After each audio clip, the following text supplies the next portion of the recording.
Dramatis Personae ******* Dramatis Personae by Arthur Symons, Indianapolis. The Boobs Merrill Company Publishers Note: although it would be presumptuous to introduce the work of Arthur Symons, a word or two about this particular collection may not be out of place. A number of these essays have appeared in representative American and English periodicals, but their preservation here needs no apology, as they have already earned a meritorious place in the bibliography of English criticism. The publisher believes, also, that the critical reader must realize the futility of any attempt to correct discrepancies due to the death of contemporaries, or augmentations to their work, lest the essays as originally conceived by the author suffer in spirit. Contents: Conrad Maurice Maeterlinck, Emily Brontë on English and French fiction, on criticism, the decadent movement in literature, the Rossettis Confessions and Comments, Francis Thompson Coventry, Patmore, Sir William Watson, Emile Verhaeren, a neglected genius, Sir Richard Burton, Edgar Saltus, Recollections of Rayan, the Russian ballets on Hamlet and Hamlet's Leonardo, the Vinci Impressionistic writing, Paradoxes on Poets, Dramatis Personae, Conrad. The earth is a temple where there is going on a mystery play. Childish and poignant, ridiculous and awful enough in all conscience. Conrad's inexplicable mind has created for itself a secret world to live in, some corner stealthily hidden away from view, among impenetrable forests, on the banks of untravelled rivers. From that corner, like a spider in his web, he throws out tentacles into the darkness, he gathers in his spoils, he collects them like a miser, stripping from them their dreams and visions to decorate his web magnificently. He chooses among them, and sends out into the world shadowy messengers, for the troubling of the peace of man, self-satisfied in his ignorance of the invisible. At the center of his web sits an elemental sarcasm discussing human affairs with a calm and cynical ferocity, that particular field whose mission is to jog the memories of men, lest they should forget the meaning of life. Behind that sarcasm crouches some ghastly influence, outside humanity, some powerful devil, invisible, poisonous, irresistible, spawning evil for his delight. They guard this secret corner of the world with mists and delusions, so that very few of those to whom the shadowy messengers have revealed themselves can come nearer than the outer edge of it. Beyond and below this obscure realm, beyond and below human nature itself, Conrad is seen through the veil of the persons of his drama, living a hidden, exasperated life. And it is by his sympathy with these unpermitted things, the aggravated which dance in his brain, that Conrad is severed from all material associations, as if stupendously uncivilized, consumed by a continual protest, an insatiable thirst, unsatisfied to be condemned to the mere exercise of a prodigious genius. Conrad's depth of wisdom must trouble and terrify those who read him for entertainment. There are few secrets in the mind of men or in the pitiless heart of nature that he has not captured and made his plaything. He calls up all the dreams and illusions by which men have been destroyed and saved, and lays them mockingly naked. He is the master of dreams, the interpreter of illusions, the chronicler of memory. He shows the bare side of every virtue, the hidden heroism of every vice or crime. He calls up before him all the injustices that have come to birth out of ignorance and self-love. He shows how failure is success, and success failure, and that the sinner can be saved. His meanest creatures have in them a touch of honor, of honesty, or of heroism. His heroes have always some error, weakness, a mistake, some sin or crime, to redeem. And in all this there is no judgment, only an implacable comprehension, as of one outside nature, to whom joy and sorrow, right and wrong, savagery and civilization, are equal and indifferent. Reality, to Conrad, is non-existent. He sees through it into a realm of illusion of the unknown, a world that is comforting and bewildering, filled with ghosts and devils, a world of holy terror. Always is there some suggestion of a dark region, within and around one, the consciousness that they made a whole that had features, shades of expression, a complicated aspect that could be remembered by the eye, and something else besides, something invisible, a directing spirit of perdition that dwells within, like a malevolent soul in a detestable body. This awful activity of mind is seen at work on every page, torturing familiar words into strange meanings, clutching at cobwebs, in a continual despair before the unknown. Something must be found, in the most unlikely quarter, a word, a hint, something unsaid but guessed at in a gesture, a change of face. He turned upon me his eyes suddenly amazed and full of pain, with a bewildered, startled face, as though he had tumbled down from a star. There is a mental crisis in that look, the unknown has suddenly opened. Memory, that inner voice, stealthy, an inveterate follower, memory, Conrad has found out, is the great secret, the ecstasy and despair which weave the texture of life. A motto from Emile in one of his books faintly suggests it, qui de nous en eu sater promis, songe de extasit s'affinit en excel. And the book, Almaeus Folly, his first, a rare and significant book, is just that. An outcast of the islands has the despairing motto from Calderon, that better is it for a man had he never been born. Lord Jim is the soul's tragedy, ending after a long dim suffusion in clouds, in a great sunset, sudden and final glory. No man lives wholly in his day. Every hour of these suspensive and foreboding days and nights is a part of the past or of the future.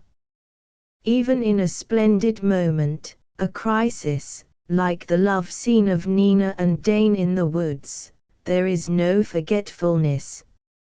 In the sublime vanity of her kind she was thinking already of moulding a god out of the clay at her feet. He spoke of his forefathers.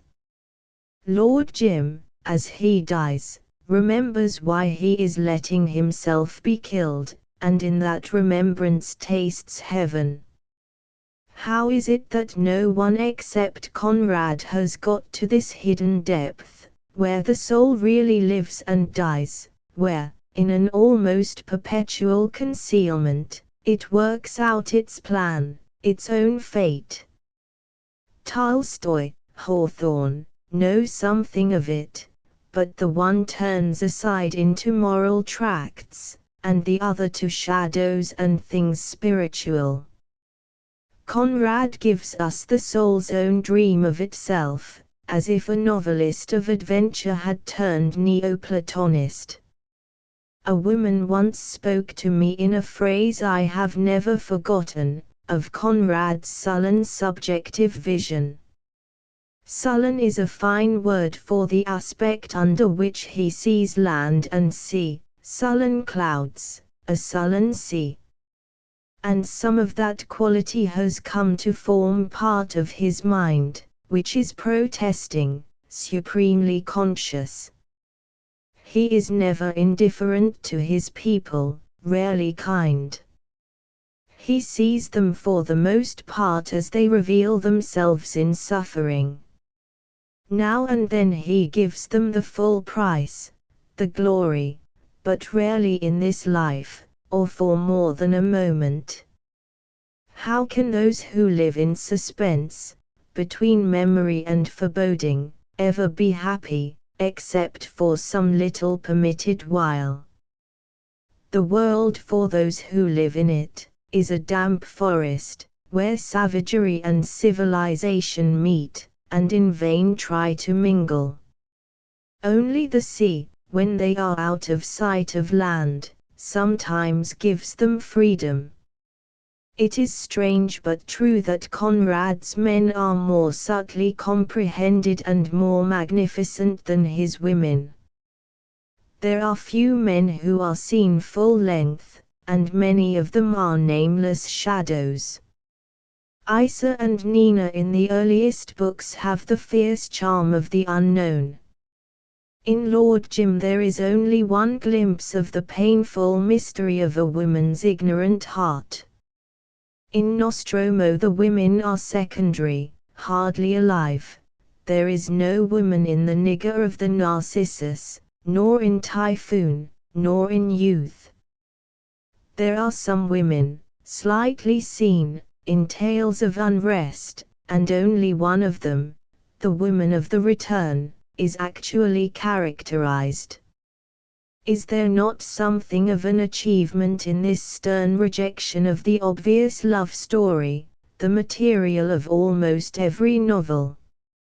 Not in a single tale, even when a man dies of regret for a woman, is the woman prominent in the action.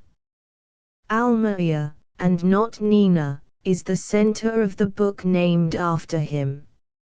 And yet Nina is strange, mysterious, enchanting, as no other woman is to be. Afterward they are thrust back out of the story, they come and go like spinners of destiny, unconscious, ignorant, turning idle wheels, like the two women knitting black wool in the waiting room of the trading company's office, guarding the door of darkness. Now, can we conjecture why a woman has never been the center of any of these stories? Conrad chooses his tools and his materials. He realizes that men are the best materials for his tools. It is only men who can be represented heroically upon the stage of life, who can be seen adventuring doggedly, irresistibly, by sheer will and purpose. It is only given to men to attain a visible glory of achievement. He sees woman as a parasite or an idol, one of the illusions of men. He asks wonderingly how the world can look at them. He shows men fearing them, hating them, captivated, helpless, cruel, conquering. He rarely indicates a great passion between man and woman. His men are passionate after fame, power, success. They embrace the sea in a love wrestle. They wander down unsound rivers and succumb to the spell of the wilderness. They are gigantic in failure and triumph. They are the children of the mightiness of the earth, but their love is the love of the impossible. What room is there, in this unlimited world, for women? Oh, she is out of it, completely. They, the women I mean, are out of it, should be out of it. We must help them to stay in that beautiful world of their own, lest ours gets worse. Oh, she had to be out of it. There is Karain, clothed in the vision of unavoidable success flying before a shadow, comforting himself with the certainty of a charm. There is Kurtz, who returns to barbarism, and Twanjim with his sacrifice of life to honor, and even the dying nigger steersman who, shot through by a spear, looks once on his master, and the intimate profundity of that look which he gave me when he received his hurt remains to this day in my memory, like a claim of distant kinship affirmed in a supreme moment. It is with this agonizing clearness, this pitiless mercy, that Conrad shows us human beings. He loves them for their discontent, for their revolt against reality, for their failure, their atonement, their triumphs. And he loves them best because their love is the love of the impossible, he loves them because they are part of the unknown. And so, it is Lord Jim in which his genius has attained its zenith with Carraine and Heart of Darkness close after it. Consider the marvelous art, the suspense, the evasion of definite statement, the overpowering profundity of it. To begin with, there is the trick, one of Conrad's inextricable tricks of art, by which suspense is scarcely concerned with action, but with a gradually revealed knowledge of what might have happened in the making of a man. Take an instance in Nostromo. There is Dr. Moningham who comes in at the beginning of the book, comes and goes briefly up to the 300th page, and then suddenly, apropos of nothing, the whole history of his troubles, the whole explanation of what has seemed mysterious to him, is given in 4 pages, whereupon the last sentence, 4 pages back, is caught up and continued with the words, "That is why he hobbled in distress in the Casa Gould on that morning." Now why is there this kind of hesitation? Why is a disguise kept up so long and thrown off for no apparent reason? It is merely one of his secrets, which is entirely his own, but another of them he has learned from Balzac, the method of doubling or trebling the interest by setting action within action, as a picture is set within a frame. In youth the man who is telling the story to more or less indifferent hearers, times his narrative with a kind of refrain. "Pass the bottle," he says whenever a pause seems to be necessary, and, as the tale is ending, the final harmony is struck by an unexpected and satisfying chord, he drank. He drank again. To find a greater novel than Lord Jim, we might have to go back to Don Quixote. Like that immortal masterpiece, it is more than a novel, it is life itself, and it is a criticism of life. Like Don Quixote, Lord Jim, in his Followings of a Dream, encounters many rough handlings. He has the same egoism, isolation, and conviction, the same interrupting world about him, the same contempt of reality, the same unconsciousness of the nature of windmills. In Marlowe, he has quite a modern Sancho Panza, disillusioned, but following his master. Certainly this narrator of Jim's failures and successes represents them under the obscure guidance of a strange and melancholy illusion, evolved half unconsciously like all our illusions, which I suspect only to be visions of remote unattainable truth, seen dimly. He is a soul drunk with the divine philtre of an unbounded confidence in himself. That illusion is suddenly put to the test, he fails, he goes into the cloud, emerges out of it, is struck gloriously dead. In Lord Jim Conrad has revealed, more finally than elsewhere, his ideal, the ideal of an applauded heroism, the necessity of adding to one's own conviction the world's acceptance and acclamation. In this stupendous work, what secret of humanity is left untold? Only told, is too definite a word. Here is Conrad's creed, his statement of things as they are. It is when we try to grapple with another man's need that we perceive how incomprehensible, wavering, and misty are the beings that share with us the sight of the stars and the warmth of the sun. It is as if loneliness were a hard and absolute condition of existence. The envelope of flesh and blood on which our eyes are fixed melts before the outstretched hand, and there remains only the capricious, unconsolable, and elusive spirit that no eye can follow, no hand can grasp. Man is amazing, but he is not a masterpiece, says someone in the book, one of the many types and illustrations of men who have fallen into a dream, all with some original sin to proclaim or conceal or justify, men of honor, tottering phantoms clinging to a foul existence, one crowding on another, disappearing, unrealized. All have their place, literally or symbolically, in the slow working out of the salvation of Tuan Jim.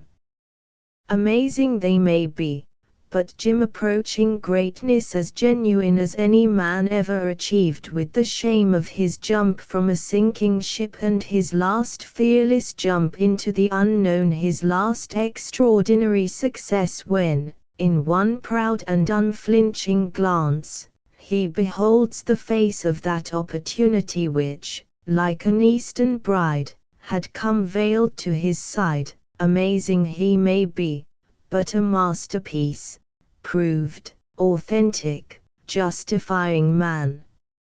Next after this triumph, Karain is the greatest. It is mysterious, a thing that haunts one by its extreme fascination, and in this, as in all Conrad, there is the trial of life, first the trial, then the failure, finally, but not quite always, the redemption. As to Karain, nothing could happen to him unless what happens to all, failure and death, but his quality was to appear clothed in the illusion of unavoidable success. And on what a gorgeous and barbaric and changing stage is this obscure tragedy of the soul enacted! There is in it grave splendor. In Conrad's imagination, 3 villages on a narrow plain become a great empire and their ruler a monarch. To read Conrad is to shudder on the edge of a gulf, in a silent darkness. Karain is full of mystery, heart of darkness, of an unholy magic. The fascination of the abomination, you know the teller of the story says for him, and droll thing life is. The whole narrative is an evocation of that stillness of an implacable brooding over an incalculable intention, and of the monstrous Kurtz who has been bewitched by the heavy mute spell of the wilderness that seems to draw him to its pitiless breast by the awakening of forgotten and brutal instincts, by the memory of gratified and monstrous passions. And this alone had beguiled his unlawful soul beyond the bounds of permitted aspiration. And it all ends with the cry, the horror. The horror, called out in his last despair by a dying man. Gloomy, tremendous, this has a deeper, because more inexplicable, agony than the tragedy of Karain.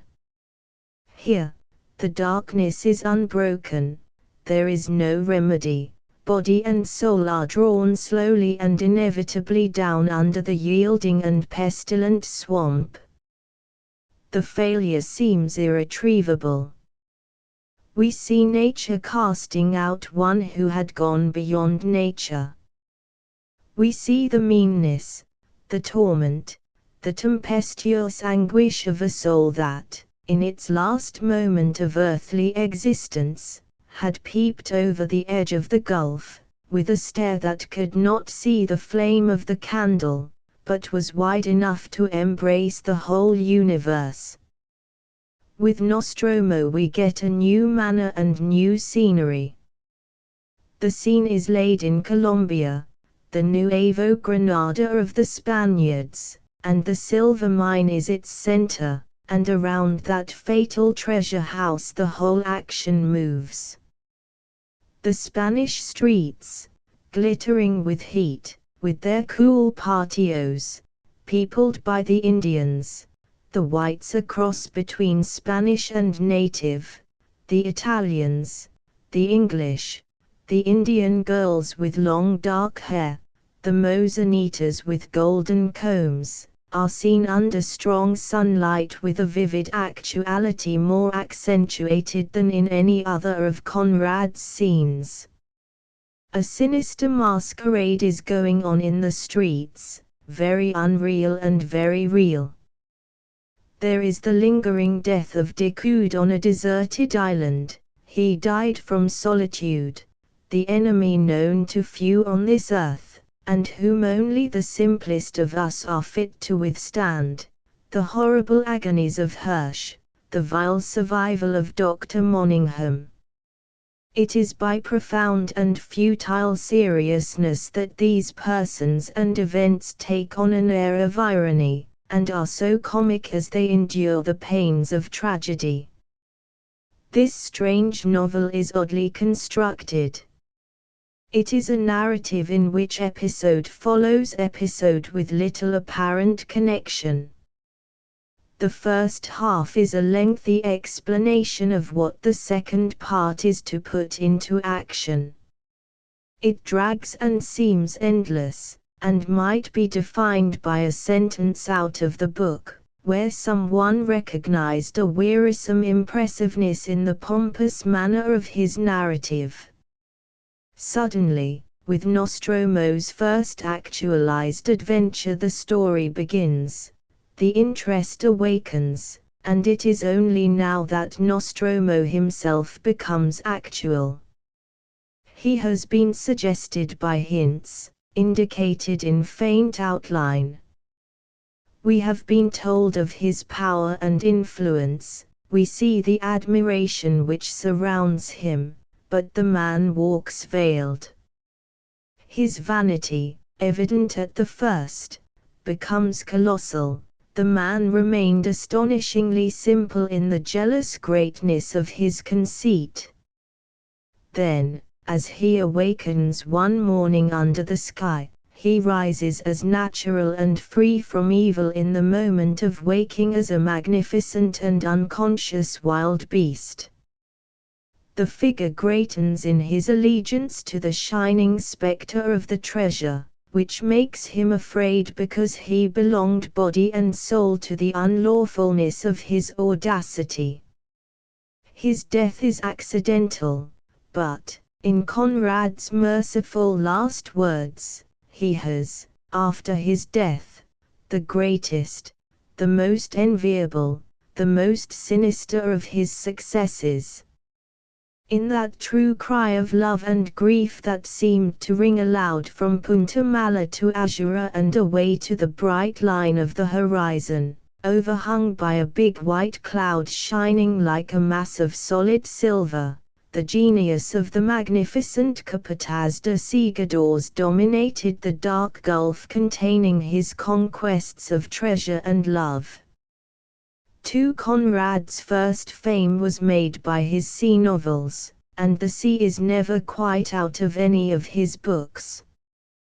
Who, before or since, could have evoked this picture of heat, stillness and solitude? In Typhoon we are cast into the midst of a terrible outrage of the destructive force of nature, something formidable and swift, like the sudden smashing of a vial of wrath. It seemed to explode all round the ship with an overpowering concussion and a rush of great waters, as if an immense dam had been blown up to windward. In an instant the men lost touch of each other. This is the disintegrating power of a great wind, it isolates one from one's kind. The motion of the ship was extravagant. Her lurches had an appalling helplessness, she pitched as if taking a header into a void, and seemed to find a wall to hit every time. The seas in the dark seemed to rush from all sides to keep her back where she might perish. There was hate in the way she was handled, and a ferocity in the blows that fell. She was like a living creature thrown to the rage of a mob. Hustled terribly, struck at, borne up, flung down, leaped upon. At last she rose slowly, staggering, as if she had to lift a mountain with her bows. There have been many writers about the sea, but only Conrad has loved it with so profound and yet untrustful a love. His storms have sublimity, made out of intense attention to detail, often trivial or ludicrous, but heightened into tragedy by the shifting floor and changing background on which is represented the vast struggle of man with the powers of nature. And as he loves the earth only in its extravagances, so he loves the sea most in storm, where love and fear mingle. The tropics, the Malay archipelago, and the sea in a continual tempest, the ship suffering through a typhoon, or burning itself out on the waters, these are his scenes, these he cherishes in his faithful and unquiet memory. How much is memory, how much is imagination, no one need know or care. They are one, he does not distinguish between them. Once, in one of the pages of Lord Jim, Conrad has confessed himself with perfect frankness. He represents himself receiving a packet of letters which are to tell him the last news of Lord Jim. He goes to the window and draws the heavy curtains. The light of his shaded reading lamp slept like a sheltered pool, his footfalls made no sound on the carpet. His wandering days were over.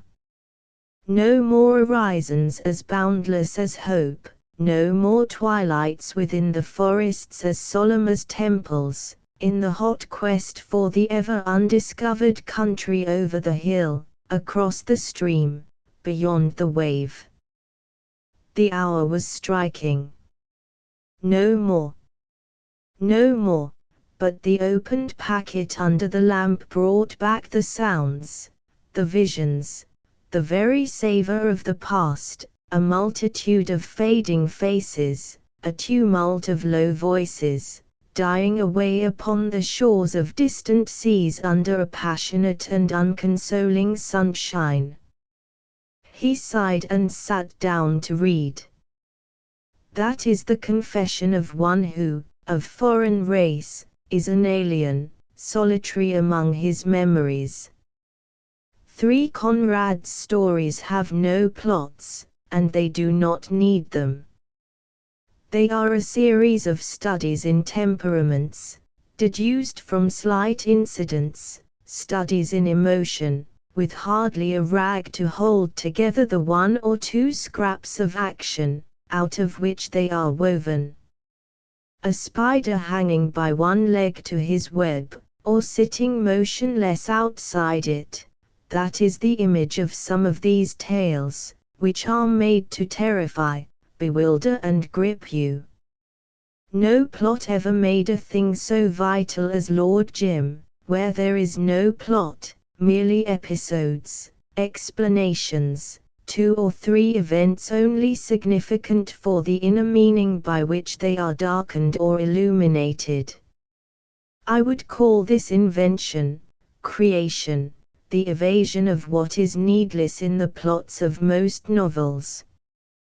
But Conrad has said, of course, the right thing, in a parenthesis. It had that mysterious, almost miraculous, power of producing striking effects by means impossible of detection, which is the last word of the highest art. Conrad conceals his astonishing invention under many disguises. What has seemed to some to be untidy in construction will be found to be a mere matter of subtlety, a skillful arresting of the attention, a diverting of it by a new interest thrust in sideways. Lord Jim is a model of intelligent disarray. In the strict sense, Conrad is not a novelist, he writes by instinct. And his art is unlike the art of every other novelist. For instance, Meredith or Stendhal make great things out of surface material.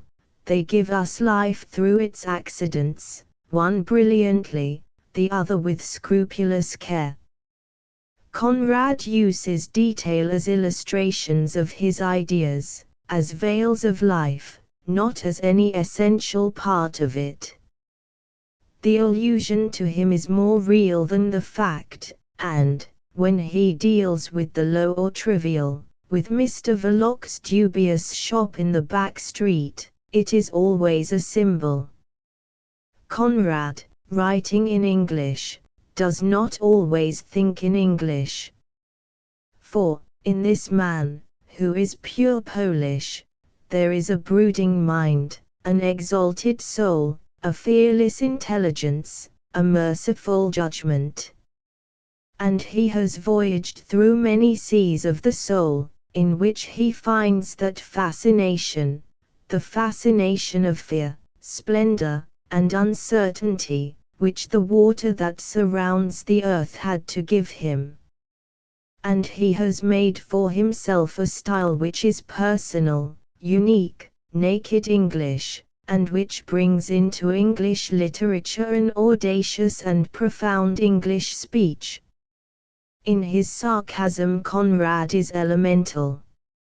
He is a fatalist, and might say with Sidi Ali Ismail, in the Malay annals, it is necessary that what has been ordained should take place in all creatures.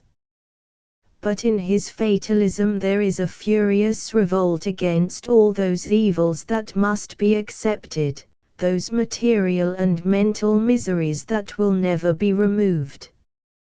His hatred of rule, measure, progress, civilization is unbounded. He sits and laughs with an inhuman laughter, outside the crowd, in a chair of wisdom, and his mockery, persuaded of the incurable horrors of existence, can achieve monstrosity, both logical and ghastly. In the simple tale of The Secret Agent, which is a story of horror, in our London of today, the central motive is the same as that of the other romances, memory as nemesis. The man comes to his death because he cannot get a visible fear out of his eyes, and the woman kills him because she cannot get a more terrible, more actual thing, which she has not seen, but which has been thrust into her brain, out of her eyes.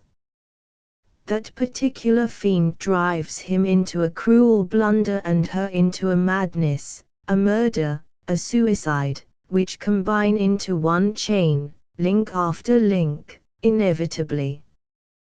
The bloodthirstiness of Conrad's simple story of modern life, a horror as profound as that of Poe, and manipulated with the same careful and attentive skill, is no form of cruelty, but of cold observation. What is common enough among the half-civilized population of that Malay peninsula, which forms so much of the material of the earlier novels, has to be transported, by a choice of subject and the search for what is horrible in it, when life comes to be studied in a modern city. The interest is still in the almost less civilized savagery of the anarchists, and it is around the problem of bloodshedding that the whole story revolves. The same lust of slaughter, brought from Asia to Europe, seems cruder and less interesting as material. There the atmosphere veiled what the gaslight of the disreputable shop and its back parlor do but make more visible. It is an experiment in realism which comes dangerously near to being sensational, only just avoids it.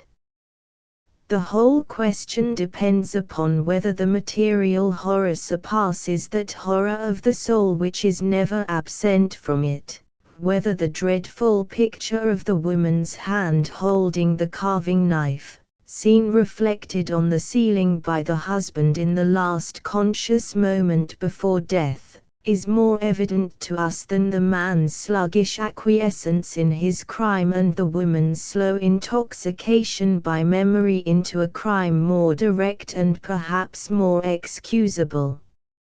It seems, while you are reading it, impossible that the intellect should overcome the pang given to the senses, and yet, on reflection, there is the same mind seen at work, more ruthlessly, more despairingly than ever, turning the soul inside out, in the outwardly respectable couple who commit murder, because they refrained from going to the bottom of facts and motives. Conrad has made a horrible, forgivable, admirable work of art out of a bright tin can, a befooled shovel, and a stained carving knife. He has made of these three domestic objects the symbols of that destroying element, red in tooth and claw, which turns the wheel on which the world is broken.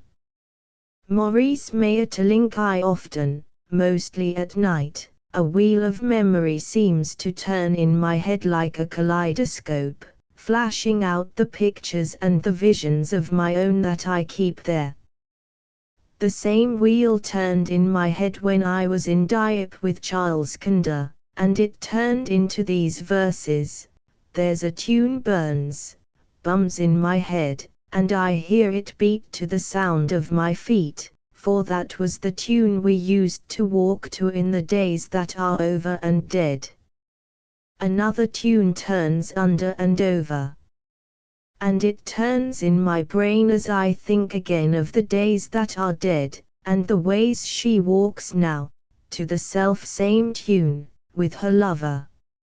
I see, for instance, Malum, with his exquisite manner of welcome, as he opens the door to me on the 4th floor of the Rue de Rome. I hear Jean Marias thunder out some verses of his own to a waitress in a Bouillon Duvel, whose name was Célimène, who pretended to understand them, Stuart Morrill at the Rue Ballier, Henry de Regnier silent under his eyeglass in one of the rooms of the Mercerie de France, Maurice Maeterlinck in all the hurry of a departure, between two portmanteaux. That was, I suppose, one of the most surprising meetings I ever had, for, as a matter of fact, one night in Fountain Court, it was in 1894, I was equally surprised when I opened his Aladinite Palamides which he had sent me with a dedication. After that time I saw him, during several years, fairly often in Paris and once in Rome. In 1903, when one performance was given of his Joiselle, the most unsatisfactory performance I ever saw, and of certainly an unsatisfactory play. Nervous as he always was, he used, for one thing, to keep a loaded revolver always beside him in his bedroom. He shirked the occasion and went to Naples. I have never forgotten the afternoon when he read to me in his house in Paris whole pages of Manavana. After I had left the house, I said to a certain lady who was with me, "Rhetoric, nothing but rhetoric. It may be obviously dramatic, but the worst of it is, all the magic and mystery of his earlier plays had vanished. There is logic rather than life. It is very unfortunate for a man to be compared to Shakespeare even by his enemies, when he is only 27 and has time before him." That is what has happened to Maurice Maeterlinck. 2 years ago the poet of Serres-Chaudes was known to only a small circle of amateurs of the new. He was known as a young Belgian of curious talent who had published a small volume of vague poems in monotone. On the appearance of La Princesse Malène, in the early part of 1890, Maeterlinck had an unexpected greatness thrust upon him by a flaming article of Octave Mirbeau, the author of that striking novel Sebastian Roch in the Figaro of the 24th of August. Maurice Maeterlinck said this uncompromising enthusiast, "Now se donne l'œuvre la plus géniale de ses temps, it la plus extraordinaire it la plus naïve aussi, comparable, it oserait le dire, supérieur en beauté ce question il y de plus beau dans Shakespeare. Plus tragique que Macbeth plus extraordinaire de pensée que Hamlet." In short, there was no Shakespearean merit in which La Princesse Malène was lacking, and it followed that the author of La Princesse Malène was the Shakespeare of our age, the Belgian Shakespeare. The merits of Maeterlinck were widely discussed in France and Belgium, and it was not long before the 5-act drama was followed by 2 pieces, each in 1 act, called L'Intruse and Les Aveugles. In May 1891, L'Intruse was given by the Théâtre d'Art at the Vaudeville on the occasion of the benefit of Paul Verlaine and Paul Gauguin. He is not entirely the initiator of this impressionistic drama. First in order of talent, he is second in order of time to another Belgian, Charles van der Burgi, to whom Les Aveugles is dedicated. It was van der Burgi, in Les Fleureurs, for example, who discovered the effect which might be obtained on the stage by certain appeals to the sense of hearing and of sight, newly directed and with new intentions. But what is crude and even distracting in Les Fleureurs becomes an exquisite subtlety in L'Intruse. In La Princesse Malène, in L'Intruse, in Les Aveugles, in Les September Princesses, Maeterlinck has but one note, that of fear, the vague spiritual fear of imaginative childhood, of excited nerves, of morbid apprehension. In La Princesse Malène there is a certain amount of action which is certainly meant to reinvest the terrors of Macbeth and of Lear. In L'Intruse and Les Aveugles the scene is stationary, the action but reflected upon the stage, as if from some other plane. In Les September Princesses the action, such as it is such stuff as dreams are made of and is literally, in great part, seen through a window. From first to last it is not the play, but the atmosphere of the play, that is the thing. In the creation of this atmosphere Maeterlinck shows his particular skill. It is here that he communicates to us the nouveau frisson, here that he does what no one has done before. La Princesse Malène, it is said, was written for a theatre of marionettes, and it is, certainly, with the effect of marionettes that these sudden, exclamatory people come and go. Malain, Chalma, Uglion, these are no characters, these are no realizable persons, they are a mask of shadows, a dance of silhouettes behind the white sheet of the chatenoy, and they have the fantastic charm of these enigmatical semblances, luminous, gem-like, ghost-like, with, also, their somewhat mechanical eeriness. Maeterlinck has recorded his intellectual debt to Vilius de l'Isle-Adam, but it was not from the author of Axel that he learned his method. The personages of Maeterlinck are only too eloquent, too volubly poetical. In their mystical aim Vilius and Maeterlinck are at one, in their method there is all the difference in the world. This is how Sarah, in Axel, speaks, song. Des coeurs condamnés ace supplice de pas aimer. Ne sont-ils pas assez infortunes d'étudier en telle nature?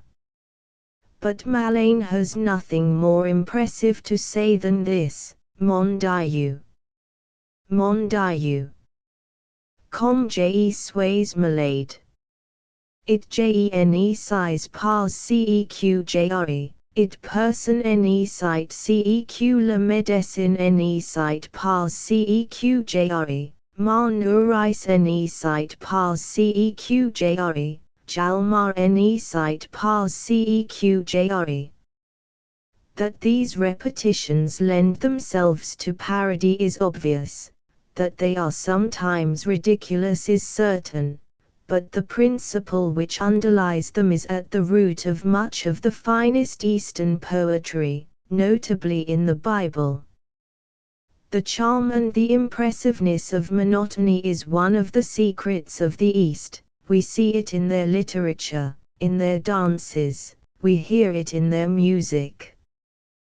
The desire of the West is after variety, but as variety is the most tiring of all excesses, we are in the mood for welcoming an experiment in monotone. And therein lies the originality, therein also the success of Maeterlinck. In comparing the author of La Princesse Malaine with Shakespeare, Mirbeau probably accepted for a moment the traditional Shakespeare of grotesque horror and violent buffoonery. There is in Malaine something which might be called Elizabethan, though it is Elizabethan of the school of Webster and Tourneur rather than of Shakespeare. But in L'Intruse and Les Avgals the spiritual terror and physical apprehension which are common to all Maeterlinck's work have changed, have become more interior. The art of both pieces consists in the subtle gradations of terror, the slow, creeping progress of the nightmare of apprehension. Nothing quite like it has been done before, not even by Poe, not even by Vilius. A brooding poet, a mystic, a contemplative spectator of the comedy of death. That is how Maeterlinck presents himself to us in his work, and the introduction which he has prefixed to his translation of L'Ornement des Noces Spirituelles of Ruis Broec l'Admirable shows how deeply he has studied the mystical writers of all ages, and how much akin to theirs is his own temper. Plato and Plotinus, Saint Bernard and Jacob Boehme, Coleridge and Novalis, he knows them all, and it is with a sort of reverence that he sets himself to the task of translating the astonishing Flemish mystic of the 13th century, known till now only by the fragments translated into French by Ernest Hulot from a 16th century Latin version. This translation and this introduction help to explain the real character of Maeterlinck's dramatic work, dramatic as to form, by a sort of accident, but essentially mystical. As a dramatist, Maeterlinck has but one note, that of fear. He has but one method, that of repetition. This is no equipment for a Shakespeare, and it will probably be some time before Maeterlinck can recover from the literary damage of so incredible a misnomer. In the preface to the first volume of the collected edition, which should be read with attention by all who are interested in knowing Maeterlinck's opinion of his own work, we are told, Quant auxiliary deux petites pièces, je voudrais question il nyu or kun malentendu et lo endroit. Cenist pas question els sunt posteriors question il y faudrait chercher un evolutiono un nouveau désir. Sunt, a proprement parler, de petits jeux de scène, de courts poèmes du genre assez malheureusement appel opéra comique destins à fournir, auxiliary musicians qui les avaient demands. Un theme convenable à des développements lyrics. Ils n'y pretendent à rendre avantage, et on estime prendre sur mes intentions si on y voulait trouver par circuit de grandes arrière-pensées morales ou philosophiques. Maeterlinck may be taken at his word, and, if we take him at his word, we shall be the less disappointed. The two new plays are slight, they have neither the subtlety of meaning nor the strangeness of atmosphere which gives their quality of beauty and force to Pelléas et Melisande and to Les Avgals. Soeur Beatrice is a dramatic version of the legend which Davidson told effectively in the Ballad of Anan. Arianit Barbe Blue is a new reading of the legend of Bluebeard. Both are written in verse, although printed as prose. It may be remembered that Maeterlinck once admitted that La Princesse Malène was meant to be a kind of verse libre, and that he had originally intended to print it as verse. As it stands now, it is certainly not verse in any real sense, where, as Soeur Beatrice is written throughout on the basis of the Alexandrine, although without rhyme. The mute E is, as in most modern French verse, sometimes sounded and sometimes not sounded. Short lines are frequently interspersed among the lines of 12 syllables. Here are a few lines, taken at random, and printed as verse. Tu ennemi réponds pas. J'en entends pas ton souffle. Et tes genes fléchissent. Viens, en attendance pas que l'aurore envieuse tendices piges d'or par les chemins d'âge qui menant au bonheur. That is perfectly regular 12-syllable verse with the exception of the second line, where the final ent of fléchissent is slurred. 12-syllable unrhymed verse is almost as disconcerting and unknown in English as in French, but it has been used, with splendid effect, by Blake, and it is a meter of infinite possibilities. The meter of Arianit Barbe Blue, as Maeterlinck has finally decided to call it, is vaguer and more capricious. Some of it is in 12-syllable verse, some in irregular verse, and some in what cannot be called verse at all. Take, for instance, Il paraît question on pleurait dans les rues dot, pourquoi est-elle venue? On émédit question elevate son idée. Il n'aura pas celle-ci.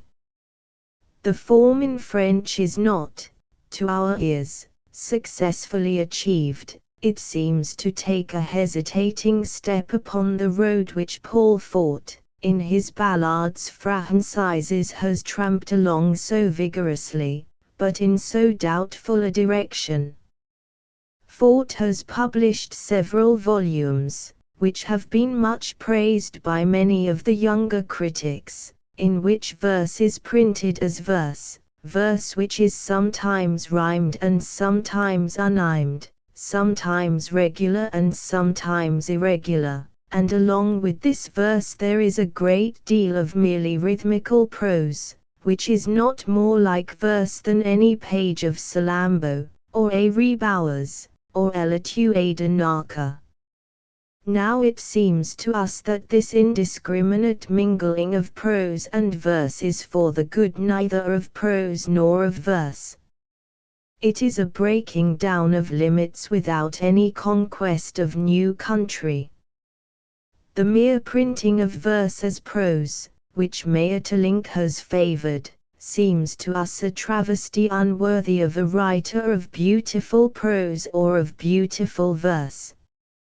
Le Temple Enseveli is by no means equal, as literature or as philosophy, to Le Tisser des Humbles, or even to La Sagesse et la Destinée, but it is, like everything which Maeterlinck writes, full of brooding honesty of thought and of a grave moral beauty of feeling.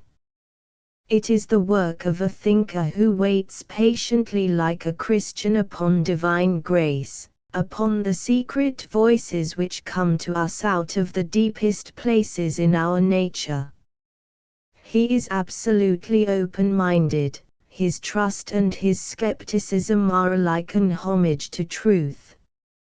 If what he has to say to us is not always la sagesse meme, it is at least the speech of one who has sought after wisdom more heedfully than any other writer of our time. Le Double Jardin is a collection of essays which form a kind of postscript to Le Temple Enseveli.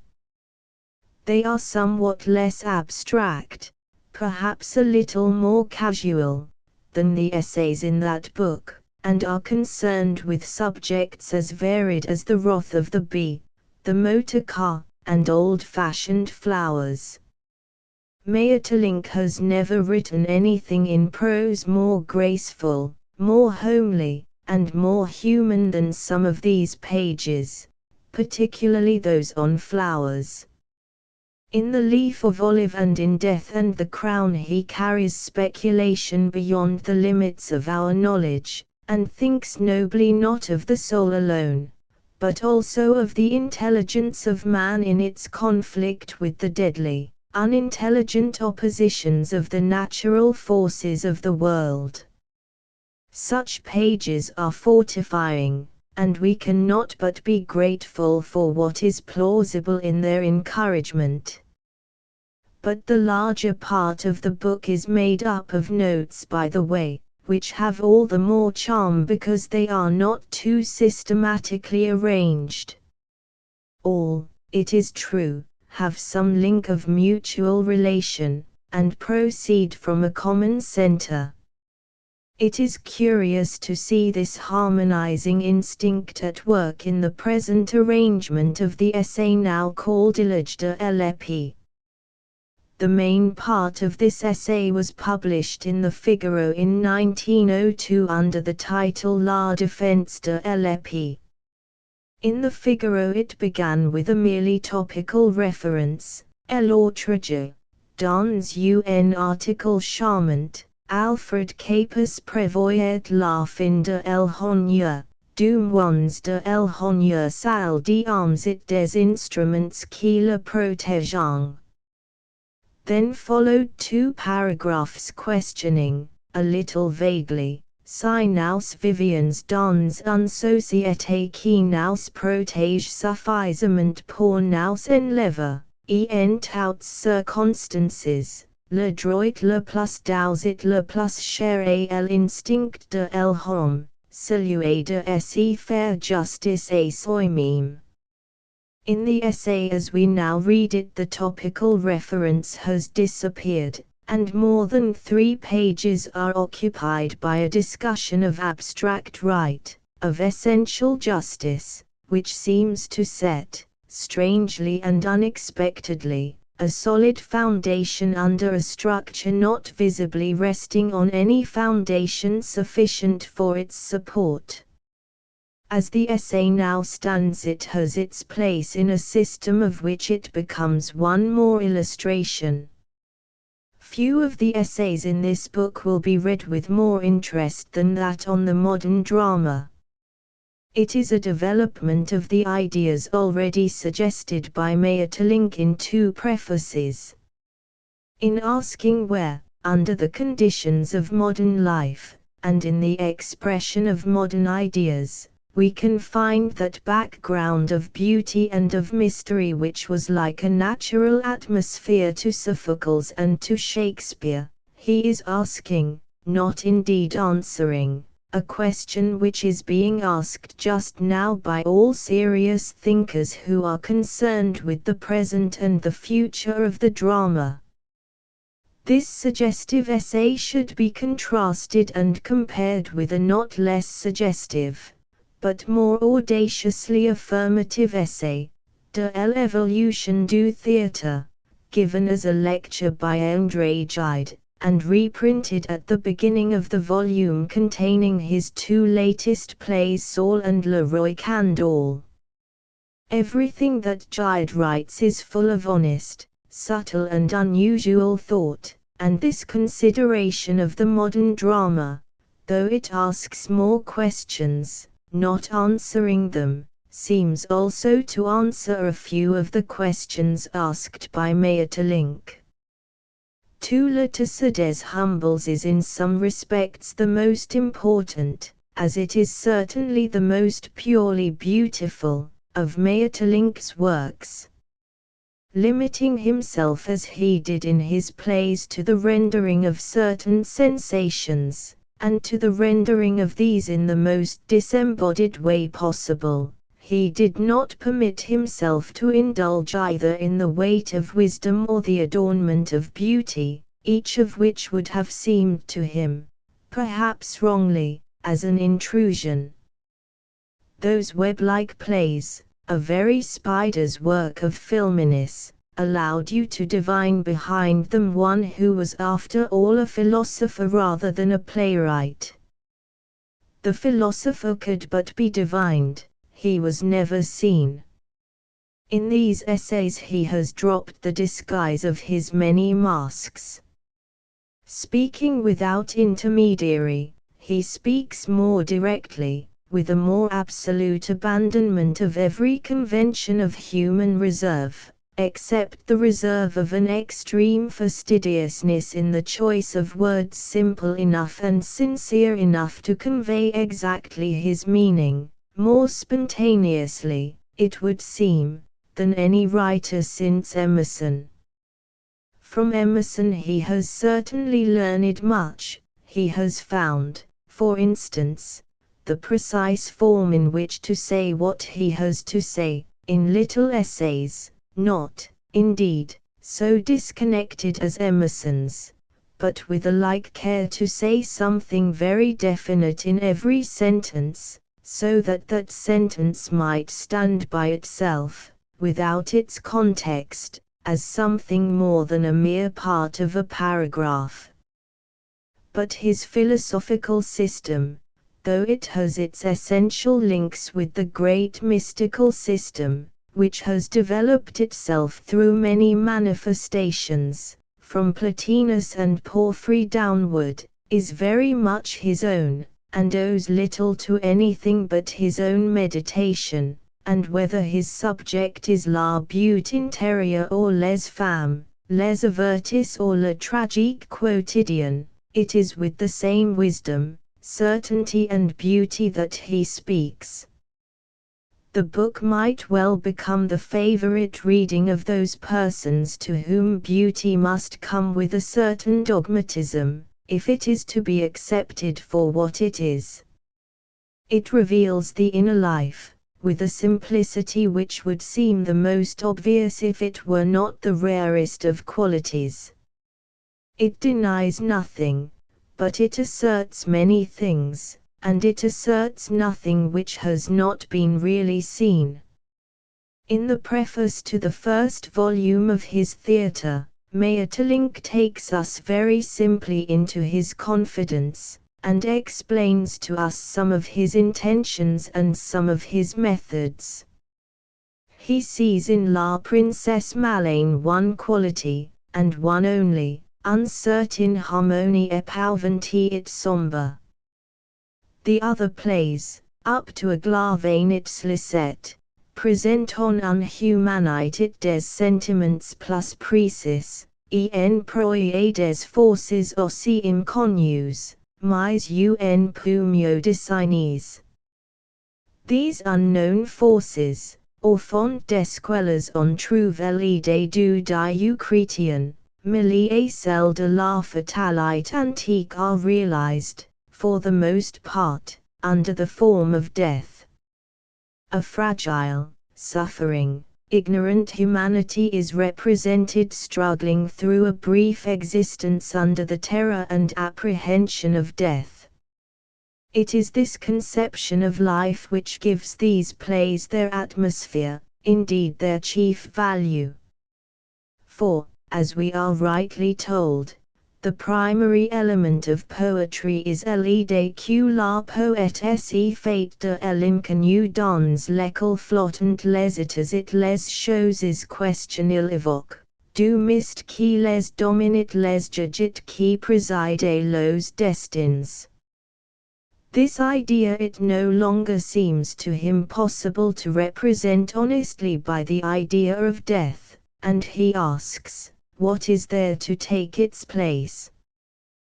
Pour mon humble part, après les petits drames que j'ai innumiers plus haut, il me semble loyal et sage d'écarter la mort de ce trône auquel il n'est pas certain question elle est droite. Déjà, dans le dernier, que j'ai pas nom parmi les auteurs, dans Aglavenit's Lisette j'aurais voulu question lc. L'amour, et la sagesse au bonheur en part de sa puissance. L'n'aime pas obéi, it j'attends, avec la plupart des poètes de mon temps. Question un autre force si rêve. There is a fine and serious simplicity in these avowals, which show the intellectual honesty of Maeterlinck's dramatic work, its basis in philosophical thought. He is not merely a playwright who has found a method, he is a thinker who has to express his own conception of the universe, and therefore concerns literature. He finds that conception changing, and, for the moment, he stands aside, waiting. The man who never alters his opinion, said Blake, is like standing water, and breeds reptiles of the mind. Aglavenit's Lisette is the most beautiful play that Maeterlinck has yet written. It is as beautiful as L'Auteur des Humbles. Hitherto, in his dramatic prose, he has deliberately refrained from that explicit beauty of phrase which is to be found in almost every sentence of the essays. Implicit beauty there has been from the first, a beauty of reverie in which the close lips of his shadowy people seem afraid to do more than whisper a few vague words, mere hints of whatever dreams and thoughts had come to them out of the darkness. But of the elaborate beauty of the essays, in which an extreme simplicity becomes more ornate than any adornment, there has been, until now, almost nothing. In Aglavenit's Lisette we have not merely beauty of conception and atmosphere, but writing which is beautiful in itself, and in which meditation achieves its own right to exist, not merely because it carries out that conception, or forms that atmosphere. And at the same time the very essence of the drama has been yet further spiritualized. Maeterlinck has always realized, better than anyone else, the significance, in life and art, of mystery. He has realized how unsearchable is the darkness out of which we have but just stepped, and the darkness into which we are about to pass. And he has realized how the thought and sense of that twofold darkness invade the little space of light in which, for a moment, we move, the depth to which they shadow our steps, even in that moment's partial escape. But in some of his plays he would seem to have apprehended this mystery as a thing merely or mainly terrifying, the actual physical darkness surrounding blind men, the actual physical approach of death as a stealthy intruder into our midst. He has shown us people huddled at a window, out of which they almost feared to look, or beating at a door, the opening of which they dreaded. Fear shivers through these plays, creeping across our nerves like a damp mist coiling up out of a valley. And there is beauty certainly in this vague spiritual fear, but certainly a lower kind of beauty than that which gives its supreme pathos to a Glavane its Lisette. Here is mystery which is also pure beauty, in these delicate approaches of intellectual pathos, in which suffering and death and error become transformed into something almost happy, so full is it of strange light. And, with this spiritualizing of the very substance of what had always been so fully a drama of things unseen, there comes, as we have said, a freer abandonment to the instinctive desire of the artist to write beautifully. Having realized that one need not be afraid of beauty, he is not afraid to let soul speak to soul in language worthy of both. And, curiously, at the same time he becomes more familiar, more human. Lisette is quite the most natural character that Maeterlinck has ever drawn, as a Glavane is the most noble. Melindre is, perhaps, more shadowy than ever, but that is because he is deliberately subordinated in the composition, which is concerned only with the action upon one another of the two women.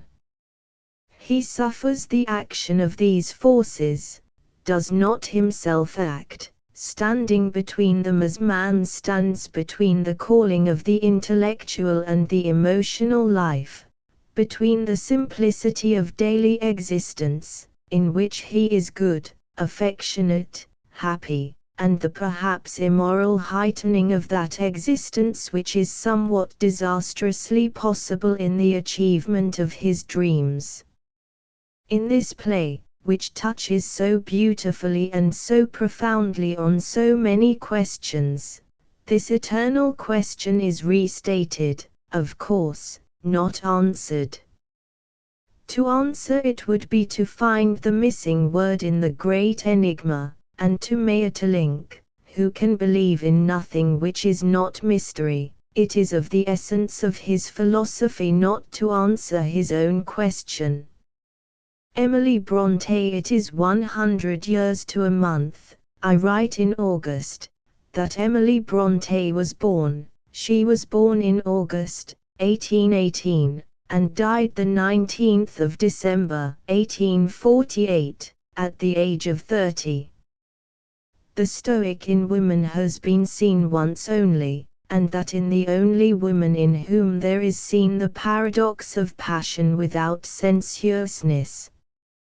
She required no passionate experience to endow her with more than a memory of passion. Passion was alive in her as flame is alive in the earth. Her poems are all outcries, as her great novel, Wuthering Heights, is one long outcry. Rossetti in 1854 wrote, "I've been greatly interested in Wuthering Heights, the first novel I've read for an age, and the best, as regards power and style only, for 2 ages, except Sidonia. But it is a fiend of a book. The action is laid in hell, only it seems places and people have English names there.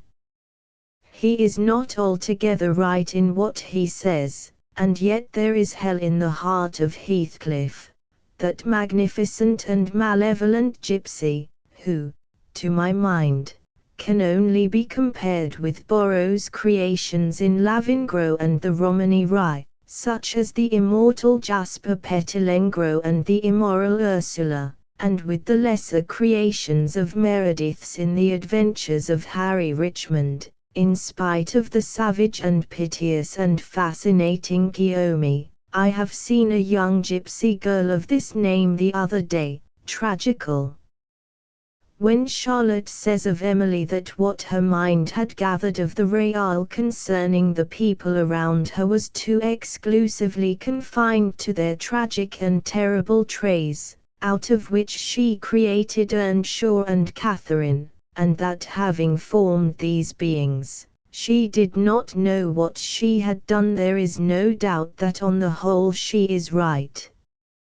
For these spirits are relentless and implacable, fallen and lost spirits, and it is only in this amazing novel that I find maledictions and curses and cries of anguish and writhings of agony and raptures of delight and passionate supplications, such as only abnormal creatures could contrive to express, and within the bounded space of the moors, made sad by summer sunrises and glad by radiant sunsets.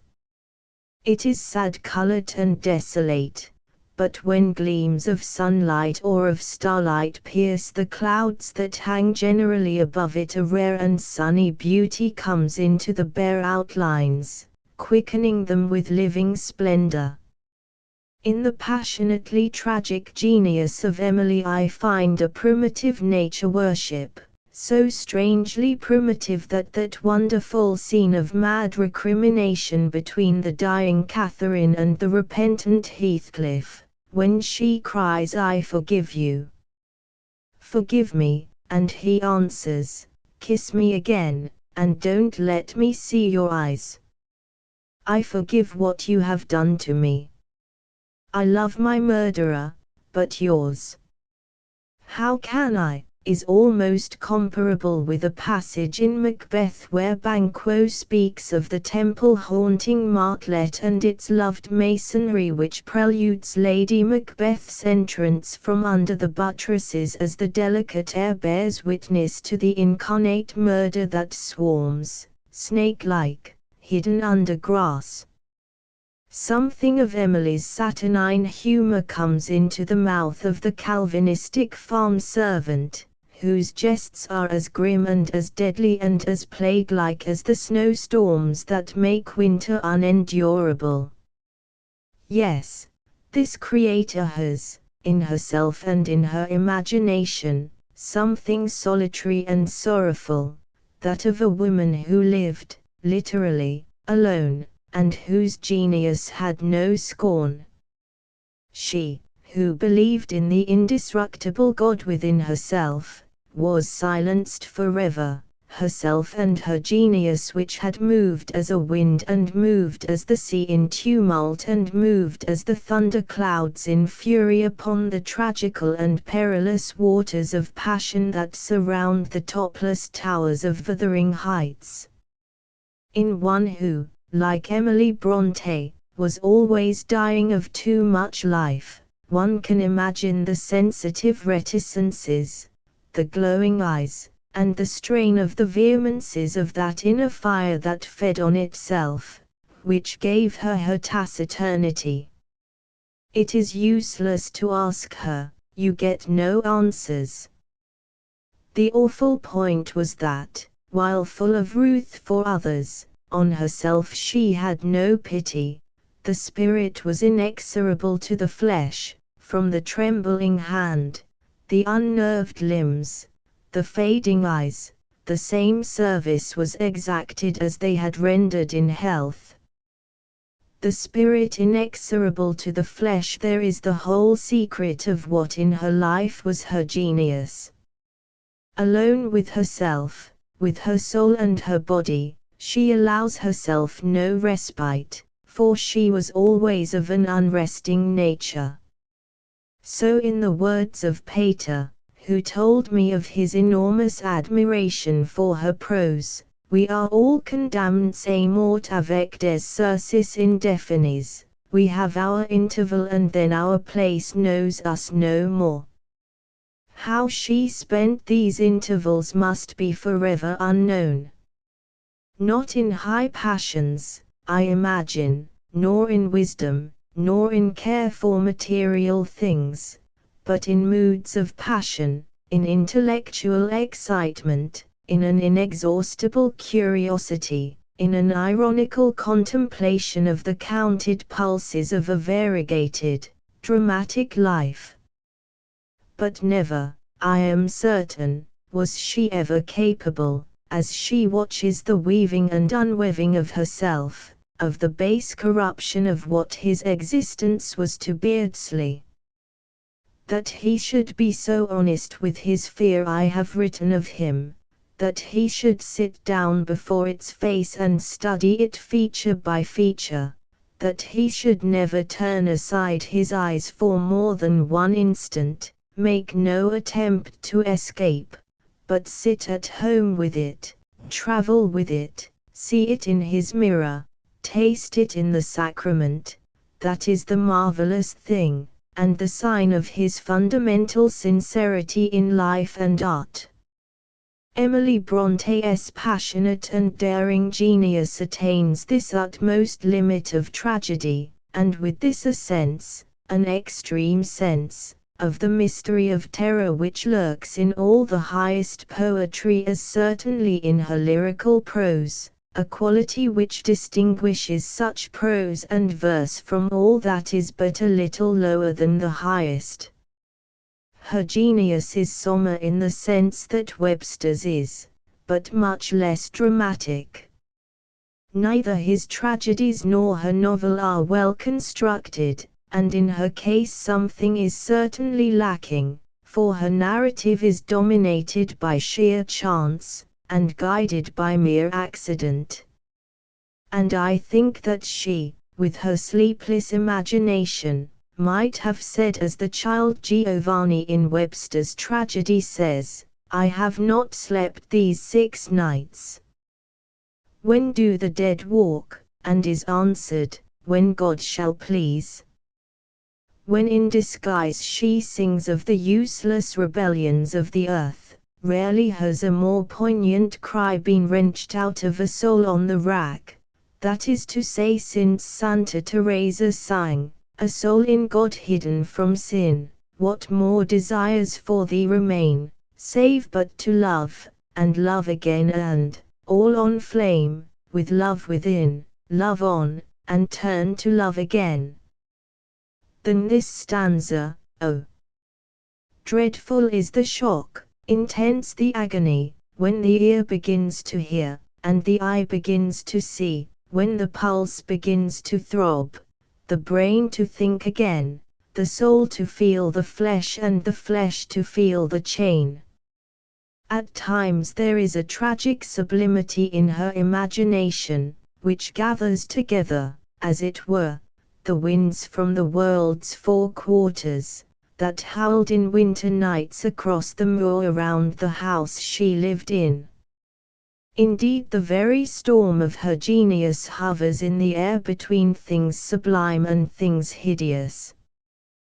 There never was such a thunderstorm of a play, said Swinburne on Cyril Tourneuil's Revenge's tragedy. I am inclined to add, there never was such a thunderstorm of a novel as Wuthering Heights. And it is blood-stained with the blood of the roses of sunsets. The heavy atmosphere is sultry as the hush and heat and awe of mid-noon. Sad visions appear with tragic countenances. Fugitives try in vain to escape from the insane brooding of their consciences.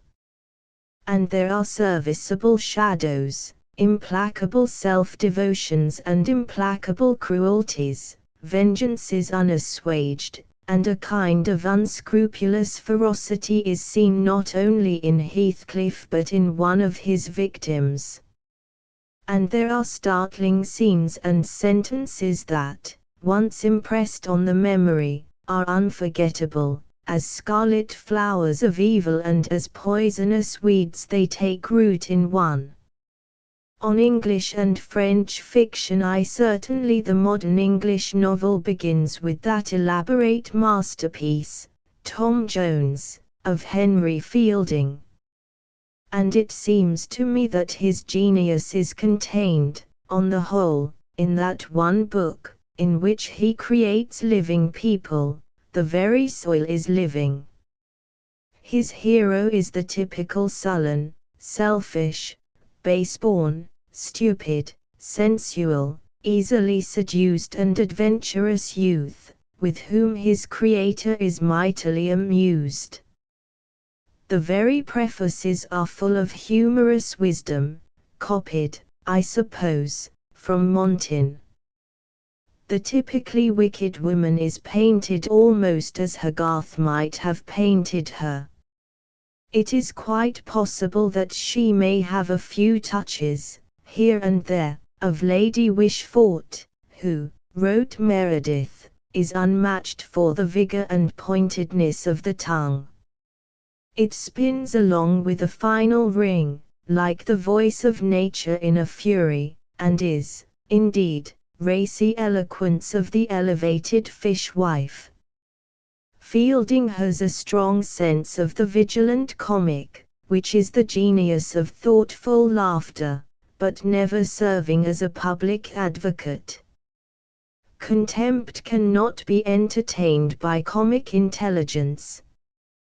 Blifil is essentially the grossly and basely animal creature, who is also a villain, and who has his part in the plot. Indeed, one scandalous scene in which he is discovered is laughable in the purely comic sense.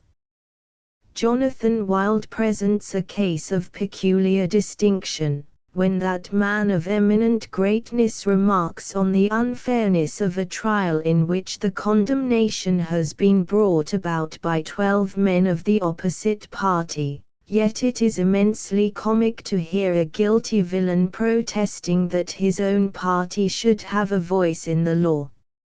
It opens an avenue into a villain's ratiocination, as in Lady Booby's exclamation when Joseph defends himself, "Your virtue. I shall never survive it." Fielding can be equally satiric and comic, can raise laughter but never move pity. And it is as he evokes great spirits that Meredith cries, "Oh, for a breath of Aristophanes, Rabelais, Voltaire, Servants, Fielding, Molière." These are spirits that, if you know them well, will come when you do call. After Fielding comes Thackeray, and his Vanity Fair is the second masterpiece in modern fiction.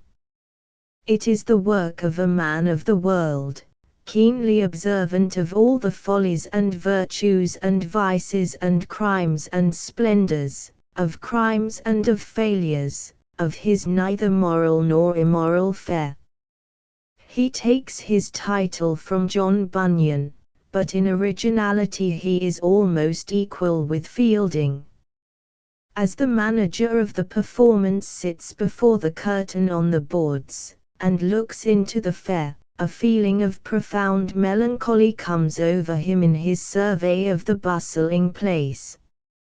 Such is the moral, if you like. At any rate, the whole show is accompanied by appropriate scenery and brilliantly illuminated with the author's own candles. At the end the finis are Vanitas vanitatum. Which of us is happy in this world? Which of us has his desire? Or, having it, is satisfied? Come children, let us shut up the box and the puppets, for our play is played out. There is no question that Becky Sharp is not derived from Balzac's Lisbeth in La Cousine Bette, but at what a distance, when once you think of the greatest of all novelists, who has the fortune to be French, and of Thackeray, who has the fortune, at times the misfortune, of being English. When we think of Becky, she startles us by her cynical entrance. She inherits from her parents bad qualities. Her first epigram sums her up. Revenge may be wicked, but it's natural. I'm no angel. She fascinates Lord Pitt, Rawdon Crawley and Lord Steyne in a way Lisbeth never does. Lisbeth's fascination is that of the evildoer. She is envious, spiteful, malicious, a lying hypocrite, always deliberately bent on having her own way, always for evil purposes, so that she, in her sinister effrontery, causes the ruin of many of the lives she thrives on, feigns to help, deludes, only. She never deludes as Valerie Marnot does. We have only to say, Valerie, and the woman is before us. As for Valerie, elle était belle comme sont belles les femmes assez belles, pour être belles en dormant, a sentence certainly lyrical. Lisbeth's character has un dos du mordant Parisine. Unmarried, she is monstrous, her snares are inevitable, her dissimulation impenetrable. But she is never given a scene so consummately achieved in its sordid and voluptuous tragedy as the scene in Vanity Fair when Rawdon enters his house at midnight, and finds Becky dressed in a brilliant toilet, her arms and her fingers sparkling with bracelets and rings, and the brilliance in her breast which Steyne had given her. He had her hand in his, and was bowing to kiss it, when Becky started up with a faint scream as she caught sight of Rawdon's white face. And, as the writer adds, with an entire sense of the tragic and comic drama that is over, all her lies and her schemes, all her selfishness and her wiles, all her wit and all her genius had come to this bankruptcy.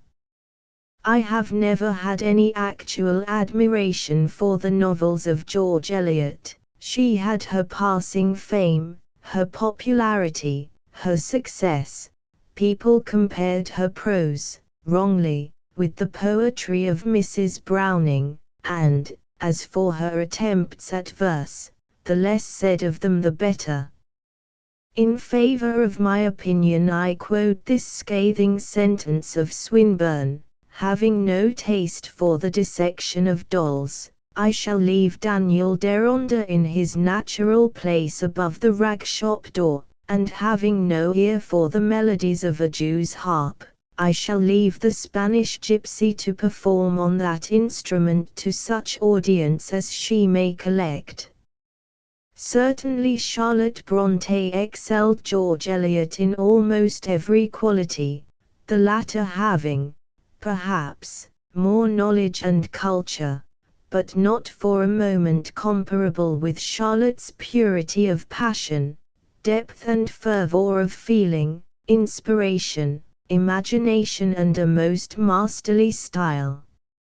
As for her Romola, I find it almost an elaborate failure in the endeavor to create the atmosphere of the period of Savonarola, that amazing age when the greatest spirits of the world were alive and producing works of unsurpassable genius, and in her too anatomical demonstration of the varying vices and virtues of Tito, for she has none of that strange subtlety that a writer of novels must possess to delineate how this human soul may pass in the course of decomposition into some irremediable ruin.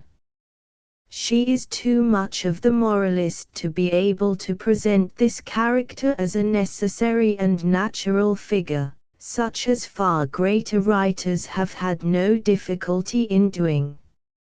She presents him, rather after the fashion of George Sand, as a fearful and warning example. Think, for a moment, the comparison is all but impossible, of this attempt at characterization with Browning's Guido Franceschini, for in his two monologues every nerve of the mind is touched by the patient scalpel, every joint and vein of the subtle and intricate spirit laid bare and divided. Compare this also with Sensei. The comparison has been made by Swinburne, with an equal praise of two masterpieces, the Sensei of Shelley and The Ring and the Book of Browning. Both Sensei and Franceschini are cunningly drawn and colored so as to be absolute models of the highest form of realism, as cunningly colored and drawn as the immortal creation of Madame Bovary. Take, for instance, the character of Rochester in Jane Eyre. It is incomparable of its kind, an absolutely conceived living being, who has enough nerves and enough passion to more or less extinguish the various male characters in George Eliot's novels. That Maggie Tulliver, in The Mill on the Floss, the finest of her novels, can be moved to any sense but that of bitter disgust and sickening disdain by a thing, I will not write, a man, of Stephen Guest's character, is a lamentable and an ugly case of shameful failure, for as Swinburne says, the last word of realism has surely been spoken, the last abyss of cynicism has surely been sounded and laid bare. And I am glad to note here that he dismisses her with this reference to three great French writers, using, of course, his invariable ironical paradoxes.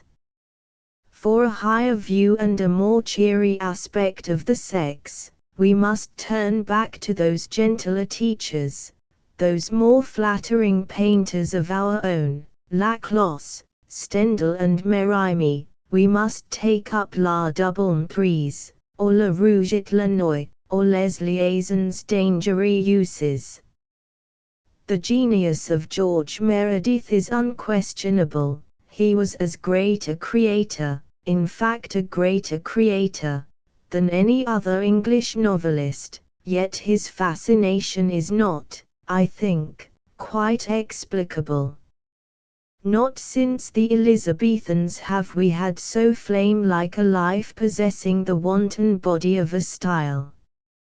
Our literature has not a more vividly entertaining book than The Shaving of Shagpat. I have the rare first edition of 1856 in my possession, nor has the soul of a style been lost more spectacularly. And with this fantastic, learned, poetic, passionate, intelligent style, a style which might have lent itself so well to the making of Elizabethan drama, Meredith has set himself the task of writing novels of contemporary life, nor can it be wondered that every novel of his breaks every rule which could possibly be laid down for the writing of a novel. Why has his prose so irresistible a fascination for so many of us, as it certainly has? I find Meredith breaking every canon of what are to me the laws of the novel, and yet I read him in preference to any other novelist. Meredith first conceives that the novelist's prime study is human nature and his first duty to be true to it. Moreover, being an artist, he is not content with simple observations. There must be creation, the imaginative fusion of the mass of observed fact. The philosophy of his seeking is only another name for intuition, analysis, imaginative thought. He has comprehension of a character from height to depth through that eye of steady flame which he attributes to Shakespeare, and which may be defined in every great artist. He sees it, he beholds a complete nature, at once and in entirety. His task is to make others see what he sees. But this cannot be done at a stroke. It must be done little by little, touch upon touch, light upon shade, shade upon light. The completeness, as seen by the seer or creator, the term is the same, must be microscopically investigated, divided into its component parts, produced piece by piece, and connected visibly. It is this that is meant when we talk of analysis, and the antithesis between analysis and creation is hardly so sheer as it seems.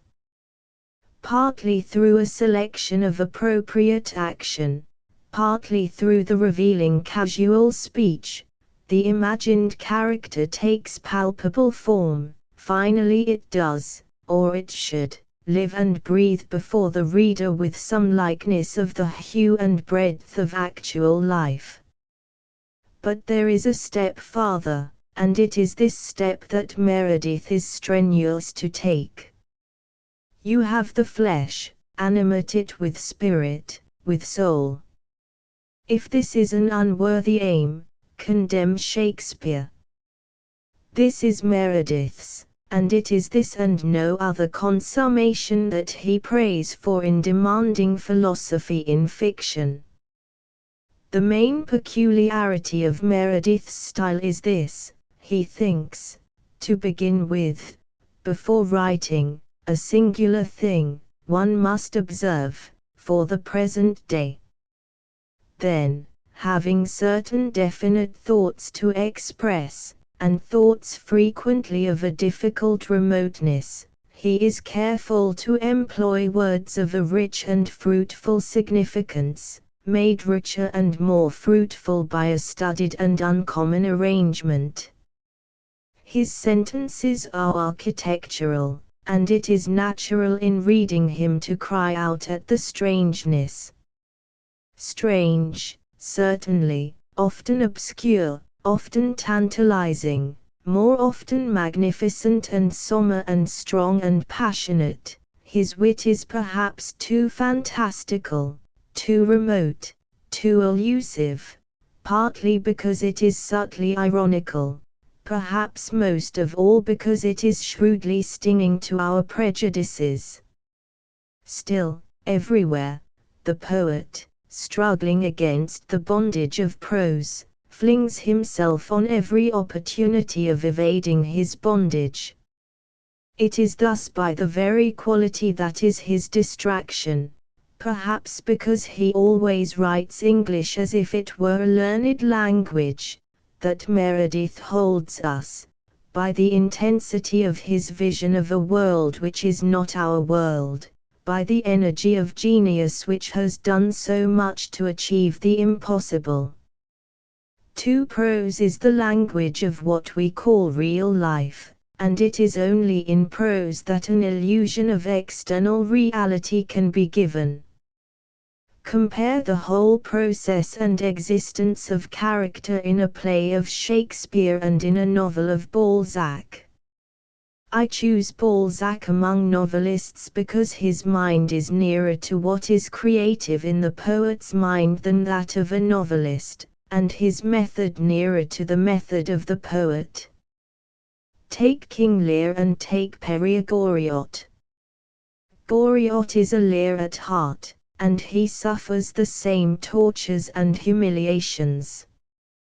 But precisely where Lear grows up before the mind's eye into a vast cloud and shadowy mountain of trouble, Goriot grows downward into the earth and takes root there, wrapping the dust about all his fibers.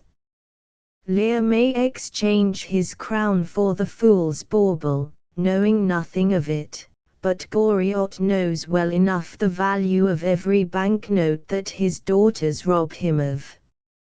In that definiteness, that new power of stationary emotion in a firm and material way, lies one of the great opportunities of prose. The genius of prose is essentially different from the genius of poetry, and that is the reason why writers like De Quincey and Ruskin trespassed, as thieves do, on forbidden ground. It is much better to pick forbidden fruit and to eat thereof, and be as stealthy as the traveller in Blake's deliciously wicked poem who steals from the unloved lover the woman he loves. Soon after she has gone from me a traveller came by, silently, invisibly, he took her with a sigh.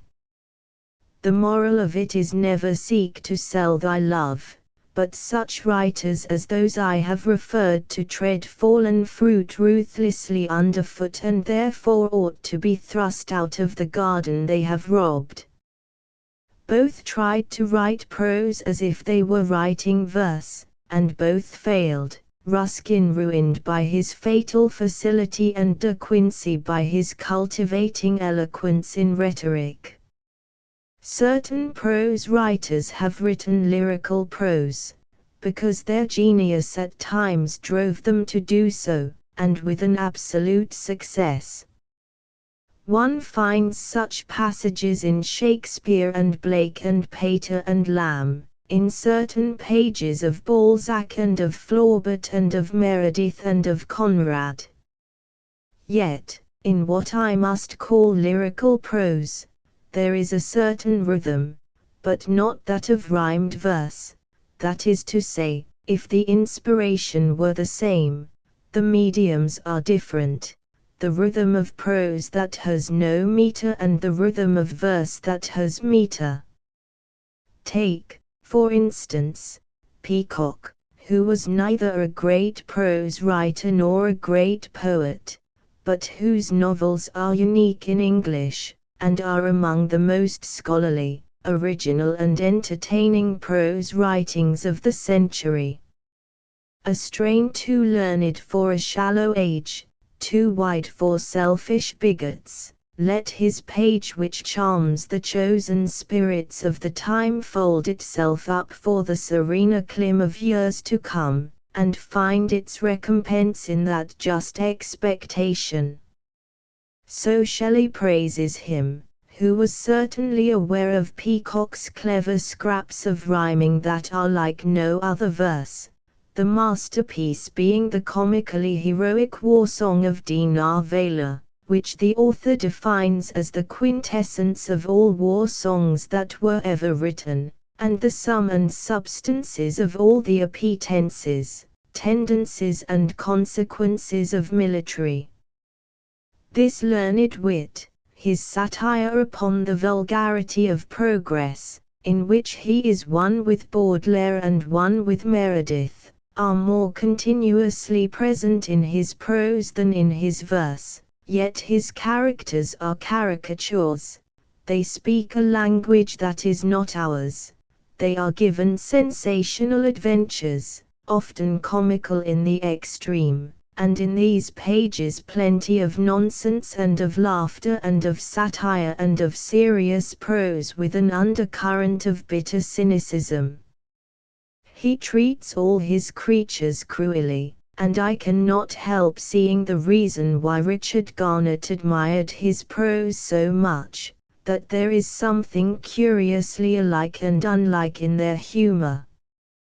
Garnett himself told me, as I always thought, that The Twilight of the Gods was far and away the best book he had written.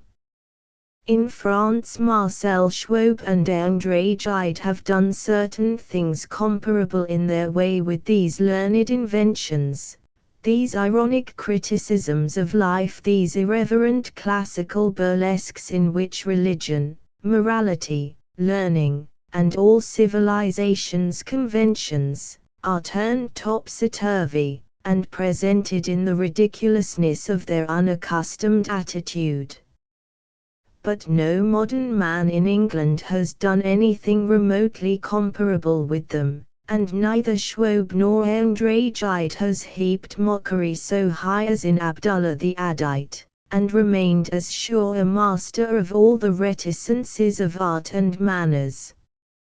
This learned mockery has an undefinable quality, macabre, diabolical, a witchcraft of its own, which I can find in no other writer. To return to the question of rhythm, the rhythm of prose, for one thing, is physiological, the rhythm of poetry is musical. There is in every play of Ibsen a rhythm perfect of its kind, but it is the physiological rhythm of prose. The rhythm of a play of Shakespeare speaks to the blood like wine or music. It is with exultation, with intoxication, that we see or read Antony and Cleopatra or even Richard II. It gives us exactly the same intoxication and the same exultation when we hear Vladimir de Pachmann play the piano, when we hear Wagner's Tristan. But the rhythm of a play of Ibsen is like that of a diagram in Euclid. It is the rhythm of logic, and it produces in us the purely mental exaltation of a problem solved. 3 is not a criticism of primary ideas, the only kind of criticism, when one considers it, that is really worth writing. A critic may tell us that so-and-so has written a charming book, that it is the best of his charming books, that it is better or worse than another book by another writer with whom we see no necessity to compare him, that it is, in short, an addition to literature. Well and good, here is someone's opinion, perhaps right, perhaps wrong, not very important if right, not easy to disprove if wrong. But let him tell us, in noting the precise quality of A. Rebowers, and its precise divergence from the tradition of naturalism, il n'est agissé plus tant de faire entrer dans l'art, par la représentation, l'extérieur brut, que de tirer de cet extérieur même des motifs de revit de la révélation intérieure. Let him tell us in discussing the question of literary sincerity that a certain writer is sincere, non pas question il avoue tout sa pensée, mais pas question il pense tout son avoues. He not added to the very substance of our thought, or touched that substance with new light. The curious thing in regard to Benjamin Constant is that there was not a single interest, out of the many that occupied his life, which he did not destroy by some inconsequence of action, for no reason in the world, apparently, except some irrational necessity of doing exactly the opposite of what he ought to have done, of what he wanted to do. So he creates Adolphe so much of himself in it, and makes him say, in a memorable sentence, Je me repose, pour ainsi dire, dans l'indifférence des auteurs, de la fatigue de son amour. He was never tired of listening to himself, and the acute interest of his journal consists in the absolute sincerity of its confessions, and at the same time the scrutinizing self-consciousness of every word that is written down. Il y en moi deux persons, dont l'un observe l'autre. So cold-hearted is he that when perhaps his best friend, Mademoiselle Talma, is dying, he spends day and night by her bedside, overwhelmed with grief, and he writes in his journal, Y étude la mort. So out of this distressing kind of reality which afflicts the artist, he creates his art, Adolphe, a masterpiece of psychological narrative, from which the modern novel of analysis may have been said to have arisen, which is simply a human document in which he has told us the story of his liaison with the writer of Corinne. She made him suffer, for he writes, tous les volcans sont moins flamboyants questionnels. He suffers, as his hero does, because he can neither be intensely absorbed, nor, for one moment, indifferent. That very spirit of analysis which would seem to throw some doubt on the sincerity of his passion, does but intensify the acuteness with which he feels it. It is the turning of the sword in a wound. He sums up and typifies the artistic temperament at its acutest point of weakness, the temperament which can neither resist, nor dominate, nor even wholly succumb to, emotion, which is forever seeking its own hurt, with the persistence almost of mania, which, if it ruins other lives in the pursuit, as is supposed, of artistic purposes, gains at all events no personal satisfaction out of the bargain, except, indeed, when one has written Adolphe, the satisfaction of having lived unhappily for more than 60 years, and left behind 100 pages that are still read with admiration, 60 years afterward. Flaubert, possessed of an absolute belief that there exists but one way of expressing one thing, one word to call it by, one adjective to qualify, one verb to animate it, gave himself to superhuman labors for the discovery, in every phrase, of that word, that verb, that adjective. And the desperate certitude in his spirit always was, among all the expressions in the world, all forms and turns of expression, there is but one form, one mode, to express all I want to say. He desired, above all things, impersonality, and yet, in spite of the fact that he is the most impersonal of novelists, the artist is always felt, for as Pater said, his subjectivity must and will color the incidents, as his very bodily eye selects the aspects of things. Yet again, in spite of the fact that Flaubert did keep Madame Bovary at a great distance from himself, we find in these pages the analyst and the lyric poet in equilibrium. It is the history of a woman, as carefully observed as any story that has ever been written, and observed in surroundings of the most extraordinary kind. He creates Emma cruelly, morbidly, marvelously. He creates in her, as Baudelaire says, the adulterous woman with a depraved imagination. L.S.E. Dunn he writes, magnifiquement, générieusement, d'une manière tout masculine, et des drôles qui n'y sont pas égaux, exactement comme les poètes s'élèvent à des drôlesses. As Flaubert invented the rhythm of every sentence, I choose this one from the novel I have referred to, this magnificently tragic sentence, it Emma semita rire, dun rire atroce, frenetic, désesp, cruint voilà face hideurs du misérable qui se dresse dans les ténèbres éternelles comme une épouvantant. Aeschylus might have put such words as these on the lying and crying lips of Clytemnestra in her atrocious speech after she has slain Agamemnon. With this compare a sentence I translate from Petrus Borel. I have often heard that certain insects were made for the amusement of children. Perhaps man also was created for the same pleasures of superior beings, who delight in torturing him, and disport themselves in his groans.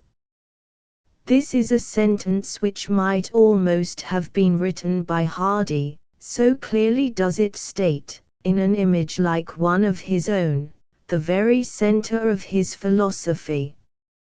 Take, for example, these sentences in The Return of the Native: "Yet, upon the whole, neither the man nor the woman lost dignity by sudden death. Misfortune had struck them gracefully, cutting off their erratic histories with a catastrophic dash." Swinburne, who invariably overpraises Victor Hugo, overpraises his atrocious novel L'Homme qui rit. But I forgive him everything when he writes such Baudelairean sentences as these.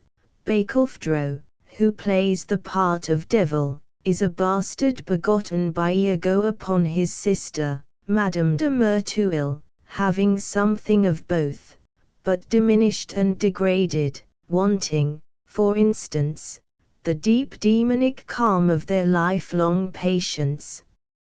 He has too much heat of discontent, too much fever and fire, to know their perfect peace of spirit, the equable element of their souls, the quiet of mind in which they live and work out their work at leisure.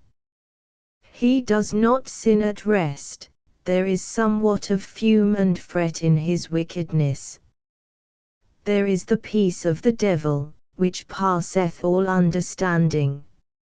Certainly, for an absolutely diabolical dissection of three equally infamous characters, this is unsurpassable. Iago is not entirely malignant, nor is he abjectly vile, nor is he utterly dishonest. He is supreme in evil, and almost as far above vice as he is beyond virtue. He has not even a fleshly desire for Desdemona, yet he is the impassioned villain who spins the plot. Can one conceive, as Swinburne conjectures, something of Iago's attitude in hell, of his unalterable and indomitable posture for all eternity? As for Madame Merteuil, she is, in Les Liaisons Dangereuses, not only a counterfoil for Valmont, but a spirit of almost inconceivable malignity, yet she is not as abnormal as Iago. She has a sublime lack of virtue, with an immense sense of her seductiveness. There is no grandeur in her evil, as there is in Valmont's.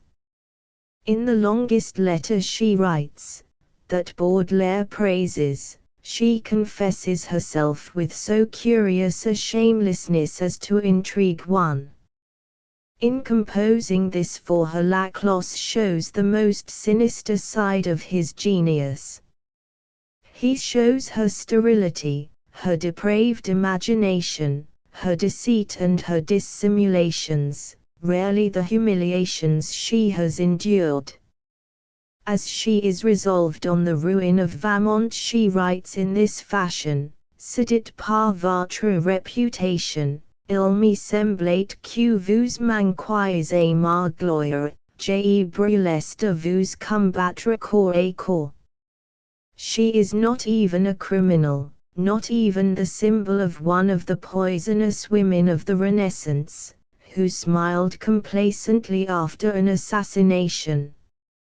Her nature is perverted by the lack of the intoxication of crime. The imagination which stands to her in the place of virtue has brought its revenge, and for her, too, there is only the release of death.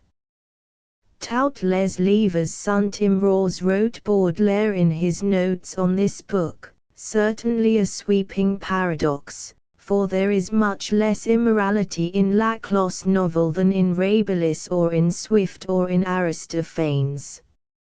Still, as he wrote this book in the time of the French Revolution, There was more than enough of hell-creating material in the age of Robespierre and Marat and Danton and Mirabeau, who wrote the infamous erotica biblion.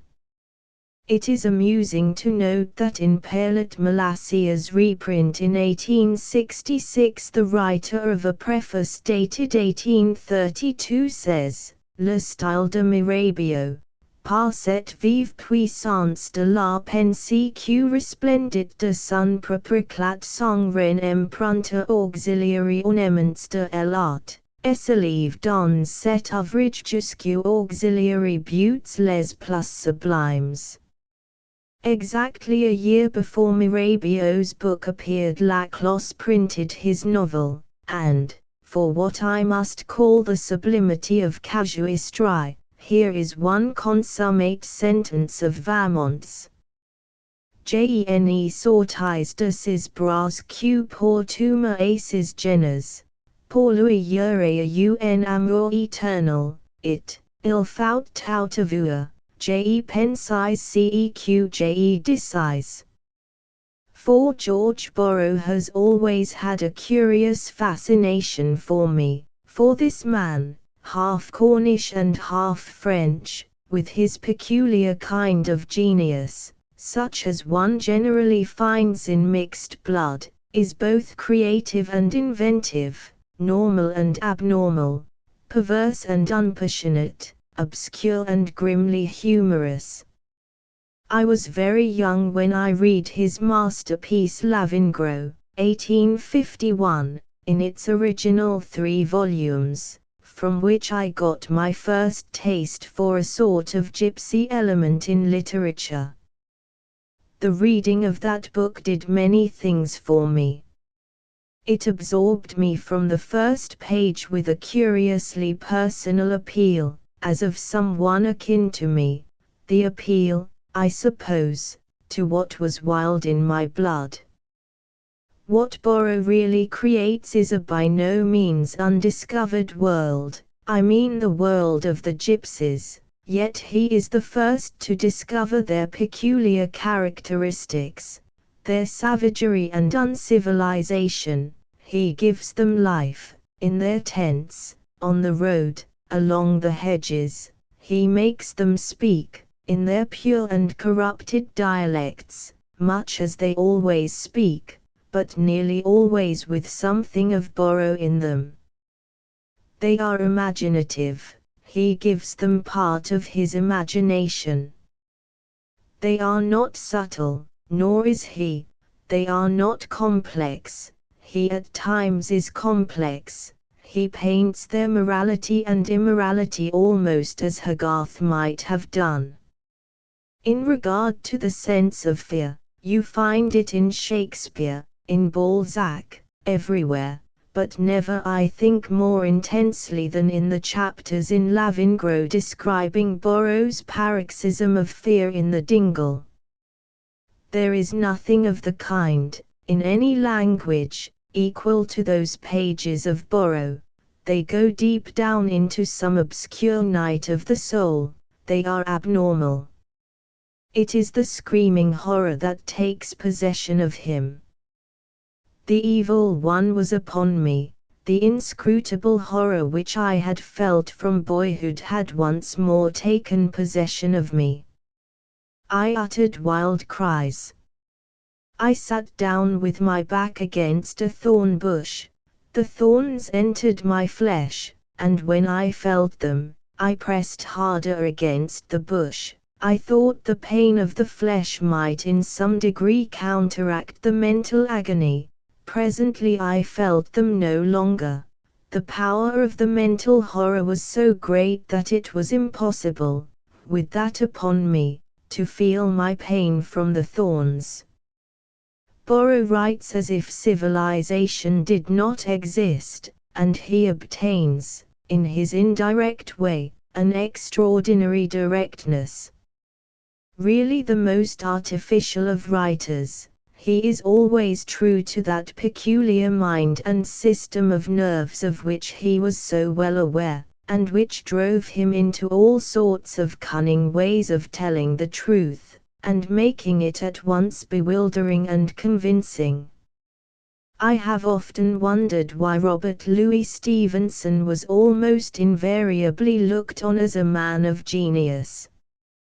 He had touches of it, certainly, and therein lies part of the secret of his captivating the heart. Why, quite by himself, he ranks with writers like Thoreau and with Dumas, one for a certain seductiveness of manner, the other for his extravagant passion for miraculous adventures, and why he appeals to us, not only from his curious charm as a literary vagrant, to some of us an irresistible charm, and from the exhilaration of the blood which he causes in us, and from the actual fever of his prose, and for his inhuman sense of life's whimsical distresses, of its cruelties and maladies and confusions, but from a certain gypsy and wayward grace, so like a woman's, that can thrill to the blood often more instantly than in the presence of the august perfection of classic beauty.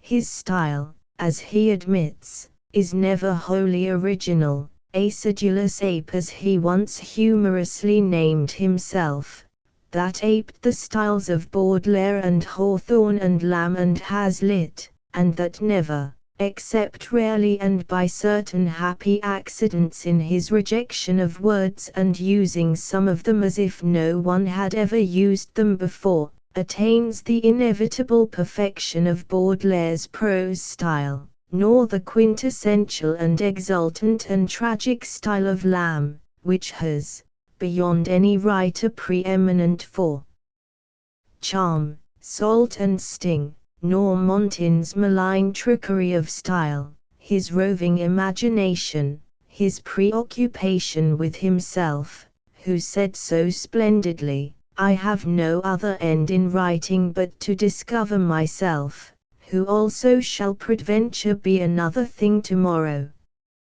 As in a tragic drama so in a tragic novel we must not forbid an artist in fiction to set before us strange instances of inconsistency and eccentricity in conduct as well as in action, but we require of him that he should make us feel such aberrations to be as clearly inevitable as they are certainly exceptional.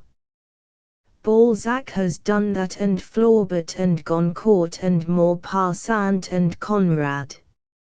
All these, at their greatest, are inevitable, only no novelist is ever consistently great.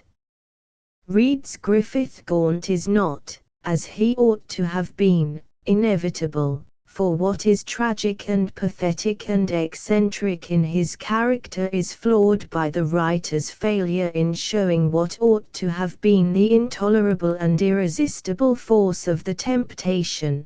His art is an act of envy, therefore a base act, and has none of the grandeur of Othello's jealousy, which makes one love him the more for that, more even because he is unconscious of Iago's poisoned tongue. Leonce excites our repulsion, he is a coward, selfish and deluded and ignoble. At his finest I find in Charles Reade certain adventures almost worthy of Dumas, only he never had that overflowing Negro-like genius of the French novelist, who can be tedious at times, and can write very badly when he likes, for he never had much of a style. Yet, with all his suspense and the suddenness of his vivid action and of the living conversation of furiously living creatures, he does really carry us along in an amazing way, equally in the tragic figure Edmond Dantes as in those of D'Artagnan and Aramis and Porthos. Among Reade's many faults is the inability to blot when he ought to have blotted, to abstain, as he too often did not, from ostentation and self-praise, by the fact that he cannot always get far enough away from what to him was the pernicious atmosphere of the stage. The picture of Dorian Gray, 1891, is partly made out of Wilde himself, partly out of two other men, both of whom are alive. Not being creative, he was cruel enough to mix his somewhat poisonous color after the fashion of an impressionistic painter, and so to give a treble reflection of three different temperaments instead of giving one. In any case, as Pater wrote, Dorian himself, though a quite unsuccessful experiment in Epicureanism, in life as a fine art, is, till his inward spoiling takes visible effect suddenly, and in a moment, at the end of his story, a beautiful creature. His peculiar kind of beauty might be imaged by a strangely colored Eastern vessel, and hidden within it, a few delicate young serpents.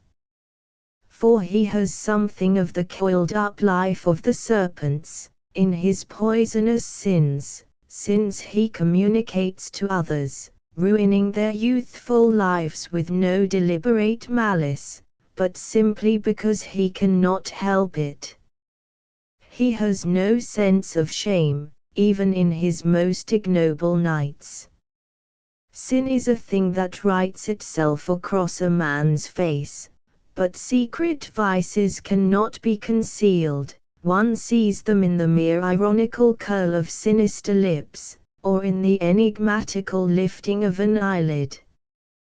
He has made the devil's bargain, but not in the sense in which Faustus sells his soul to Satan, yet he is always entangled in the painted sins, the more and more hideous aspects, of his intolerably accusing portrait, taken, certainly, in Wilde's usual manner, from La Peau de Chagrin of Balzac, only, and therein lies the immense difference. The man's life never shrinks, but the very lines and colors of his painted image shrivel, until the thing itself, the thing he has come to hate as one hates, hell, has its revenge. A passion for caprice, a whimsical Irish temperament, a love of art for art's sake. It is in such qualities as these that I find the origin of the beautiful force of aestheticism, the exquisite echoes of the poems, the subtle decadence of Dorian Gray, and the paradoxical truths, the perverted common sense of the intentions. Certainly, as Pater realized, Wilde, with his hatred of the bourgeois seriousness of dull people, has always taken refuge from commonplace in irony. Life, to him, even when he is most frivolous, ought not to be realism, but a following after art, a provoking enough phrase for those who are lost to the sense of suggestiveness. He is conscious of the charm of grateful echoes, and is always original in his quotations. In Wilde we see a great spectacular intellect, to which, at last, pity and terror have come in their own person, and no longer as puppets in a play. In its sight, human life has always been something created on the stage, a comedy in which it is the wise man's part to sit aside and laugh, but in which he may also disdainfully take part, as in a carnival, under any mask.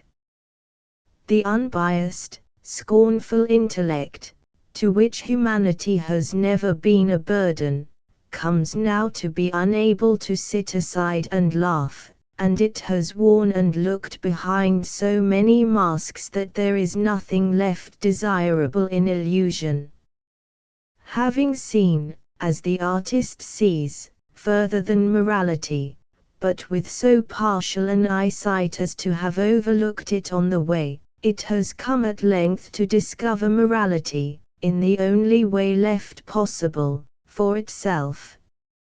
And, like most of those who have thought themselves weary have made the adventure of putting thought into action, it has had to discover it sorrowfully, at its own inevitable expense.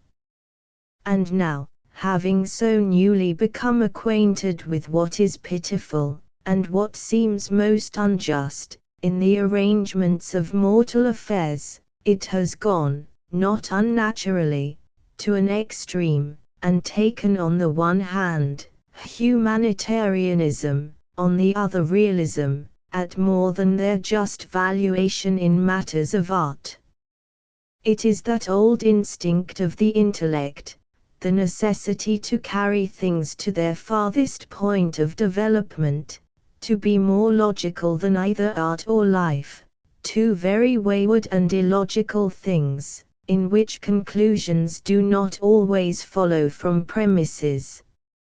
Swinburne's Love's Cross Currents appeared originally under what is now its subtitle A Year's Letters, in a weekly periodical, long since extinct, called The Tatler, from the 25th of August to the 29th of December, 1877.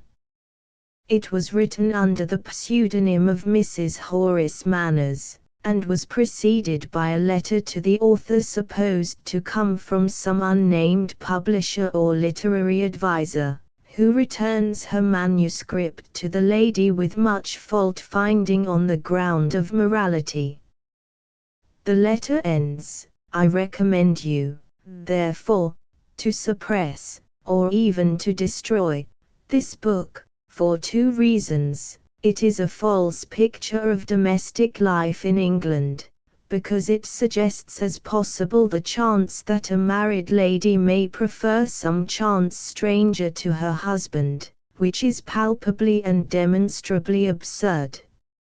It is also, as far as I can see, deficient in purpose and significance. Morality, I need not add, is the soul of art. A picture, poem, or story must be judged by the lesson it conveys. If it strengthens our hold upon fact, if it heightens our love of truth, if it rekindles our ardor for the right, it is admissible as good. If not, what shall we say of it? The two final sentences of the first chapter, now omitted, are amusing enough to seem characteristic, for the worldling's sneer may silence religion, but philanthropy is a tough fox and dies hard. The pietist may subside on attack into actual sermonizing, and thence into a dumb agony of appeal against what he hears, the impotence of sincere disgust. But infinite coarse chaff will not shut up the natural lecturer. He snuffs sharply at all implied objection, and comes up to time again, gasping, verbose and resolute.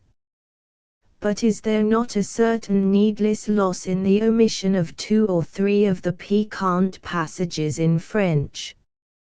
One is on the woman of 60 whose seule cite maître du fard moral sans yeux avec. There is another passage in French which comes out of page 220, it is not clear why, for it is sprightly enough, as this is also, which drops out of page 175, Si sang répandu, voyez-vous, mon enfant, si était la monnaie de sa vertu. I said I should have preferred it without the small change. Mais, avec de la grosse monnaie on ne quitte jamais rien qui vaille, she said placidly. Then follows, as we now have it, si était décidement une femme forte. Such, so slight, and at times so uncalled for, are the changes in this disinterment of so early an attempt in the great art of fiction or creation. In defending the form of his story in letters, Swinburne invokes the names of Richardson and Laclos and the giant genius of Balzac. But the Memoirs des Deux Jeunes Maries is full of firm reality, Pamela is full of patient analysis, and Les Liaisons Dangereuses Uses is full of reality, analysis, and a hard brilliant genius for psychology. Swinburne may have found in Laclos a little of his cynicism, though for that he need have gone no further than Stendhal, who is referred to in these pages, significantly. Someone says of someone, "I'd as soon read the Chartreuse de Parme as listen to her talk long." It is Stendhal diluted and transmuted.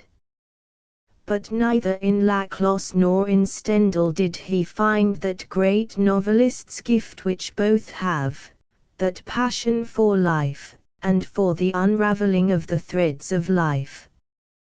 His people and their doings are spectral, lunar, all the more so because their names are Reggie Frank, and only rarely Amicia, and because they talk schoolboy slang as schoolboys and French drawing-room slang as elderly people. They are presented by brilliant descriptive or satiric touches, they say the cleverest things of one another, they have a ghostly likeness to real people which one would be surprised that Swinburne should ever have tried to get, had he not repeated the same hopeless experiment in his modern play The Sisters, which sacrifices every possible charm of poetry or deep feeling to such a semblance, to so mere a mimicry of everyday speech and manners. There is more reality in any mere Felice or Fragoletta than in the plausible polite letter writers. It is impossible to care what they are doing or have done, not easy indeed, without close reading, to find out, and, while there is hardly a sentence which we cannot read with pleasure for its literary savour, its prim ironic elegance, there is not a page which we turn with the faintest thrill of curiosity. A novel which lacks interest may have every formal merit of writing, but it cannot have merit as a novel. The novel professes to show us men and women, alive and in action, the one thing vitally interesting to men and women. On criticism is a valuation of forces, and it is indifferent to their direction. It is concerned with them only as force, and it is concerned only with force in its kind and degree. The aim of criticism is to distinguish what is essential in the work of a writer, and in order to do this, its first business must be to find out where he is different from all other writers. It is the delight of the critic to praise, but praise is scarcely a part of his duty. He may often seem to find himself obliged to condemn, yet condemnation is hardly a necessary part of his office. What we ask of him is, that he should find out for us more than we can find out for ourselves, trace what in us is a whim or leaning to its remote home or center of gravity, and explain why we are affected in this way or that way by this or that writer. He studies origins in effects, and must know himself, and be able to allow for his own mental and emotional variations, if he is to do more than give us the records of his likes and dislikes. He must have the passion of the lover, and be enamored of every form of beauty, and, like the lover, not of all equally, but with a general allowance of those least to his liking. He will do well to be not without a touch of intolerance, that intolerance which, in the lover of the best, is an act of justice against the second rate. The second rate may perhaps have some reason for existence, that is doubtful, but the danger of the second rate, if it is accepted on its own merits as people say, is that it may come to be taken for the thing it resembles, as a wavering image in water resembles the rock which it reflects. Dryden, a poet who was even greater as a critic than as a poet, said, "True judgment in poetry, like that in painting, takes a view of the whole together, whether it be good or not, and where the beauties are more than the faults, concludes for the poet against the little judge." Here, in this decision, as to the proportions of merit and demerit in a work, is the critic's first task. It is one that is often overlooked by careful analysts, careless of what substance they are analyzing. What has been called the historical method is responsible for a great deal of these post-mortem dissections. How often do we not see learned persons engaged in this dismal occupation, not even conscious that they are fumbling among the bones and sinews of the dead? Such critics will examine the signs of life with equal gravity in living insignificances. But to the true critic a living insignificance is already dead. And so, as in a dead man all the virtues go for nothing, no merit, no number of merits, of a secondary kind, in a writer who has been adjudged not to exist can avail anything. The critic concerns himself only with such as do exist. One of these, it may be, exists for a single book out of many books, a single poem out of many volumes of verse, an essay, an epigram, the preface to a book, a song out of a play. No perfect thing is too small for eternal recollection. But there are other writers who, though they have never condensed all their quality into any quite final achievement, live by a kind of bulk, live because there is in them something living, which refuses to go out. It is in his judgment of these two classes of writers, the measure of his skill in finding vital energy concentrated or diffused, in a cell or throughout an organism, that the critic is most likely to show his own quality. Charles Lamb is one of the greatest critics of Shakespeare, but the infallibility of his instinct as a critic is shown, not so much when he writes better about Lear than anyone had ever written about Lear, but when he reveals to us, for the first time, the secret of Ford, the mainspring of Webster. Criticism, when it is not mere talk about literature, concerns itself with the first principles of human nature and with fundamental ideas. There is a quite valuable kind of critic to whom a book is merely a book, who is interested in things only as they become words, in emotions only as they add fine raptures to printed pages. To such critics we owe rules and systems. When they tabulate or elucidate meter or any principle of form, they are doing a humble but useful service to artists. Their comments on books are often pleasant reading, sometimes turning into a kind of literature, essays which we are content to read for their own charm. But there is hardly anything idler than literary criticism, which is a mere describing and comparing of books, a mere praise and blame of this and that writer and his work. When Coleridge writes a criticism of Shakespeare, he is giving us his deepest philosophy, in a manner in which we can best apprehend it. Criticism with Gertie is part of his view of the world, his judgment of human nature, and of society. With Pater, criticism is quickened meditation, with Matthew Arnold, a form of moral instruction or mental satire. Lamb said in his criticism more of what he had to say of what God and man is with more gravity and more intensity, than in any other part of his work.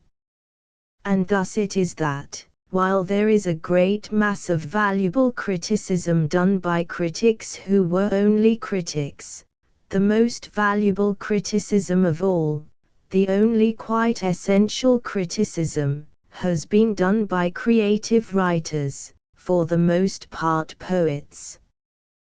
The criticism of a philosopher, Aristotle's, comes next to that of the poets, but is never that winged thing which criticism, as well as poetry, can be in the hands of a poet. Aristotle is the mathematician of criticism, while Coleridge is the high priest. When Dryden said poets themselves are the most proper, though, I conclude, not the only critics, he was stating a fact which many prose persons have tried, though vainly, to dispute.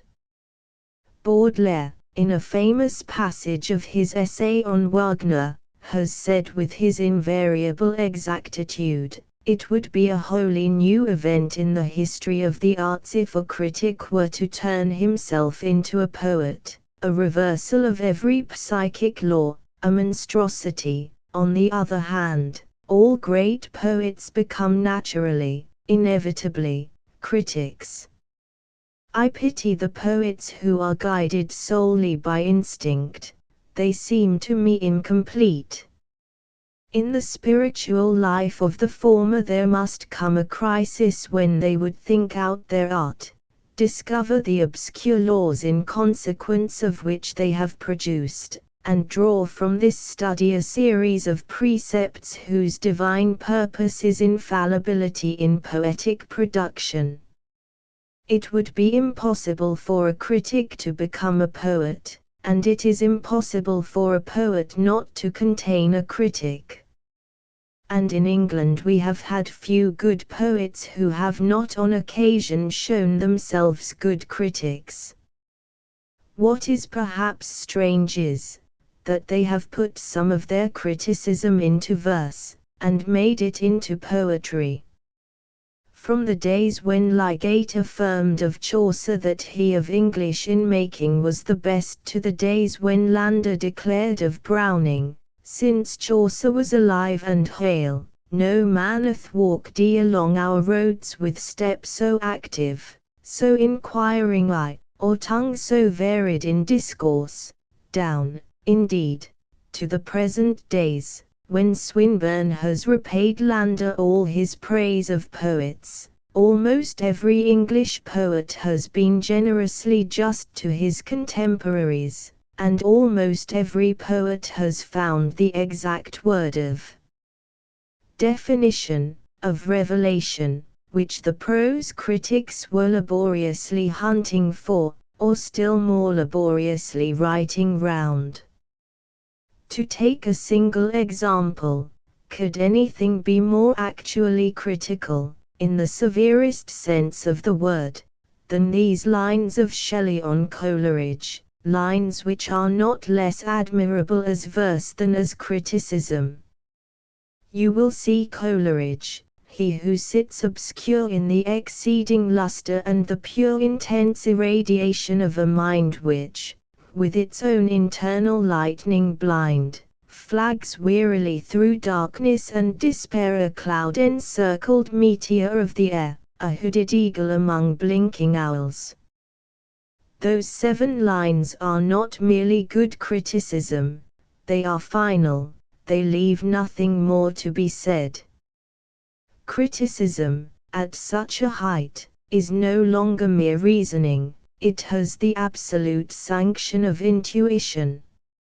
And, it will be found, the criticism of poets, not only such as is expressed, deliberately or by the way, in verse, but such as is set down by them in essays, or in letters, however carefully or casually, remains the most valuable criticism of poetry which we can get, and, similarly, the opinion of men of genius on their own work and on their own form of art, whatever it may be, is of more value than all the theories made by little judges.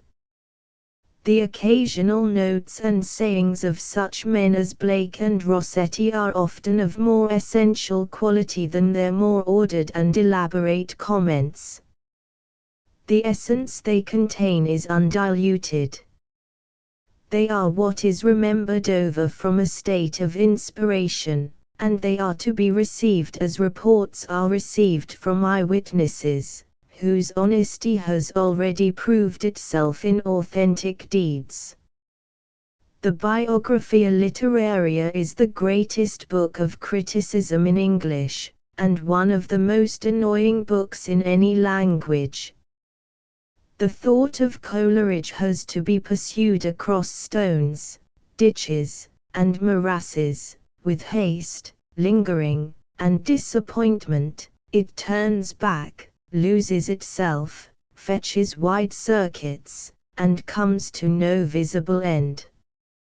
But you must follow it step by step, and if you are ceaselessly attentive, will be ceaselessly rewarded. When Coleridge says, in this book, that the ultimate end of criticism is much more to establish the principle of writing than to furnish rules how to pass judgment on what has been written by others, he is defining that form of criticism in which he is supreme among critics. Lamb can be more instant in the detection of beauty.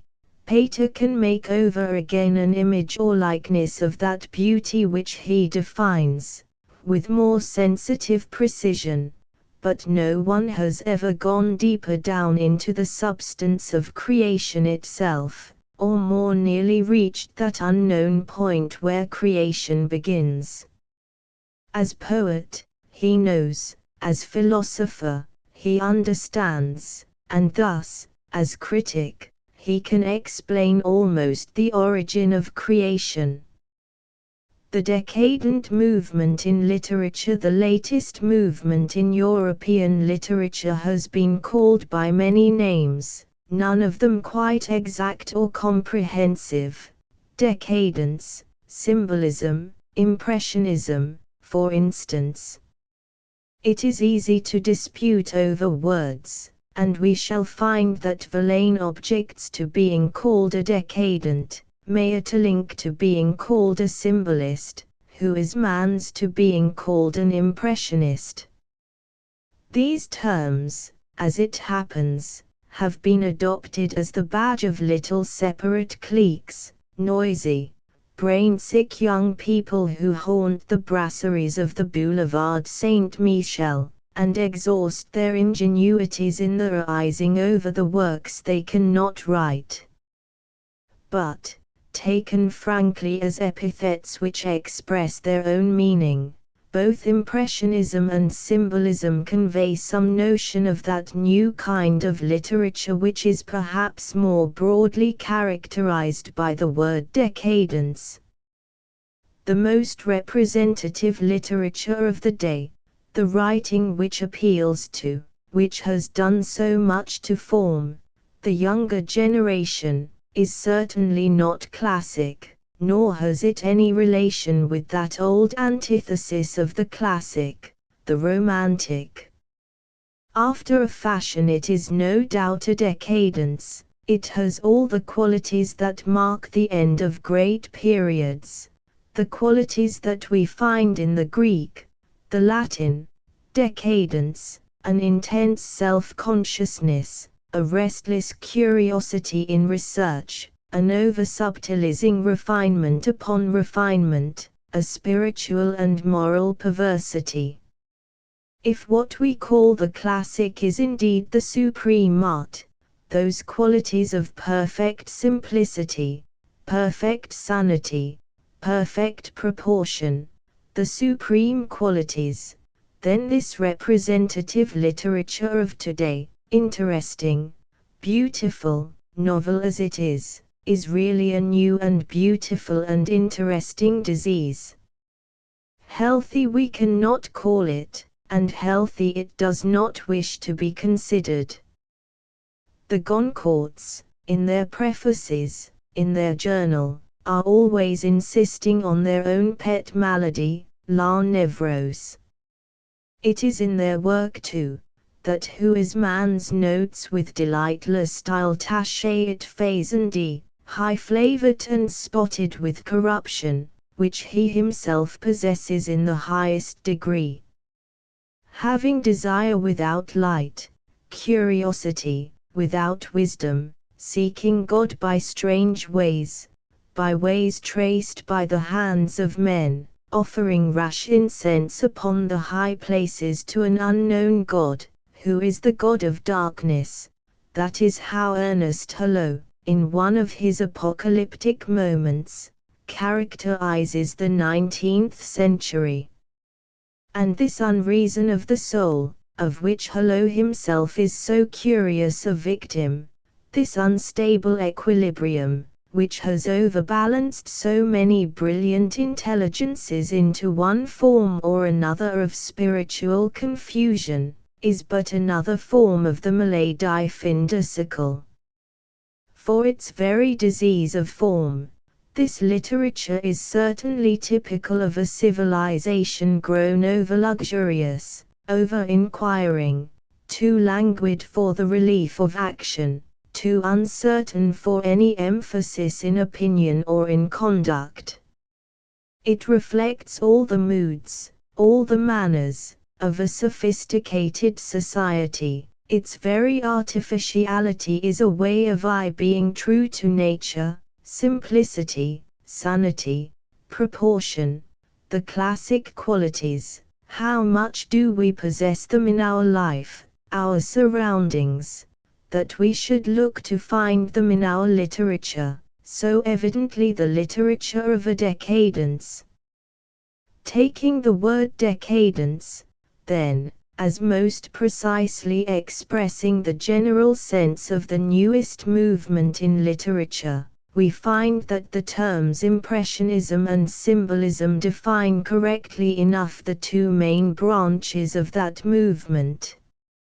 Now Impressionist and Symbolist have more in common than either supposes. Both are really working on the same hypothesis, applied in different directions. What both seek is not general truth merely, but vérité vraie, the very essence of truth, the truth of appearances to the senses, of the visible world to the eyes that see it, and the truth of spiritual things to the spiritual vision. The Impressionist, in literature as in painting, would flash upon you in a new, sudden way so exact an image of what you have just seen, just as you have seen it, that you may say, as a young American sculptor, a pupil of Rodin, said to me on seeing for the first time a picture of Whistler's, Whistler seems to think his picture upon canvas, and there it is. Or you may find, with Saint Beuve, writing of Goncourt, the soul of the landscape, the soul of whatever corner of the visible world has to be realized. The symbolist, in this new, sudden way, would flash upon you the soul of that which can be apprehended only by the soul, the finer sense of things unseen, the deeper meaning of things evident. And naturally, necessarily, this endeavor after a perfect truth to one's impression, to one's intuition, perhaps an impossible endeavor, has brought with it, in its revolt from ready-made impressions and conclusions, a revolt from the ready-made of language, from the bondage of traditional form, of a form become rigid. In France, where this movement began and has mainly flourished, it is Goncourt who was the first to invent a style in prose really new, impressionistic, a style which was itself almost sensation. It is Verlaine who has invented such another new style in verse. The work of the brothers de Goncourt, 12 novels, 11 or 12 studies in the history of the 18th century, 6 or 7 books about art, the art mainly of the 18th century and of Japan, 2 plays, some volumes of letters and of fragments, and a journal in 6 volumes, is perhaps, in its intention and its consequences, the most revolutionary of the century. No one has ever tried so deliberately to do something new as the Goncourts, and the final word in the summing up which the survivor has placed at the head of the prefaces it manifests is a word which speaks of tentatives, enfin, ou les deux frères ont fait du neuf, ont fait los efforts pour doter les diverses branches de la littérature de quelque chose qu'en avait point sont et trouver los prédécesseurs. And in the preface to Sherry, in that pathetic passage which tells of the 2 brothers, one mortally stricken, and within a few months of death, taking their daily walk in the Bois de Boulogne, there is a definite demand on posterity. The search after reality in literature, the resurrection of 18th century art, the triumph of Japanism, are not these, said Jules, the 3 great literary and artistic movements of the second half of the 19th century? And it is we who brought them about, these 3 movements. Well, when one has done that, it is difficult indeed not to be somebody in the future. Nor, even, is this all. What the Goncourts have done is to specialize vision, so to speak, and to subtilize language to the point of rendering every detail in just the form and color of the actual impression. Edmond de Goncourt once said to me, varying, if I remember rightly, an expression he had put into the journal, my brother and I invented an opera glass. The young people nowadays are taking it out of our hands. An opera glass, a special, unique way of seeing things, that is what the Goncourts have brought to bear upon the common things about us, and it is here that they have done the something new here more than anywhere. They have never sought to see life steadily, and see it whole. Their vision has always been somewhat feverish, with the diseased sharpness of over-excited nerves. We do not hide from ourselves that we have been passionate, nervous creatures, unhealthily impressionable, confesses the journal. But it is this morbid intensity in seeing and seizing things that has helped to form that marvelous style. A style perhaps too ambitious of impossibilities as they admit, a style which inherits some of its color from Gautier, some of its fine outline from Flaubert, but which has brought light and shadow into the color, which has softened outline in the magic of atmosphere. With them words are not merely color and sound, they live. That search after l'image paint, l'épithète rare, is not, as with Flaubert, a search after harmony of phrase for its own sake. It is a desperate endeavor to give sensation, to flash the impression of the moment, to preserve the very heat and motion of life. And so, in analysis as in description, they have found a way of noting the fine shades. They have broken the outline of the conventional novel in chapters, with its continuous story, in order to indicate, sometimes in a chapter of half a page, this and that revealing moment, this or that significant attitude or accident or sensation. For the placid traditions of French prose they have had but little respect. their aim has been but one, that of having, as M. Edmond de Goncourt tells us in the preface to Sherry, un lang rendant numbers idées, numbers sensations, numbers figurations des hommes et des choses, un facon distinct de celui ou de celui-là, un langue personnelle, un langue portant notre signature. What Goncourt has done in prose, inventing absolutely a new way of saying things, to correspond with that new way of seeing things which he has found, Verlaine has done in verse. In a famous poem, Art Poétique, he has himself defined his own ideal of the poetic art, car nous volons la nuance encore, pas la couleur, ren que la nuance. Oh! La nuance sur fiancé le rêve or rêvit la flûte au corps. Music first of all and before all, he insists, and then, not color, but la nuance, the last fine shade. Poetry is to be something vague, intangible, evanescent, a winged soul in flight toward other skies and other loves. To express the inexpressible he speaks of beautiful eyes behind a veil, of the palpitating sunlight of noon, of the blue swarm of clear stars in a cool autumn sky, and the verse in which he makes this confession of faith has the exquisite troubled beauty, Sans René en lui qui pose ou qui pose, which he commends as the essential quality of verse. In a later poem of poetical counsel he tells us that art should, first of all, be absolutely clear, absolutely sincere, l'art mis en fans, c'est d'être absolument soi-même.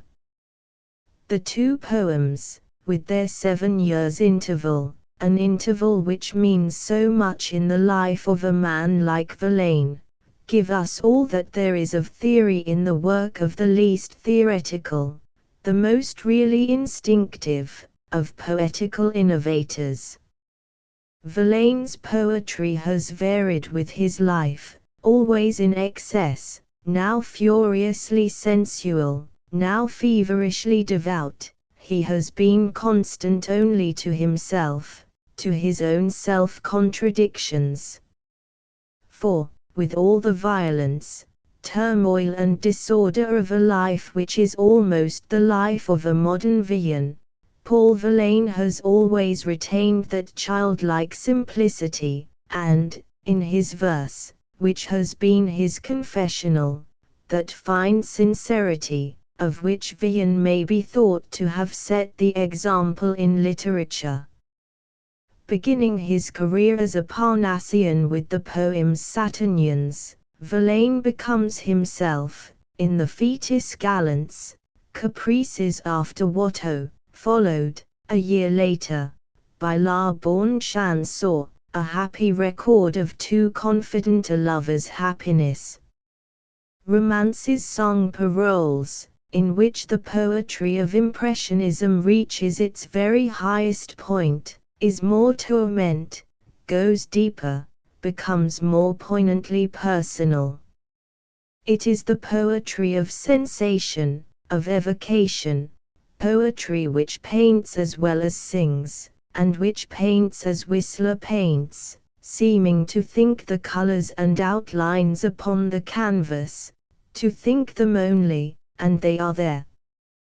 The mere magic of words, words which evoke pictures, which recall sensations, can go no further, and in his next book, Sages, published after 7 years' wanderings and sufferings, there is a graver manner of more deeply personal confession, that sincerity, and the impression of the moment followed to the letter which he has defined in a prose criticism on himself as his main preference in regard to style. Sincerity, and the impression of the moment followed to the letter mark the rest of Verlaine's work, whether the sentiment be that of passionate friendship, as in amour, of love, human and divine, as in bonheur, of the mere lust of the flesh, as in parallelement and chanson pour elle.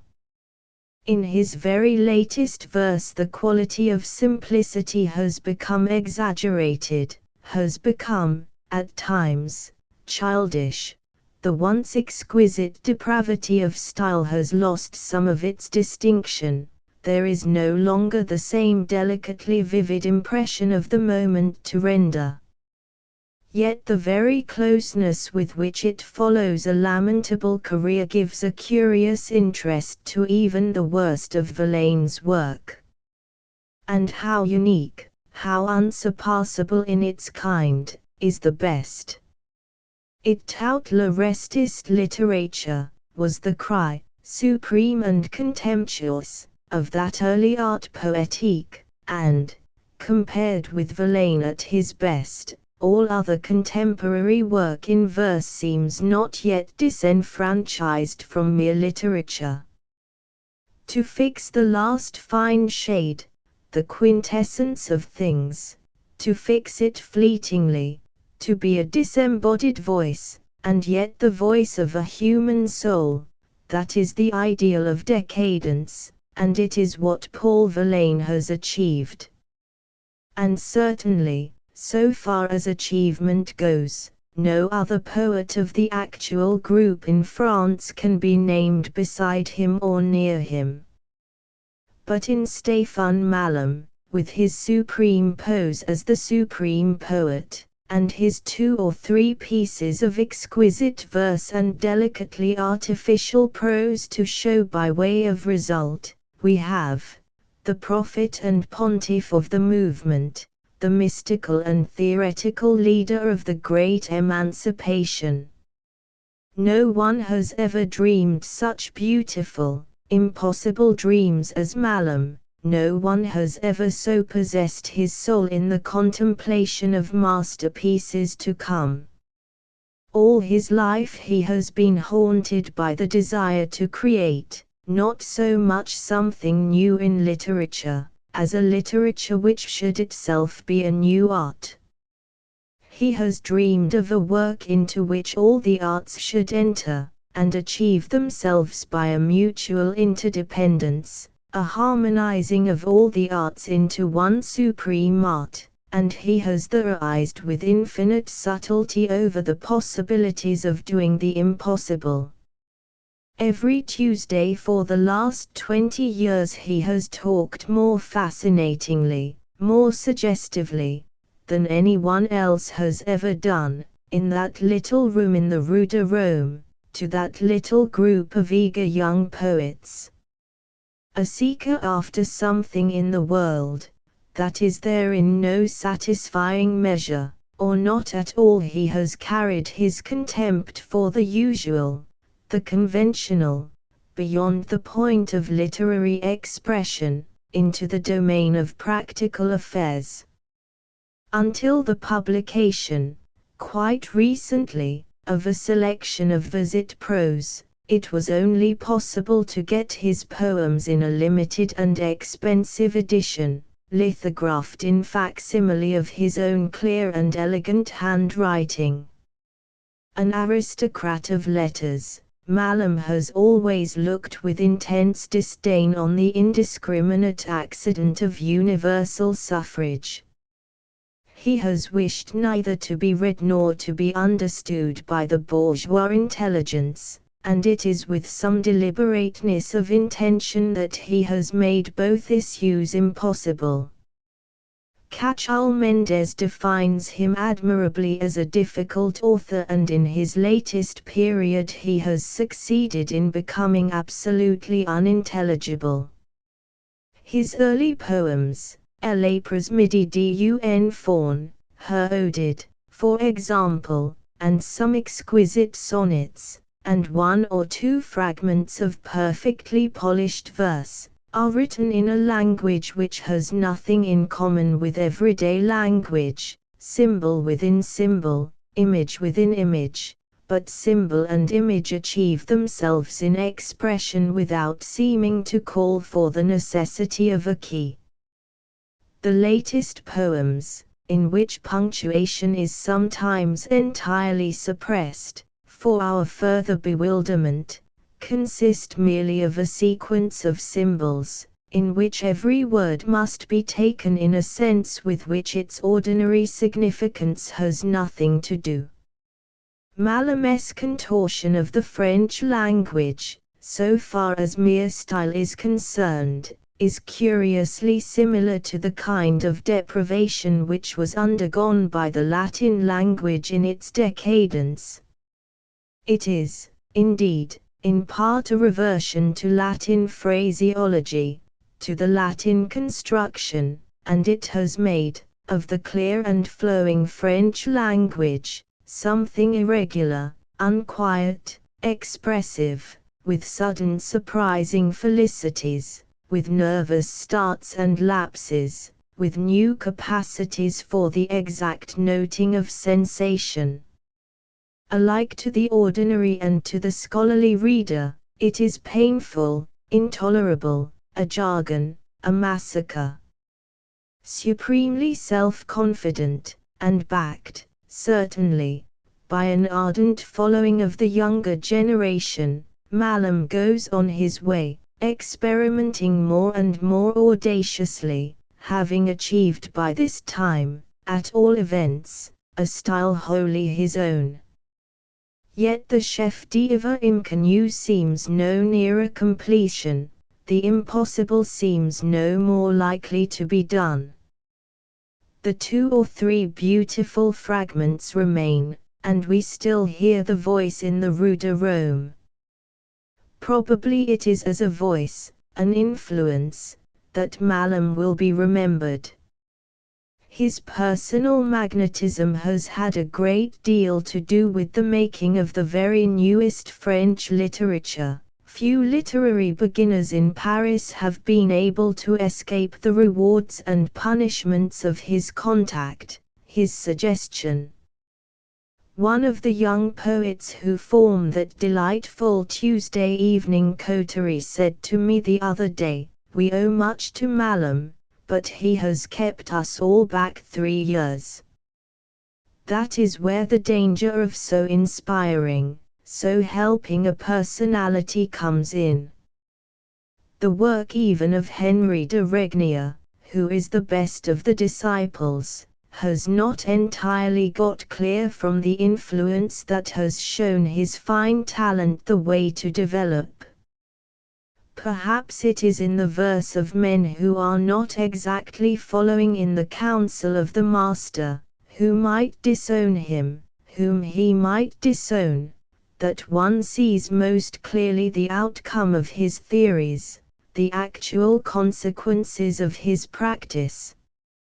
In regard to the construction of verse, Mallarmé has always remained faithful to the traditional syllabic measurement, but the freak or the discovery of le vers libre is certainly the natural consequence of his experiments upon the elasticity of rhythm, upon the power of resistance of the caesura.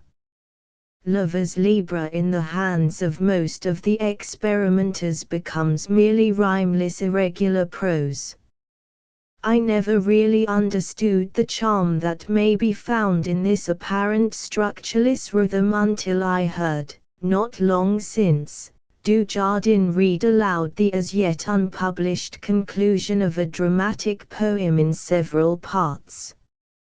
It was rhymed, but rhymed with some irregularity, and the rhythm was purely and simply a vocal effect. The rhythm came and went as the spirit moved. You might deny that it was rhythm at all, and yet, read as I heard it read, in a sort of slow chant, it produced on me the effect of really beautiful verse. But vers libres in the hands of a stylist are the most intolerably easy and annoying of poetical exercises. Even in the case of La Pèlerine Passion I cannot see the justification of what is merely regular syllabic verse lengthened or shortened arbitrarily, with the Alexandrine always evident in the background as the foot rule of the new meter. In this hazardous experiment Jean Marias, whose real talent lies in quite another direction, has brought nothing into literature but an example of deliberate singularity for singularity's sake. I seem to find the measure of the man in a remark I once heard him make in a café, where we were discussing the technique of meter. "You, Verlaine," he cried, leaning across the table, "have only written lines of 16 syllables. I have written lines of 20 syllables." And turning to me, he asked anxiously if Swinburne had ever done that, had written a line of 20 syllables.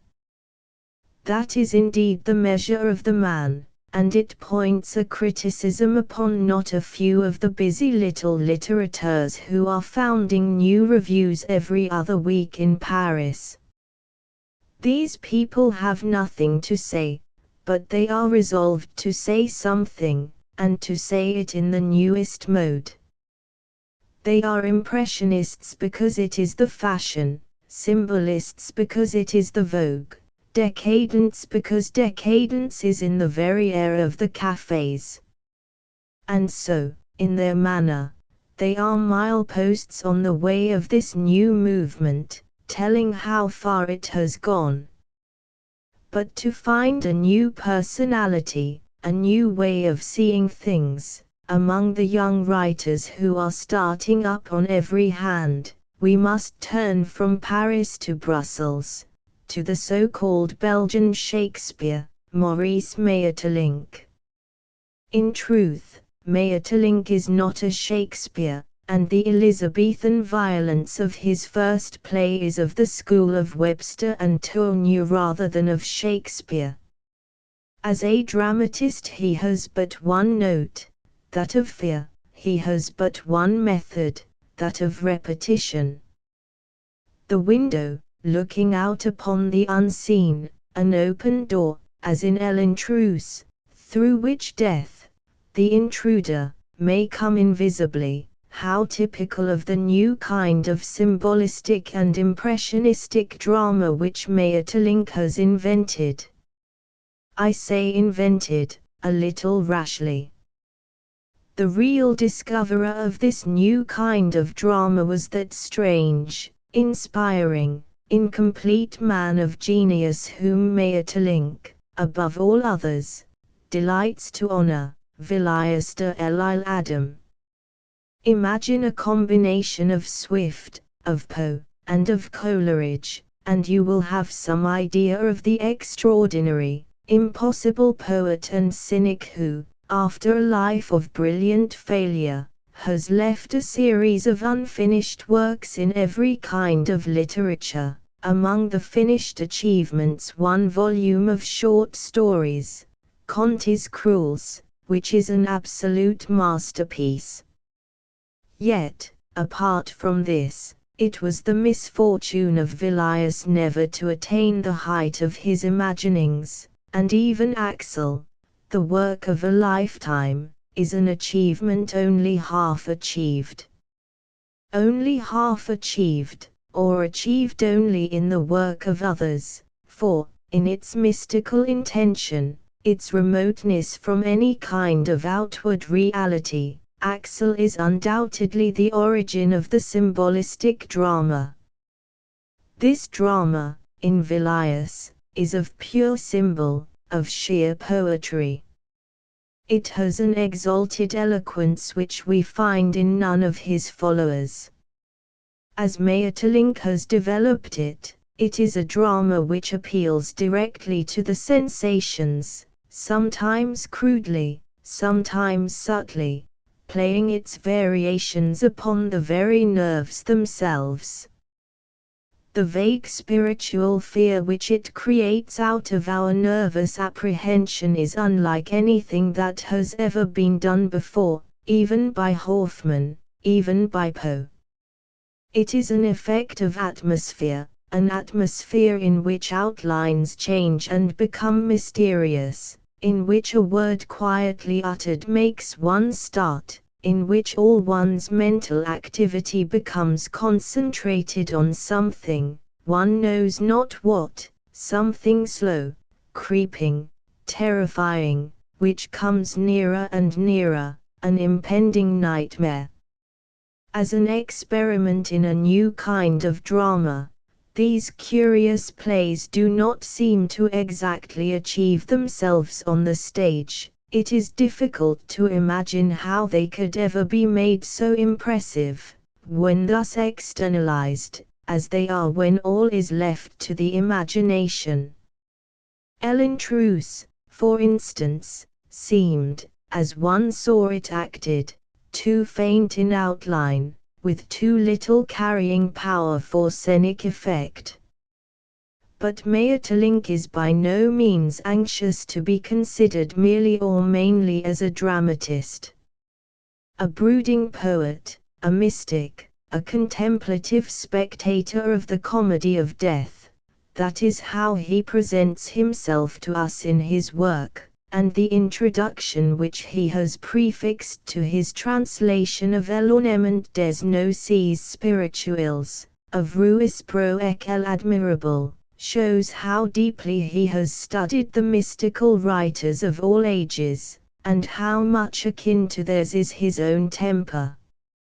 Plato and Plotinus, Saint Bernard and Jacob Boehme, Coleridge and Novalis, he knows them all, and it is with a sort of reverence that he sets himself to the task of translating the astonishing Flemish mystic of the 13th century, known till now only by the fragments translated into French by Ernest Hollo from a 16th century Latin version.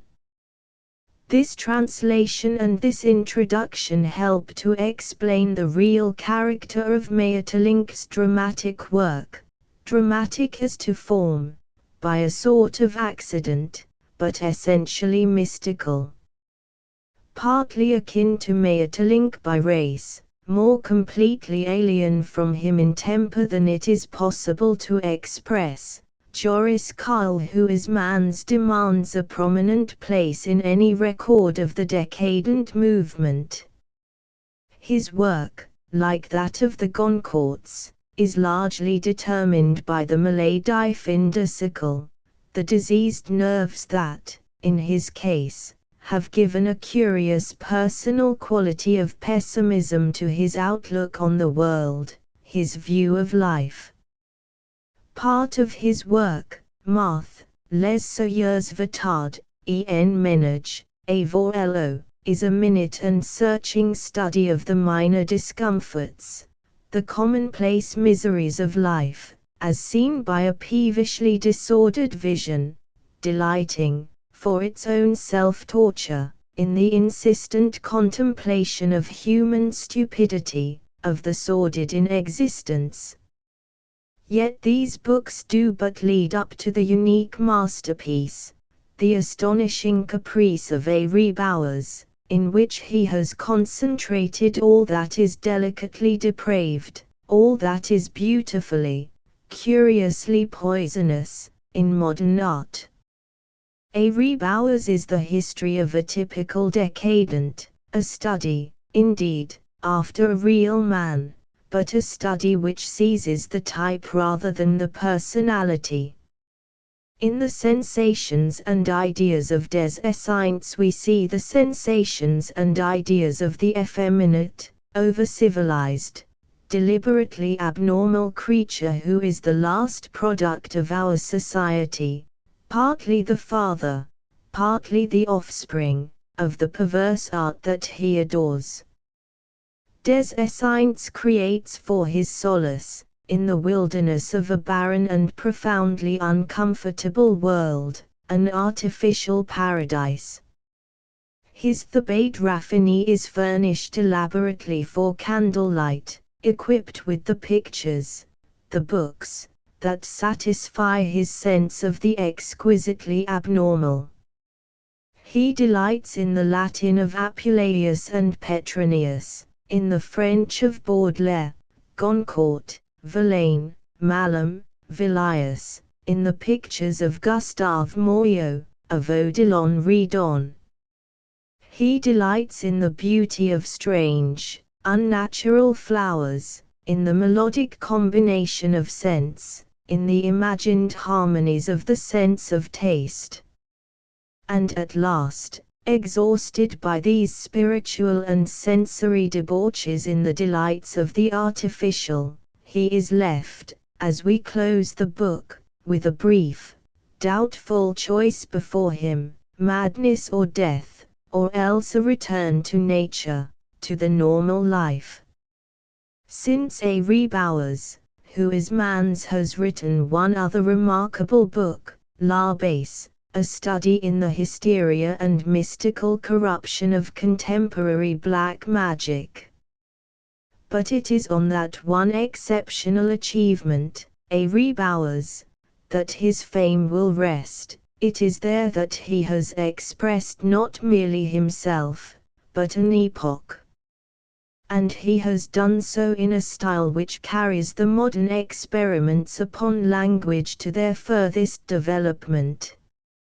Formed upon Goncourt and Flaubert, it has sought for novelty, image paint, the exactitude of color, the forcible precision of epithet, wherever words, images, or epithets are to be found.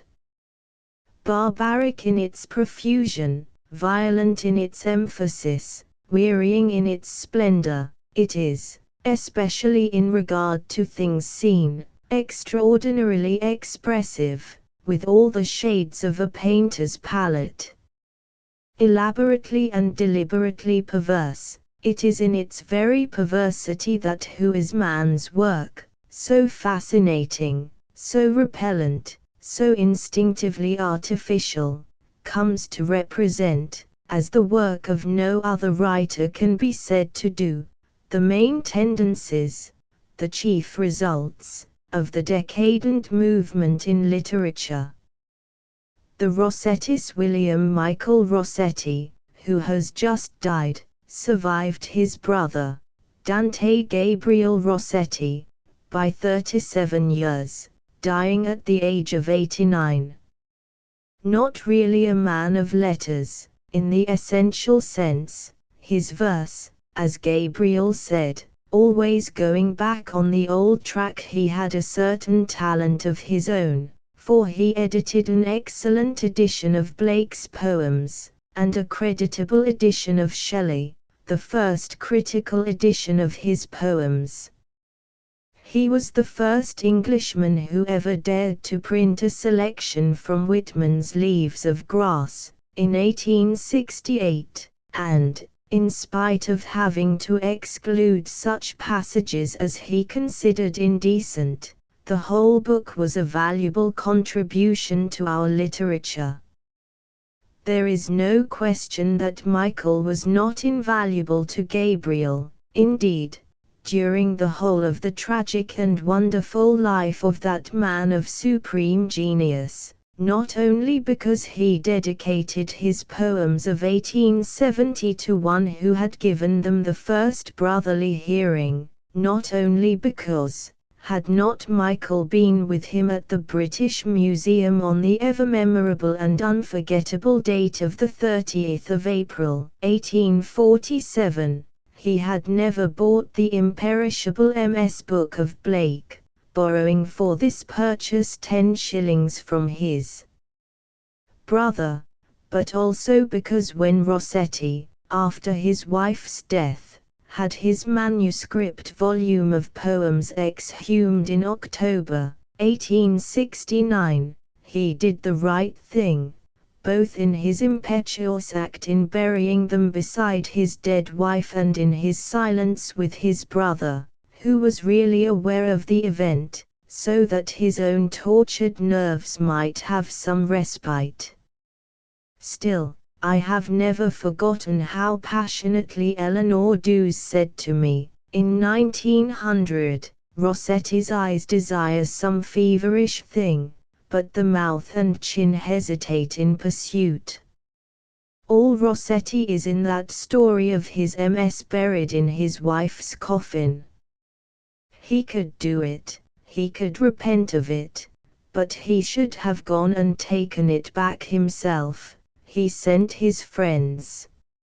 In one of Dante Gabriel Rossetti's invaluable notes on poetry, he tells us that to him the leading point about Coleridge's work is its human love. That Rossetti, whose face indicated voluptuousness brooding thoughtfully over destiny, was intensely sensitive, is true, and this made him a sort of medium to forces seen and unseen.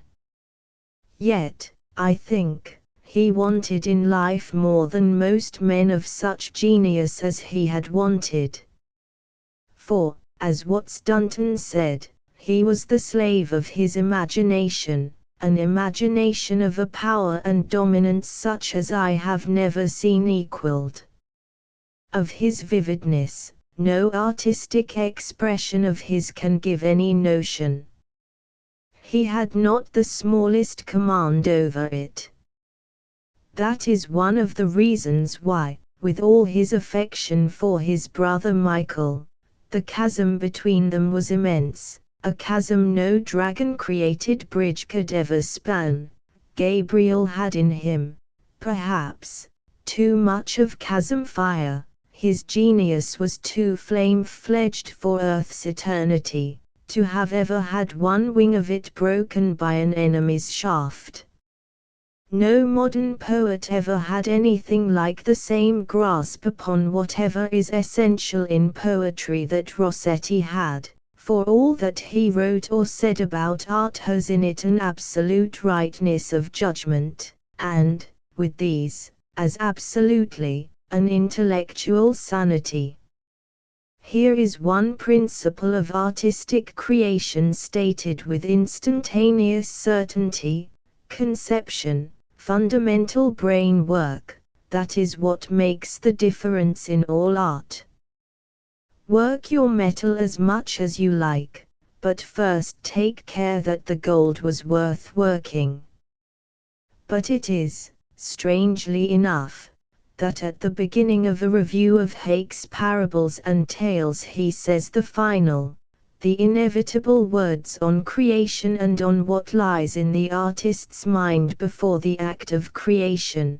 The first and highest is that where the work has been all mentally cartooned as it were, beforehand by a process intensely conscious, but patient and silent, an occult evolution of life, then follows the glory of wielding words, and we see the hand of Dante, as the hand of Michelangelo. Or almost as that quickening hand which Michelangelo has dared to embody, sweep from left to right, fiery and final. In 1862, Rossetti took possession of his famous house, 10 Cheyne Walk, Chelsea, where he lived to the end of his life, and whose joint occupants were, for a certain length of time, George Meredith, Swinburne and William Michael Rossetti, who left the house in 1874, the year in which he married Lucy Maddox Brown. That 4 men of individualities so utterly different, and, in some senses, aggressive, or at least assertive, should have been able to live together in closeness of continuous intimacy, from which there was hardly an escape, was barely conceivable. Yet it was in this house that Swinburne wrote many of his poems, ballads, part of his book on Blake, and his masterpiece, Atalanta in Caledon. There Meredith finished his masterpiece in the matter of tragic and passionate verse, Modern Love. There is nothing like it in the whole of English poetry, nor did he ever achieve so magnificent a vivisection of the heart in verse as in these pages, in which he created a wonderful style, acid, stinging, bitter-sweet, poignant, where these self-torturing and cruel lovers weave the amazing web of their disillusions as they struggle, open-eyed, against the blindness of passion. The poem laughs while it cries. Swinburne, who was, I think, on the whole, less susceptible in regard to abusive attacks on his books than Meredith or Rossetti, vindicates himself, and superbly, in the pamphlet I have before me, Notes on Poems and Reviews, 1866. He has been accused of indecency and immorality and perversity, and is amazed to find that Anactoria has excited, among the chaste and candid critics of the day, or hour, or minute, a more vehement reputation, a more virtuous horror, a more passionate appeal, than any other of my writing. I am evidently not virtuous enough to understand them. I thank heaven that I am not. Ma corruption rugirit de lopude. In regard to Laus Veneris, I turn for a moment to W. M. Rossetti's Swinburne's Poems and Ballads, a criticism, 1866, which, on the whole, is uncommonly well written, to one of those passages where he betrays a kind of Puritanism in his Italian blood, saying that the opening lines were, apart from any question of sentiment, much overdone. That is a situation, and there are many such in Swinburne's writings, which we would much rather see touched off with the reticence of a Tennyson. He would probably have given one epithet, or, at the utmost, one line, to it, and it would at least equally have haunted the memory. I turn from this to Swinburne on Tennyson, as for instance, at times, of course, his song was then as sweet as ever it has sounded since, but he could never make sure of singing right for more than a few minutes or stanzas. And, what is certainly true, that Vivian's impurity is eclipsed by her incredible and incomparable vulgarity. She is such a sordid creature as plucks men passing by the sleeve. Now the actual origin of Laus Veneris came about when Swinburne, with Rossetti, bought the first edition of Fitzgerald's wonderful version of O Marqueam.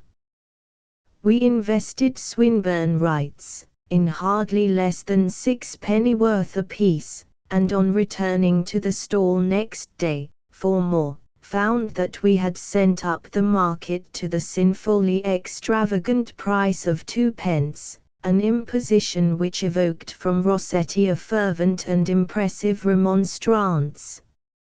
Swinburne went down to stay with Meredith in the country with the priceless book, and, before lunch, they read, alternately, stanza after stanza. The result was that, after lunch, Swinburne went to his room and came down to Meredith's study with his invariable blue paper and wrote there and then 13 stanzas of Veneris, that end with the lines, till when the spool is finished, lo I see his web, reeled off, curls and goes out like steam. His only invention was the certainly cunning one of inserting a rhyme after the second line of each stanza, which is not in the version. Swinburne's recreation of the immortal legend of Venus and her knight, certainly, though certainly unknown to W. M. Rossetti, owes also much of its origin from Swinburne's inordinate admiration of Les Fleurs du Mal, by Baudelaire. Its origin, in a certain sense only, that is of the influence of one poet on the other. For, as he says, it was not till my poem was completed that I received from the hands of its author the admirable pamphlet of Charles Baudelaire on Wagner's Tannhäuser. If anyone desires to see, expressed in better words than I can command, the conception of the medieval Venus which it was my aim to put into verse, let him turn to the magnificent passage in which Baudelaire describes the fallen goddess, grown diabolic among eyes that would not accept her as divine. I need not reiterate the extraordinary influence that Baudelaire always had on Swinburne, seen most of all in poems and ballads and recurring at intervals in later volumes of his verse. Both had in their genius a certain abnormality, a certain perversity, a certain love of depravity in the highest sense of the word. Swinburne, who had a fashion of overpraising many writers, such as Hugo, so that his prose is often extravagant and the criticism as unbalanced as the praise, dedicated his finest book, William Blake, to W. M. Rossetti, in words whose almost strained sense of humility, a way really in which he often showed the intensity of his pride, makes one wonder how he could have said, "I can but bring you brass for the gold you send me, but between equals and friends there can be no question of barter. Like Diamond, I take what I am given and offer what I have." What Swinburne had, his genius, he never gave away lavishly. Here he is much too lavish. There is a joy in praising might have been written for him, and he communicates to us, as few writers do, his own sense of joy in beauty. It is quite possible to be annoyed by many of the things he has said, not only about literature, but also about religion, and morals and politics. But he has never said anything on any of these subjects which is not generous, and high-minded, and, at least for the moment, passionately and absolutely sincere. It is almost cruel to have to test one sentence of the man of talent with one sentence of the man of genius. I chose these from the notes on the Royal Academy exhibition they wrote together in 1868, which I have before me, in the form of a printed pamphlet. If everybody tells me that the picture of A, of which this pamphlet says nothing, merits criticism, or that the picture of B, praised for color, claims praise on the score of drawing also, I shall have no difficulty in admitting the probable correctness of these remarks, but, if he adds that I am blamable for the omissions, I shall feel entitled to reply that A's picture and B's draftsmanship were not and indeed never were in the bond. How honestly that is written and how prosaically, pale as from poison, with the blood drawn back from her very lips, agonized in face and limbs with the labor and the fierce contention of old love with new, of a daughter's love with a bride's. The fatal figure of Meade pauses a little on the funereal verge of the wood of death, in act to pour a blood-like liquid into the soft opal-colored hollow of a shell. How princely that praise of Sandys rings in one's ears, lyrical prose that quickens the blood. But the greater marvel to me is that Swinburne in his Miscellanies, of 1866, should have quoted 2 sentences of Rossetti on Shakespeare's sonnets and ended by saying, "These words themselves deserve to put on immortality. There are none truer or nobler, wiser or more memorable in the whole historic range of highest criticism." I can only imagine it as that of an arrow in flight, only, it loses the mark. It was when Christina Rossetti was living at 30 Torrington Square that I spent several entrancing hours with her. She had still traces of her Italian beauty, but all the loveliness had gone out of her, so subtly and so delicately painted by Gabriel when she was young.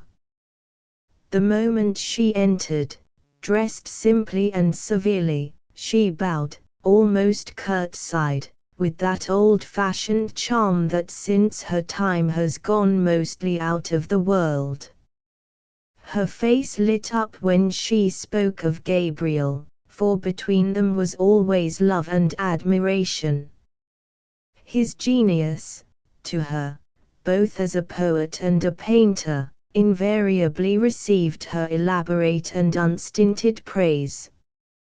She told me that Gabriel had said to her, "The convent threshold is a very splendid piece of feminine ascetic passion," and, to me, "One of your greatest poems is that on France after the siege, Today for me." And that Swinburne specially loved passing away, saith the world, passing away. It always seems to me that as she had read Leopardi and Baudelaire, the thought of death had for her the same fascination, only it is not the fascination of attraction, as with the one, nor repulsion, as with the other, but of interest, sad but scarcely unquiet interest in what the dead are doing underground, in their memories, if memory they have, of the world they have left. Yet this fact is of curious interest, knowing the purity of her imagination, that when Swinburne sent her his Atalanta in Caledon she crossed out in ink one line, "The supreme evil, God." Swinburne himself told me of his amazement and amusement when he happened to turn to this page while he was looking through the copy he had sent her. It was one of Gabriel Rossetti's glories to paint luxurious women, surrounded by every form of luxury. And some of them are set to pose in Eastern garments, with caskets in their hands and flames about them, looking out with unsearchable eyes. His colors, before they began to have, like his forms, an exaggeration, a blurred vision which gave him the need of repainting, of depriving his figures of life, were as if charmed into their own places. They took on at times some strange and stealthy and startling ardors of paint, with a subtle fury.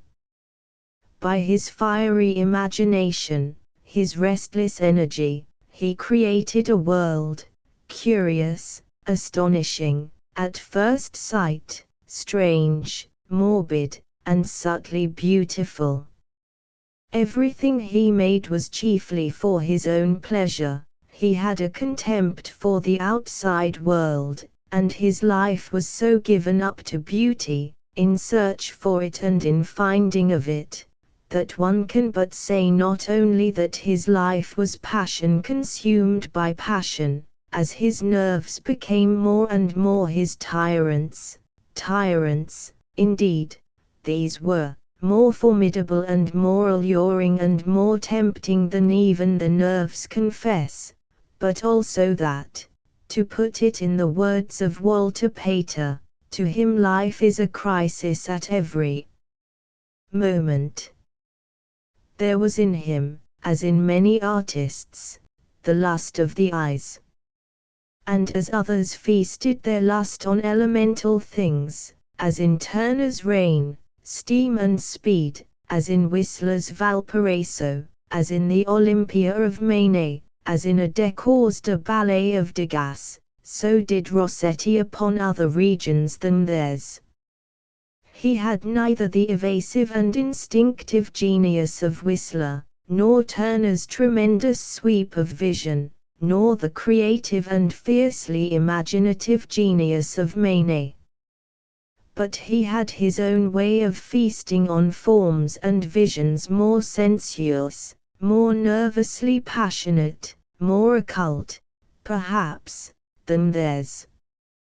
Yet, as his intentions overpower him, as he becomes the slave and no longer the master of his dreams, his pictures become no longer symbolic. They become idols. Venus, growing more and more Asiatic as the moon's crescent begins to glitter above her head, and her name changes from Aphrodite into Astarte, loses all the freshness of the waves from which she was born, and her own sorcery hardens into a wooden image painted to be the object of savage worship. Dreams are no longer content to be turned into waking realities, taking the color of the daylight, that they may be visible to our eyes, but they remain lunar, spectral, a dark and unintelligible menace. Confessions and Comments. I met George Moore, during a feverish winter I spent in Paris in 1890, at the house of Dr. John Chapman, 46 Avenue Kléber, who at one time, before he settled there, had been the proprietor and then editor of the Westminster Review. In his review appeared in 1886 Pater's wonderful and fascinating essay on Coleridge, in 1887 his penetrating and revealing essay on Winckelmann. He is the last fruit of the Renaissance, and explains in a striking way its motives and tendencies. At that time I had heard a good deal of Moore. I had read very few of his novels. These I had found to be entertaining, realistic, and decadent, and certainly founded on modern French fiction. He made little or no impression on me on that occasion. He was Irish and amusing. Our conversation was probably on Paris and France and French prose. He gave me his address, King's Bench Walk, in a temple, and asked me to call on him after my return to London. I was born, like a fiend hid in a cloud, cruel, nervous, excitable, passionate, restless, never quite human, never quite normal, and, from the fact that I have never known what it was to have a home, as most children know it, my life has been in many ways a wonderful, in certain ways a tragic one, an existence, indeed, so inexplicable even to myself, that I cannot fathom it. If I have been a vagabond, and have never been able to root myself in any one place in the world, it is because I have no early memories of any one sky or soil. It has freed me from many prejudices in giving me its own unresting kind of freedom, but it has cut me off from whatever is stable, of long growth in the world. When I came up to London, in 1889, I was fortunate enough to take one room in a narrow street, named Fountain Court. In 1821 Blake left South Moulton Street for Fountain Court, where he remained for the rest of his life. The side window looked down through an opening between the houses, showing the river and the hills beyond. Blake worked at a table facing the window. At that time I had only seen the temple, so that when I entered it for the first time in my life, to call on Moore, I was seized by a sudden fascination which never left me. I questioned him as to the chances I might have of finding rooms there. He wisely advised me to look at the outside of the window of the barber's shop, where notices of vacant flats were put up. Finally I saw, Fountain Court, rooms to let. I immediately made all the necessary inquiries, and found myself in March, 1871, entire possessor of the top flat, which had a stone balcony from which I looked down on a wide open court, with a stone fountain in the middle. I lived there for 10 years. My most intimate friends were, first and foremost, Yeats, then Moore, all three of us being of Celtic origin. My intercourse with Moore was mostly at night, that is, when I was not wandering in foreign countries or absorbed in much more animal and passionate affairs. I dedicated to him Studies in Two Literatures 1897. The dedication was written in Rome, which begins, "My dear Moore, do you remember, at the time when we were both living in the temple, and our talks used to begin with midnight, and go on until the first glimmerings of dawn shivered among the trees, yours and mine? Do you remember how often we have discussed, well, I suppose, everything which I speak of in these studies in the two literatures which we both chiefly care about?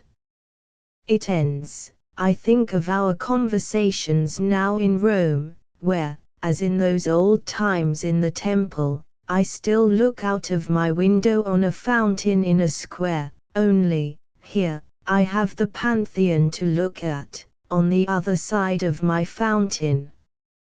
George Moore, whose pagan poems were a mixture of atrociously rhymed sensations, abnormal and monstrous, decadent and depraved, not without a sense of luxury and of color, and yet nothing more than feverish fancies and delirious dreams, has in some way fashioned a French sonnet which is an evident imitation of Malamesse. Only, between these writers is, as it were, an abyss.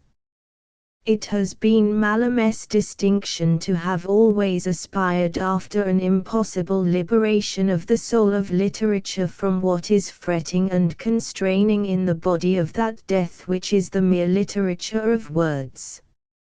Finally come his last period, after the jewels of her Ovid, which scattered and recaptured sudden fire, in which his spirit wandered in an opaque darkness, as for instance, in the sonnet, made miraculously out of the repetition of two rhymes, onyx lampadaphore, or, by preference, one that begins, undental es abulit. Here, then, is Moore's sonnet to Edouard du Jardin. La chériste bande et la luz plus fine que celle du bas, mais la loiriste loinit geno s'abandonne pierre bellade. Je suis un esclave de l'art, la sage hellos se pose sans robe, sans coiffet sans fard, it j'oubliesment à la luz. Mais j'y vois la claire maison, arbres, pelouses et statues. Du jardin, j'ai entend ta lecon, raison qui sauve, foi qui Tuesday, hôtels éclabousses du sun que verse un idole abattu. I find in Moore's Confessions these sentences, a year past, a year of art and dissipation, 1 part art, 2 parts dissipation. And we thought there was something very thrilling in leaving the Rue de la Gaillette, returning to my home to dress, and presenting our spotless selves to the elite. And we succeeded very well, as indeed all young men do who waltz perfectly and avoid making love to the wrong woman. I should have preferred to read those sentences in French rather than in English. They are essentially Parisian and of the Grands Boulevards, only, the end of the last sentence must have been suggested from some cynical phrase written by Balzac. Add to this the egoism of the Irishman. After that, what more do we need in the way of comparisons? that Balzac is the greatest, the most profound thinker in French literature after Blaise Pascal, is certain. Only, he had a more creative genius than any novelist, a genius unsurpassable and unsurpassed, in proof of which, if such a proof were actually required, I give these sentences of Baudelaire translated by Swinburne. To me it had always seemed that it was his chief merit to be a visionary, and a passionate visionary. All his characters are gifted with the ardors of life which animated himself. In a word, every one in Balzac, down to the very scullions, has genius. Every mind is a weapon loaded to the muzzle with will. It is actually Balzac himself. Somewhere, he compares Shakespeare with Balzac, and adds, Balzac asserts, and Balzac cannot blunder or lie. He has that wonderful wisdom, never at fault on its own ground, which made him not simply the chief of dramatic story, but also the great master of morals. No critic could for one instant apply to any of George Moore's novels the phrase of grand spiritual realism.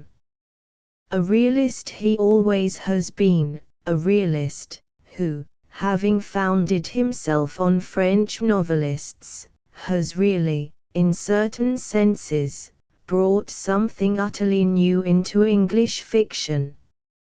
Luckily, he is Irish, luckily, he lived the best years of his youth in Paris. His prose shows the intense labor with which he produced every chapter of every novel. In fact, there is too much of the laborious mind in all his books. He was right in saying in Avowals, real literature is concerned with description of life and thoughts of life rather than with acts. He must write about the whole of life and not about parts of life, and he must write truth and not lies. The first sentence expresses the writer's sense of his own prose in his novels, and yet there is always a lot of vivid action in them. Only the greatest novelists have written about the whole of life. Balzac, Tolstoy, Servants, for instance, but the fact is that Balzac is always good to reread, but not Tolstoy. I couple two giants. Goriot, Valery Marnoff, Ponce, Lanch are called up before us after the same manner as Othello or Don Quixote. Balzac stakes all on one creation, exactly as Shakespeare stakes all in one creation. Writing on Joseph Conrad, I referred to one of his tricks, which seem inextricable tricks of art, which he learned from Balzac, the method, which he uses in youth, of doubling or trebling the interest by setting action within action, as certain pictures are set within certain frames. It is astonishing to find the influence Balzac had on Conrad, partly when suspense is scarcely concerned with action, partly in his involved manner of relating events. In Balzac I often find that some of his tales, like Conrad's, grow downwards out of an episode at the end. In some the end is told first, the beginning next, which was a method Poe often used, and last of all in the middle, for instance, in Honorine. Writing of Zola I said, Zola has defined art, very aptly, as nature seen through a temperament. The art of Zola is nature seen through a formula. He observes, indeed, with astonishing closeness, but he observes in support of preconceived ideas. And so powerful is his imagination that he has created a whole world which has no existence anywhere but in his own brain, and he has placed their imaginary beings, so much more logical than life, in the midst of surroundings which are themselves so real as to lend almost a semblance of reality to the embodied formulas who inhabit them. As I have said that George Moore might be supposed to be a lineal descendant of Zola, it seems to me that in many ways his method is almost the same as Zola's, only, they have different theories. Both observe with immense persistence, but their manner of observation, after all, is only that of the man in the street, while, on the contrary, the Goncourts create with their nerves, with their sensations, with their noting of the sensations, with the complex curiosities of a delicately depraved instinct. The Strange Woman in La Faustin is one of Goncourt's most fascinating creations. Germany Lacerto, his most sordidly depraved animal, and in the preface to that novel, in 1864, they were right in saying, Aujourd'hui que le roman s'élargit grandit, question il commence à la grande forme sérieuse, passionnée, vivante, de l'étude littéraire et de l'enquête sociale, question il devient, par l'analyse et par la recherche psychologique, l'histoire morale contemporaine. They were the first, I believe, to invent an entirely new form, a breaking up of the plain, straightforward narrative into chapters, which are generally disconnected, and sometimes no more than 6 sentences, as, for instance, in that perverse, decadent, delicately depraved study of the stages in the education of the young Parisian girl. Sherry, for all its immodesty, was an admirable thing, and a model for all such studies. Only, when I have to choose, after Balzac, the most wonderfully created woman in any novel, the vision of Emma Bovary starts before me, a woman, as I have said somewhere, with none of the passionate certainty of Charles Baudelaire, who is half vulgar and half hysterical, incapable of a fine passion, her trivial desires, her futile aspirations after second-hand pleasures and second-hand ideals, give to Flaubert all that he wants, the opportunity to create beauty out of reality. I have always had a great admiration of Camille Lemonnier, who brought something rare, exotic and furiously animal into Flemish prose, as in his masterpiece, Un Mail, where he reveals in an astonishing fashion those peasants who are so brutal, yet so subtly and rudely apprehended, in their instincts, these peasants who are the most elemental of human beings. He has none of Hardy's sinister and dejected vision of life, who often seems closer to the earth than to men and women, and who sees women and men out of the eyes of wild creatures, whose peasants have been compared with Shakespeare's. Lemonnier's women and men have in them something mysterious, dramatic, tragic, in their loves and hatreds, in their crimes and joys. They have something of the mysterious force which germinates in the furrows which they turn. Pater, who hated every form of noise and of extravagance, who disliked whatever seemed to him either sordid or morbid, guarded himself from all these and from many other things by the wary humor that protects the sensitive. So, in his reviews of Wilde and of Moore, he is always very much on his guard as to the manner of expounding his individual opinions, saying of Wilde that his Dorian Gray may fairly claim to go with that of Edgar Poe, and with some good French work of the same kind, done, probably, in more or less conscious imitation of it. So in praising Moore's clever book, he refers to his French intuitiveness and gallardise, saying that he is a very animating guide to the things he loves, and in particular to the modern painting of France that, here he uses his wary humour. These chapters have, by their very conviction, their perverse conviction, a way of arousing the general reader, lost perhaps in the sleep of conventional ideas that, to and with the reader may now judge fairly of Moore's manner of writing, may think perhaps there is something in it of the manner of the artists he writes of. One of the most original pictures of Degas is L'Absinthe, which represents Desboutines in the café of the Nouvelle Athens seated beside a woman.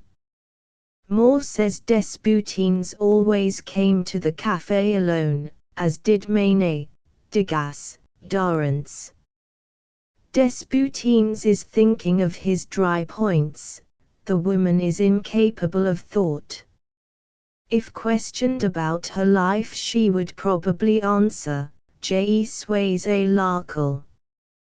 To my mind Degas gives in this picture, in a more modern way than Manet, an equal vision of reality.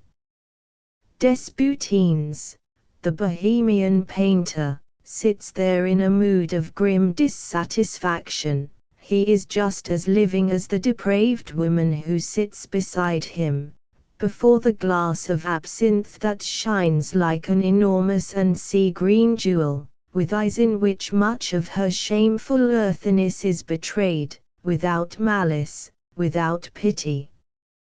I open at random the pages of Confessions of a Young Man where there is a reference to the Café of the Nouvelle Athens, Place Pigalle, where the writer confesses more of himself than on any other page of his book. I am a student of ballrooms, barrooms, streets and alcoves. I have read very little, but all I read I can turn to account, and all I read I remember. To read freely, extensively, has always been my ambition, and my utter inability to study has always been to me a subject of grave inquietude. Study, as contrasted with a general and haphazard gathering of ideas taken in flight. But in me, the impulse is so original to frequent the haunts of men that it is irresistible. Conversation is the breath of my nostrils. I watch the movement of life, and my ideas spring from it uncalled for, as buds from branches. Contact with the world is in me the generating force. Without it what invention I have is thin and sterile, and it grows thinner rapidly, until it dies away utterly, as it did in the composition of my unfortunate Roses of Midnight.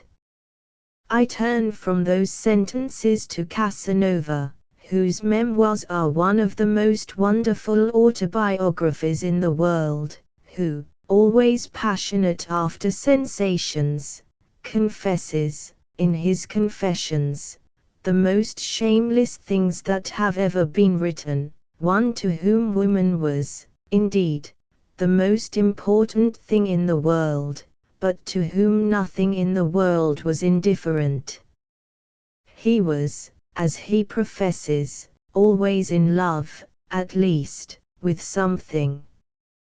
Being of origin Venetian and Spanish, he had none of the cold-blooded libertinism of Vamont in Les Liaisons dangereux uses of Laclos. Baudelaire, in two of his sweeping paradoxes, said of this book, "Ce livre, est-il brûle, n'est plus brûle questionner la manière de la glace. Tous les livres sont immoraux." Casanova, himself, is the primitive type of the immoralist, in certain senses of the abnormal immoralist. His latest reincarnation is an Andragides immoralist, a book perverse and unpassionate. Now, let us return to the modern writer's confessions. Whether More has read the whole of Casanova or not, there are curiously similar touches in both these writers, as, for instance, in the word alcoves, streets, ballrooms. Instead of the modern barrooms, use the word cafes. One essential difference is that Casanova had a passion for books. The more essential one is that Casanova was born to be a vagabond and a wanderer over almost the whole of Europe, that he had tasted all the forbidden fruits of the earth, and that he had sinned with all his body, leaving, naturally, the soul out of the question. Every great artist has tasted the sweet poison of the forbidden fruit.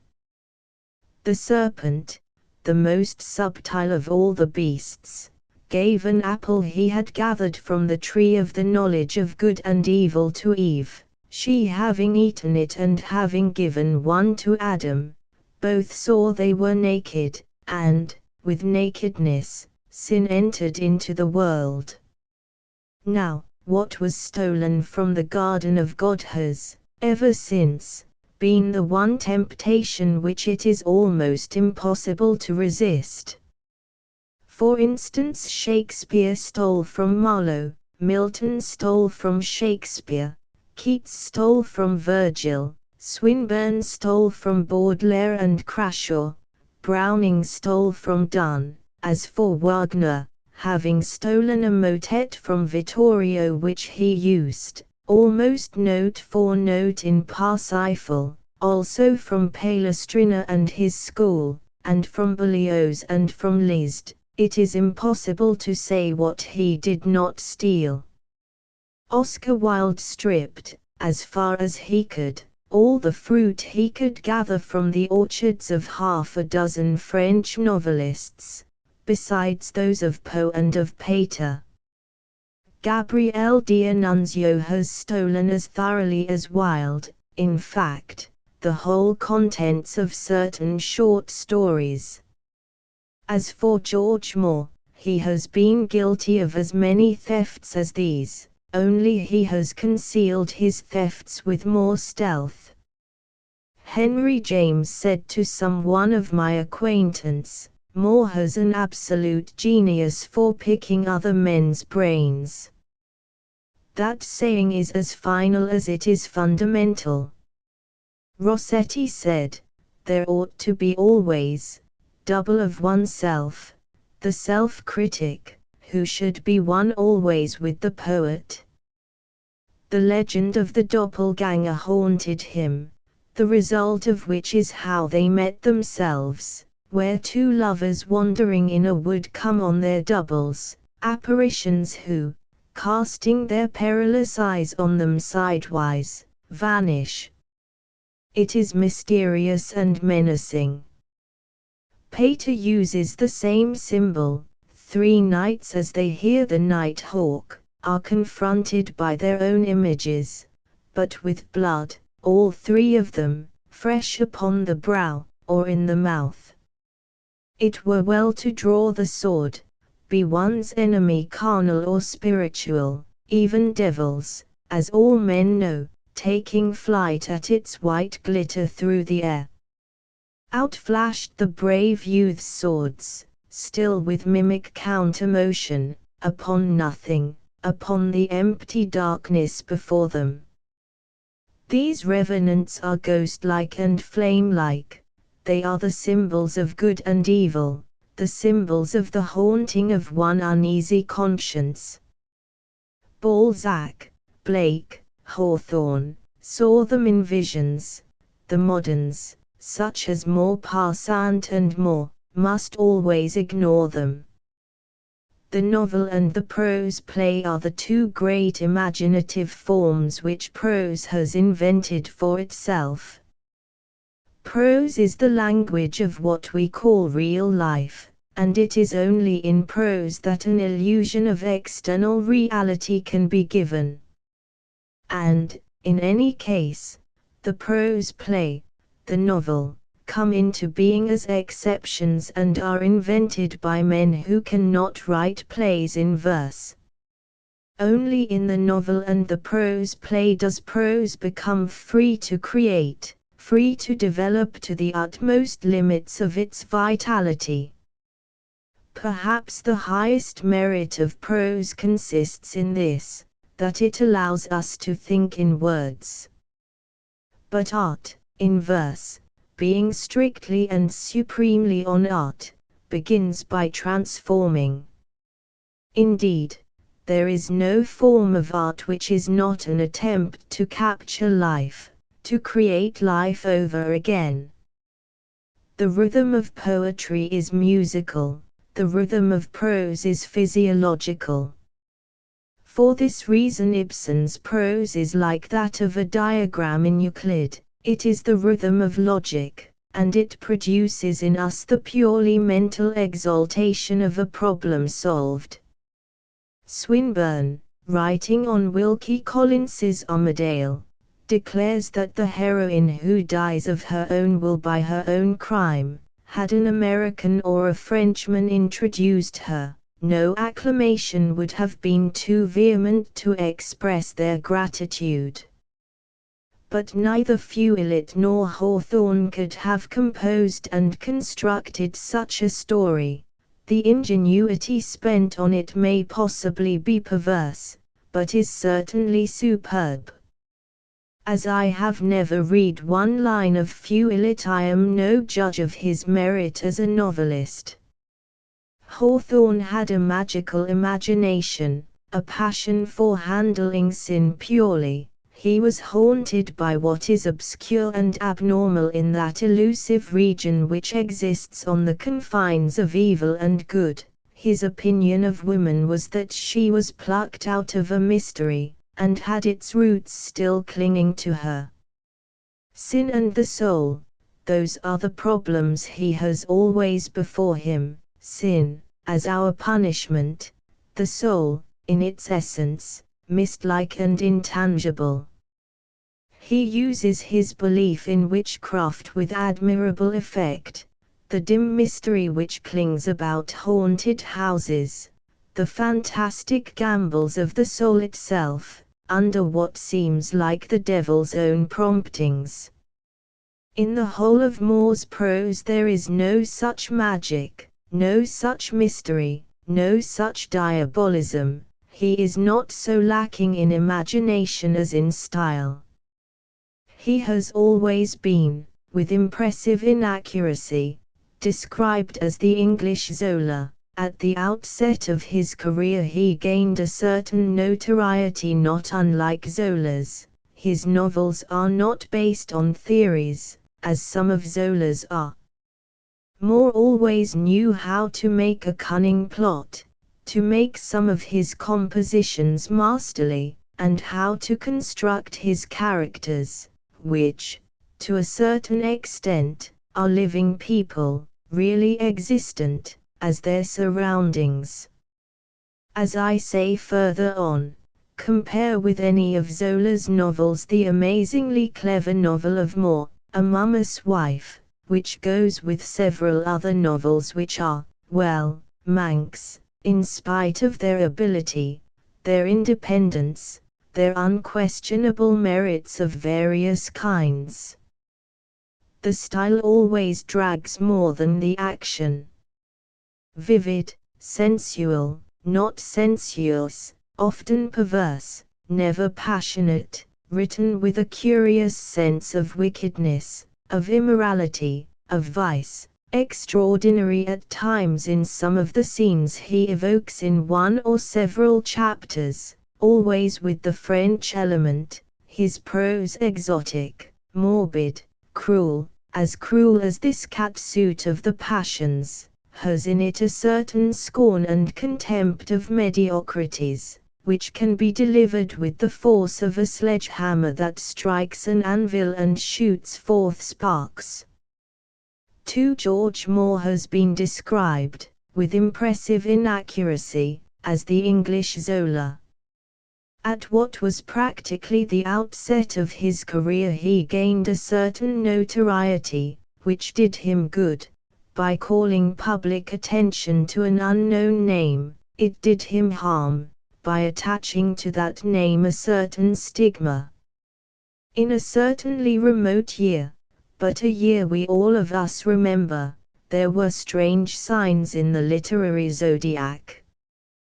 There had been a distinctly new growth in the short story, and along with the short story, poisonous honey stolen from France, came a new license in dealing imaginatively with life, almost permitting the Englishman to contend with the writers of other nations on their own ground, permitting him, that is to say, to represent life as it really is.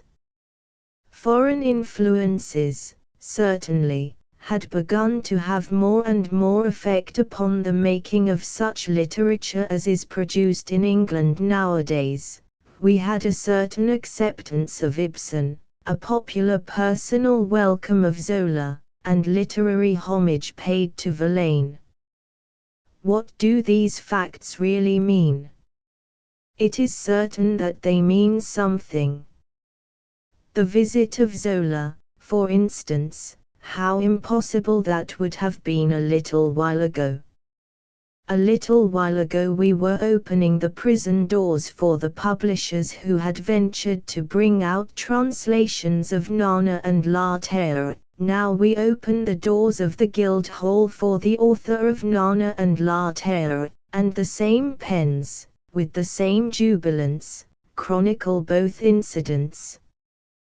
To the spectator of the comedy of life all this is merely amusing, but to the actor in the tragic comedy of letters it means a whole new repertoire.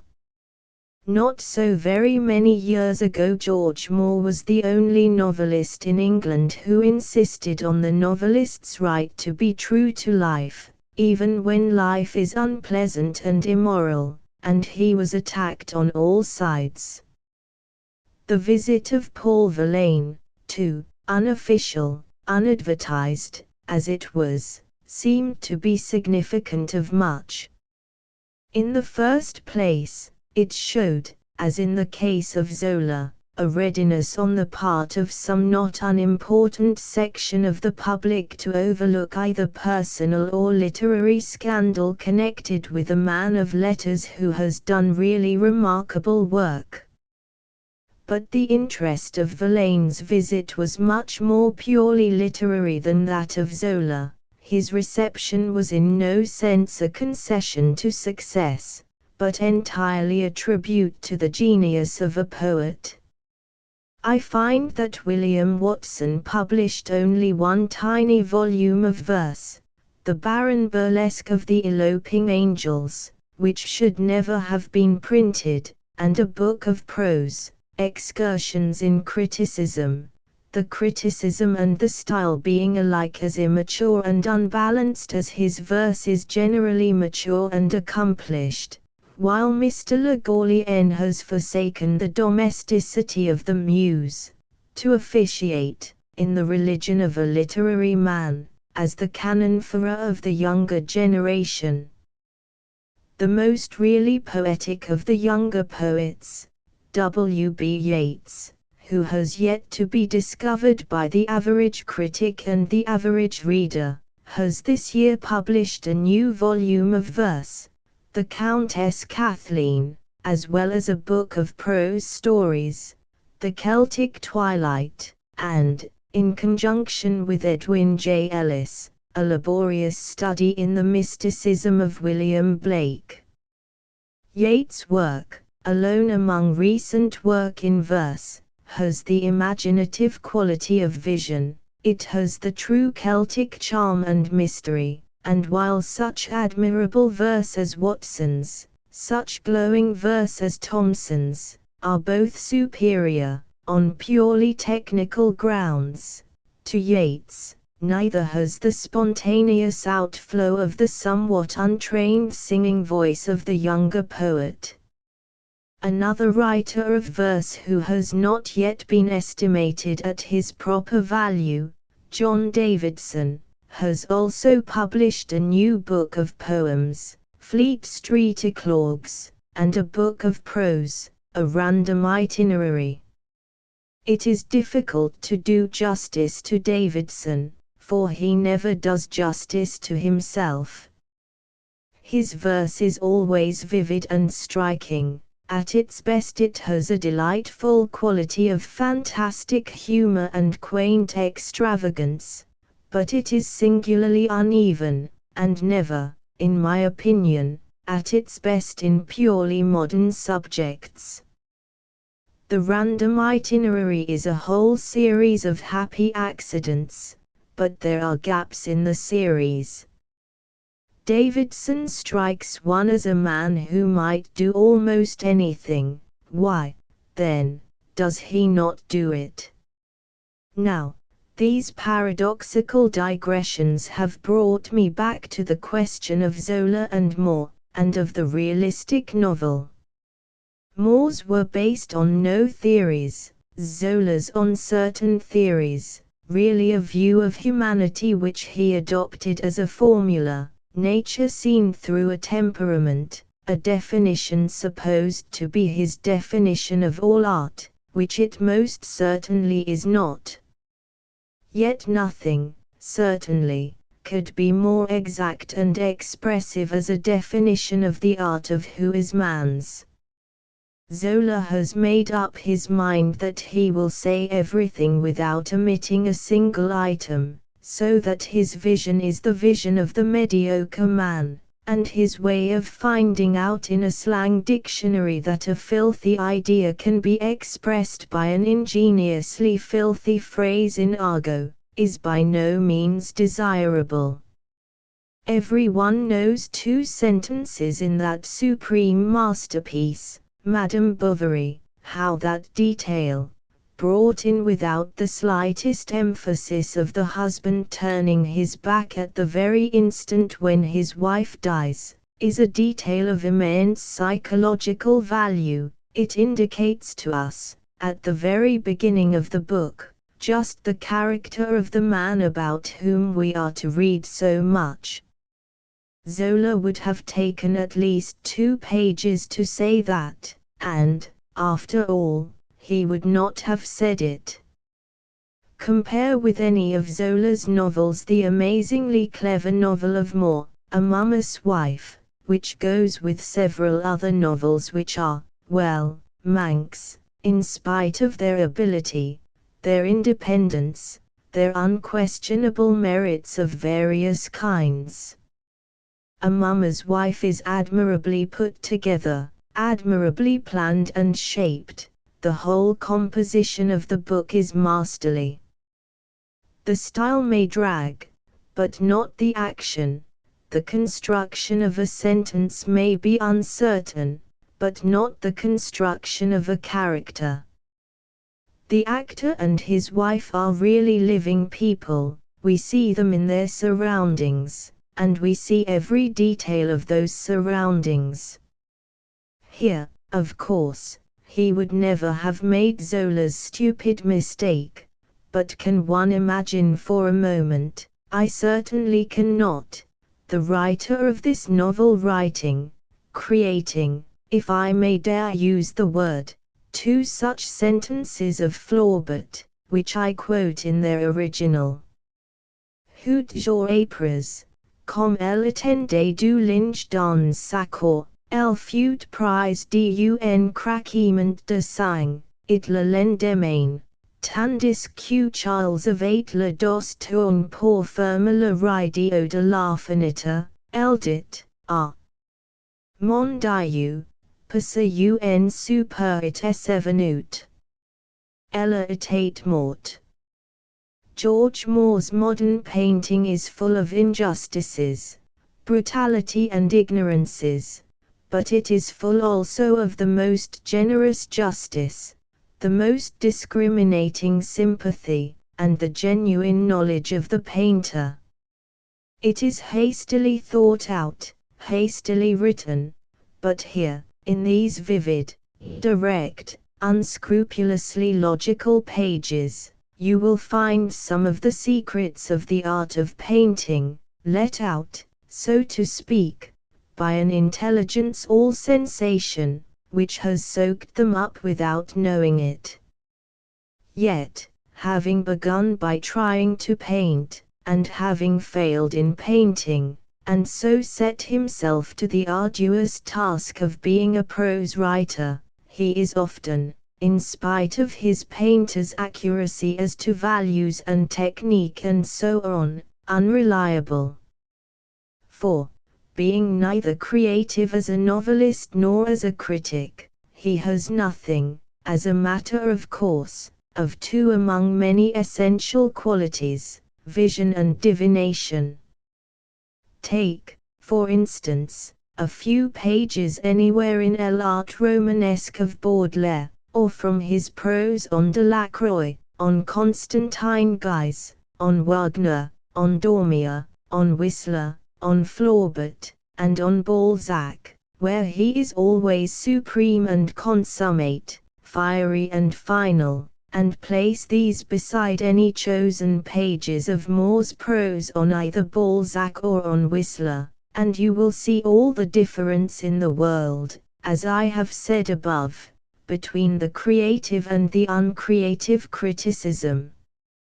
Had Walter Pater devoted himself exclusively to art criticism, there is no doubt that, in a sense, he would have been a great art critic.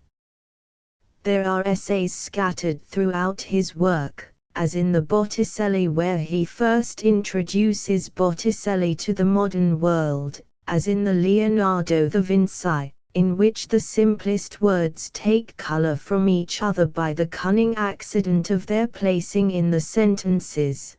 The subtle spiritual fire kindling from word to word creates a masterpiece, a miracle in which all is inspiration, all is certainty, all is evocation, and which, in the famous page on La Gioconda, rises to the height of actually lyrical prose, in which the essential principles of the art of painting are divined and interpreted with extraordinary subtlety.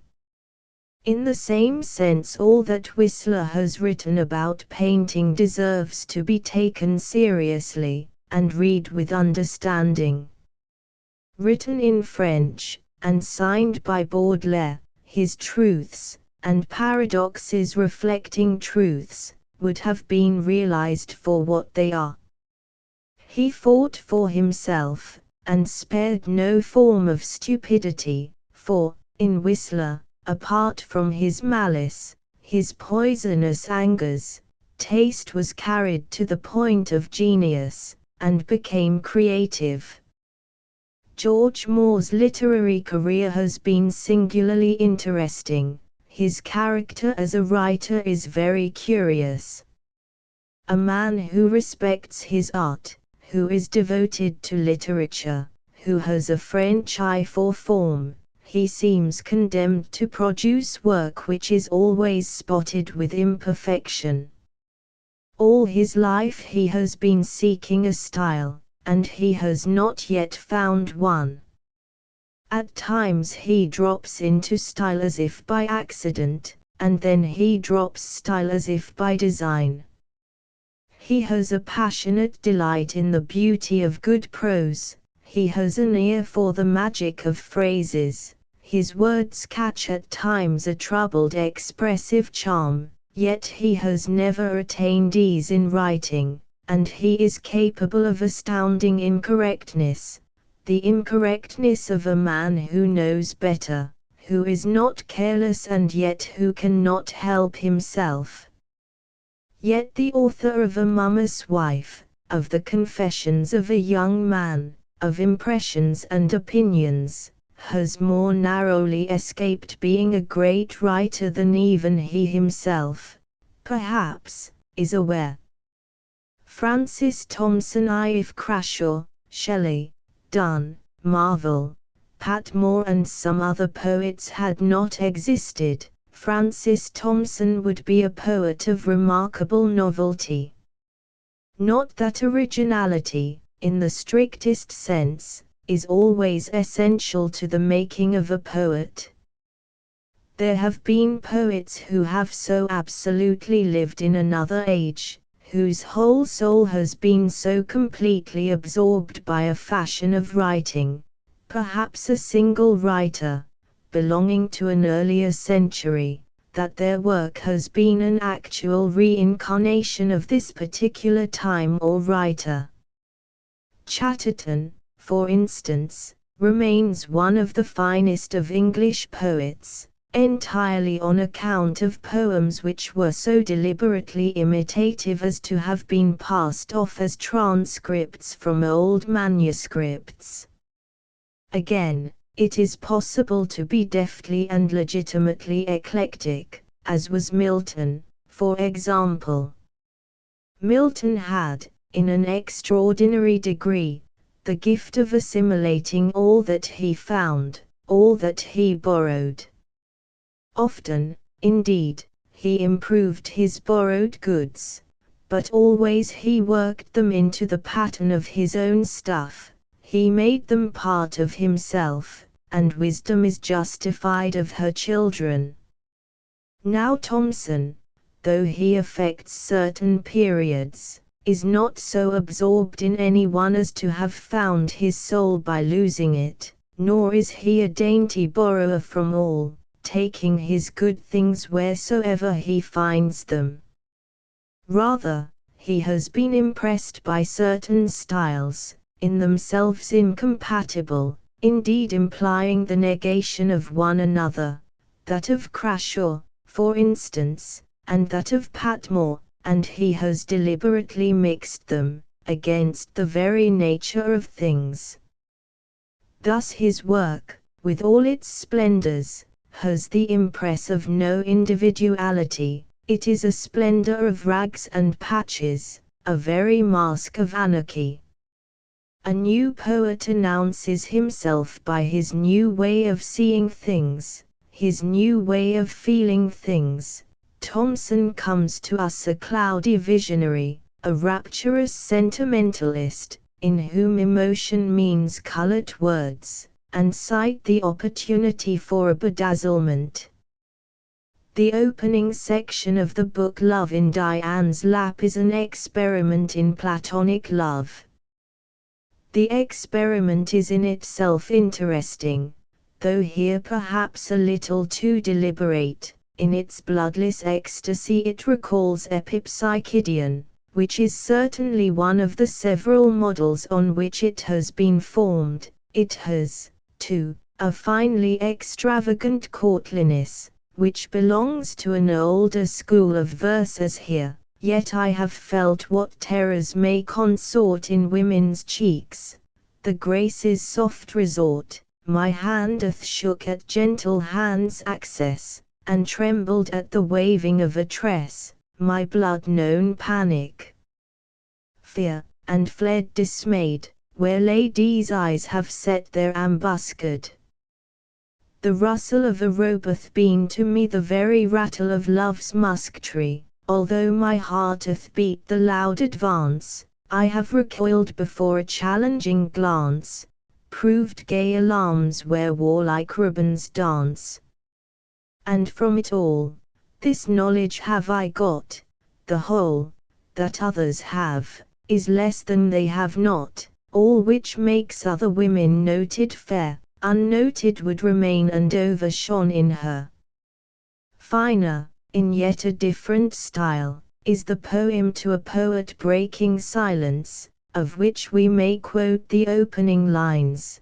Too wearily had we and song been left to look and left too long, yet, song and we too long and look, since thine acquainted feet forsook the mountain where the Muses hymn for Sinai and the seraphim.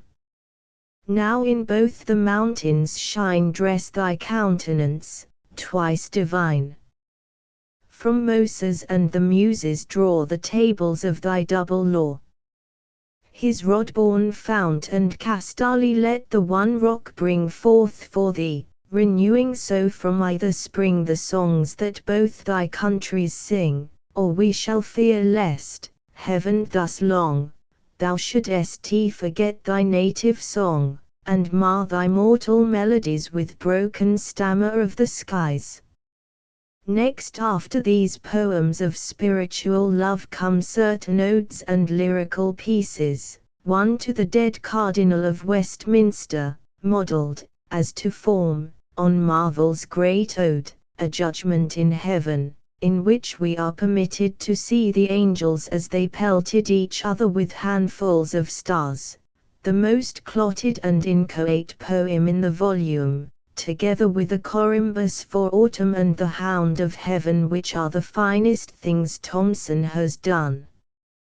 Here, with all his extravagance, which passes from the sublime to the ridiculous with all the composure of a madman, Thomson has grappled with splendid subjects splendidly.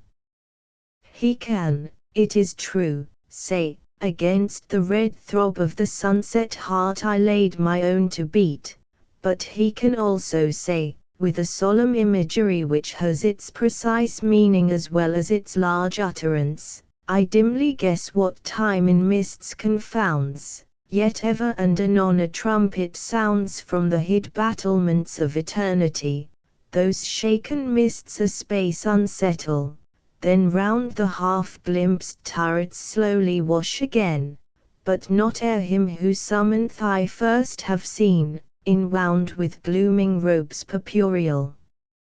Cypress-crowned, his name I know, and what his trumpet saith.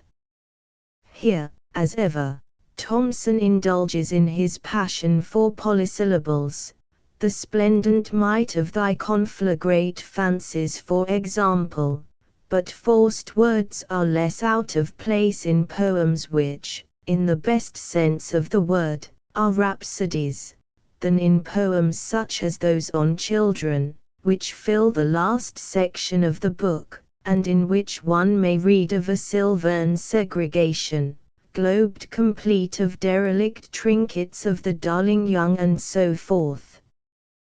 The last piece of all, To Monica Thought Dying, is written in downright imitation of Patmore, but how far is it, in its straining after fine effects of sound, its straining after fine effects of pathos, from the perfect justice of expression which Patmore has found in such poems as The Toys and Poor Child.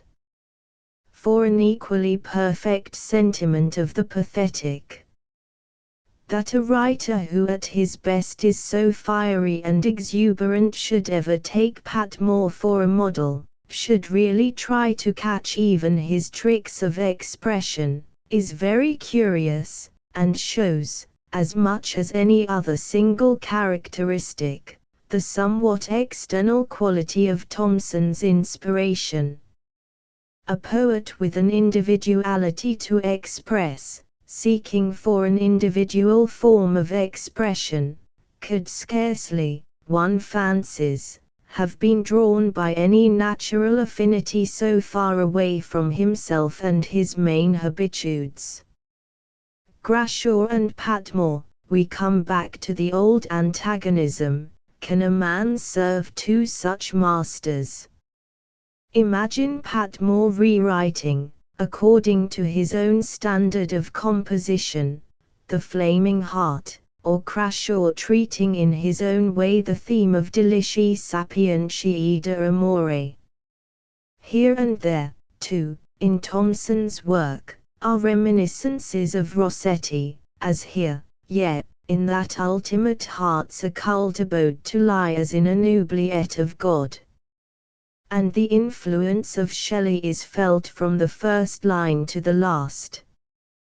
Yet, in spite of all this, Thomson has something, unquestionably, of fine frenzy not always quite under his own control. He amazes by his audacity, and delights by the violence with which he would fain storm Parnassus.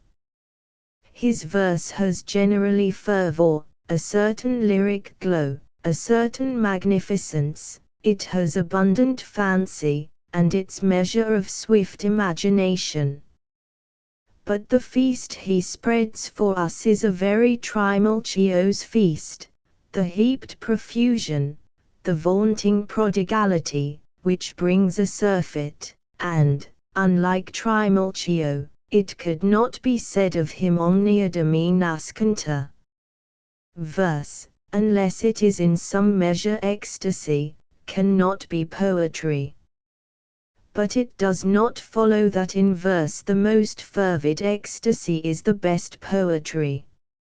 If, indeed, for fervid be substituted fervidly expressed, it is quite the contrary. Coventry Patmore has pointed out that the sign of great art is peace, a peace which comes of the serene, angelic triumph over mortal tumults, and those less essential raptures which are after all flames of the earth's centre.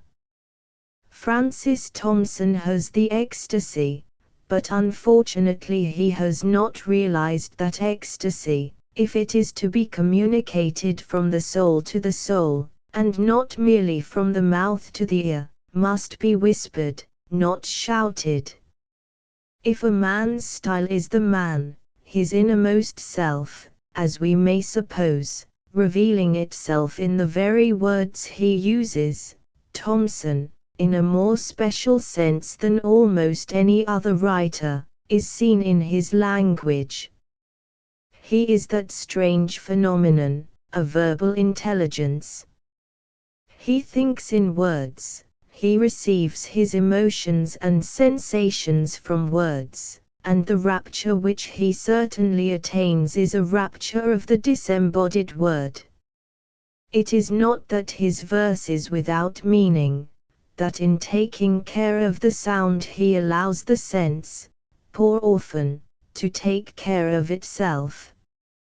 He has a meaning, but that meaning, if it has not a purely verbal origin, is at all events allowed to develop under the direct suggestion of the words which present themselves to interpret it. His consciousness is dominated by its own means of expression. And what is most curious of all is that, while Thomson has a quite recognizable manner, he has not achieved a really personal style. He has learned much, not always with wisdom, and in crowding together Cowley, Crashaw, Donne, Patmore, to name but a few of many, he has not remembered that to begin a poem in the manner of Crashaw, and to end it in the manner of Patmore, is not the same thing as fusing two alien substances into a single new substance. Styles he has, but not style. This very possession by the word has, perhaps, hindered him from attaining it. Fine style, the style in which every word is perfect, rises beautifully out of a depth into which words have never stretched down their roots. Intellect and emotion are the moulders of style. A profound thought, a profound emotion, speaks as if it were unconscious of words. Only when it speaks as if unconscious of words do the supreme words issue from its lips. Ornament may come afterward, you cannot begin with ornament. Thomson, however, begins with ornament. Unhappily, too, Thomson's verse is certainly fatiguing to read, and one of the reasons why it is so fatiguing is that the thought that is in it does not progress, it remains stationary. About the fragile life which cries somewhere in its center he builds up walls of many-colored bricks, immuring his idea, hiding it, stifling it. How are we to read an ode of many pages in which there is no development, not even movement? Stanza is heaped upon stanza, page is piled upon page, and we end where we began. The writer has said endless things about something but never the thing itself. Poetry consists in saying the thing itself. But this is not the only reason why it is fatiguing to read Thomson's verse. To read it is too much like jolting in a springless cart over a ploughed field, about noontide, on a hot summer day. His lines, of which this is typical, pulp the globed weight of juiced Tiberius grape, are so packed with words that each line detains the reader. Not merely does Thomson prefer the line to the stanza or the paragraph, he prefers the word to the line. He has failed to remember that while 2 and 2 make 4, 4 are not necessarily better than 2, that because red is brighter than gray, red is not necessarily the better color to use whenever one wants to use a color. He hears the brass in the orchestra sounding out loudly over the strings and he therefore suppresses the strings.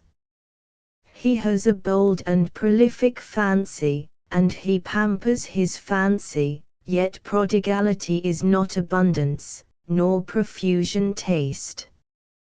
He is without reticence, which he looks upon as stint or as penury.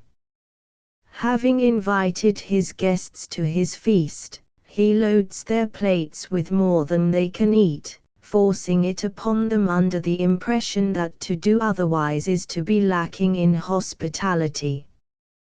Yet, after all, the feast is there, Trimalchios if you will, but certainly not a Barmecides.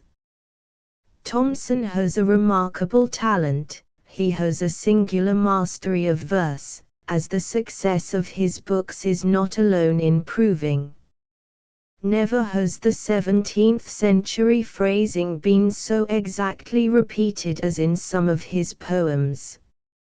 Never have Patmore's odes been more scrupulously rewritten, cadence for cadence. Thomson's fancy is untiring, if sometimes it tires the reader. He has, not exactly at command, but not beyond reach, an eager imagination. No one can cause a more vaguely ardent feeling in the sympathetic reader, a feeling made up of admiration and of astonishment in perhaps equal portions.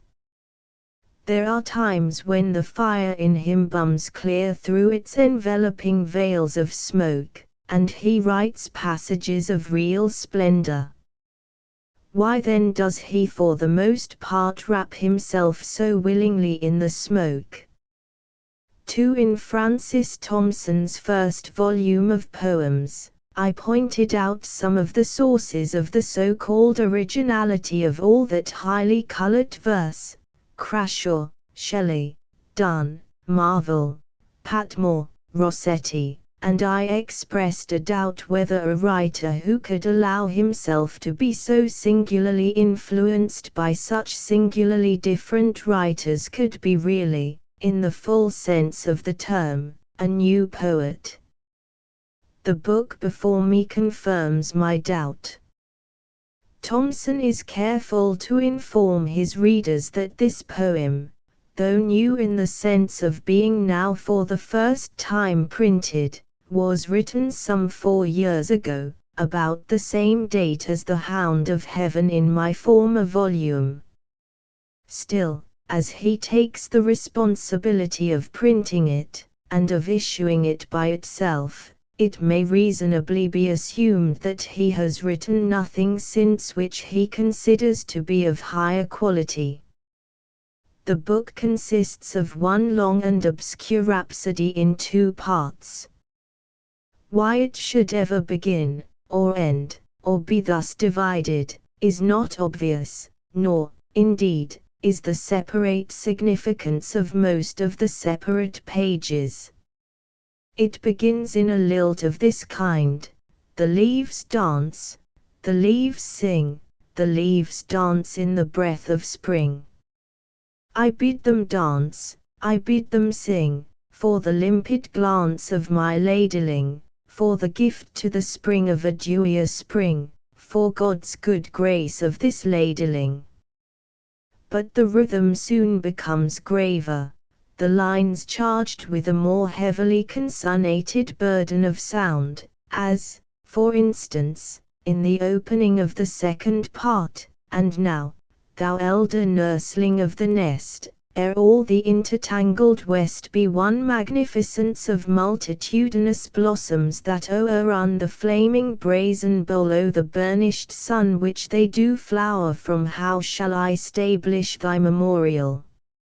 I who can scarcely speak my fellow's speech, the writer adds, with more immediate and far-reaching truth than he intends.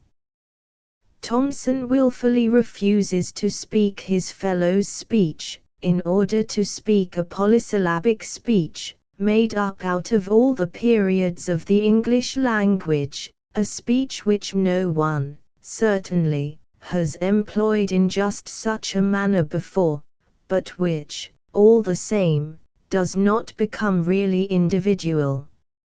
It remains, rather, a patchwork garb, flaming in all the colors, tricked out with barbaric jewels, and, for all its emphatic splendor, suggesting the second-hand dealers.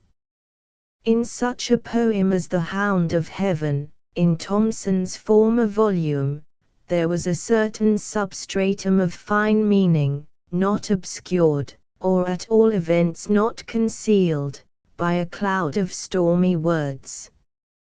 But here I find no sufficing undercurrent of thought, passion, or reverie, nothing but fine fragments, splendid lines, glowing images. And of such fragments, however brilliant in themselves, no fine poetry can consist. Thomson declares of himself and his verse, with a really fervid sense of his own ardor, and are its plumes a burning bright array. They burn for an unincarnated eye. A bubble, charioteered by the inward breath which, ardorous for its own invisible lure, urges me glittering to aerial death. I am rapt towards that bodiless paramour, blindly the uncomprehended tyranny obeying of my heart's impetuous might.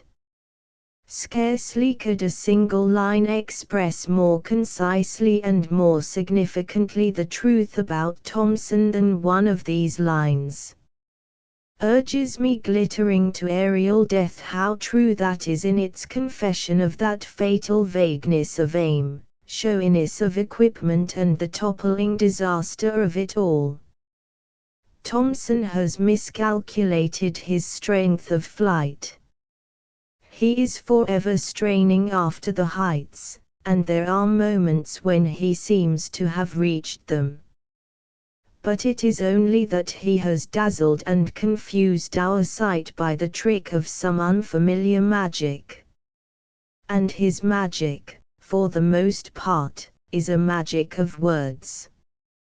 Those suggestions of a rare poetic vision, which, from the first, seemed nebulous rather than illuminated, have become little more than verbal sophistries. To have transposed a phrase until it becomes too nigh added through the unfrothing air satisfies him as though it had been a vision or an invention. The frigid conceit of the blushes on existence's pale face satisfies him as though it were an imaginative conception. And such combinations of words as the very hues which their conflagrant elements effuse satisfy him as being effects of appropriate poetic novelty. The poems, with all their faults, had suggestions of finer possibilities. In sister songs none of these possibilities is realized.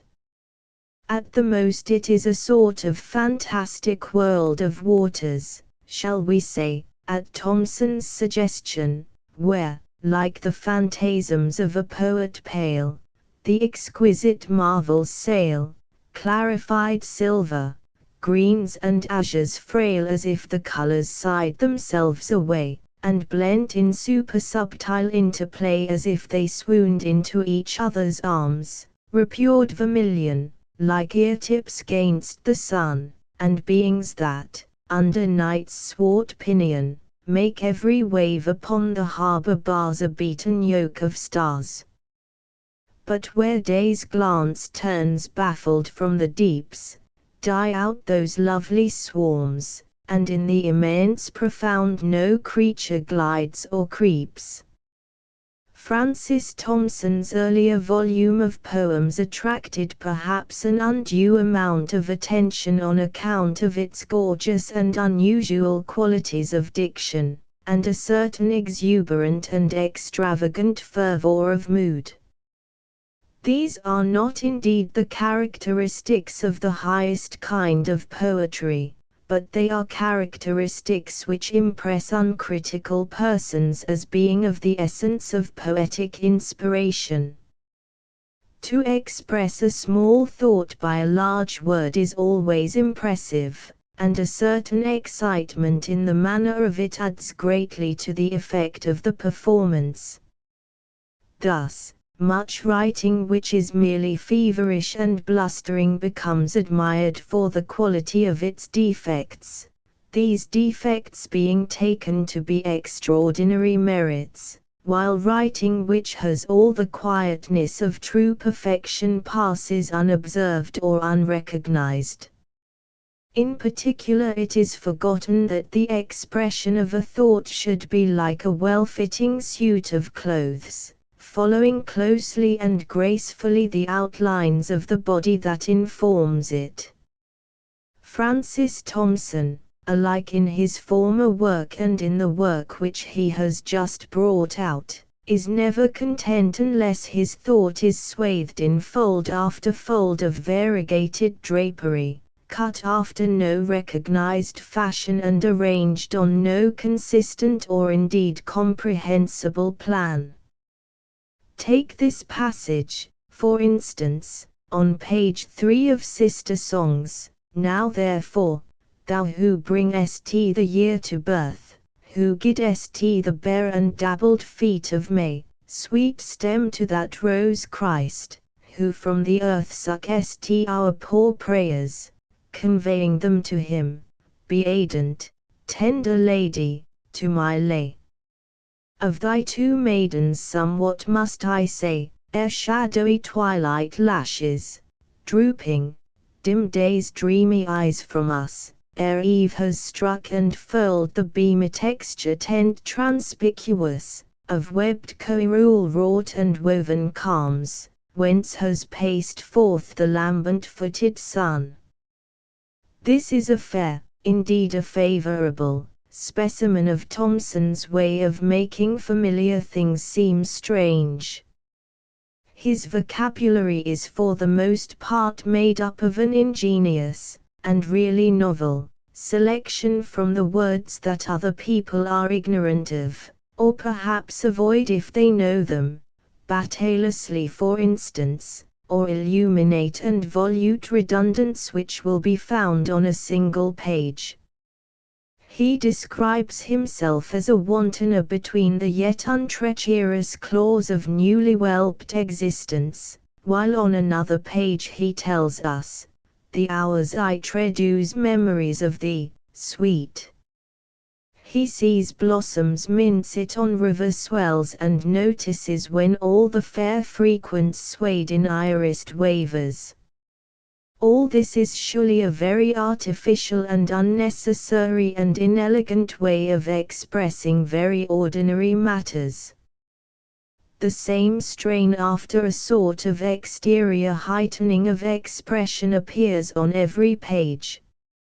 Often the language has a certain magnificence, and it is always employed in the service of a luxurious fancy, which not infrequently rises to the point of sheer imagination.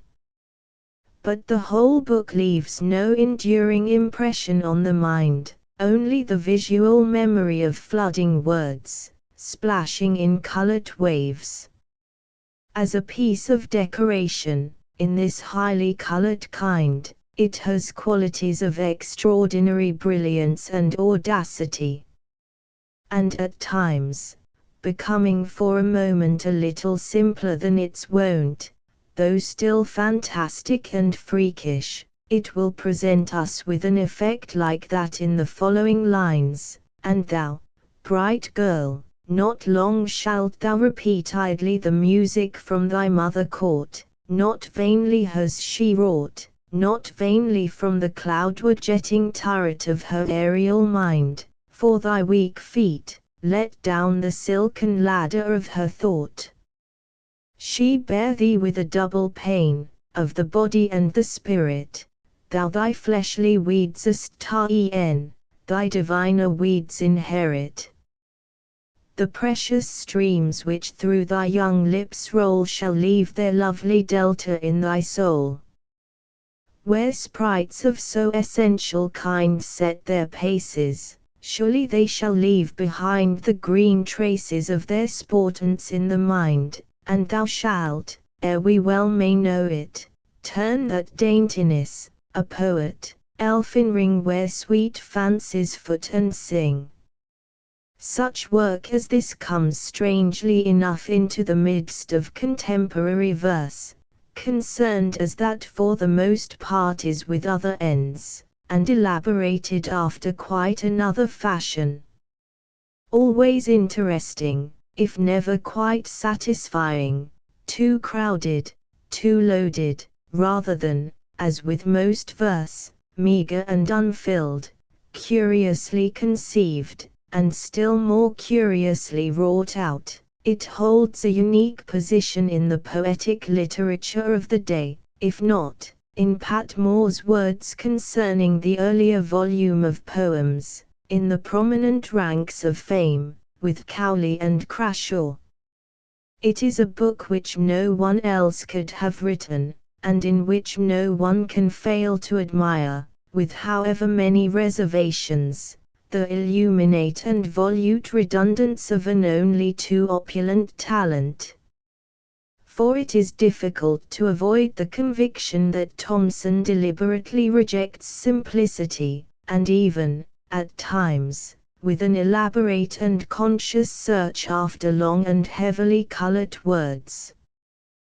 There is in this book a translation of Victor Hugo's Ce Question on Entendre sur la Montagne, a well-known poem in the Feuilles d'automne. In going carefully over Thomson's version and comparing it word for word with the original, we have found that where Victor Hugo, not a simple writer, is simple, Thomson embroiders upon him, and that where he is not simple, Thomson is always less so. For instance, in the very first couplet we have "Let your tread aspirant rise for Monta," a few lines below, "one day at least, whereon my thought, enlicensed to muse, had drooped its wing above the beached margent of the Ouse, for quen rev ma pensi abatit sun vol sur un greve." Further on, "The one was of the waters," a beradiant hymnal speech. "For el un venite desmas, chant de gloire, hymn hero." And finally, "And I made question of me, to what issues are we here, whither should tend the thwarting threads of all this ravelled gear, in place of it me demon die pourquoi el honest ici, cul puiter apres tout le but de tout ceci." What could be more significant than this heaping up of long and extravagant and sometimes feeble words, instead of the direct language of Hugo, who in this poem, though not without a certain rhetoric, says exactly what he wants to say, and when, as in the last two lines quoted, he thinks that an almost bald simplicity will be in place, sets down his thoughts in terms of an almost bald simplicity. In this translation, Thomson has betrayed himself. He has allowed his critics to see him at work, substituting what is roundabout for what is straightforward, what is lengthy for what is brief, what is elaborated for what is simple. Has not a similar process gone on in his own mind, how far consciously one cannot tell, during the writing of his original poems? 3. The news comes to me on a little black-edged card that Francis Thomson died at dawn on the 13th of November, 1907. He was a Roman Catholic, and we are asked to pray for his soul. It was a light that death could not put out, a torch that no wind could blow out in the darkness.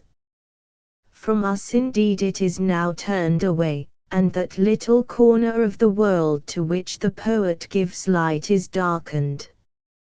For Francis Thomson was one of the few poets now or lately living in whom there was some trace of that divine essence which we best symbolize by fire. Emptiness he had and extravagances, but he was a poet, and he had made of many influences a form of new beauty. Much of his speech, which has a heaped imagery unique in our time, seems to have learned its technique from an almost indiscriminate quarrying among old quarries, and is sometimes so closely copied from that which was fantastically precise in Crashaw, Donne, Vaughan, that we wonder why it was not a few centuries ago that someone said, "Life is a coquetry of death, which wearies me, too sure of the armor, a tiring room where I death's divers garments try, till fit some fashion sit." No one since that time, when conceits could convey poetical substance, has touched so daintily on plain words, giving by the touch some transfiguring novelty. If it was a style learned, it was a style perfectly acquired, and at times equal to its original. Words and cadences must have had an intoxication for him, the intoxication of the scholar, and cloudy trophies were continually falling into his hands, and half through them, in his hurry to seize and brandish them. He swung a rare incense in a censer of gold, under the vault of a chapel where he had hung votive offerings. The incense half obscures the offerings, and the dim figures of the saints painted on the windows. As he bows there in the chapel he seems to himself to be in reverberant Eden ways or higher, at the throne of heaven, borne on plumes night tinctured, englobed and cinctured of saints. Passing beyond the world he finds strange shapes, full of pomp and wearing strange crowns, but they are without outline, and his words disguise, decorate, but do not reveal them. When he chanted in his chapel of dreams, the airs were often airs which he had learned from Crashaw and Patmore. They came to life again when he used them, and he made for himself a music which was part strangely familiar and part his own, almost bewilderingly. Such reed notes and such orchestration of sound were heard nowhere else, and people listened to the music, entranced as by a new magic.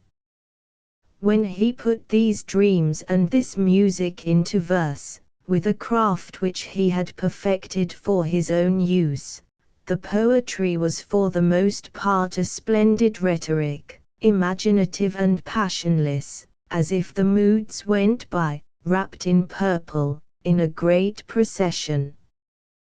The hound of heaven has the harmonies of a symphony, and there are delicacies among its splendors, and, among instants of falsely fanciful sentiment, such august moments as this, I dimly guess what time in mists confounds, yet ever and anon a trumpet sounds from the hid battlements of eternity, those shaken mists a space unsettle, then round the half-glimpsed turrets slowly wash again.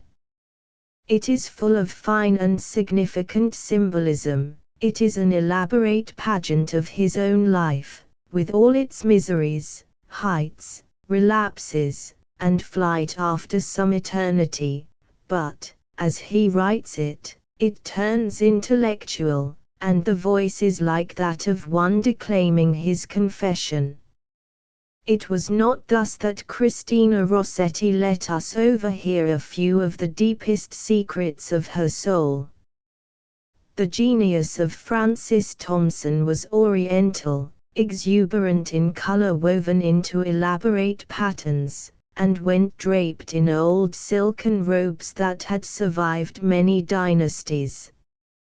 The spectacle of him was an enchantment. He passed like a wild vagabond of the mind, dazzling our sight.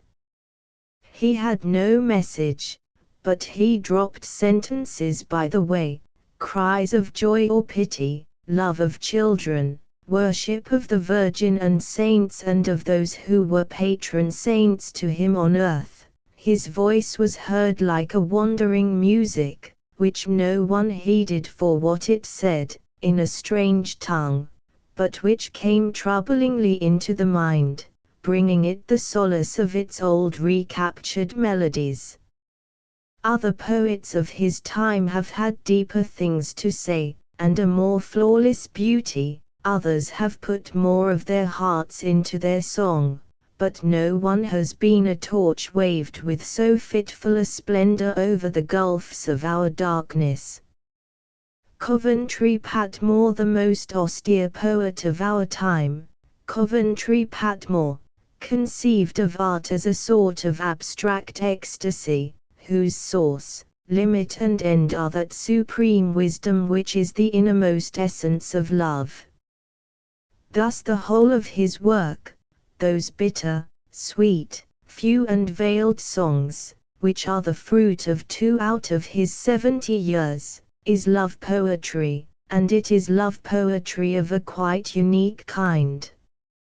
In the earlier of his 2 books, The Angel in the House, we see him, in the midst of a scientific generation, in which it was supposed that by adding prose to poetry you doubled the value of poetry, unable to escape the influence of his time, desperately set on doing the wrong thing by design, yet unable to keep himself from often doing the right thing by accident. In his later book, The Unknown Eros, he has achieved the proper recognition of himself, the full consciousness of the means to his own end, and it is by the unknown Eros that he will love, if it is enough claim to immortality to have written the most devout, subtle and sublimated love poetry of our century. Patmore tells us in The Angel in the House that it was his intention to write that hymn for which the whole world longs, a worthy hymn in woman's praise. But at that time his only conception of woman was the conception of woman as the lady. Now poetry has nothing whatever to do with woman as the lady, it is in the novel, the comedy of manners, that we expect the society of ladies. Prose, in the novel and the drama, is at liberty to concern itself with those secondary emotions which come into play in our familiar intercourse with one another, with those conventions which are the evening dress by which our varying temperaments seek the disguise of an outward uniformity, with those details of life which are also, in a sense, details of costume, and thus of value to the teller of a tale, the actor on a stage. But the poet who endeavors to bring all this machinery of prose into the narrow and self-sufficing limits of verse is as fatally doomed to failure as the painter who works after photographs, instead of from the living model. At the time when The Angel was written, the heresy of the novel in verse was in the air. Were there not, before and after it, the magnificent failure of Aurora Leigh, the ineffectual, always interesting, endeavors of Clough, and certain more careful, more sensitive, never quite satisfactory, experiments of Tennyson? Patmore went his own way, to a more ingenious failure than any. The Angel in the House is written with exquisite neatness, occasional splendor. It is the very flower of the poetry of convention, and is always lifting the trivialities and the ingenuities to which, for the most part, it restricts itself, miraculously near to that height which, now and again, in such lines as the Revelation, it fully attains. But it is not here, it is in the unknown eros alone, that Patmore has given immortality to what is immortal in perishable things. How could it be otherwise, when the whole force of the experiment lies in the endeavor to say essentially unpoetical things in a poetical manner? Give me the power of saying things too simple and too sweet for words, was his wise, reasonable, and afterward answered prayer. Was it after the offering of such a prayer that he wrote of Briggs, factotum, footman, butler, groom? But it is not merely of such vulgar errors as this that we have to complain, it is of the very success, the indisputable achievement, of all but the most admirable parts of the poem. The subtlety, the fineness of analysis, the simplified complexity, of such things as the changed allegiance, can scarcely be overpraised as studies in the dreadful heart of woman from the point of view of a shrewd, kindly, somewhat condescending, absolutely clear-eyed observer, so dispassionate that he has not even the privilege of an illusion, so impartial that you do not even do his fervor the compliment of believing it possible that his perfect Honoria had, after all, defects. But in all this, admirable as it is, there is nothing which could not have been as well said in prose. It is the point of view of the egoist, of the marrying man to whom each beauty blossomed in the sight of tender personal regard. Woman is observed always in reference to the man who fancies she may prove worthy to be his predestined mate, and it seems to him his highest boast that he is proud to take his passion into church. At its best, this is the poetry of being in love, not of love, of affection, not passion. Passion is a thing of flame, rarely burning pure, or without danger to him that holds that wind-blown torch in his hand, while affection, such as this legalized affection of the angel in the house, is a gentle and comfortable warmth, as of a hearthside. It is that excellent, not quite essential, kind of love which need endure neither pain nor revolt, for it has conquered the world on the world's terms.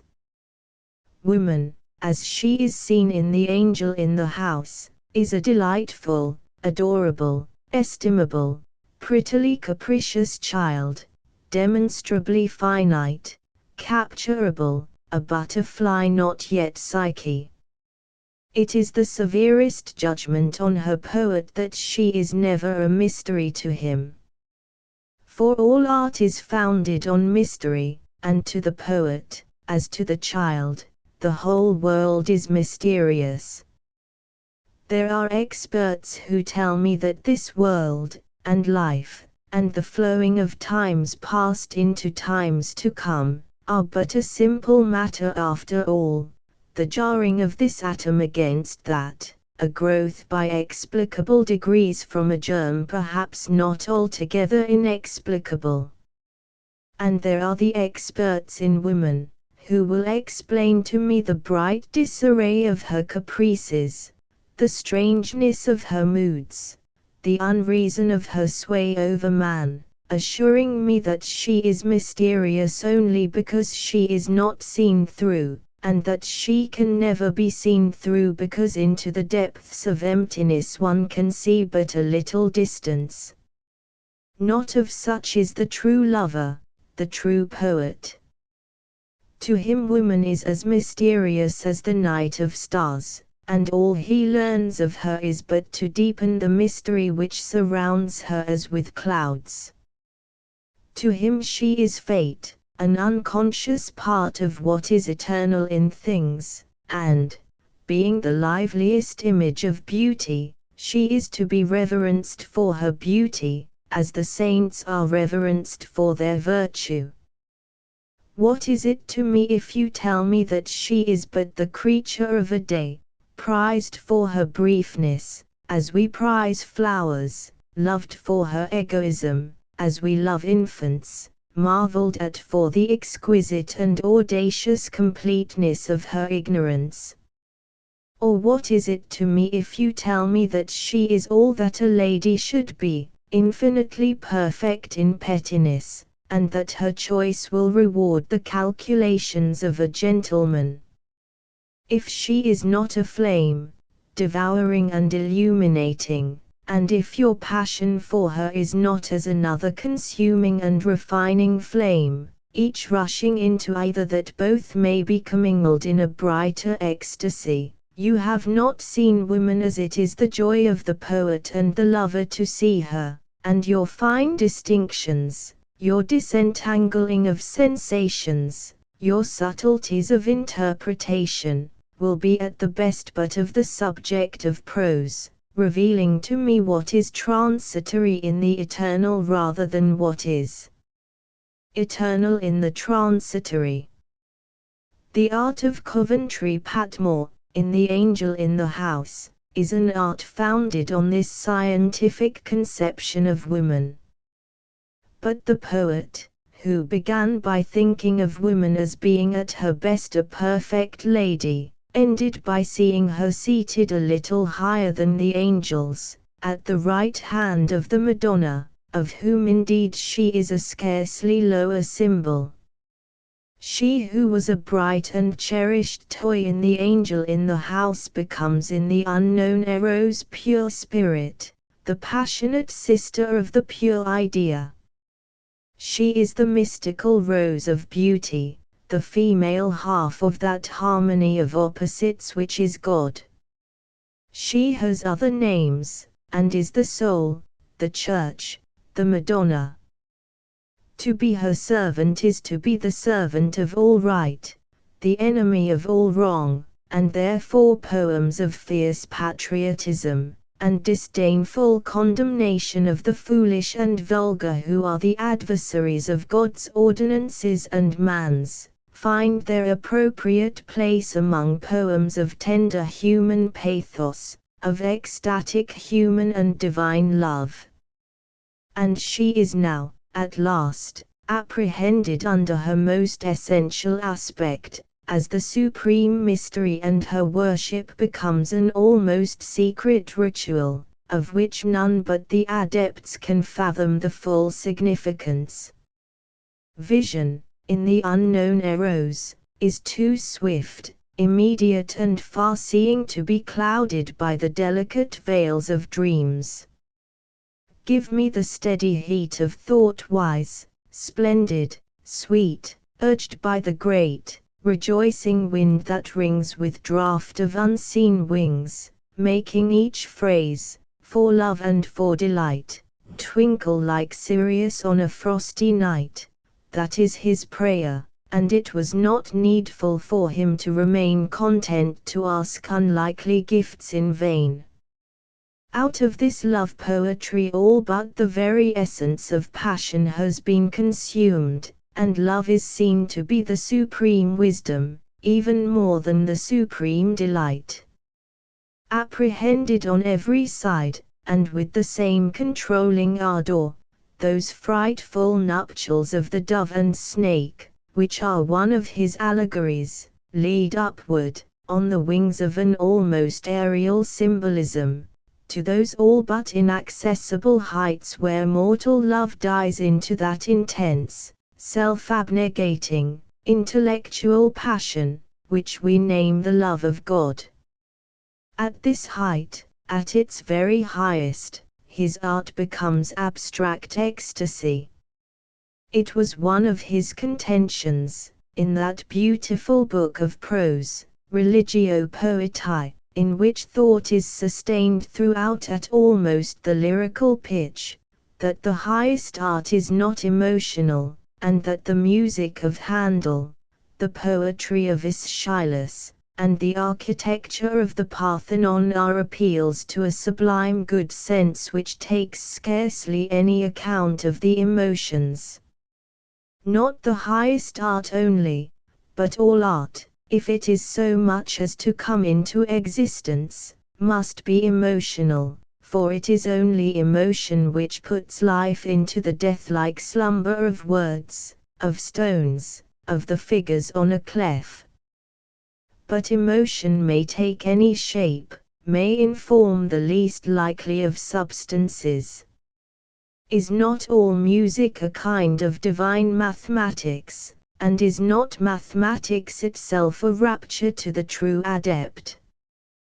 To Patmore abstract things were an emotion, became indeed the highest emotion of which he was capable, and that joy, which he notes as the mark of fine art, that peace, which to him was the sign of great art, themselves, the most final of the emotions, interpenetrated for him the whole substance of thought, aspiration, even argument.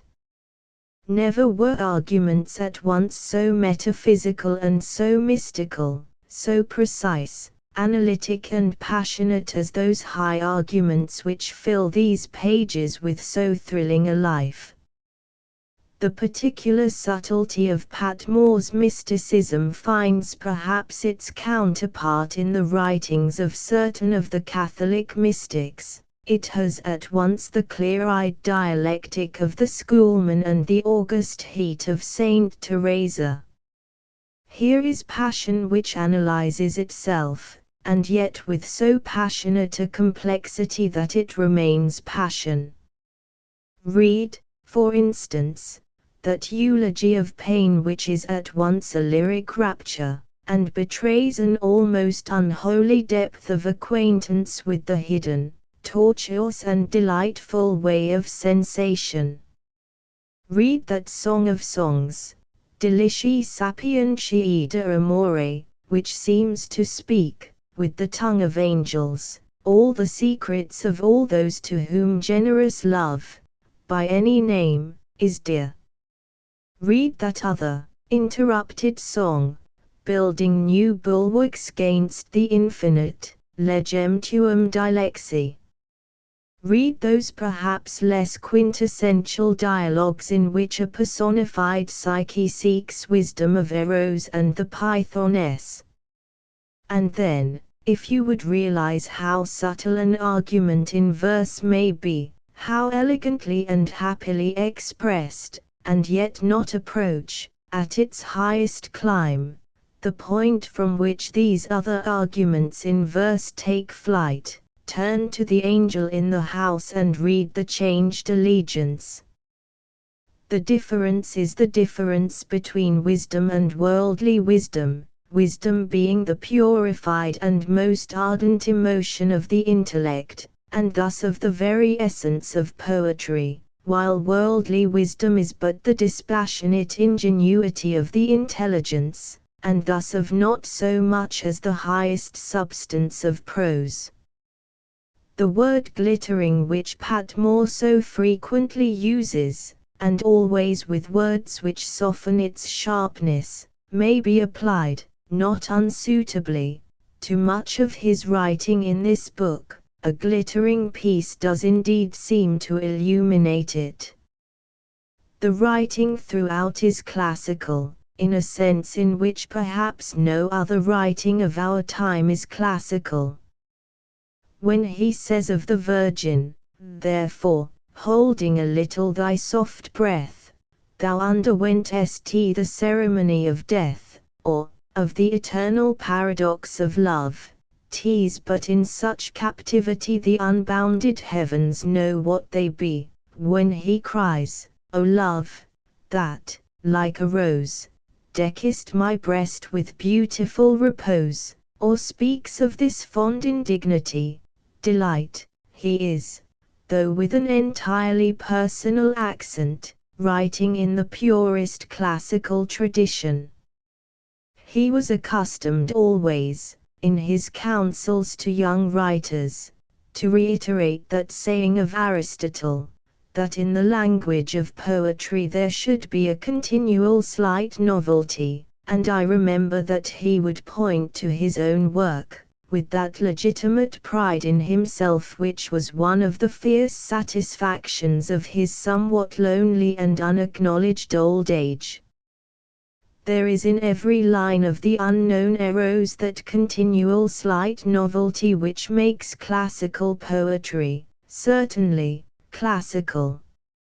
Learned in every metre, Patmore never wrote but in one, the iambic, and there was a similar restraint, a similar refusal of what was good, but not, as he conceived, the highest good, all strangeness of beauty, all trouble, curiosity, the splendor of excess, in the words and substance of his writing. I find no exception even in that fiercely aristocratic political verse, which is the very rapture of indignation and wrath against such things as seemed to him worthy to be hated of God. Like Landor, with whom he had other points of resemblance, Coventry Patmore was a good hater. May one not say, like all great lovers? He hated the mob, because he saw in it the amorous and vehement drift of man's herd to hell. He hated Protestantism, because he saw in it a weakening of the bonds of spiritual order. He hated the Protestantism of modern art, its revolt against the tradition of the true church, the many heresies of its many wanderings after a strange, perhaps forbidden, beauty. Art was to him religion, as religion was to him the supreme art. He was a mystic who found in Catholicism the sufficing symbols of those beliefs which were the deepest emotions of his spirit. It was a necessity to him to be dogmatic, and he gave to even his petulances the irresistible sanction of the Church. Religio Poetae contains 23 short essays, many of them rather sermons than essays, on such topics as peace in life and art, ancient and modern ideas of purity, emotional art, conscience, distinction. There is nothing which marks it as of the present but an occasional personality, which we could wish absent, and a persistent habit of self-quotation.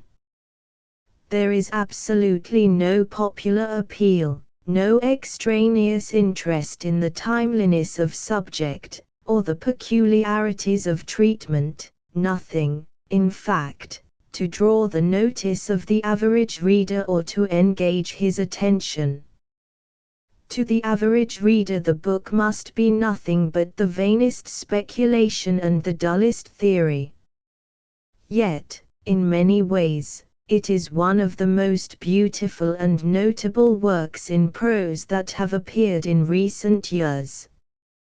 It is a book, argumentative as it is, which one is not called on so much to agree with or dissent from as to ponder over, and to accept, in a certain sense, for its own sake.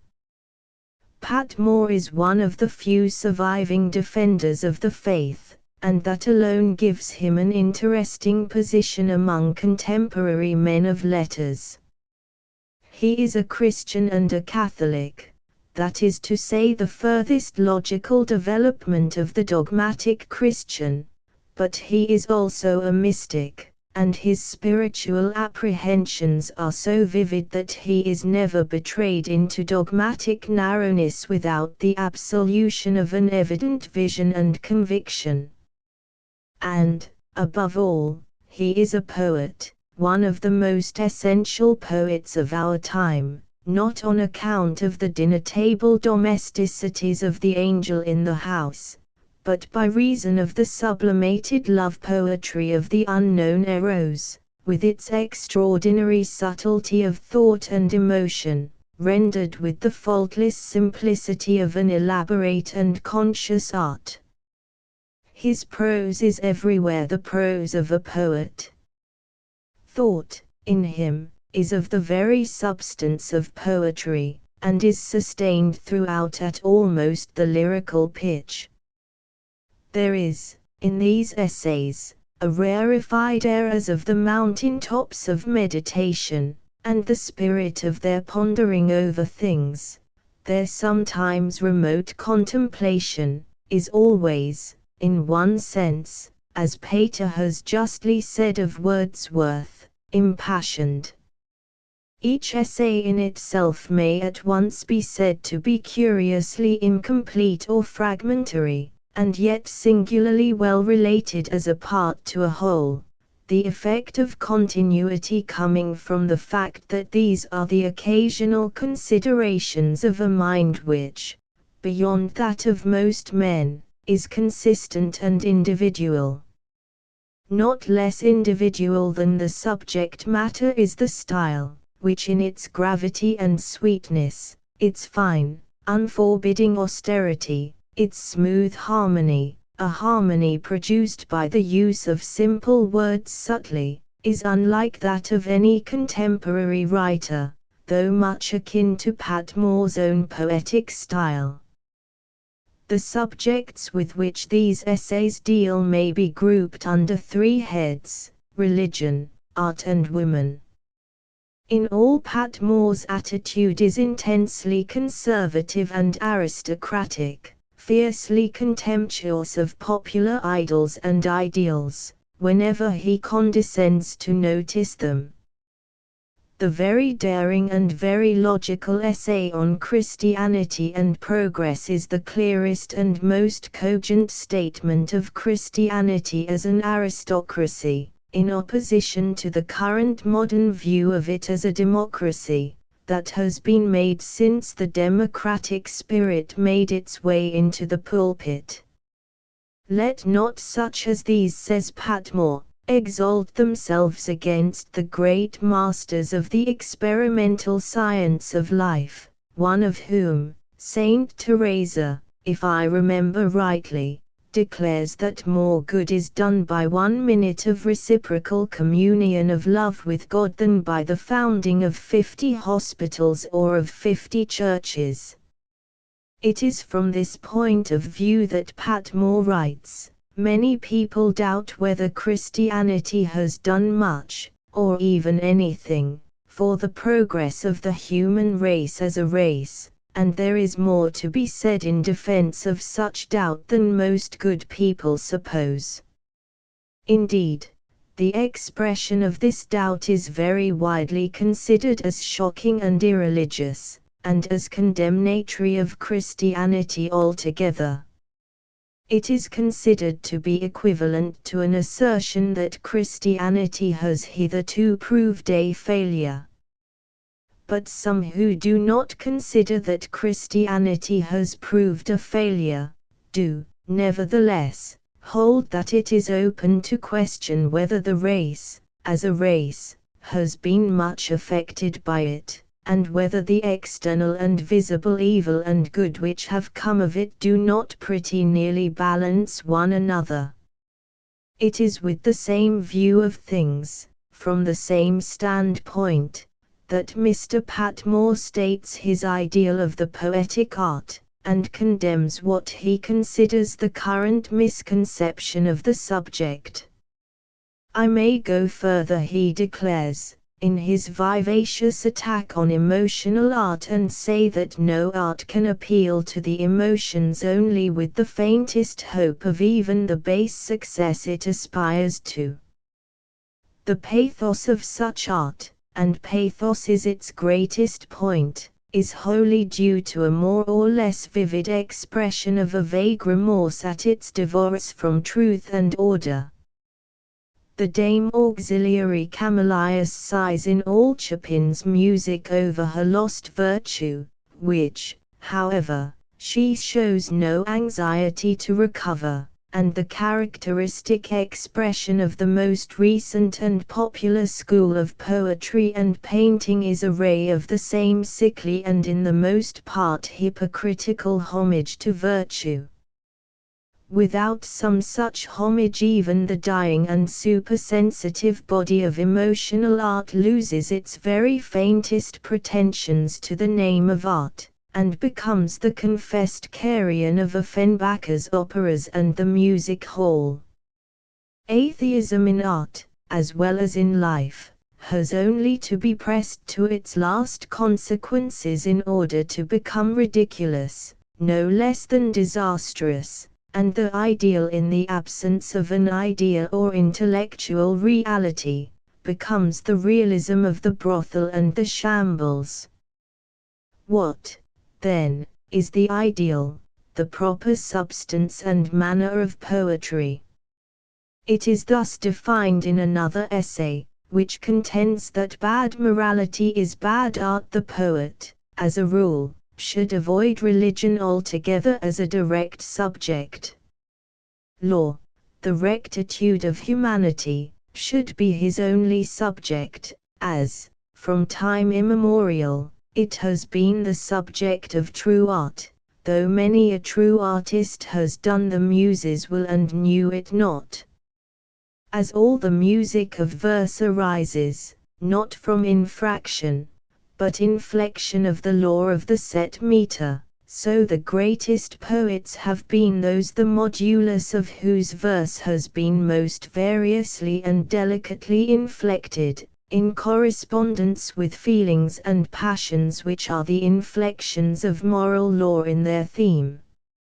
Masculine law is always, however obscurely, the theme of the true poet, the feeling and its correspondent rhythm, its feminine inflection, without which the law has no sensitive or poetic life.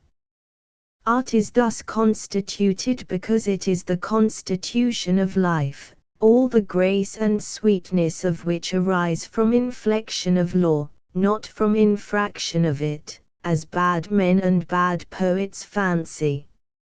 Again, from the same standpoint, again with the same absolute and aristocratic outlook on the world, does Patmore sing of the nature of woman, the subject of his constant preoccupation as an artist, the one sufficing subject to which he has devoted all his art.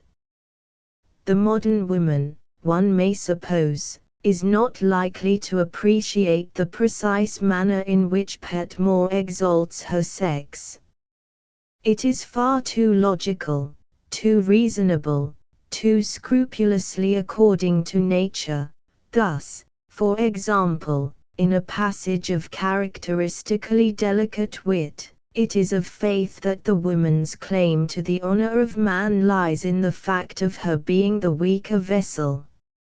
It would be of no use to prove what every Christian man and woman is bound to believe, and what is, indeed, obvious to the senses of any sane man or woman whatever. But a few words of random comment on the text may, by adding to faith knowledge, make man and woman, women especially, more thankful than before for those conditions which constitute the chief felicity of her life and his, and which it is one of the chief triumphs of progress to render ever more and more manifest.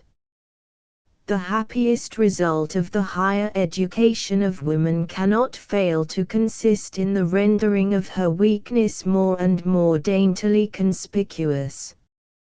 How much sweeter to dry the tears that flow because one cannot accede to some demonstrable fallacy in her theory of variable stars, than to kiss her into conformity to the dinner hour or the fitness or unfitness of such or such a person to be asked to a picnic. How much more dulcet the dulcis Amaryllis ia when Amaryllis knows Sophocles and Hegel by heart, than when her accomplishments extend only to a moderate proficiency in French and the pianoforte. It is a great consolation to reflect that, among all the bewildering changes to which the world is subject, the character of woman cannot be altered, and that, so long as she abstains from absolute outrages against nature, such as divided skirts, freet hinking, tricycles, and radicalism, neither Greek, nor conic sections, nor political economy, nor cigarettes, nor athletics, can ever really do other than enhance the charm of that sweet unreasonableness which humbles the gods to the dust, and compels them to adore the lace below the last hem of her brocade. Such, then, and so consistent, is Patmore's attitude in matters of religion, of art, and of the relation of man and woman. We are concerned neither to defend nor to contend against it, admitting only that, granted the premises, which, no doubt, can be taken on certain grave and ancient warrants, the deductions from those premises are strictly logical, and at the present day, as novel as they are logical. Patmore is inclined to be petulant, and he occasionally rides a hobby horse so recklessly as to commit himself to incredible fallacies. But a book which attains perfection has never yet been produced, and Patmore's is close, very close indeed. Sir William Watson, why, I have sometimes asked myself, did not Pater say the right words on a writer greater than Morimi, George Meredith? I imagine that he never admired his novels enough to try his hand on a subject not quite his own. Certain books, I confess, ought to have been launched at the British Philistine, like David's one convincing pebble, straight to the forehead. I confess also, my own fault it was in regard to Meredith, that to write about Carlyle, Swinburne or Meredith, without unconsciously reproducing some tricks of manner, is a feat of which any man might be proud. The Egoist is a wonderful book, and in its elemental comedy it challenges Congreve and even Molière. But in the elemental tragedy of certain parts of Rhoda Fleming and Richard Feverel, he challenges Webster, or almost Shakespeare. Yet the uncouthness that disfigures certain pages in Richard Feverel is a mere aftertaste of Arabian extravagance. It is a new kind of uncouthness that comes into prominence in the egotist. That exaggeration of qualities which one sees in the later works of men who have a pronounced style, even in the case of Browning. No prose writer of our time has written finer or viler English than Meredith. It is a mistake to treat him as if he were stylist first, and novelist afterward, as Flaubert might almost be said to be. Meredith is a conscious artist always, as conscious as Goncourt, with whom he may be compared for his experimental treatment of language, his attempt to express what has never been expressed before by forcing words to say more than they are used to say. Sometimes they give his message, but ungraciously, like beaten slaves. Sometimes the message seems to go astray. That is why Englishmen, forgetting triumph after splendid triumph of style, will sometimes tell you that Meredith cannot write English, just as Frenchmen gravely assure one another that the novels of the Goncourts are written in any language but French. That astonishing little volume, Modern Love and Poems of the English Roadside, published in 1862, has never received anything like justice except at the hands of such a fellow craftsman as Swinburne. While I for one cannot but feel that Meredith works more naturally, with a freer hand, in prose than in verse, that poem of Modern Love seems to me among the masterpieces of contemporary poetry. It is the most distinctly modern poem ever written. There has been nothing like it in English poetry. It brings into our literature something fundamentally new, essentially modern.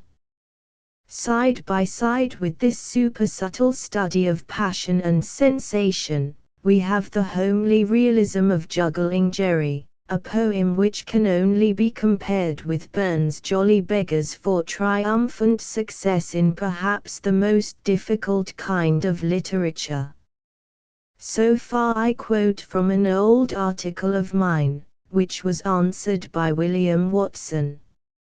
Here is part of his answer, printed in the Academy. Now I should like to ask, what has the British Philistine done that he should have a book shied at his head in the way Mr. Symons thinks desirable? As regards Meredith, it seems to me that the British Philistine has been most exemplary in what he would call the discharge of his duty. He has tried his very best to read Meredith, and has failed, or he has read Meredith, but has failed in the attempt to enjoy him. I fancy, however, that when Meredith's devotees speak of the British Philistine, they really mean the vast majority of the public, and it seems to me a little absurd, that because there is an author whose writings the public are comparatively indifferent to, it should be constantly assured that the only person not in the least responsible for such indifference is the author. Other writers have achieved popularity before Meredith. Perhaps the best proof of the futility of trying to convert people into an attitude of admiration by aiming a book at them is afforded by Meredith's novels themselves. They are, in Mr. Symons' sense of the word, aimed at the British Philistine, if ever novels were. He has been pelted through, I do not know how many, volumes, but have the missiles converted him? I leave all these questions unanswered, as they deserve no answer, after Time's verdict on Meredith. Now, what was, and is, the place of Sir William Watson in literature? The difference between literature and what is preeminently literary may be clearly illustrated on examination of his poems. No poems written in our time are more literary. They come to us asking to be received on account of their legitimate lineal descent from earlier poets, from Wordsworth and from Matthew Arnold for instance. If, says the writer, frankly, if I be indeed their true descendant, as the veriest hind may yet be sprung of kings, their lineaments will out, the signature of ancestry leap unobscured, and somewhat of themselves in me, their lowly scion, live once more. Many of the poems are about poets, or about books, some are purely critical. And they are indeed, as they profess to be, in the tradition. They strike no unfamiliar note to any ears acquainted with the music of English poetry. Their range is limited, but within it they exhibit an unquestionable mastery of a particular kind of technique.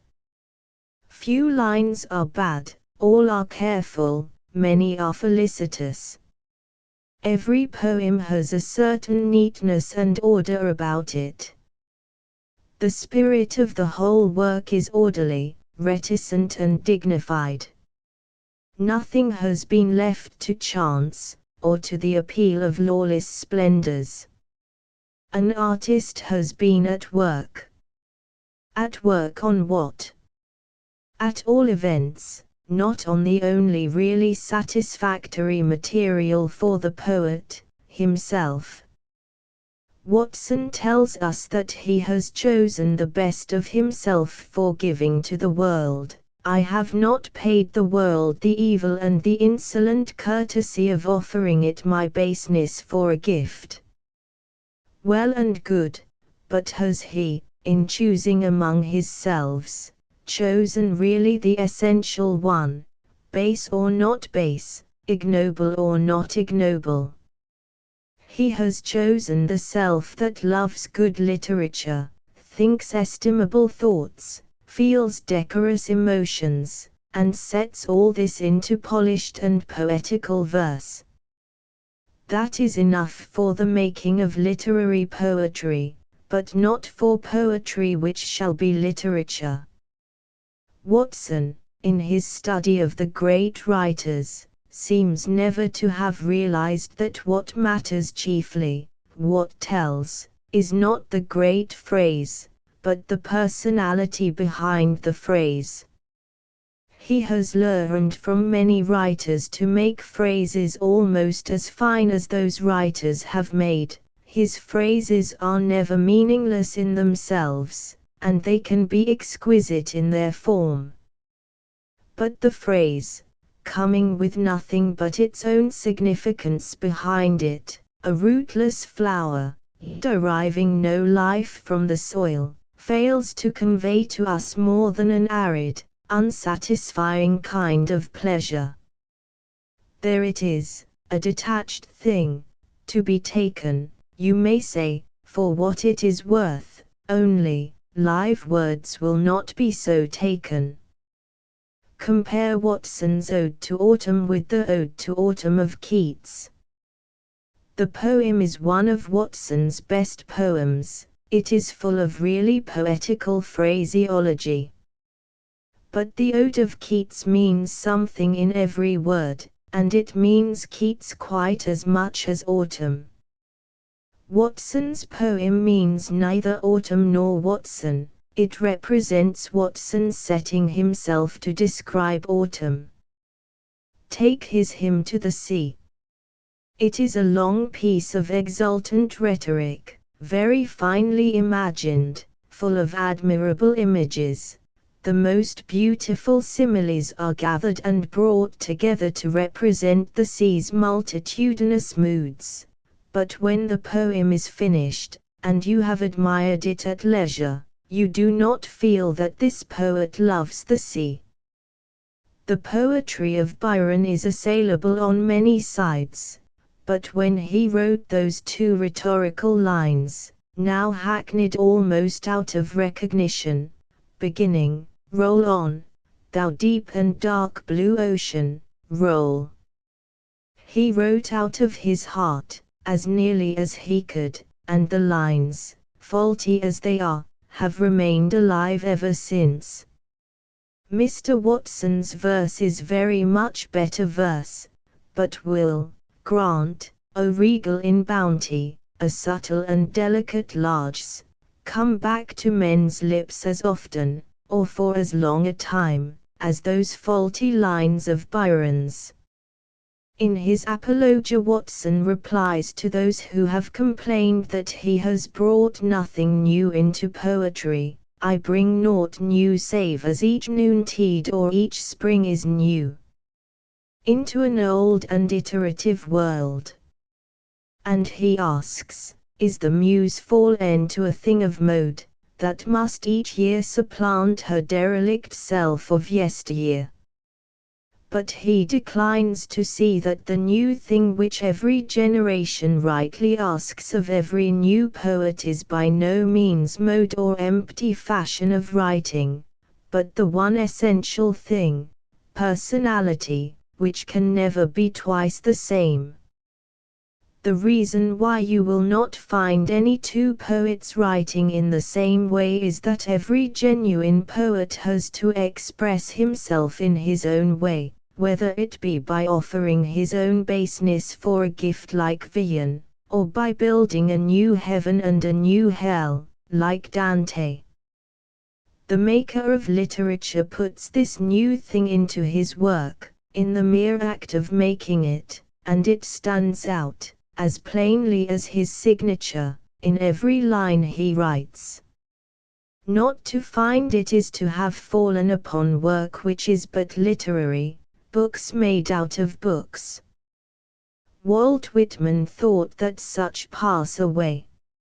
In that apologia from which we have already quoted, Watson indignantly denounces those who think all art is cold if an ardour not of Eros lips is in it, and he attempts to indicate that state of vision in which man may know a deeper transport and a mightier thrill than comes of commerce with mortality.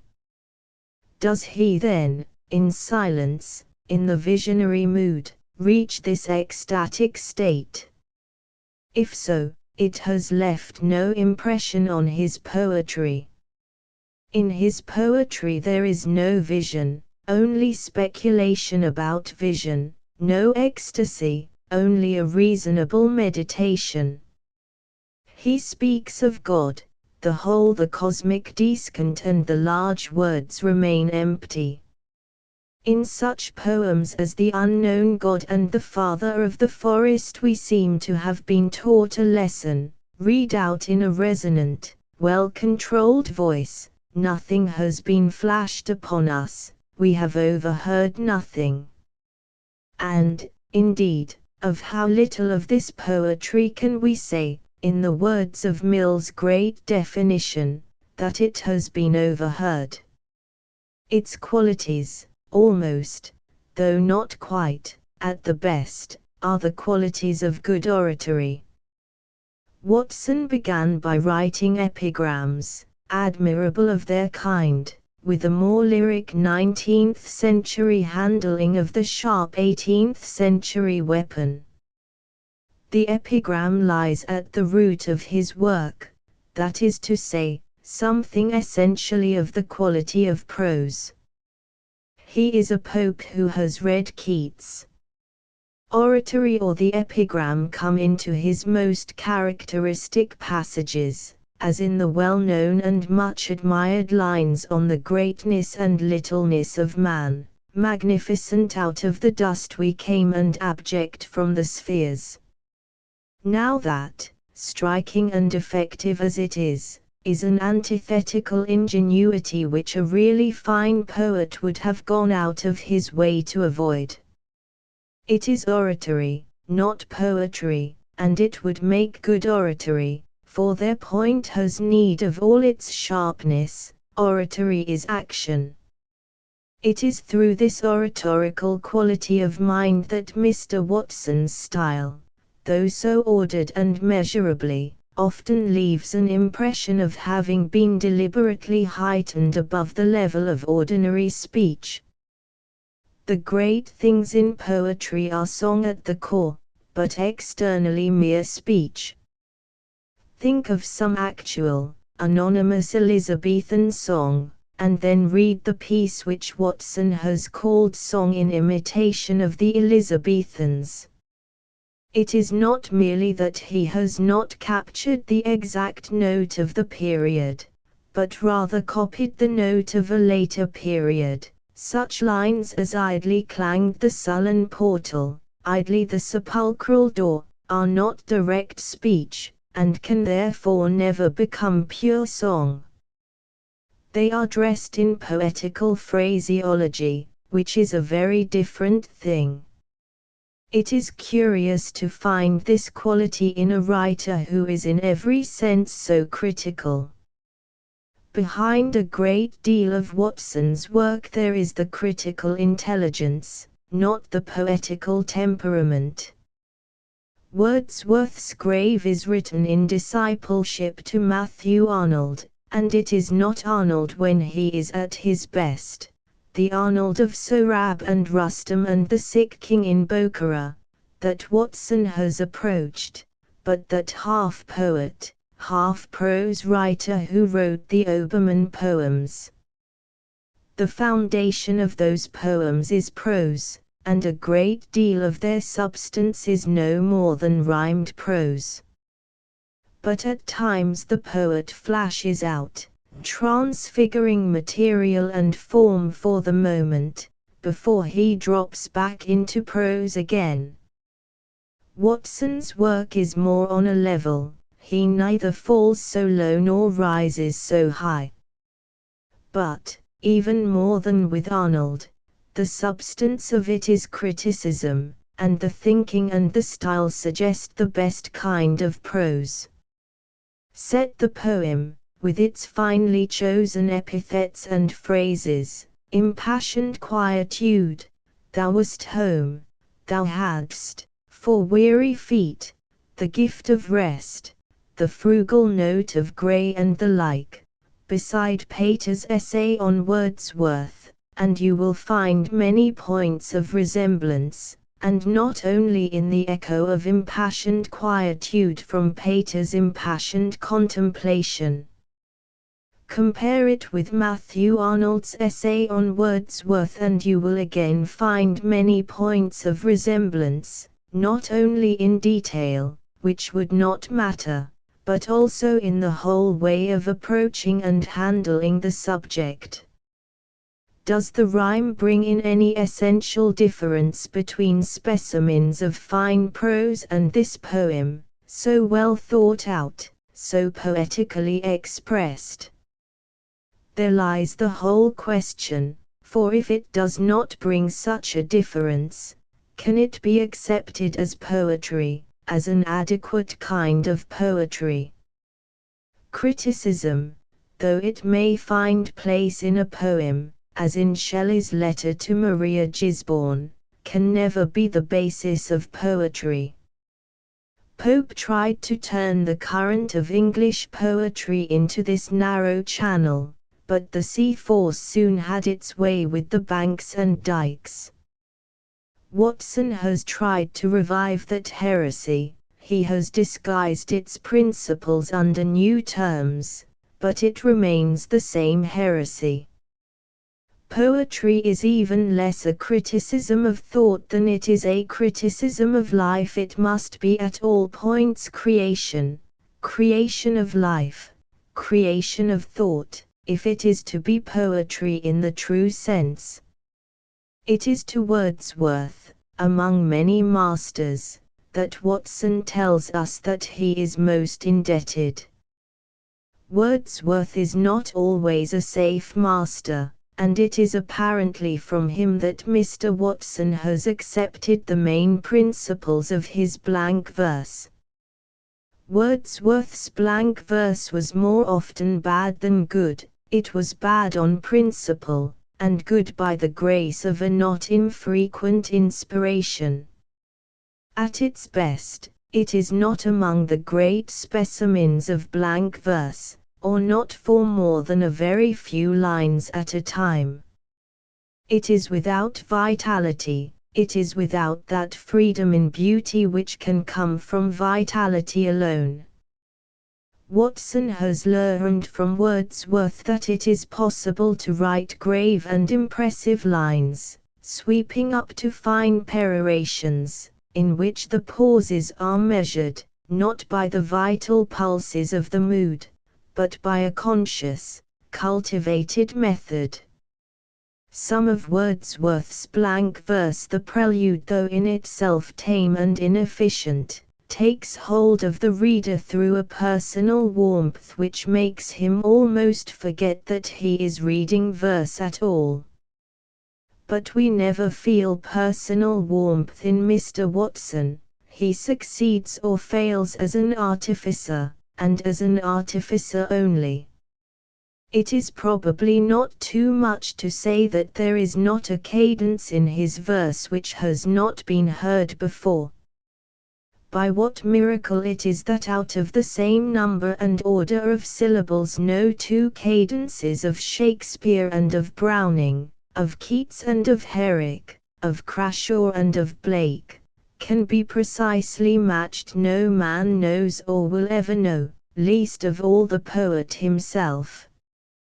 He writes what comes to him, and he may work on his writing until hardly a word of the original stuff remains, and with all his care, or in spite of it, the thing turns doggedly into his own manner of speech, and comes to us with a cadence that we have never heard before.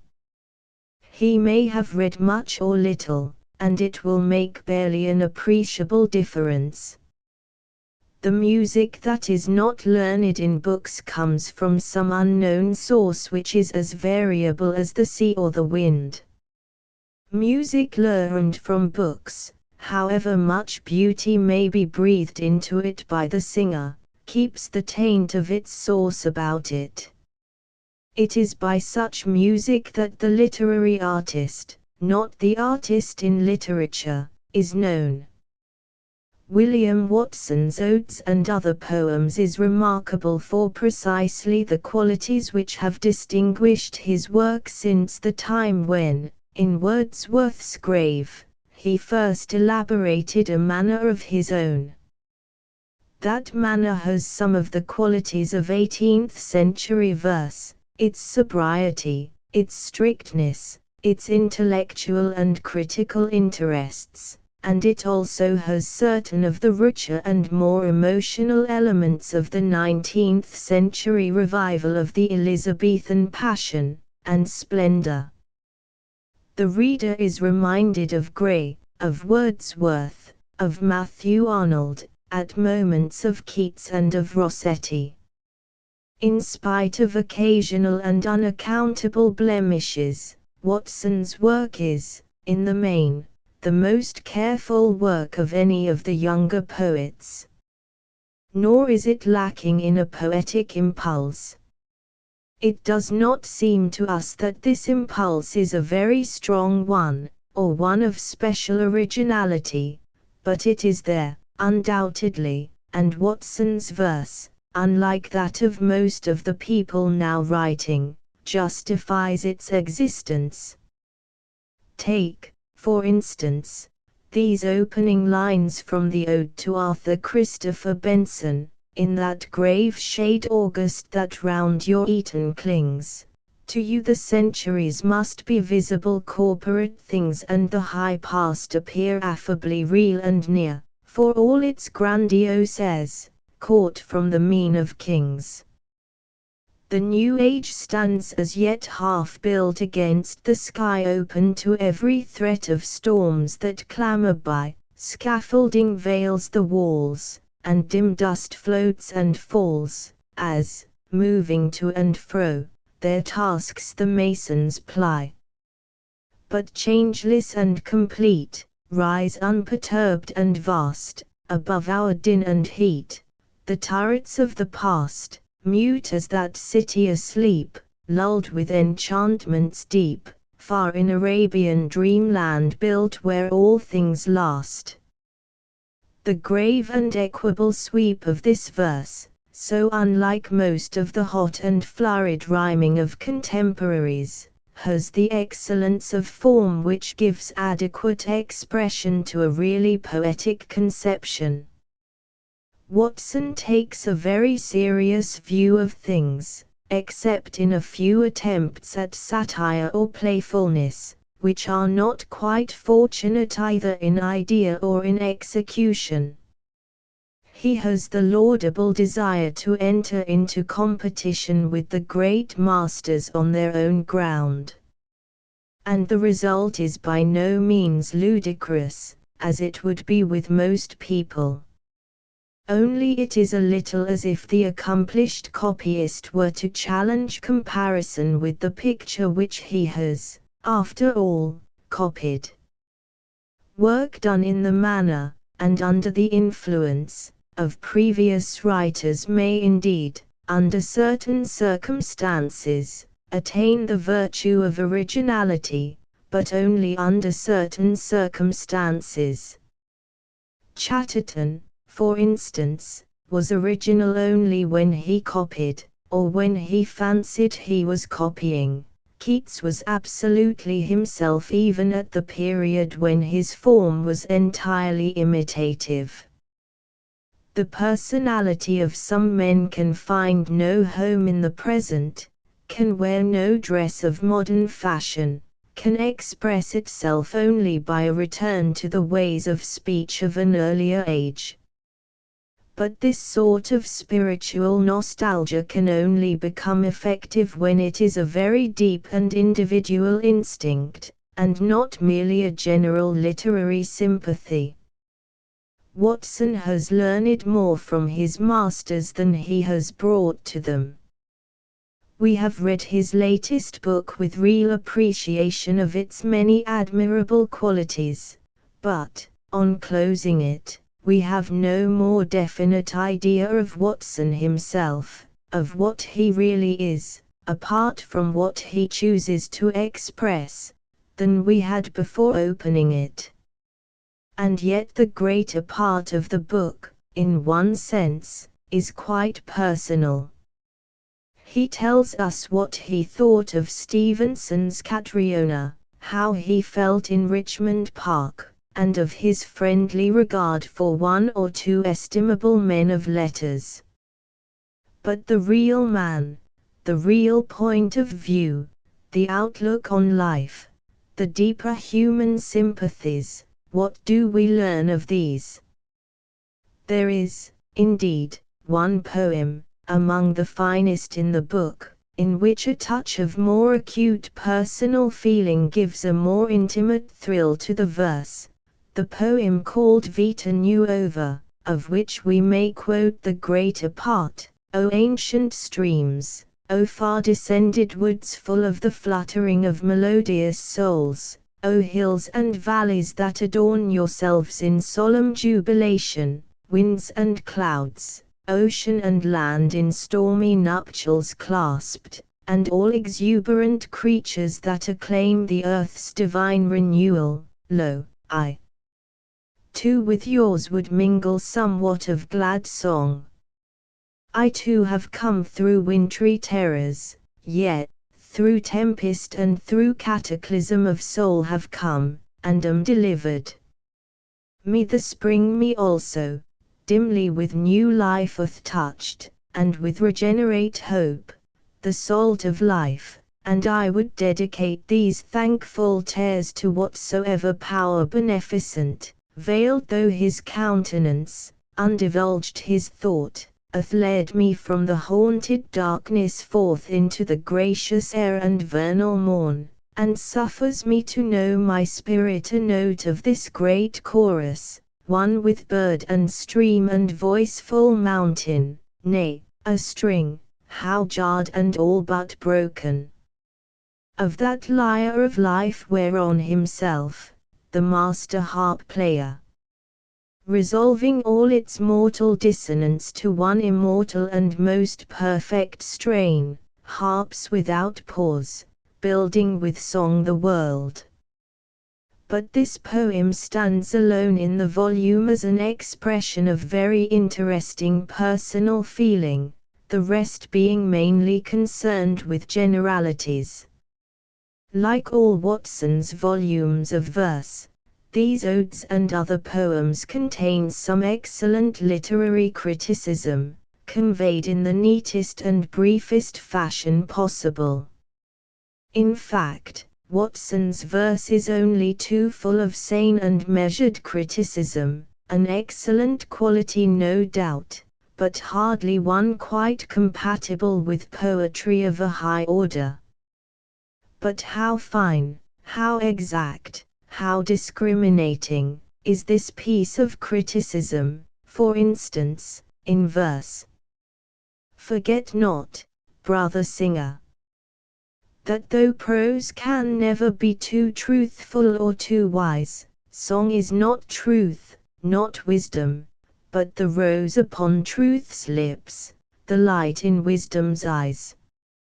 It was in the epigram that Watson first did finished work, and his most typical work is certainly to be found in forms more or less akin to the epigram, in the sonnet, for example. There are so many good sonnets in this volume that choice is difficult. Here is one called Night on Kerbar Edge. No echo of man's life pursues my ears, nothing disputes this desolation's reign. Change comes not, this dread temple to profane, where time by eons reckons, not by years, its patient form one crag, soul stranded, rears. Type of waiter is destined to remain while yon still host encamped on night's waste plain keeps armed watch, a million quivering spears, hushed are the wild and windy lives of the moor, the sleeping sheep nestle neath ruined wall, or unhewn stones in random concourse hurled, solitude, sleepless, listens at fate's door. And there is built and stablished over all tremendous silence, older than the world. The breadth of phrasing here is noticeable, and it is by such qualities as this, as well as by the careful accuracy with which every note is produced, that Watson is distinguished alike from older men of the type of Alfred Austin, and from younger men of such varying capacities as John Davidson and Yeats. If he has not the making of a great poet, he is already an accomplished poet, and if he does not possess the highest qualities, he possesses several of the secondary qualities in the highest degree. Watson's Ode on the Day of Coronation of King Edward VII is a fine piece of verse writing, and can hardly fail to remind the reader of great poetry. It is constructed with care, it flows, it has gravity, an air of amplitude, many striking single lines, and its sentiments are unexceptionable. When we read such lines as these, all these, O King, from their seclusion dread, and guarded palace of eternity, mix in thy pageant with phantasmal tread, hear the long waves of acclamation roll, and with yet mightier silence marshal thee to the awful throne thou hast inherited, we feel that this is at least workmanlike work, written by a man who has studied great masters, and who takes himself and his art seriously. There is not an undignified line in the whole poem, nor a break in the slow, deliberate movement. Watson has style, he is never facile or common. He has frequent felicities of phrase, but he subordinates separate effects to the effect of the whole, and he is almost the only living writer of verse of whom this could be said. His ode is excellently made, from every external point of view. Yet, after reading it over and over, with a full recognition of its technical qualities, we are unable to accept it as genuine poetry, as the equal of the thing which it resembles. Great poetry is not often written for official occasions, but that it can be so written we need only turn to Marvell's Horatian Ode upon Cromwell's return from Ireland to realize. Watson looks instinctively to public events for his inspiration, and there is something in his temper of mind and of style which seems to set him naturally apart as a commentator upon the destinies of nations. He has never put any vital part of himself into his work. He has told us nothing of what he is when he is not a writer. All his utterances have been themselves official, the guarded statement of just so much of his own thoughts and feelings as he cares to betray to the public. His kind is rather critical than creative, and it was by his epigrams that he first attracted attention. His technique is so accomplished that he seems very often to be thinking only of what he is saying, when it is evident, on a closer examination, that he is thinking much more of how he is saying it. For the poet who concerns himself with public events, this might seem to be a useful part of his poetic equipment. Court ceremonies demand court dress. Undoubtedly, but the art of the courtier requires him to forget that he is dressed for an occasion, to forget everything but the occasion. Throughout the whole of his Coronation Ode, Watson never forgets that he is celebrating an important ceremony. His costume is perfectly adjusted, he wears it with grace and dignity. His elocution, as he delivers his lines, is a model of clearness and discreet emphasis. Everything that he says is perfectly appropriate. Good taste can go no further. But the occasion itself, the meaning, the emotion, of the occasion, that does not come into the poem tells us all about it. Now look at Marvell's Ode, and forget for the moment that it is a masterpiece of poetry. What a passion fires the hard, convincing thought! How the mere logic holds the attention! Every word lives, and the cadences, creating a new form for themselves, do but follow the motions of the writer's bright, controlling energy. It is impossible to read the lines aloud without a feeling of exultation. In Watson's ode there is not a breath of life. What is said, admirable and sensible, and at times poetically conceived as it is, comes with no impetus from the mind that has conceived it coldly. And it is to be noted that, though thought and expression are fitted together with great skill and precision, the expression is always rather above the pitch of the thought. Take these lines, O doom of overlordships! To decay first at the heart, the eye scarce dimmed at all, or perish of much cumber and array, the burdening rope of empire, and its pall, or, of voluptuous hours the wanton prey, die of the poisons that most sweetly slay, or, from insensate height, with prodigies, with light of trailing angers on the monstrous night, magnificently fall. There we find expression strained to a point to which the thought has not attained. In other words, we find rhetoric. Weight and resonance of verse do but drag down and deafen that which they should uplift and sound abroad, when, instead of being attendants upon greatness, they attempt to replace it. Émile Verhaeren. The poetry of Émile Verhaeren, more than that of any other modern poet, is made directly out of the complaining voices of the nerves. Other writers, certainly, have been indirectly indebted to the effect of nerves on temperament, but Verhaeren seems to express only so much of a temperament as finds its expression through their immediate medium. In his early books Les Flamands, Les Moines, reprinted, with Les Bordes de la Route, containing earlier and later work, in the first of his 2 volumes of collected poems, he began by a solid, heavily colored, exterior manner of painting genre pictures in the Flemish style.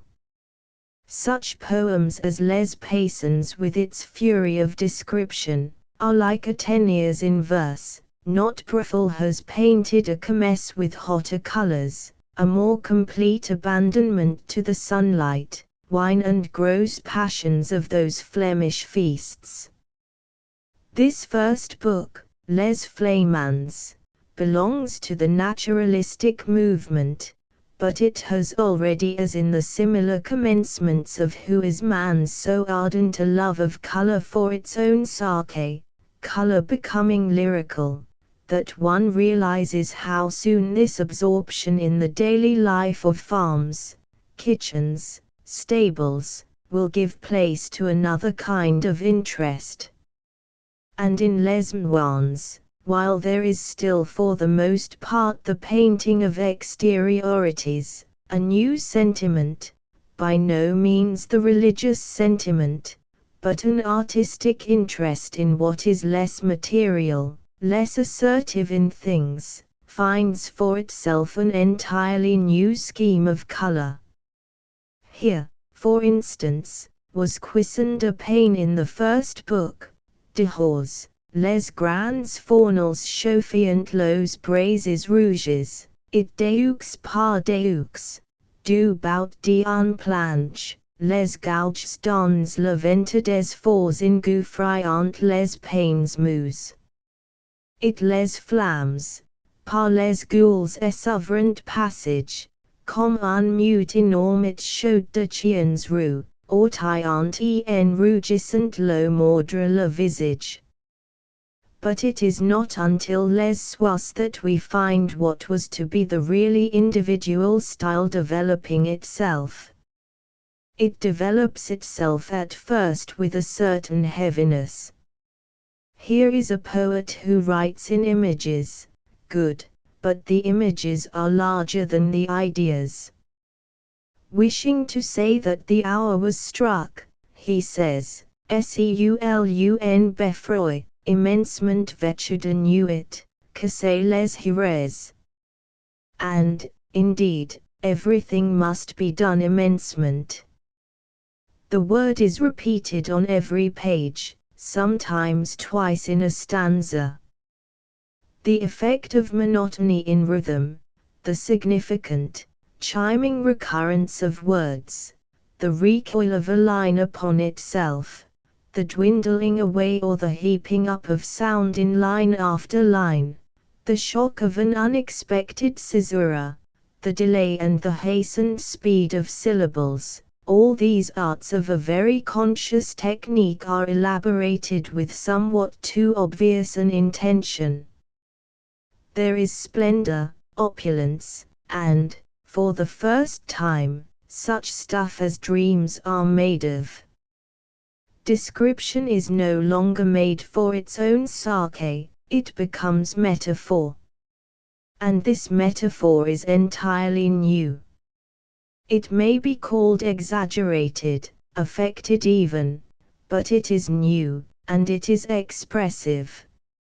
Les chiens du désespoir, les chiens du vent d'automne, mordant de los abois les échos noise des soirs, it l'ombre, immensement, dans le vide, tout envers la lune, miry au clair des abreuvoirs.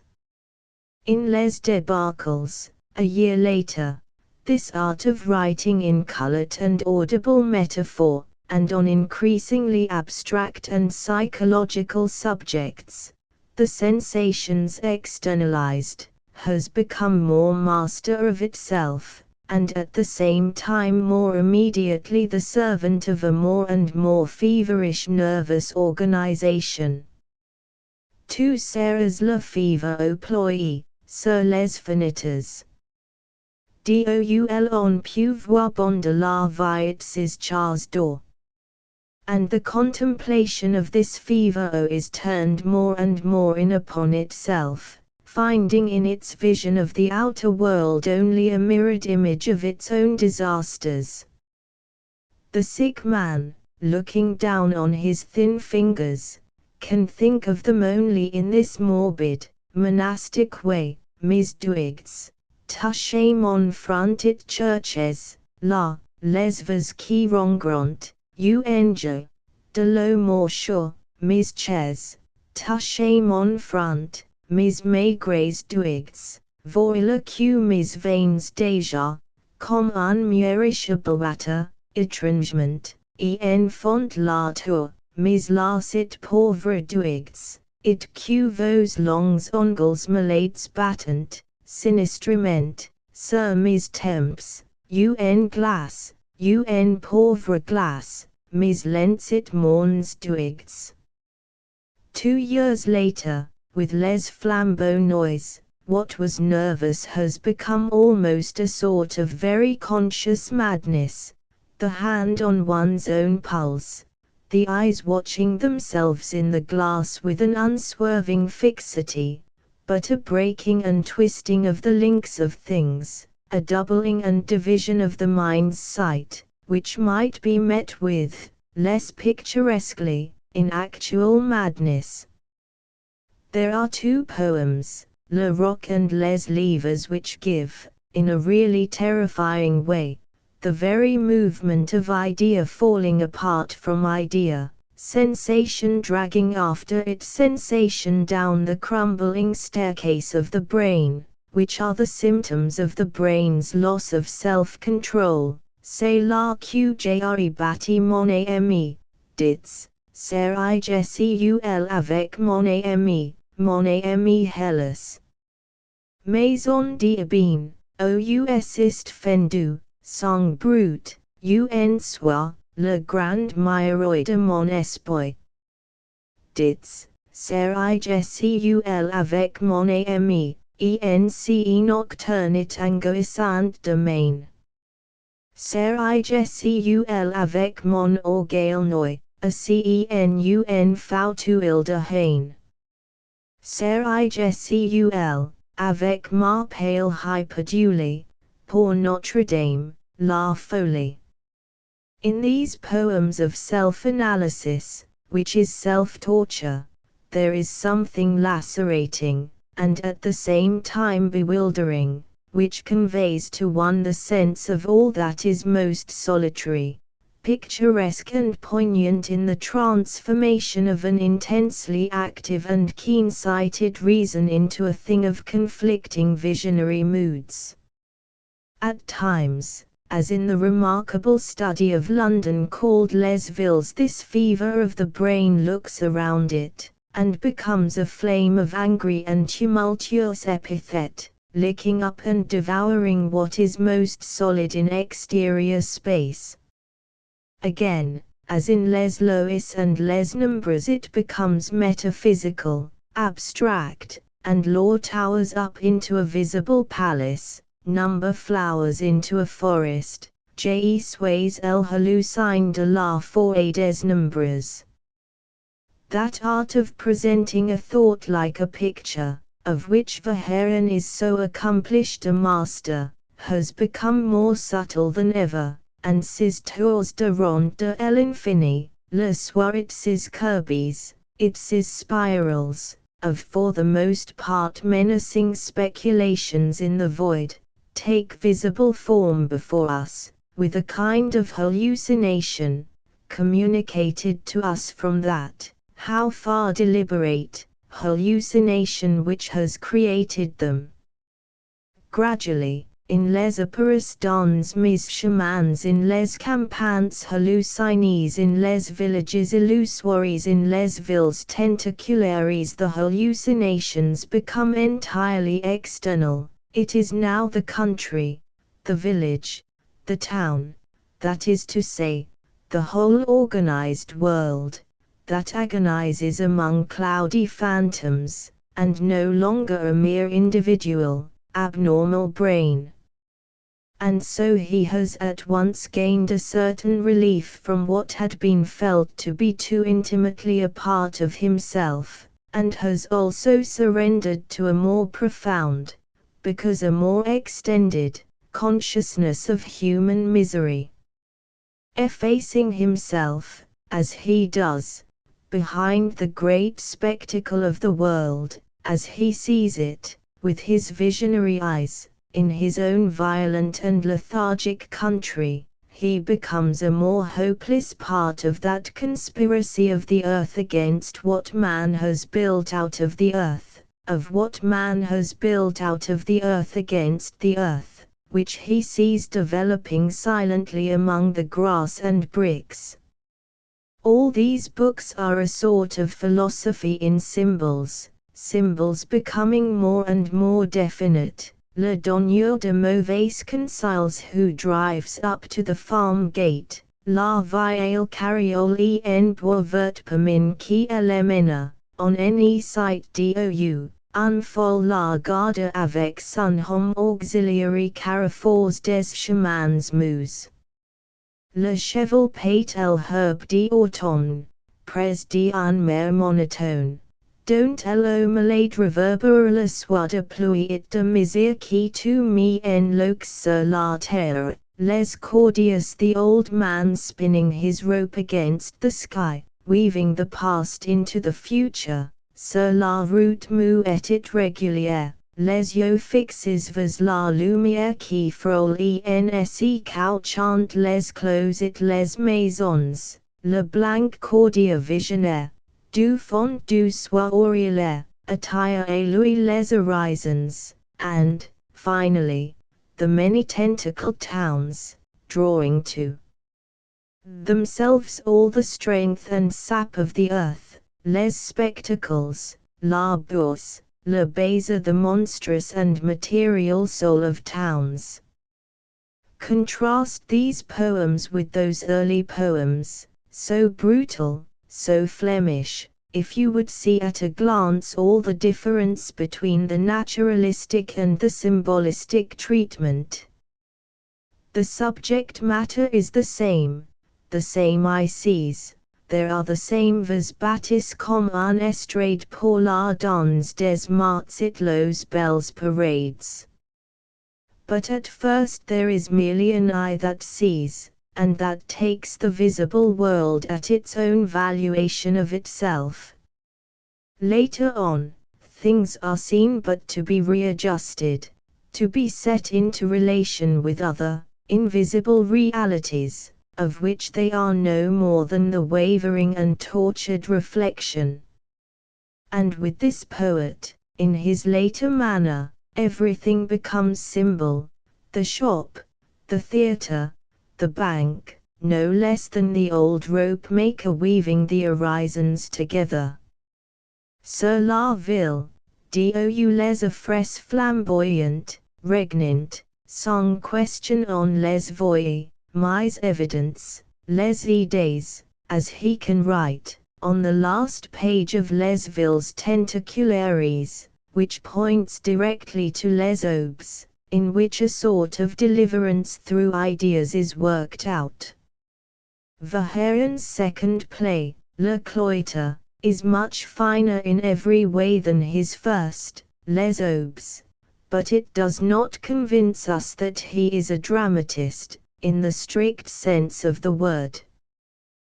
The only French poet of the present day who has really vivid energy, his energy is too feverish, too spasmodic, too little under the control of a shaping intellect, to be of precisely the quality required for the drama. The people of these brief and fiery scenes are like little broken bits of the savage forces of the world, working out their passionate issues under the quiet roofs of the cloister. All their words are cries, coming out of a half-delirious suffering, and these cries echo about the stage in an almost monotonous conflict. It seems to us that the form which suits Verhaeren best is the form which he has temporarily abandoned, a kind of fiery reverie, seen finally in his last book, Les Visages de la Vie. Mon ami était anxieuse d'être elle-même les limitate en un ami supreme et violent, ou l'univers se résumate, as he says in one of the poems of that book, and in all these poems, La Foule, l'ivresse, La Joie and the rest, we see the poet sending his soul into the universe and becoming a vehement voice for all that he finds most passionate in it. It is, in its way, dramatizing of emotion, but, if one may say so, an abstract dramatizing. It is the crowd, not Dom Balthazar, joy itself, not some joyous human being for which he finds words, and his merits and his defects make him a better spokesman for disembodied than for embodied souls. Since the early period of Flemish realism he has been, while making his language more and more pictorial, making his interests more and more internal. He no longer paints landscapes, but the scenery of the soul, and in the same vast and colored images. He magnifies sensation until it becomes a sort of hallucination of which he seems always to be the victim. Now all this is so very personal, so clearly the vision of a not quite healthy temperament, that his neurotic monks in the cloister, with their heated and vehement speech, seem more like repetitions of a single type than individual characters. But he has certainly come nearer to dramatic characterization than in the shadowy dawn, and he has founded his play on a more emotionally human basis, on a basis, it would seem, partly suggested by the story which Browning tells in Halbert and Hob. And, taken as a poem, it is full of vigorous, imaginative writing, in which the religious passion finds eloquent speech. And, after all, is not this one of the most interesting, and not even one of the least successful, attempts at what a more extravagant imitator has lately called la tragédie intérieure? The actual tendency of art is certainly toward an abandonment of the heroic and amusing adventures which constituted so much of the art of the past, and a concentration upon whatever can be surmised of that soul which these adventures must doubtless have left so singularly indifferent. Ibsen has shown us destiny quietly at work in suburban drawing rooms, among people who have rarely anything interesting to say, but whose least word becomes interesting because it is seen to knit one more mesh in the net of destiny. Maeterlinck has gone further, and shown us soul talking with soul, at first under almost pseudo-romantic disguises, among Leonardo landscapes, then more and more simply, as people who have no longer lost their crowns in a pool, but who, in a Glavane and Slisette, might be any of our acquaintances, if we can imagine our acquaintances under a startling and revealing flash of light. Verhaeren falls into the movement, trying to give a more lyrical form to this new kind of drama, trying to give it a narrower and fiercer intensity. What he has so far achieved is a melodrama of the spirit, in which there is poetry, but also rhetoric. Will he finally be able to find for himself a form in which the inner tragedy can be externally presented without rhetoric? Then, perhaps, the poetry will make its own drama. A neglected genius, Sir Richard Burton. 100 years ago, on the 19th of March, 1821, Sir Richard Burton was born. He died at Trieste on the 19th of October, 1890, in his 70th year. He was superstitious. The fact that he was born and that he died on the 19th has its significance. On the night when he expired, as his wife was saying prayers to him, a dog began that dreadful howl which the superstitious say denotes a death. It was an evil omen. I have heard long after midnight dogs howl in the streets of Constantinople. Their howling is only broken by the tapping of the big iron staff. It sounds like loud wind or water far off, waning and waxing, and at times, as it comes across the water from Stambour, it is like a sound of strings, plucked and scraped savagely by an orchestra of stringed instruments. In every age there have been I know not how many neglected men of genius, undiscovered, misunderstood, mocked at in the fashion Jesus Christ was mocked by the Jews, scorned as Dante was scorned when he was exiled from Florence, called a madman as Blake used to be called, censured as Swinburne was in 1866. For being an unclean fiery imp of the pit and the libidinous laureate of a pack of satyrs, so the greatest as the least, the greatest whose names are always remembered and the least whose names are invariably forgotten, have endured the same prejudices, have been lapidated by the same stones, such stones as Burton refers to when he writes in Mecca. On the great festival day we stoned the devil, each man with 7 stones washed in 7 waters, and we said, while throwing the stones, in the name of Allah, and Allah is Almighty, I do this in hatred of the devil, and to his shame. Burton was a great man, a great traveler and adventurer, who practically led to the discovery of the sources of the Nile. A wonderful linguist, he was acquainted with 29 languages, he was a man of genius, only, the fact is, he is not a great writer.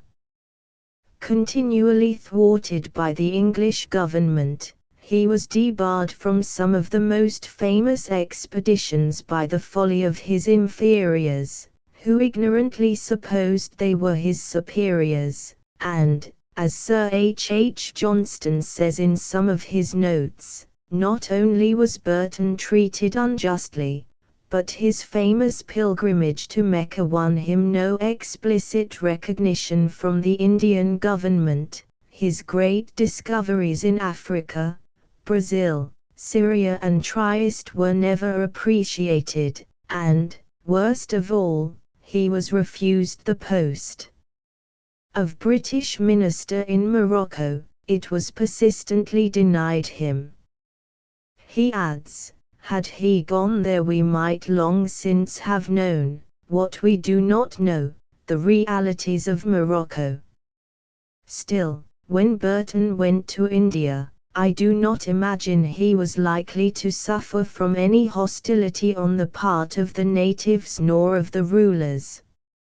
Lord Clive, who, in Browning's words, gave England India, which was the result of his incredible victory in 1751 over the Nabob's army of 60,000 men, was never literally loved by the races of India, no more than Sir Warren Hastings. Still, Clive had genius, which he showed in the face of a bully he caught cheating at cards and in his mere shout at him, "You did cheat, go to hell." Impeached for the splendid service he had done in India, he was acquitted in 1773. Next year, having taken to opium, his own hand dealt himself his own doom. So he revenged himself on his country's ingratitude.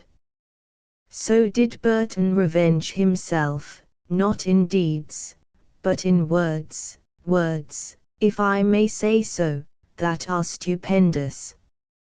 I struggled for 47 years, I distinguished myself honorably in every way I possibly could. I never had a compliment nor a thank you nor a single farthing. I translated a doubtful book in my old age, and I immediately made 16,000 guineas. Now that I know the tastes of England, we need never be without money.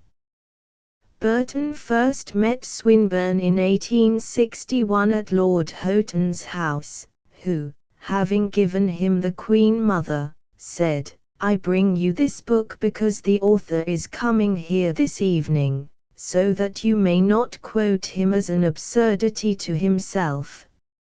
In the summer of 1865 Swinburne saw a great deal of Burton. These two men, externally so dissimilar, had taken, as Swinburne said to me, a curious fancy, an absolute fascination, for each other. Virile and a mysterious adventurer, Burton was Swinburne's senior by 16 years. One of those things that linked them together was certainly their passionate love of literature. Burton had also, which Swinburne might perhaps have envied, an almost unsurpassable gift for translation, which he shows in his wonderful version of the Arabian Nights. He used to say, "I have not only preserved the spirit of the original, but the mécanique.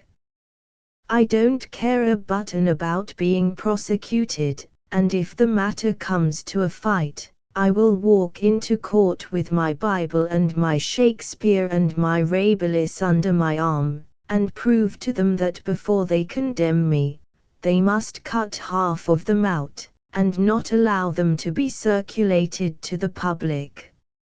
In his foreword to the first volume of his translation, dated Wanderers Club, the 15th of August, 1885, he says, "This work, laborious as it may appear, has been to me a labor of love, an unfailing source of solace and satisfaction. During my long years of official banishment to the luxurious and deadly deserts of Western Africa, it proved truly a charm, a talisman against ennui and despondency. The gin bore me at once to the land of my predilection, Arabia. In what is obscure in the original there are traces of Petronius Arbiter and of Rabelais, only subtle corruption and covert licentiousness are wholly absent. Therefore, in order to show the wonderful quality of his translation, I have chosen certain of his sentences, which literally bring back to me all that I have felt of the heat, the odor and the fascination of the East. So I donned my mantilla, and, taking with me the old woman and the slave girl, I went to the Khan of the merchants. There I knocked at the door and out came two white slave girls, both young, high-bosomed virgins, as they were moons. They were melting a perfume whose like I had never before smelt, and so sharp and subtle was the odor that it made my senses drunken as with strong wine. I saw there also two great censers each big as a mazer bowl, flaming with aloes, nard, perfumes, ambergris and onied scents, and the place was full of their fragrance. The next quotation is from the tale of the fisherman and the gin. He loosened the lid from the jar, he shook the vase to pour out whatever might be inside. He found nothing in it, whereat he marveled with an exceeding marvel. But presently there came forth from the jar a smoke which spread heavenwards into ether, whereat again he marveled with mighty marvel, and which trailed along earth's surface till presently, having reached its full height, the thick vapors condensed, and became an ifrit, huge of bulk, whose crest touched the clouds when his feet were on the ground.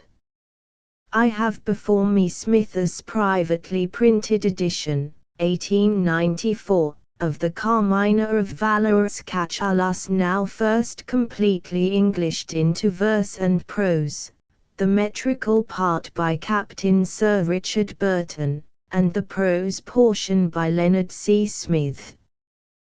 Burton is right in saying that the translator of original mind who notes the innumerable shades of tone, manner and complexion will not neglect the frequent opportunities of enriching his mother tongue with novel and alien ornaments which shall justify the accounted barbarisms until formally naturalized and adopted.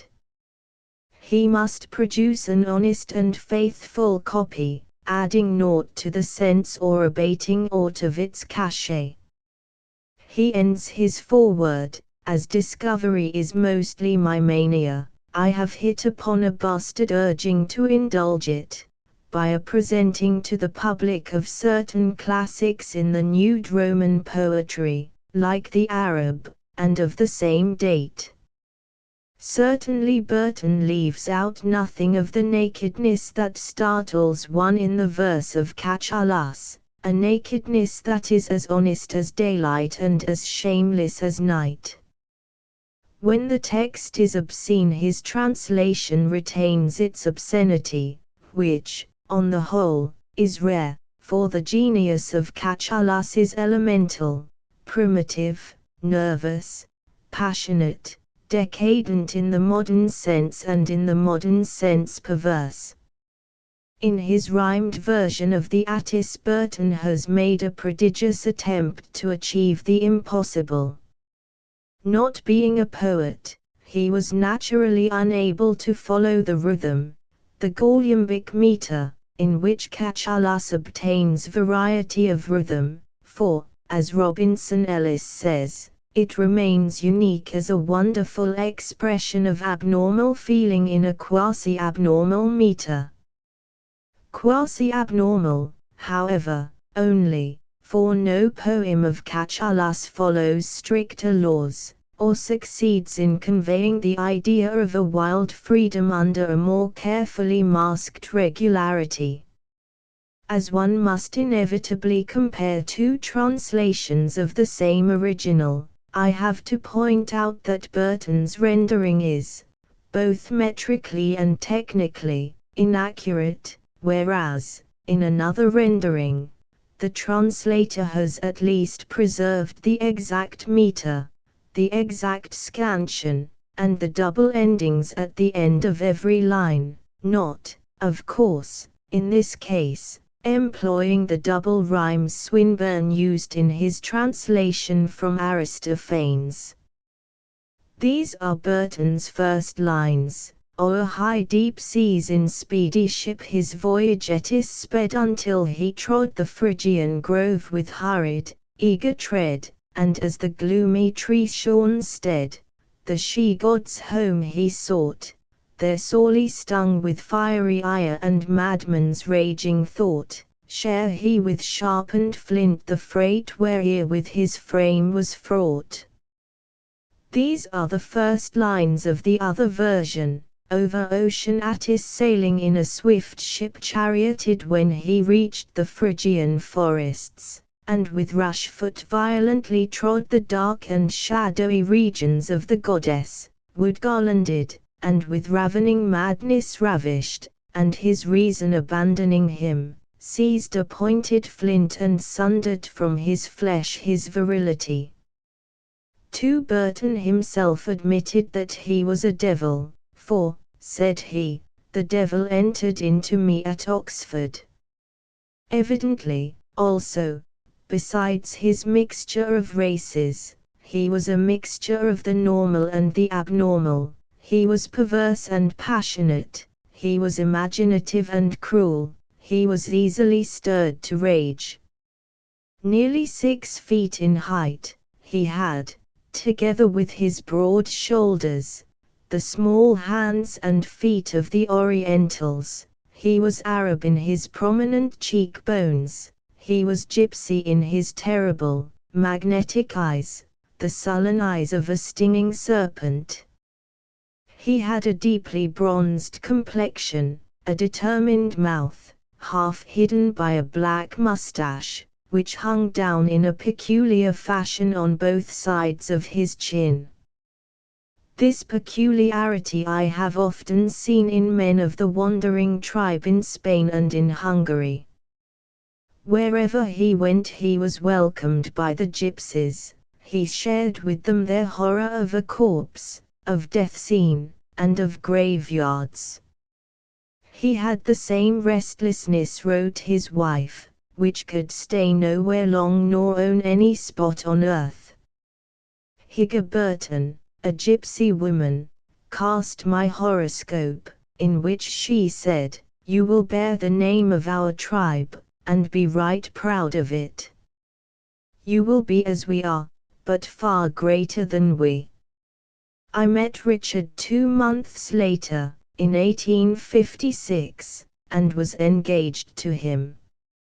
It is a curious fact that John Varley, who cast Blake's horoscope in 1820, also cast Burton's, who, as he says, had finished his zodiacal physiognomy so as to prove that every man resembled after a fashion the sign under which he was born. His figures are either human or bestial. Some remind me of those where men are represented in the form of animals in Giovanni della Porta's Physiognomia del Uomo, Venice, 1668, which is before me as I write. Swinburne himself once showed to me his copy of the same book. Nor have I ever forgotten his saying to me, in regard to Burton's nervous fears, the look of unspeakable horror in those eyes of his gave him, at times, an almost unearthly appearance. He added, "This reminds me of what Keomi says in Meredith's novel, 'I'll dance if you talk of dead people,' and so begins to dance and to whoop at the pitch of her voice." I suppose both had the same reason for this force of fear, to make the dead people hear. Then he flashed at me this unforgettable phrase, "Burton had the jaw of a devil and the brow of a god." In one of his letters he says, I suppose by way of persiflage in regard to himself and Burton, "En vous voyez les malheurs de la vertu, en lui les prospérités du vice." In any case, it is to entertain Burton when he writes, "I have in hand a scheme of mixed verse and prose, a sort of étude de la Balzac plus the poetry, which I flatter myself will be more offensive and objectionable to Britannia than anything I have done, Lesbia Brandon." You see, I have now a character to keep up, and by the grace of Cotito I will. Swinburne began Lesbia Brandon in 1859, he never finished it. What remains of it consists of 73 galleys, numbered 25 to 97, besides 4 unprinted chapters. The first, a character, was written in 1864, an episode in 1866, Turris Eburney in 1886, La Bohème de Doré must have been written a year or two later. Mr. Gosse gives a vivid description of Swinburne, who was living in 13 Great James Street, and who was never weary of his unfinished novel, reading to him parts of 2 chapters in June, 1877. He read 2 long passages, the one a ride over a moorland by night, the other the death of his heroine, Lesbia Brandon. After reading aloud all these things with amazing violence, he seemed quite exhausted. It is possible to decipher a few sentences from 2 pages of his manuscript, first in Turris Eburney. "Above the sheet, below the boudoir," said the sage.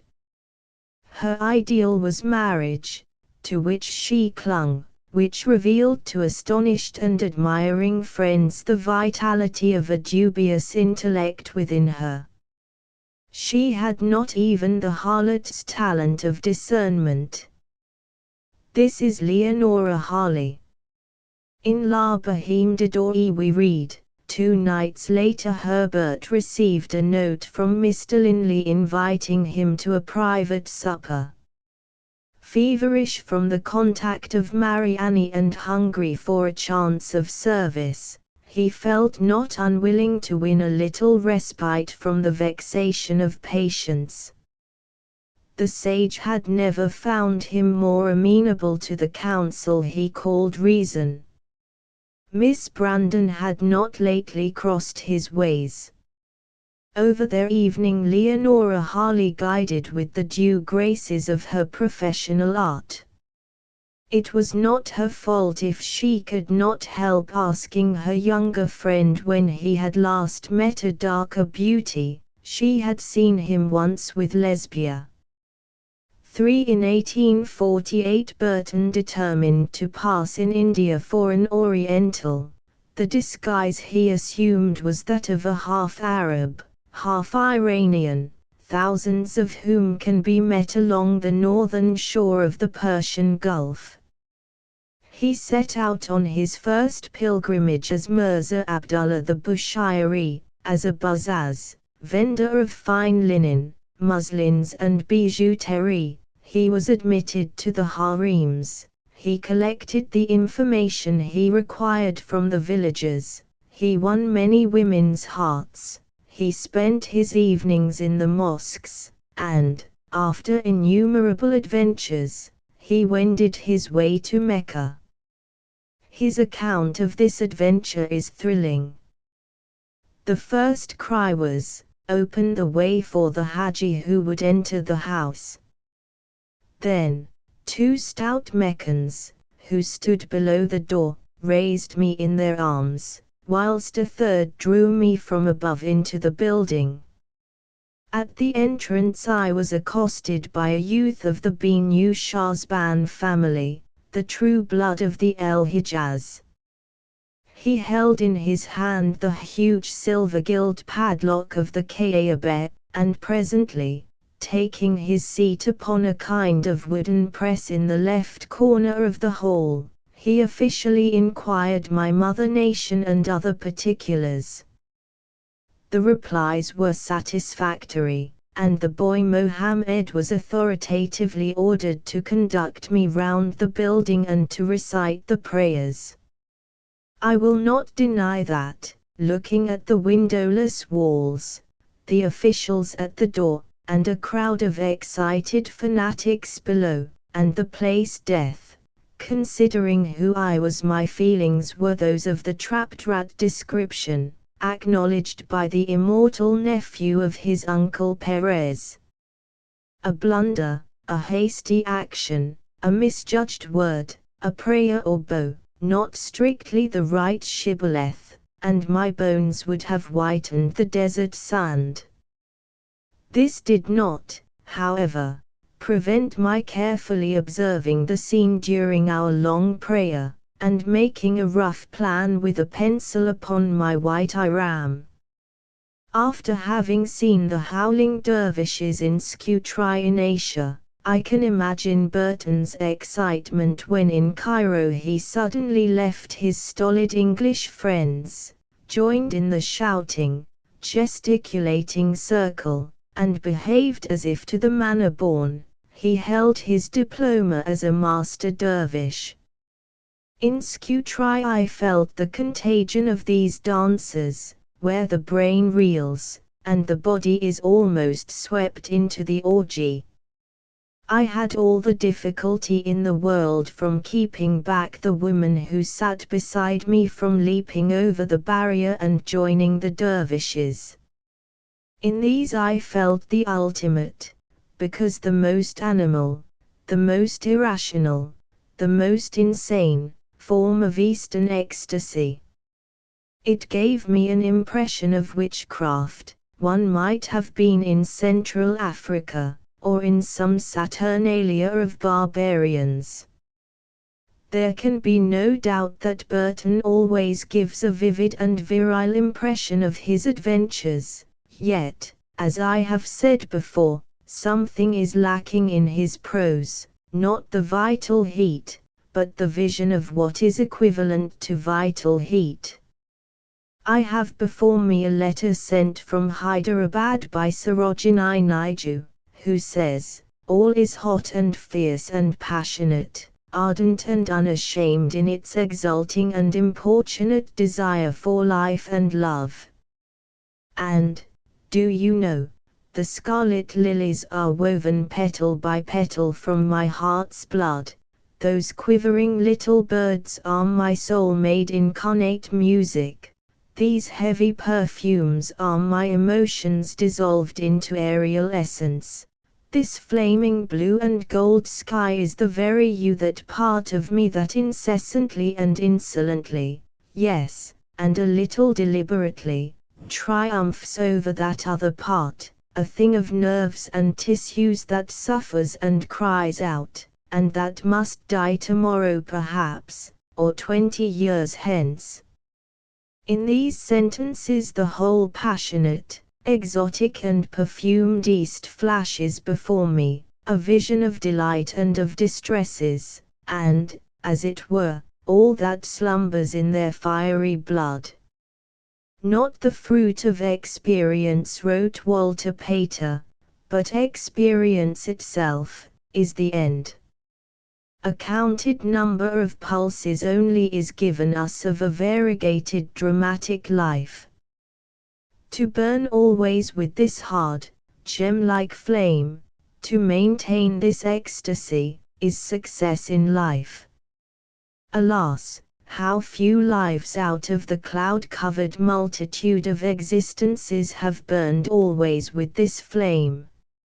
I have said somewhere that we can always, in this world, get what we want if we will it intensely enough. So few people succeed greatly because so few people can conceive a great end, and work toward that without tiring and without deviating. The adventurer of whom I am writing failed, over and over again, in spite of the fact that he conceived and could have executed great ends, never by his own fault, always by the fault of others. For Richard Burton dedicated his literal version of the Epic of Camus to the prince of the lyric poets of his day, Algernon Charles Swinburne. He begins, "My dear Swinburne, accept the unequal exchange, my brass for your gold." Your poems and ballads began to teach the Philistine what might there is in the music of language, and what marvel of lyric inspiration, far subtler and more ethereal than poetry, means to the mind of man. In return for this Swinburne dedicated to him Poems and Ballads, 2nd series. Inscribed to Richard F. Burton in redemption of an old pledge and in recognition of a friendship which I must always count among the highest honors of my life. It was 9 years before then, when they were together in the south of France, that Swinburne was seized by a severe illness, and, as he assured me, it was Burton who, with more than a woman's care and devotion, restored him to health. The pledge, it was not the covenant sealed between the two greatest, the two most passionate, lovers in the world, Iseult and Tristan, on the deck of that ship which was the ship of life, the ship of death, in the mere drinking of wine out of a flagon, which, being of the nature of a most sweet poison, consumed their limbs and gave intoxication to their souls and to their bodies, but a pledge in the wine Swinburne and Burton drank in the hot sunshine, for life's helm rocks to windward and lee. And time is as wind, and waves are we, and song is as foam that the sea waves fret, though the thought at its heart should be deep as the sea. It was in July, 1869, that Swinburne joined the Burtons and Mrs. Sartris at Vichy. As I have never forgotten Swinburne's wonderful stories about Burton, besides those on Rossetti and Mazzini, I find in a letter of his to his mother words he might really have altered. If you had seen him, when the heat and the climb and the bothers of travelling were too much for me, in the very hot weather, helping, waiting on me, going out to get me books to read in bed, and always kind, thoughtful, ready, and so bright and fresh that nothing but a lizard, I suppose that is the most insensible thing going, could have resisted his influence. I feel sure you would like him. You remember you said you didn't, and then, love him, as I do. I never expect to see his like again, but him I do hope to see again, and when the time comes to see him at Damascus as HBM consul. They travelled in carriages, went to Clermont-Ferrand, where Pascal was born, then to Le Puy-en-Velay. In 1898 I stayed with the Countess de la Tour in the Château de Chamoun, Puy-de-Dôme, and after leaving her I went to Puy-en-Velay. I hated it, the Burtons did not. Stuck like a limpet on a rock, the main part of the town seems to be clinging to the side of the hill on which the monstrous statue desecrates the sky. At night I saw its gilt crown merge into a star, but by day it is intolerably conspicuous, and at last comes to have an irrational fascination, leading one to the very corners where it can be seen best. And always, do what you will, you cannot get away from this statue. It spoils the sky.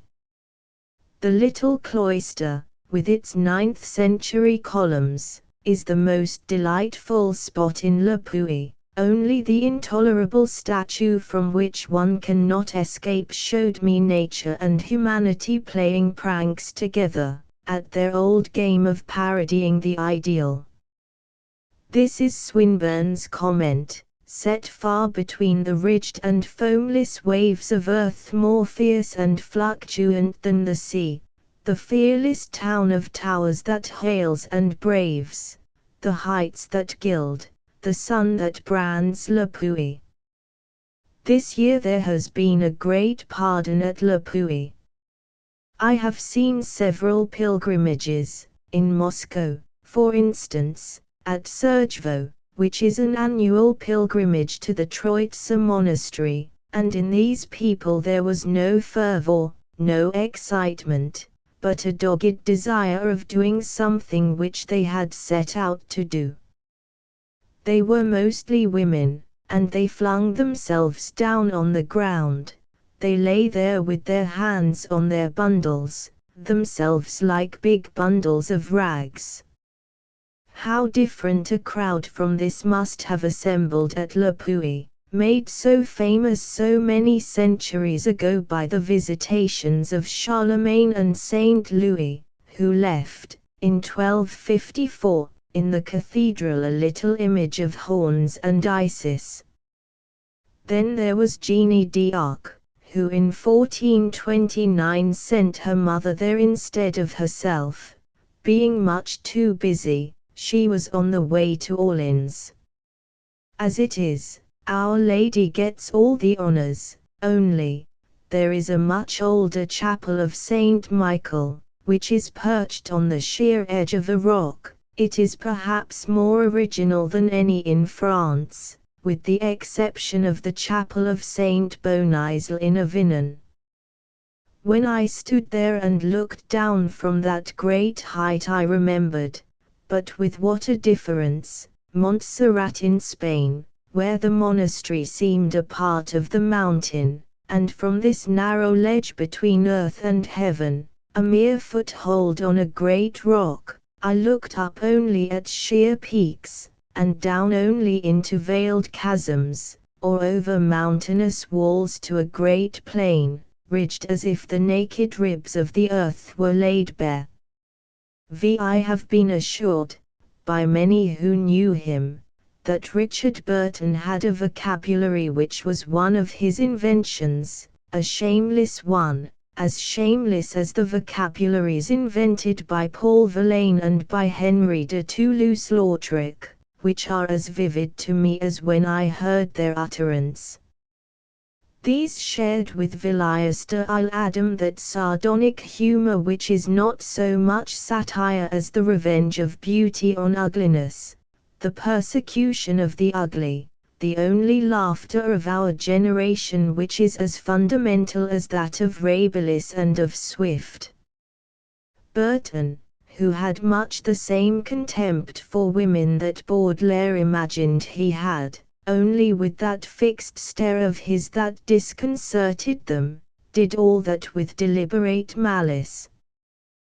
There was almost nothing in this world that he had not done, exulted in, gloried in. Like Villiers, he could not pardon stupidity.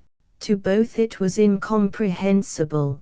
Both saw that stupidity is more criminal than even vice, if only because stupidity is incurable, if only because vice is curable.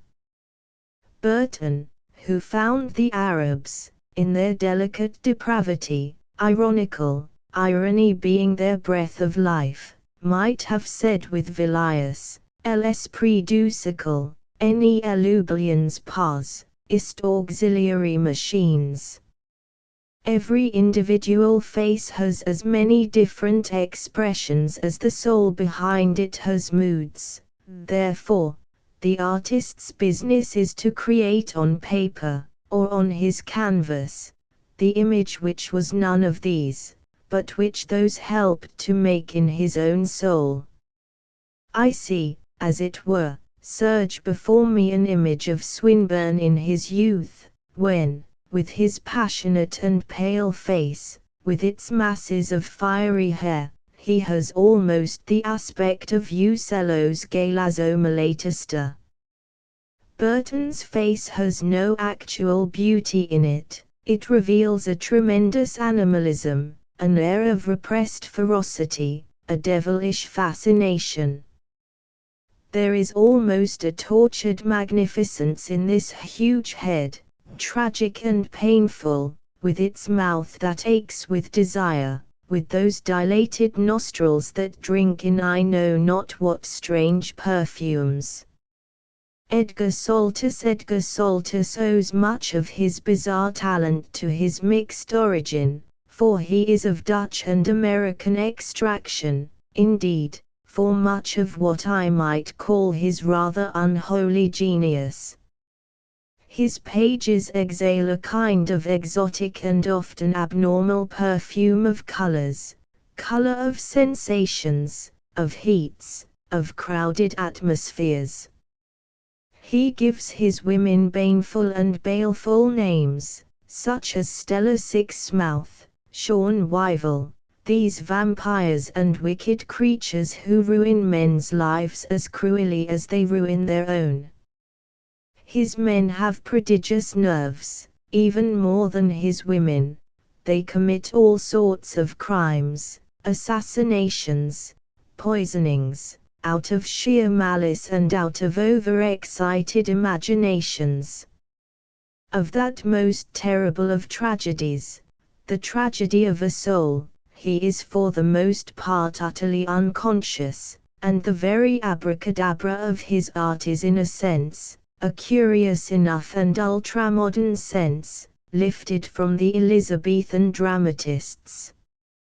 In them, as in many of his pages, a fine situation must have a murder in it, and some odious character removed by another more stealthy kind of obliteration.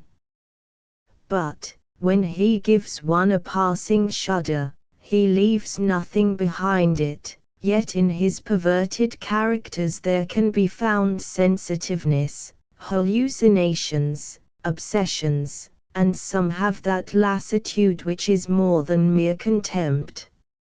Some go solemnly on the path of blood, with no returning by a way so thronged with worse than memories. No need for more crime, such men have cried, and for such reasons reaped the bitter harvest of tormenting dreams.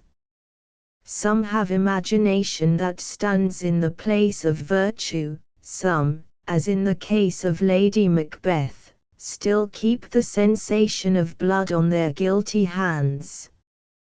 Mary of Magdala, 1891, is a vain attempt to do what Flaubert had done before Soltis in his Herodias, and what Wilde has done after him in Salome, a drama that has a strange, not easily defined fascination, which I cannot dissociate from Beardsley's illustrations, in which what is icily perverse in the dialogue, it cannot be designated drama, becomes in the ironical designs pictorial, a series of poses. To Wilde, passion was a thing to talk about with elaborate and colored words. Salome is a doll, as many have imagined her, soulless, set in motion by some pitiless destiny, personified momentarily by her mother. Herod is a nodding mandarin in a Chinese grotesque. In one page of Soltis's Oscar Wilde, An Idler's Impressions, 1917, he evokes, with his cynical sense of the immense disproportion of things in this world and the next, the very innermost secret of Wilde. They dine in a restaurant in London and Wilde reads his MS. Suddenly his eyes lifted, his mouth contracted, a spasm of pain, or was it dread, had gripped him, a moment only. I had looked away. I looked again.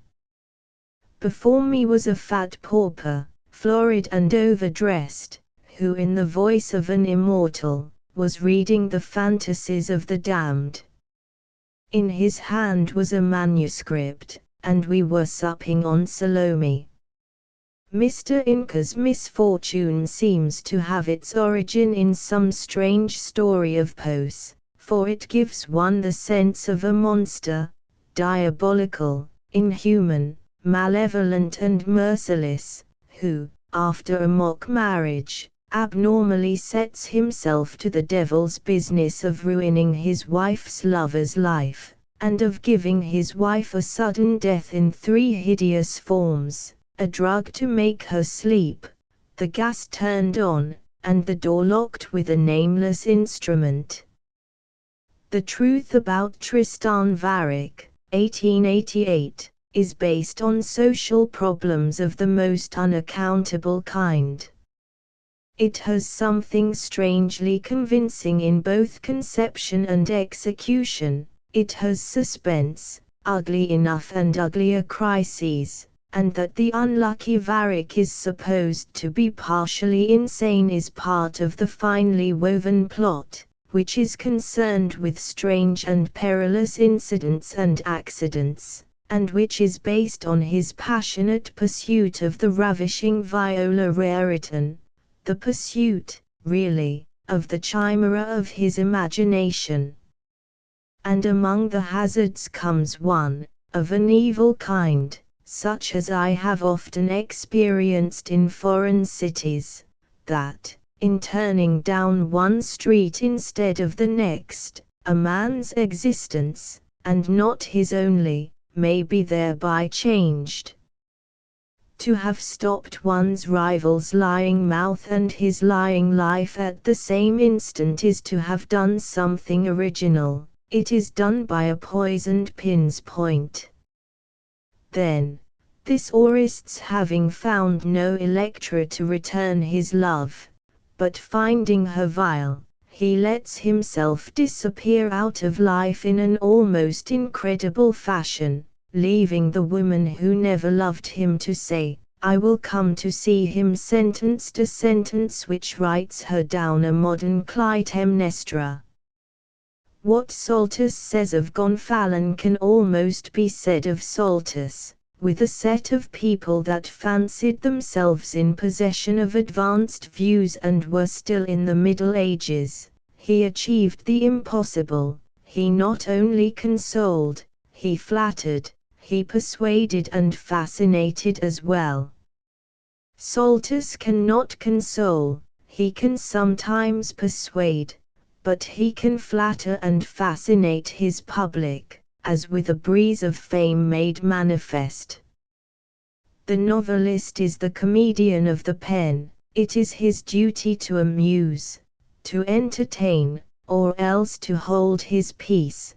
To one in his trade nothing imaginable comes amiss. It is not sin that appeals him, but the consequences of sin, such as the fact that few sinners have ever turned into saints. In a word, he writes with his nerves. Take, for instance, A Transaction of Hearts, 1887, one of the queerest novels ever written, and written with a kind of deliberate malice. Gonfalon, who becomes a bishop, falls passionately in love with an ardent and insolent girl who is his wife's sister, and before her beauty everything vanishes, virtue, genius, everything. For a second that was an eternity he was conscious of her emollient mouth on his, her fingers intertwined with his own. For that second he really lived, perhaps he really lived. One wonders why Soltus uses so many ugly phrases, a kind of decadent French fashion of transposing words, such as the one I have quoted, together with rude lapexia, meant to describe a dress, rafflesia, mashed grasshoppers baked in saffron, phrases chosen at random which are too frequently scattered in much too obvious a profusion over much too luxurious pages. I read somewhere that Oscar Wilde said to Amélie Rives, in Edgar Soltus's work passion struggles with grammar on every page, which is certainly one of Wilde's finest paradoxes. I cap this, as Dowson often said to me in jest, with Leon Bloy's admirable phrase on Who is Man's, that he drags his images by the heels or the hair upside down the worm-eaten staircase of terrified syntax. Imperial Purple, 1906, shows the zenith of Soltus's talent, not in conceiving imaginary beings, but in giving modern conceptions of the most amazing creatures in the Roman decadence, and in lyrical prose, which ought to have had for motto Victoria's stanza, Je suis l'empire et la fin de la décadence, qui regarde pas les grands barbes blancs, en composant des acrostiches indolents, d'un style d'or ou la langue du soleil dans. Only Soltus is not Tacitus, in spite of having delved into his pages. Recollections of Reine notes on the art of the great French actress Meillec's play, Ma Cousine, which owed most of its success, when it was produced at the Varieties, the 27th of October, 1890, to the acting of Reine, is one of those essentially French plays which no ingenuity can ever accommodate to an English soil. It is the finer spirit of farce. It is meant to be taken as a kind of intellectual exercise. It is human geometry for the masses. There are moments when the people of the play are on the point of existing for themselves, and have to be brought back, put severely in their places, made to fit their squares of the pattern. The thing as a whole has no more resemblance to real life than Latin verses have to a schoolboy's conversation. Reality, that, after all, probably holds us in it, comes into it accidentally, in the form of detail, in little touches of character, little outbursts of temperament. The rest is done after a plan. It is an entanglement by rule. It exists because people have agreed to think that they like suspense, the tantalization of curiosity on the stage. We see the knot tied by the conjurer, we want to know what he will do with it. In France, and in such a piece as Marquezine, the conjurer is master of his trade.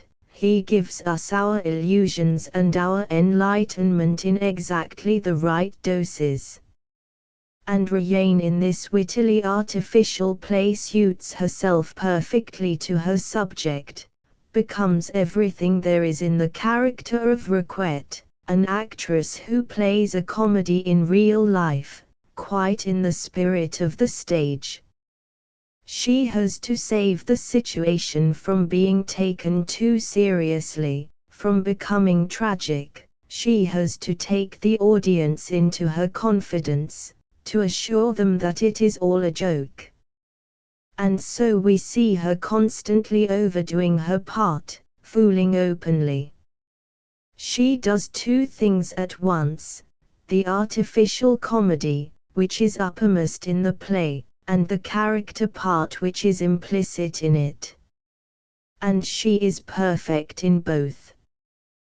The famous Chat, which went electrically through Paris, when it was first given, in all its audacity, shows us one side of her art. The delicate byplays with eyes and voice, or rather the voice and the overhanging eyelid of the right eye, shows us another.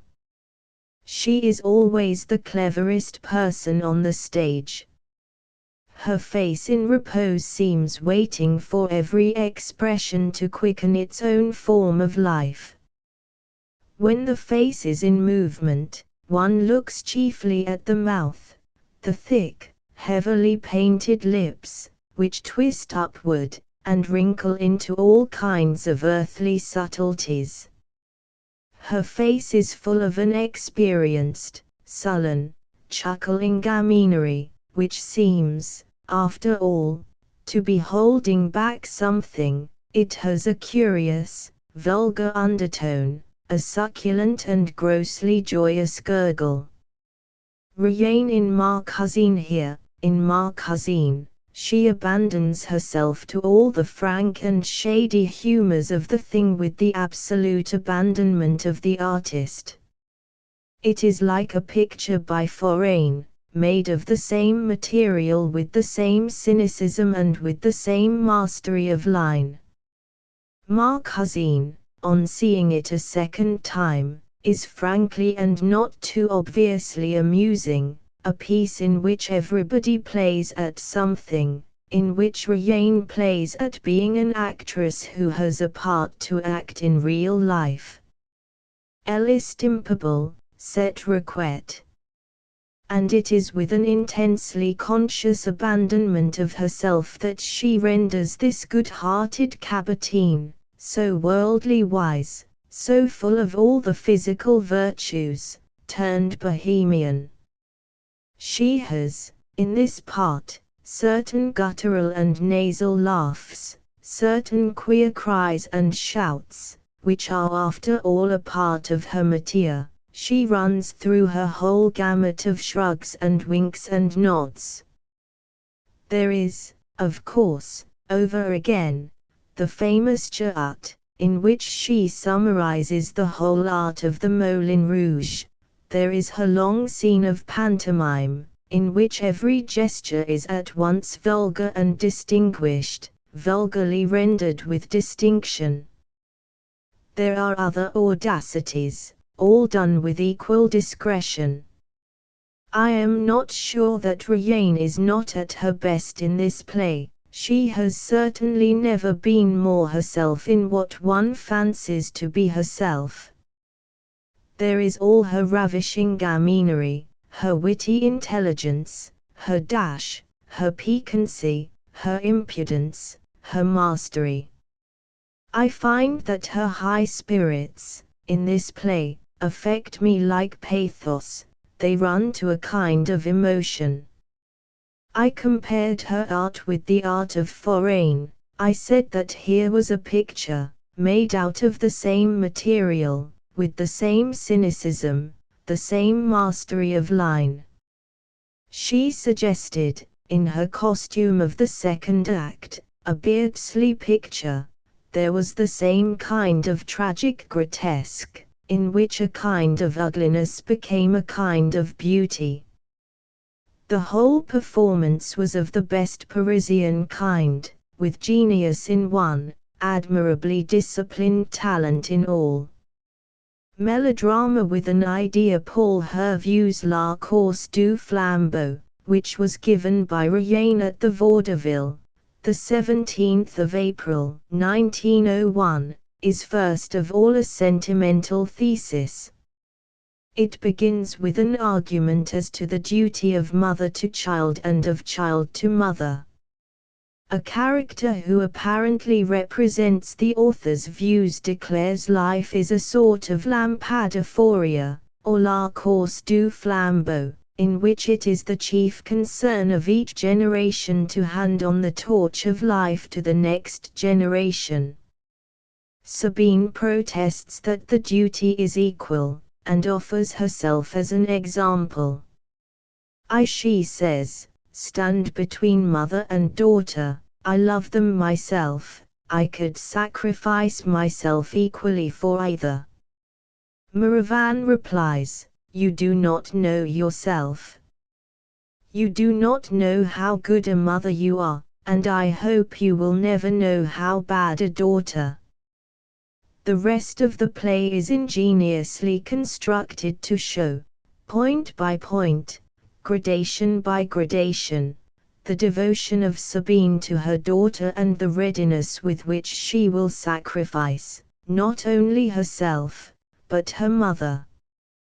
The only answer to the author's solution is to reinstate the problem in terms of precisely contrary facts. We have another solution, which may be made in terms no less inevitable. The play itself proves nothing, and it seems to me that the writer's persistence in arguing the point in action has given a somewhat needless and unnatural air of melodrama to his piece. It is a melodrama with an idea, a clue, but it is nonetheless a melodrama, because the idea and the clue are alike so arbitrary. One is never left quietly alone with nature. The showman's hand is always visible, around the corner of the curtain, pulling the strings. Whenever one sees a human argument struggling to find its way through the formal rhetoric of the speaker, it is the French equivalent of sentiment. The piece is really the comedy of a broken heart, and what Rayen has to do is to represent all the stages of the slow process of heartbreak. She does it as only a great artist could do, but she allows us to see that she is acting. She does it consciously, deliberately, with method. She has forced herself to become bourgeois. She takes upon herself the bourgeois face and appearance, and also the bourgeois soul. The wit and bewildering vulgarity have gone out of her, and a middle-class dignity has taken their place.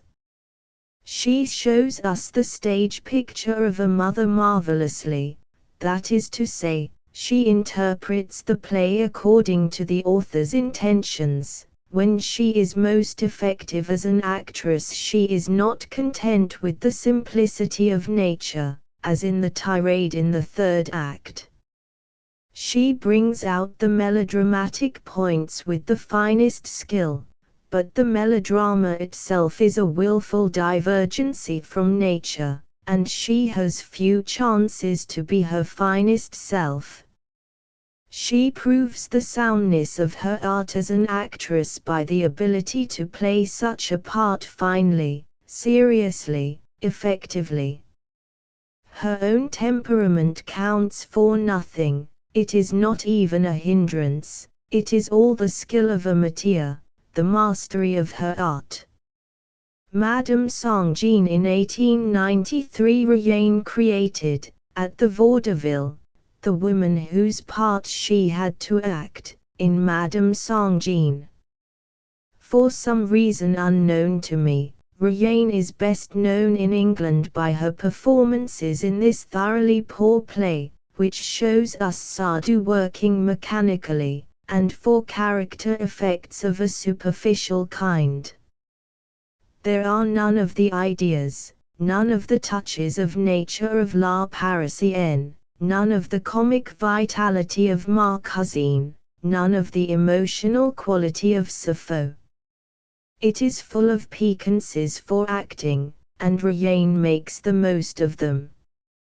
Her acting is admirable, from beginning to end. It has her distinguished vulgarity, her gross charm. She is everything that Sardou meant, and something more.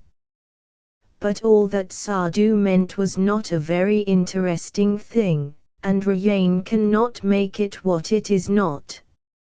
She brightens her part, she does not make a different thing of it. There were moments when it seemed to me as if she played it with a certain fatigue. The thing is so artificial in itself, and yet pretends to be nature. It is so palpably ingenious, so frank an appeal to the stage. It has about it an absurd air of honest simplicity, a pretense of being bourgeois in some worthy sense. Reine plays her game with the thing, shows her impeccable cleverness, makes point after point, carries the audience with her. But I find nowhere in it what seems to me her finest qualities, at most no more than a suggestion of them.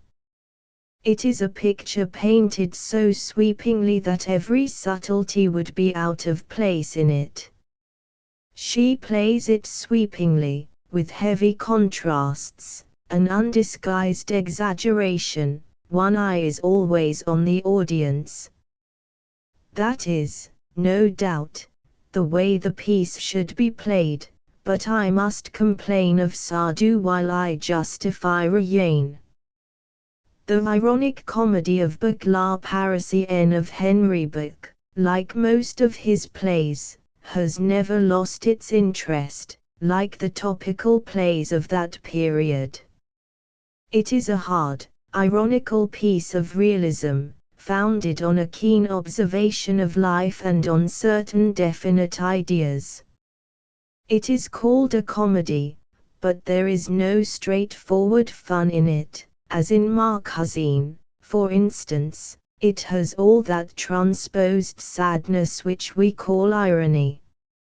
It shows us rather a mean grey world, rather contemptuously, and it leaves us with a bitter taste in the mouth. That is, if one takes it seriously. Part of the actor's art in such a piece is to prevent one from taking it too seriously. Throughout Reine is the faultless artist, and her acting is so much of a piece that it is difficult to praise it in detail. A real woman lives before one, seems to be overseen on the stage at certain moments of her daily existence. We see her life going on, not, as with Douce, a profound inner life, but the life of the character, a vivid, worldly life, hard, selfish, calculating, deceiving naturally wary, the woman of the world, the Parisian. Compare Clotilde with Sappho and you will see two opposite types rendered with an equal skill, the woman in love, to whom nothing else matters, and the woman with lovers, the, what shall I say, businesswoman of the emotions. There is a moment near the beginning where Laffont asks Clotilde if she has been to see her milliner or her dressmaker, and she answers sarcastically, both. Her face, as she submits to the question, has an absurd stare, a stare of profound dissimulation, with something of a cat who waits. Her whole character, her whole plan of campaign are in that moment, they but show themselves more pointedly, later on, when her nerves get the better of her through all the manifestations of her impatience, up to the return into herself at the end of the second act, when she stands motionless and speechless, while her lover entreats her, upbraids her, finally insults her. Her face, her whole body, endures, wearied into a desperate languor, seething with suppressed rage and exasperation. At last, her whole body droops on itself, as if it can no longer stand upright. Throughout she speaks with that somewhat discontented grumbling tone which she can make so expressive. She empties her speech with little side shrugs of one shoulder, her sinister right eye speaks a whole subtle language of its own. The only moments throughout the play when I found anything to criticize are the few moments of pathos, when she becomes Sarah at second hand. After La Parisienne came Lollet, a one-act play of Maylock and Halévy. It is amusing, and it gives Reine the opportunity of showing us little samples of nearly all her talents. She is both Cannelle and Bournefil, above all she is triumphantly, defiantly clever. Again I was reminded of a foreign drawing, for here is an art which does everything that it is possible to do with a given material. And what more can one demand of an artist? La Robe Rouge. A greater contrast could hardly be imagined than that between these two plays and Brower's sombre argument in the drama La Robe Rouge. Unlike Les Avaries, where the argument swamps the drama, La Robe Rouge is at once a good argument and a good play. There are perhaps too many points at issue, and the story is perhaps too much broken into section, but the whole thing takes hold of one, and, acted as it is acted by Reine and her company, it seems to lift one out of the theatre into some actual place where people are talking and doing good or evil and suffering and coming into conflict with great impersonal forces, where, in fact, they are living. Without ever becoming literature, it comes, at times, almost nearer to everyday reality than literature can permit itself to come. There is not a good sentence in the play, or a sentence that does not tell. It is the subject and the hard, unilluminated handling of the subject that makes the play, and it is a model of that form of drama which deals sternly with actual things. It gives a great actress, who is concerned mainly with being true to nature, an incomparable opportunity, and it gives opportunities to every member of a good company. The second act tortures one precisely as such a scene in court would torture one. Its art is the distressingly, overwhelmingly real. La Robe Rouge is a play so full of solid and serious qualities that it is not a little difficult not to exaggerate its merits or to praise it for merits it does not possess. The play deals with vital questions, and it does not deal with them, as Bro is apt to do, in a merely argumentative way. It is not only that abstract question, what is justice? May the law not be capable of injustice. But the question of conscience in the lawyer, the judge, the administration of which goes by the name of justice. It is tragedy within tragedy. How extremely admirably the whole thing acts, and how admirably it was acted. After seeing this play, I realize what I have often wondered, that Reine is a great tragic actress, and that she can be tragic without being grotesque. She never had a part in which she was so simple and so great. When I read the play, I found many passages of mere rhetoric in the part of Zainata. By her way of saying them, Reine turned them into simple natural feeling. I can imagine Sarah saying some of these passages, and making them marvelously effective. When Reine says them, they go through you like a knife. After seeing La Robe Rouge, I am not sure that of three great living actresses, Douce, Sarah, and Reine, Reine is not, as a sheer actress, the greatest of the three. Reine has all the instincts, as I have said, of the human animal, of the animal woman, whom man will never quite civilize. Reine, in Sappho or in Zazar for instance, is woman naked and shameless, loving and suffering with all her nerves and muscles, a gross, pitiable, horribly human thing, whose direct appeal seizes you by the throat. In Sappho or Zazar she speaks the language of the senses, no more, and her acting reminds you of all that you may possibly have forgotten of how the senses speak when they speak through an ignorant woman in love. It is like an accusing confirmation of some of one's guesses at truth, before the realities of the flesh and of the affections of the flesh. Skepticism is no longer possible. The thing is before you, abominably real, a disquieting and irrefutable thing, which speaks with its own voice, as it has never spoken on the stage through any other actress. In Zazar, a play made for Reine by two playwrights who had set themselves humbly to a task, the task of fitting her with a part, she is seen doing Sappho over again, with a difference.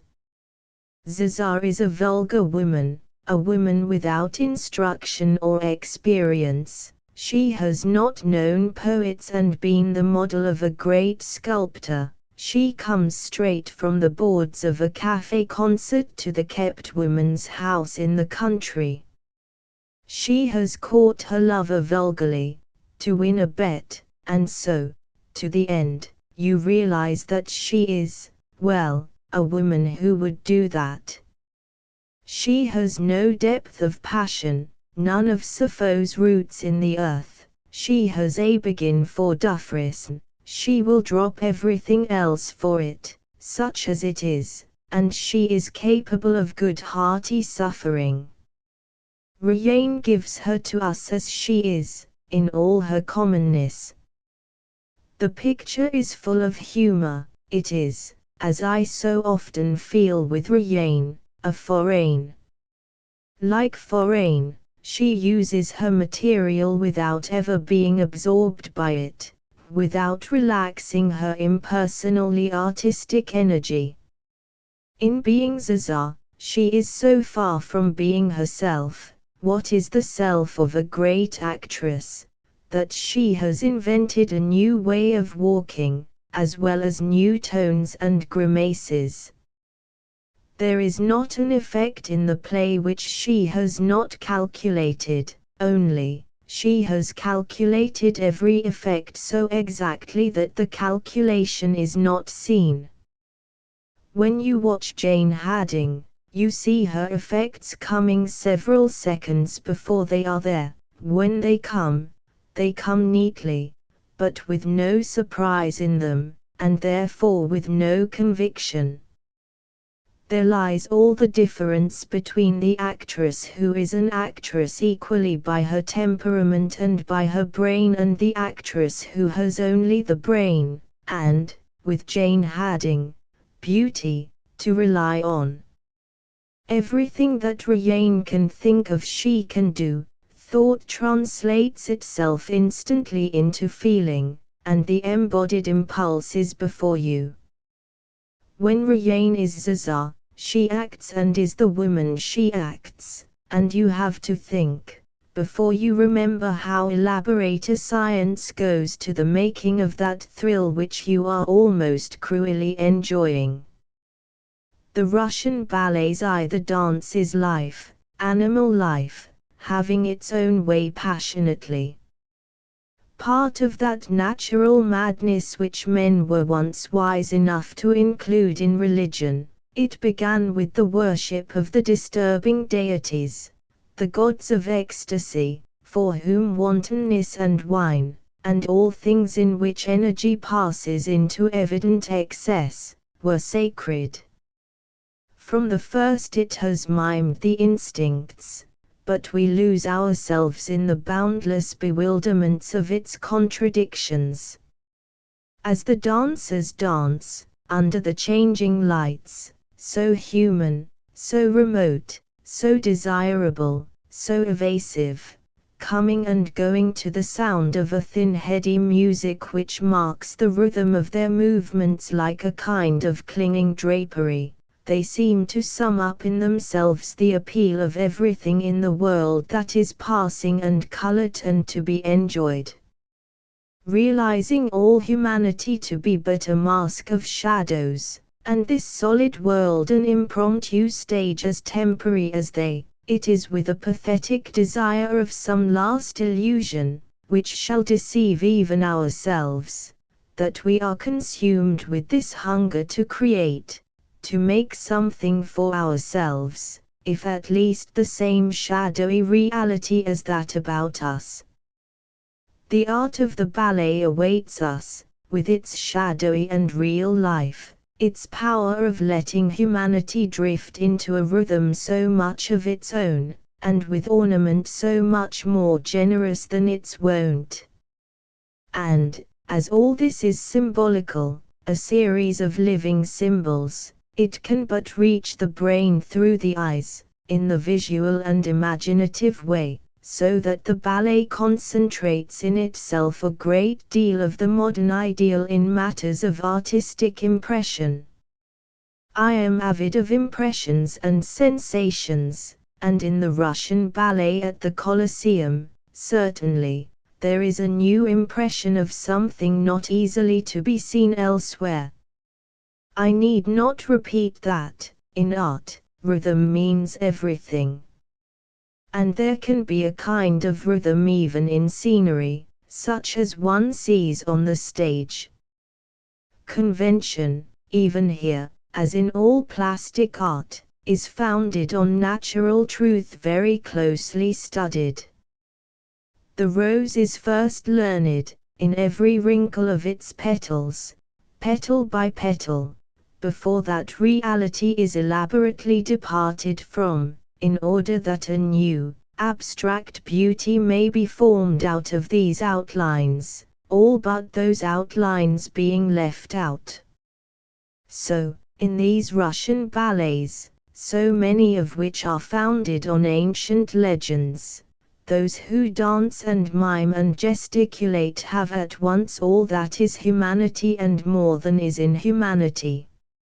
And their place there permits them, without disturbing our critical sense of the probability of things, to seem to assume a superhuman passion, for, in the art of the ballet, reality must fade into illusion, and then illusion must return into a kind of unreal reality.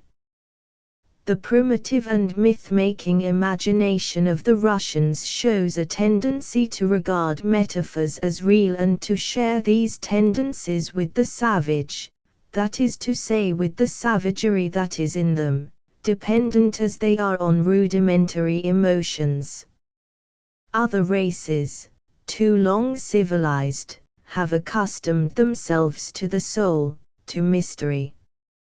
Russia, with centuries of savagery behind it, still feels the earth about its roots, and the thirst in it of the primitive animal. It has lost none of its instincts, and it has just discovered the soul. So, in these enigmatical dances, the men and the women, who emerge before us, across the flaming gulf of the footlights, who emerge as they never did in any ballet created by Wagner, one finds the irresponsibility, the gaiety, the somberness, of creatures who exist on the stage for their own pleasure and for the pleasure of pleasing us, and in them something large and lyrical, as if the obscure forces of the earth half awakened had begun to speak.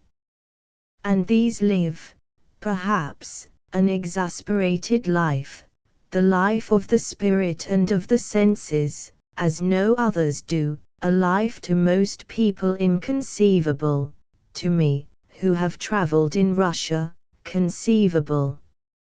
In what is abstract in Russian music there is human blood. It does not plead and implore like Wagner's. It is more sombre, less carnal, more feverish, more unsatisfied in the desire of the flesh, more inhuman, than the ballet music in Parsifal. Even in that music, though shafts of light sometimes pierce the soul like a sword, there is none of the peace of Bach. It has the unsatisfied desire of a kind of flesh of the spirit. But in Tchaikovsky's music the violins run up and down the scales like acrobats, and he can deform the rhythms of nature with the caprices of half-civilized impulses. In your delight in finding anyone so alive, you are inclined to welcome him without reserve, and to forget that a man of genius is not necessarily a great artist, and that, if he is not a great artist, he is not a quite satisfactory man of genius.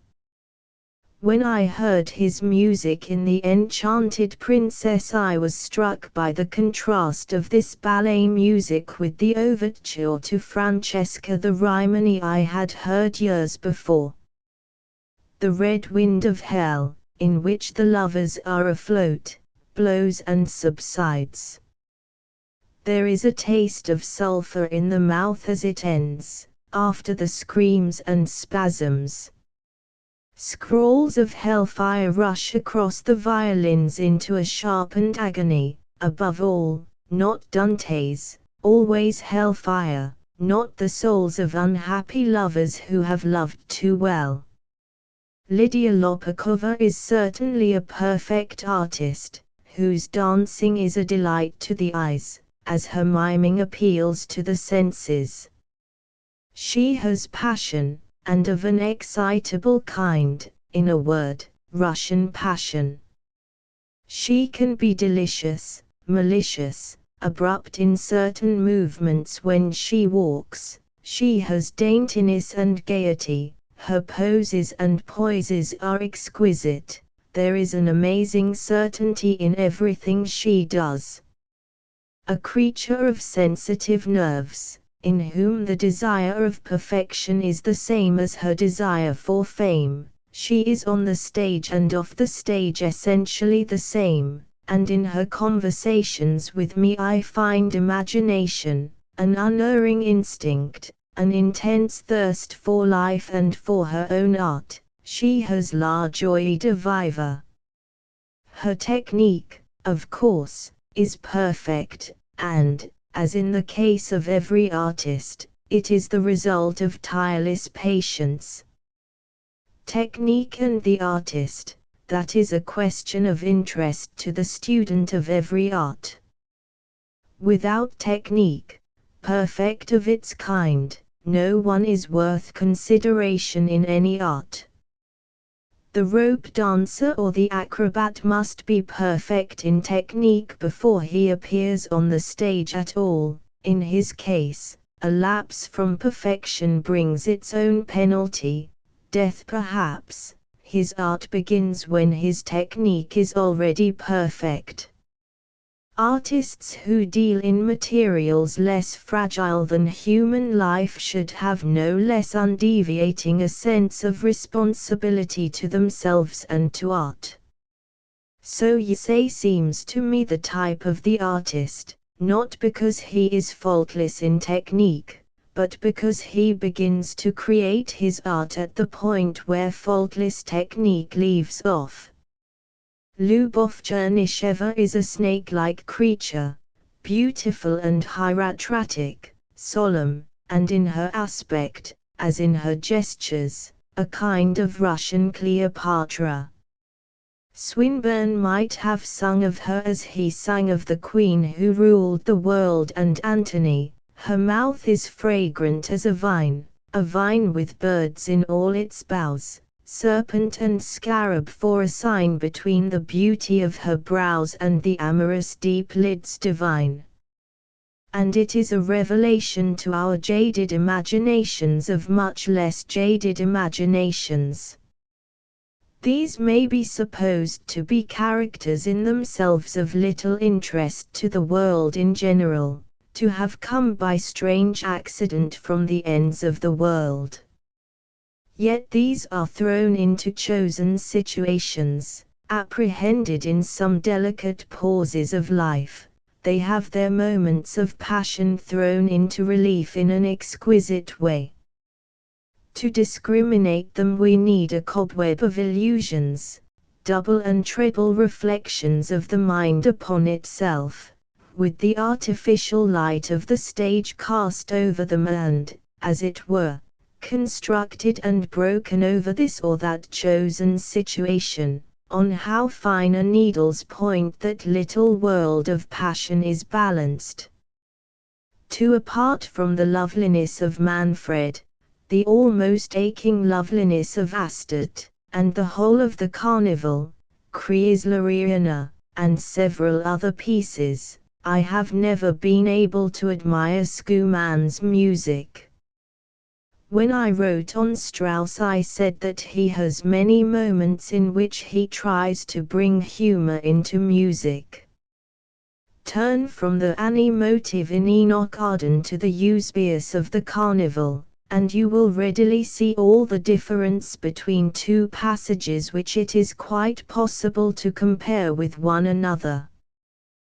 The Annie motive is as pretty as can be. It is adequate enough as a suggestion of the somewhat colorless heroine of Tennyson's poem, but how lacking in distinction it is, if you but set it beside the Eusebius in which music requires nothing but music to be its own interpreter.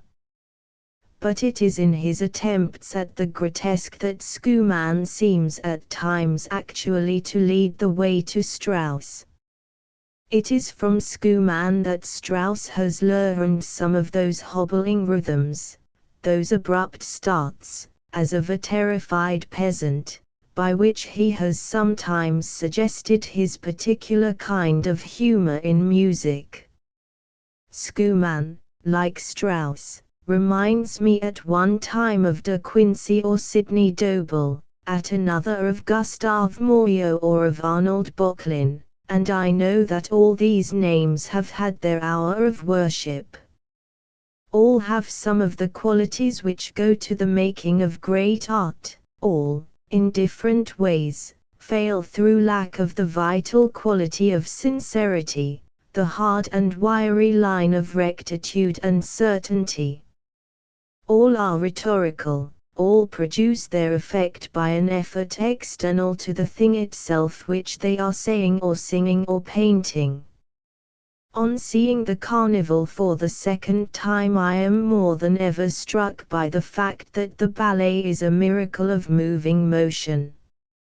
In the dance of Columbine and Harlequin, they danced and mimed like living marionettes. I recalled vividly my impression on seeing a ballet, a farce and the fragments of an opera performed by the marionettes at the Costanzi Theatre in Rome.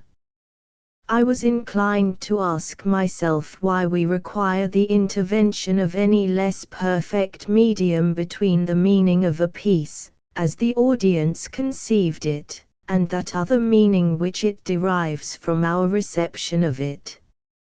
In those inspired pieces of living painted wood I saw the illusion that I always desire to find, either in the wings of the theatre or from a stall. In our marionettes, then, we get personified gesture, endless gesture, like all other forms of emotion, generalized. The appeal in what seems to you those childish maneuvers is to a finer, because to a more innately poetic sense of things than the rationalistic appeal of very modern plays. If at times we laugh, as one must in this ballet, it is with wonder at seeing humanity so gay, heroic and untiring. There is the romantic suggestion of magic in this beauty. So, in Harlequin, I find the personification of grace, of supplesse, in his miming and dancing, and when he is grotesque, I find a singular kind of beauty. A sinister gaiety pervades the ballet, a malevolent undercurrent of subtle meanings gives one the sense of an intricate intrigue, and I almost forgive the fact that the music is German. I am, on the whole, disappointed with the Cleopatra ballet, for the scenery certainly does not suggest Egypt, but, to my mind, suggests rather the scenery used in Paris when I saw Alfred Jarris au Bureau, a symbolist farce, given under strange conditions. The action took place in the land of nowhere, and the scenery was painted to represent by adroit conventions temperate and torrid zones at once. Then there were closed windows and a fireplace, containing an alchemist's crucible. These were crudely symbolical, but those in the Colosseum were not. In our search for sensation we have exhausted sensation, and, in that theatre, before a people who have perfected the fine shades to their vanishing point, who have subtilized delicacy of perception into the annihilation of the very senses through which we take in ecstasy, I heard a literary sans-culotte shriek for hours that unspeakable word of the gutter which was the refrain of this comedy of masks. Just as the seeker after pleasure whom pleasure has exhausted, so the seeker after the material illusions of a literary artifice turns finally to that first, subjugated, never quite exterminated element of cruelty which is one of the links which bind us to the earth. The Russians have cruelty enough, but not this kind of cruelty. They are more complex than cruel, and why credit them with any real sense of morality? They are gifted with a kind of sick curiosity which makes them infinitely interesting to themselves. And, to concern myself again with these Russian dancers, they live in a prodigious illusion. Their life in them is so tremendous that they are capable of imagining anything. And, in the words of Gorky, in every being who lives there is hidden a vagabond more or less conscious of himself, but, for all those who revolt, he has one phrase, Elle pouvant du mal de vivre. Now, Lyubov Chernysheva, who looked Cleopatra and was dressed after Cleopatra's fashion, had nothing whatever to do, except to be repellent and attractive. She was given no chance to show that the queen she represented was one of those diabolical creatures whose coquetry is all the more dangerous because it is susceptible of passion, one in whom passion was at times like a will-o'-the-wisp that is suddenly extinguished after having given light to a conflagration. Scheherazade is barbaric and gorgeous in decor, and in costume exotic and tragic and oriental as the Russian music is, only, to me, the music is not quite satisfying, it has rather an irritating effect on the nerves. The dances are bewildering, intricate and elaborate, and intensely alive with animal desire.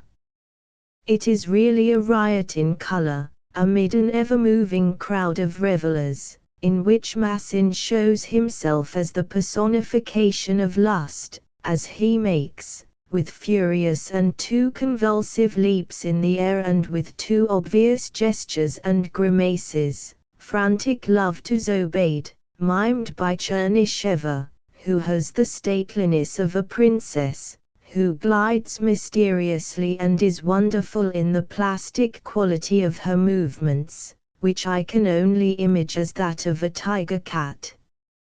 Carlo Goldoni has been compared as a great comic dramatist with Pietro Longhi, who, in his amazingly amusing pictures, reflects also the follies and revels and miseries of the period. Longhi used to tell Goldoni that they, the painter and the playwright, were brethren in art, and one of Goldoni's sonnets records this saying, Longhi, tu che la mia musa sorologia mi del tuo penalche circa il vero. It seems that their contemporaries were alive to the similar qualities and the common aims of the two men, for Gasparo Gozzi drew a parallel between them in a number of his Venetian Gazzetta.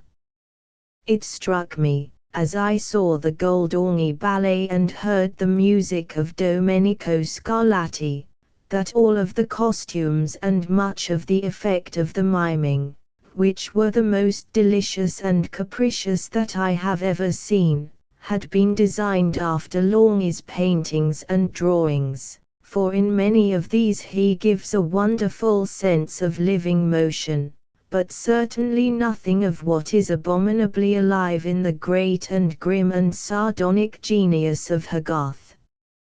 In Venice I have often spent delightful hours before, for instance, such innumerable drawings of his as painters at the easel, ballet girls with castanets, maid servants holding trays, music and dancing masters. Indeed, is not Enrico Secchetti in the ballet a most admirable and most Italian dancing master?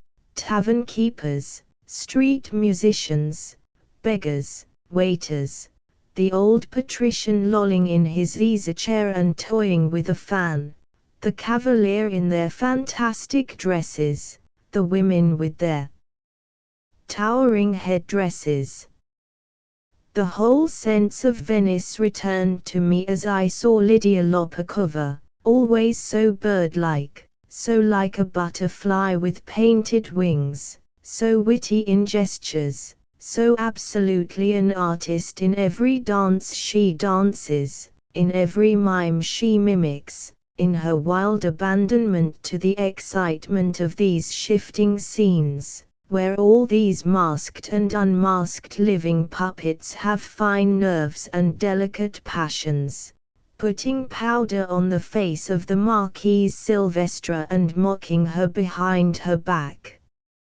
I saw then Casanova's favorite haunts, the ridotti, the gambling houses, the cafes in San Marcos, the carnivals, the masked balls, the intrigues, the tragedy where I seemed to see mysterious figures flitting to and fro in wide miraculous route beneath the light of flickering flambeaux.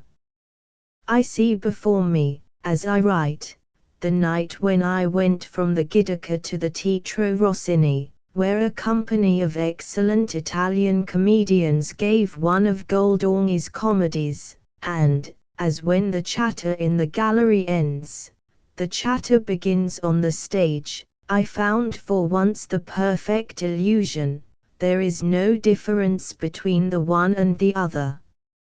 Voluble, living Venice, with its unchanging attitude toward things, the prompt gaiety and warmth of its temperament, finds equal expression in the gallery, and in the interpretation of Goldoni, on that stage. Going to the theatre in Venice is like a fantastic overture to the play, and sets one's mood properly in tune. You step into the gondola, which darts at once across a space of half-lighted water, and turns down a narrow canal between walls which seem to reach more than halfway to the stars. Here and there a lamp shines from a bridge or at the water gate of a house, but with no more than enough light to make the darkness seen. You see in flashes, an alley with people moving against the light, the shape of a door or balcony, seen dimly and in a wholly new aspect, a dark church front, a bridge overhead, the water lapping against the green stone of a wall which your elbow all but touches, a head thrust from a window, the gondola that passes you, sliding gently and suddenly alongside, and disappearing into an unseen quiet. Sadko is simply a magical and magnificent pantomime, and Rimsky-Korsakov's ballet music gives me the sense of the swirl and confusion, of the bewilderments and infinite changes in the realm of the Sea King. And, apart from the riotous Russian dancing, most of the ballet is made of nervous gestures of the hands and arms, that have an exciting effect on the nerves, and that recall to my memory certain aspects of the sea, as when I saw a deadly sluggish sea, a venomous serpent coil and uncoil inextricable folds, symbols of something suddenly seen on the sea surface in contrast with a wizard transmutation of colors. But, most of all, one aspect of curdling thick green masses of colors under a curdling green sea. In that instant I saw all the beauty of corruption. Then the underworld became visible, close under the sea, with palaces, lycpos, streets, people, ruins, forests thick with poisonous weeds, void spaces, strange shifting shapes, symbols I could not fathom. Then came a stealthy, slow, insidious heaving of the reluctant waves. Then, again, the surging and swaying, and, always motionless, yet steadily changing in shape, the sombre and unholy underworld. In Chernysheva I saw an actual princess of the sea, gorgeously dressed, and enchanting. Yet, all of the spectacle was not beautiful, it was singularly inhuman and, at times, unnatural. Nothing but beauty should exist on the stage. Visible beauty comes with the ballet, an abstract thing. Gesture adds pantomime, with which drama begins, and then words bring in the speech by which life tries to tell its secret.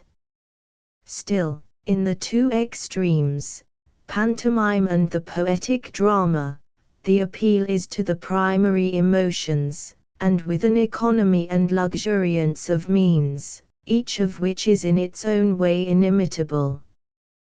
Pantomime addresses itself, by the artful limitations of its craft, to universal human experiences, knowing that the moment it departs from those broad lines it will become unintelligible.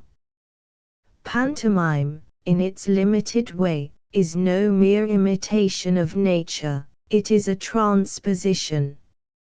It can appeal to the intellect for its comprehension, and, like ballet, to the intellect through the eyes. To watch it is like dreaming. And as I watched this ballet I felt myself drawn deep into an opium dream, as when I wrote of this crust, of which the rats have eaten part, this pipe of opium, rage, remorse, despair, this soul at pawn and this delirious heart. Then, as the spell tightened closer and closer around me, I seemed to have taken hashish, of which I wrote, "Behold the image of my fear, O rise not, move not, come not near." That moment, when you turned your face, a demon seemed to leap through space, his gesture strangled me with fear. Who said the world is but a mood in the eternal thought of God? I know it, real though it seem, the phantom of a hashish dream in that insomnia which is God. Does not everyone know that terrifying impossibility of speaking which fastens one to the ground for the eternity of a second? Exactly that sensation came over me, the same kind of suspense, seeming to hang over the silent actors in the pantomime, giving them a nervous exaltation which has its subtle, immediate effect upon us, in comic or tragic situations.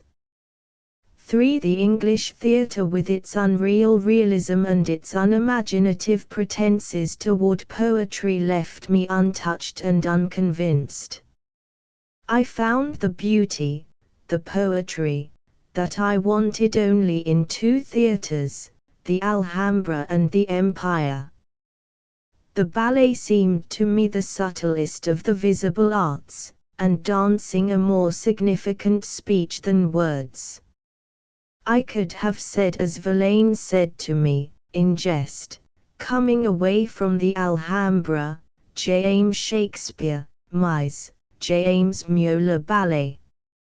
A ballet is simply a picture in movement. It is a picture where the imitation of nature is given by nature itself, where the figures of the composition are real, and yet, by a very paradox of travesty, have a delightful, deliberate air of unreality. It is a picture where the colors change, recombine, before one's eyes, where the outlines melt into one another, emerge, and are again lost in the mazes of the dancing. The most magical glimpse I ever caught of a ballet was from the road in front, from the other side of the road, one night when two doors were suddenly thrown open as I was passing. In the moment's interval before the doors closed again I saw, in that odd, unexpected way, over the heads of the audience, far off in a sort of blue mist, the whole stage, its brilliant crowd drawn up in the last pose, just as the curtain was beginning to go down. I liked to see a ballet from the wings, a spectator, but in the midst of the magic. To see a ballet from the wings is to lose all sense of proportion, all knowledge of the piece as a whole, but, in return, it is fruitful in happy accidents, in momentary points of view, in chance felicities of light and movement and shade. It is almost to be in the performance one's self, and yet passive, with the leisure to look about one. The front row of the stalls, on a first night, has a character of its own. It is entirely filled by men, and the men who fill it have not come simply from an abstract aesthetic interest in the ballet. They have friends on the other side of the footlights, and their friends on the other side of the footlights will look down, the moment they come on, to see who are in the front row, and who are standing by the bar on either side. The standing room by the bar is the reserve of the first-nighters with friends who could not get a seat in the front row. On such a night the air is electrical.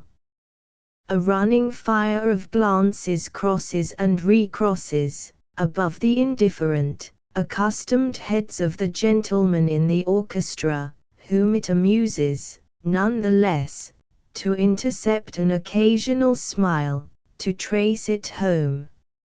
On the faces of the men in the front row, what difference in expression!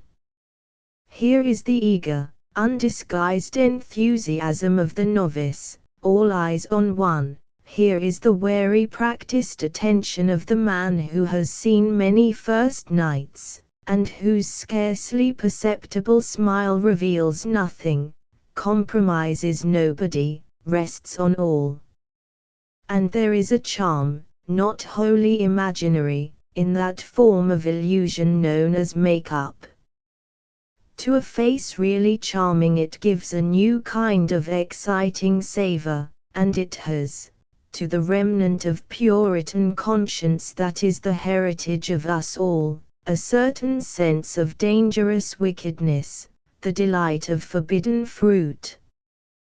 The very phrase, painted women, has come to have an association of sin, and to have put paint on her cheeks, though for the innocent necessities of her profession, gives to a woman a kind of symbolic corruption.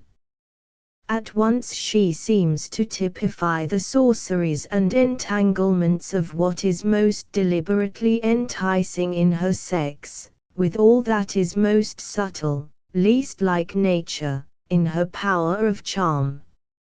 Marquillage, to be attractive, must, of course, be unnecessary.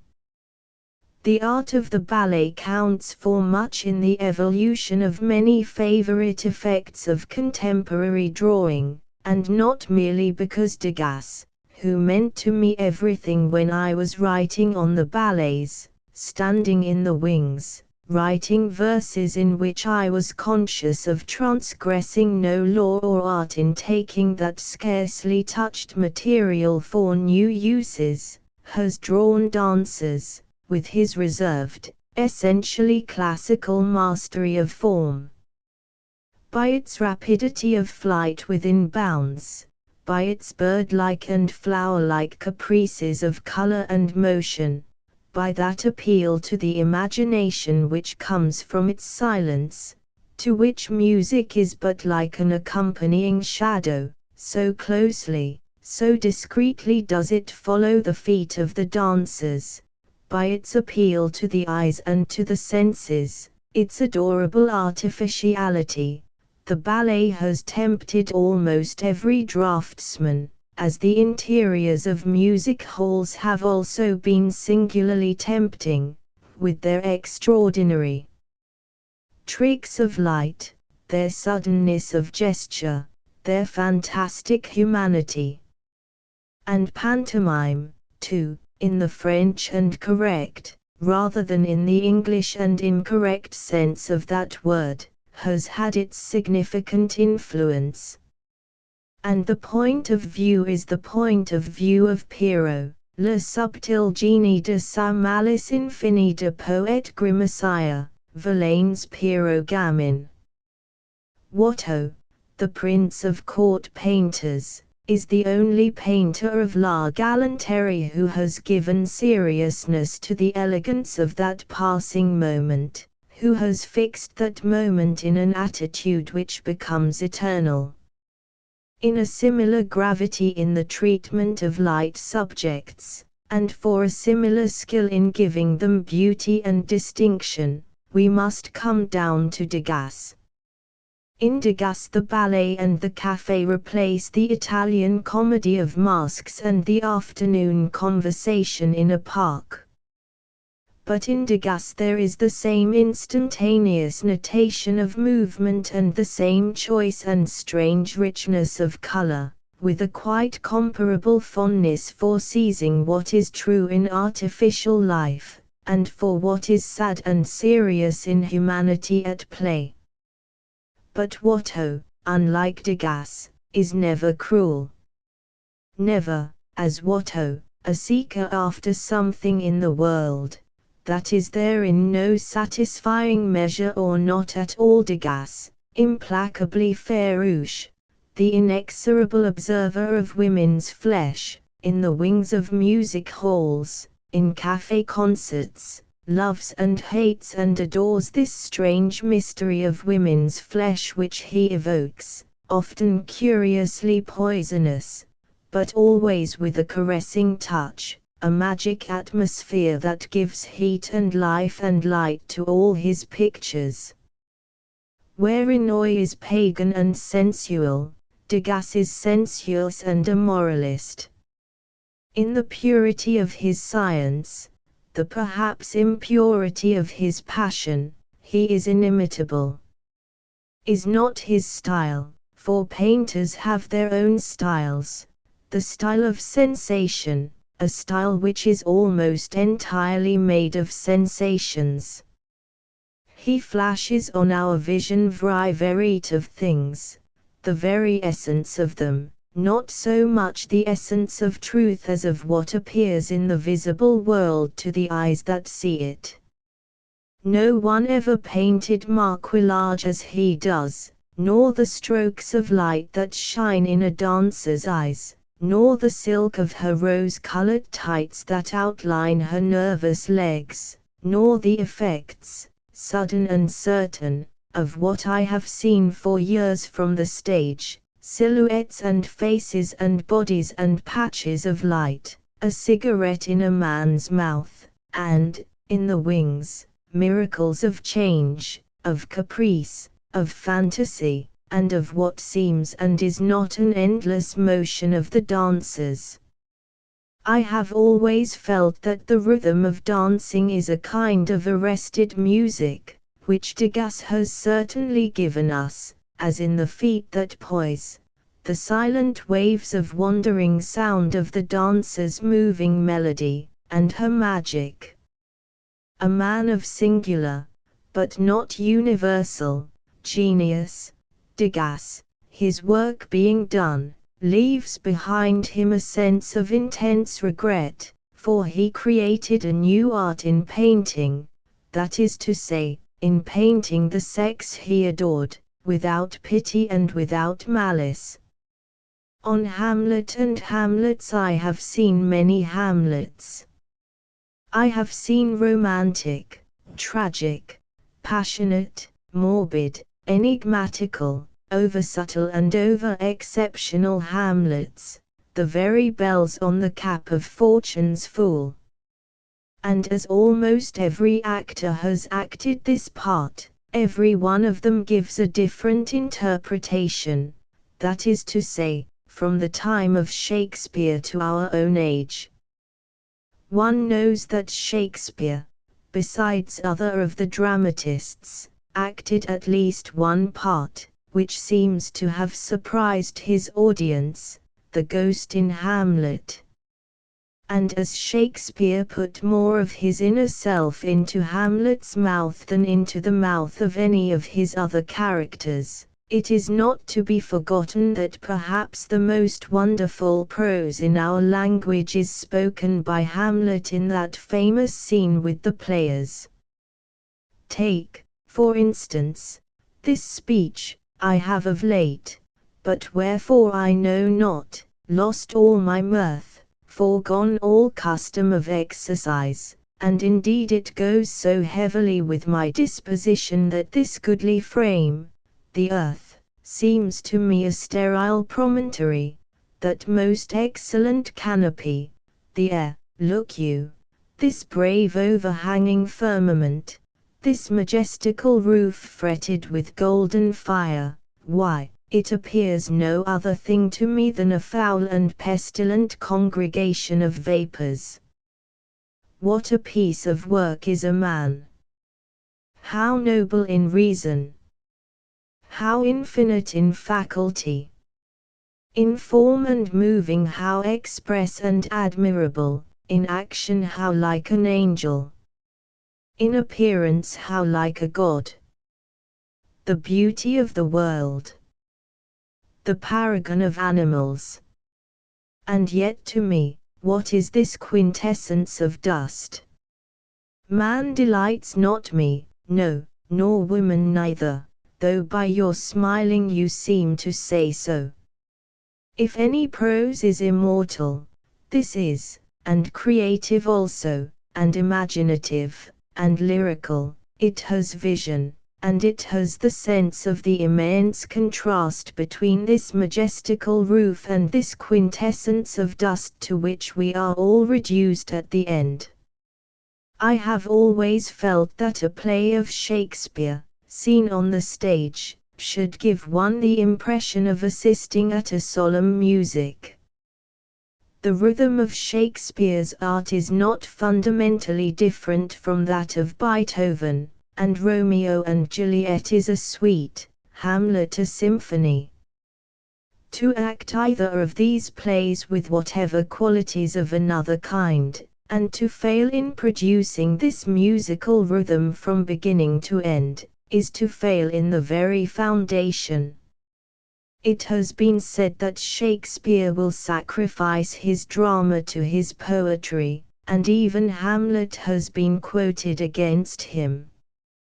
But let Hamlet be rightly acted, and whatever has seemed mere meditation will be realized as a part of that thought which makes or waits on action. The outlines of the tragedy are crude, irresistible melodrama, still irresistible to the gallery, and the greatness of the play, though it comes to us by means of its poetry, comes to us legitimately as a growth out of melodrama. I have often asked myself this question, when I have sat in the stalls watching a play, and having to write about it. Is the success of this piece due to the playwright's skill or to the skill of the actors? Nor is any question more difficult to answer than this, which Lamb certainly does his best to answer in one of his underlined sentences, in regard to the actor. He must be thinking all the while of his appearance, because he knows that all the while the spectators are judging of it. And again when he says, in fact, the things aimed at in theatrical representations are to arrest the spectator's eye upon the form and the gesture, and to give a more favorable hearing to what is spoken. It is not what the character is, but how he looks, not what he says, but how he speaks it. Was anything more fundamentally true ever said on what the actor ought to do? Lamb answered it again, in his instinctive fashion of aiming his arrow straight at the mark, when he said of a performance of Shakespeare in which there were two great actors, that it seemed to embody and realize conceptions which had hitherto assumed no distinct shape, but that when the novelty is past, we find to our cost that instead of realizing an idea, we have only materialized and brought down a fine vision to the standard of flesh and blood. Every artist who has the sense of the sublime knows that the pure genius is essentially silent, and that his revelation has in it more of vision than of reality. For when he deigns to appear, he is constrained, under penalty of extinction, to lessen himself so as to pass into the inaccessible. He creates. If he fails in creation, he is of necessity condemned to the utter darkness. He is the ordinator of chaos, he calls and disposes of the blind elements, and when we are uplifted in our admiration before some sublime work, it is not that he creates an idea in us, it is that, under the divine influence of the man of genius, this idea, which was in us, obscure to itself, is reawakened. I am confronted now with Viliaster Adam in his conjectures in regard to certain questions, never yet settled, in Hamlet.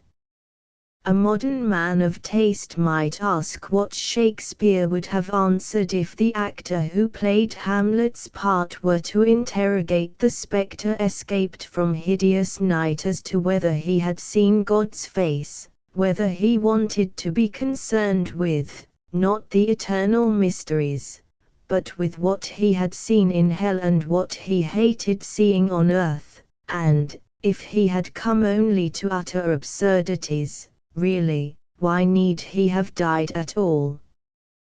The ghost, by the mere fact of being there, seems, at first sight, an absurdity, but if he has really seen God and the Absolute, and if he has entered into them, which is impossible, the sublimity of his words might seem to be superfluous, and yet the incoherences that he utters are all the more terrifying because of their incomprehensibility. The secret of the Absolute cannot be expressed with syntax, and therefore one cannot ask the ghost to produce more than an impression. The spectre, for Shakespeare, is not a human being, he is obsession. Had he wanted Hamlet really to perceive the ghost, and had he thought this dramatic effect ought to seize on the imagination of the audience, it was because he was certain that every one of them, in the ghost perceived by Hamlet, would see the familiar ghost that actually haunts himself. Hamlet's soliloquy to be or not to be is a magnificent disavowal, on the part of Shakespeare. And if one excuses the contradiction by supposing that Hamlet tried to deliver himself from the obsession, to doubt, one can only reply that he never doubts the ghost itself, but the nature of this ghost, for he says at the end of the second act, "The spirit I have seen may be the devil, and the devil hath power to assume a pleasing shape, yea, and perhaps, out of my weakness and my melancholy, as he is very potent with such spirits, abuses me to damn me."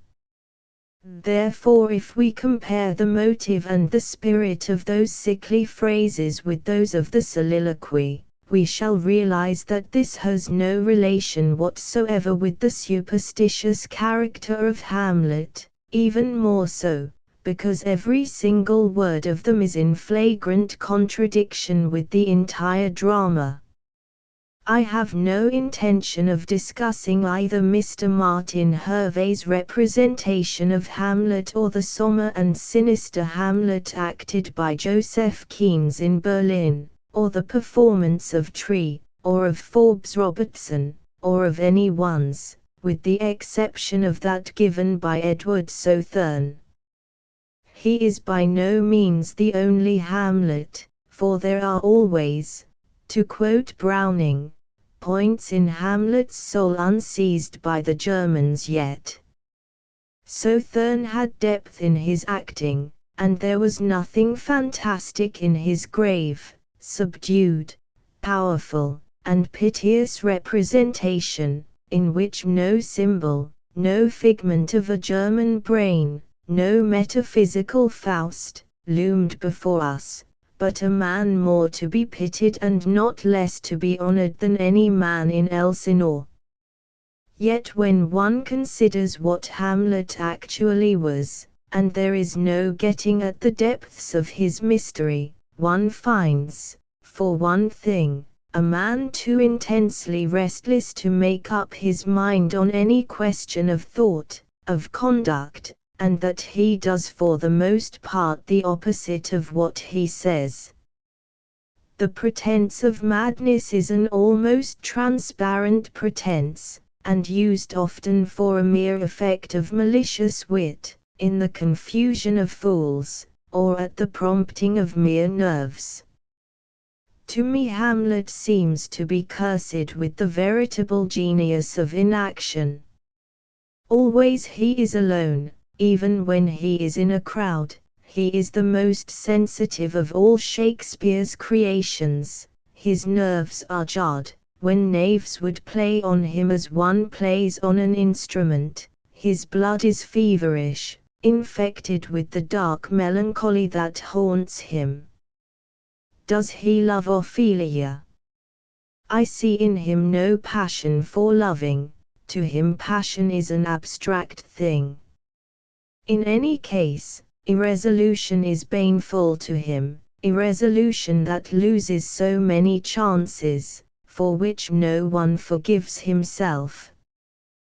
This Swinburne denies, supposing that the signal characteristic of Hamlet's inmost nature is by no means irresolution or hesitation or any form of weakness, but rather the strong conflux of contending forces, adding, what is certainly true, that the compulsory expedition of Hamlet to England and his hot-headed daring proved to us his almost unscrupulous resolution in time of practical need.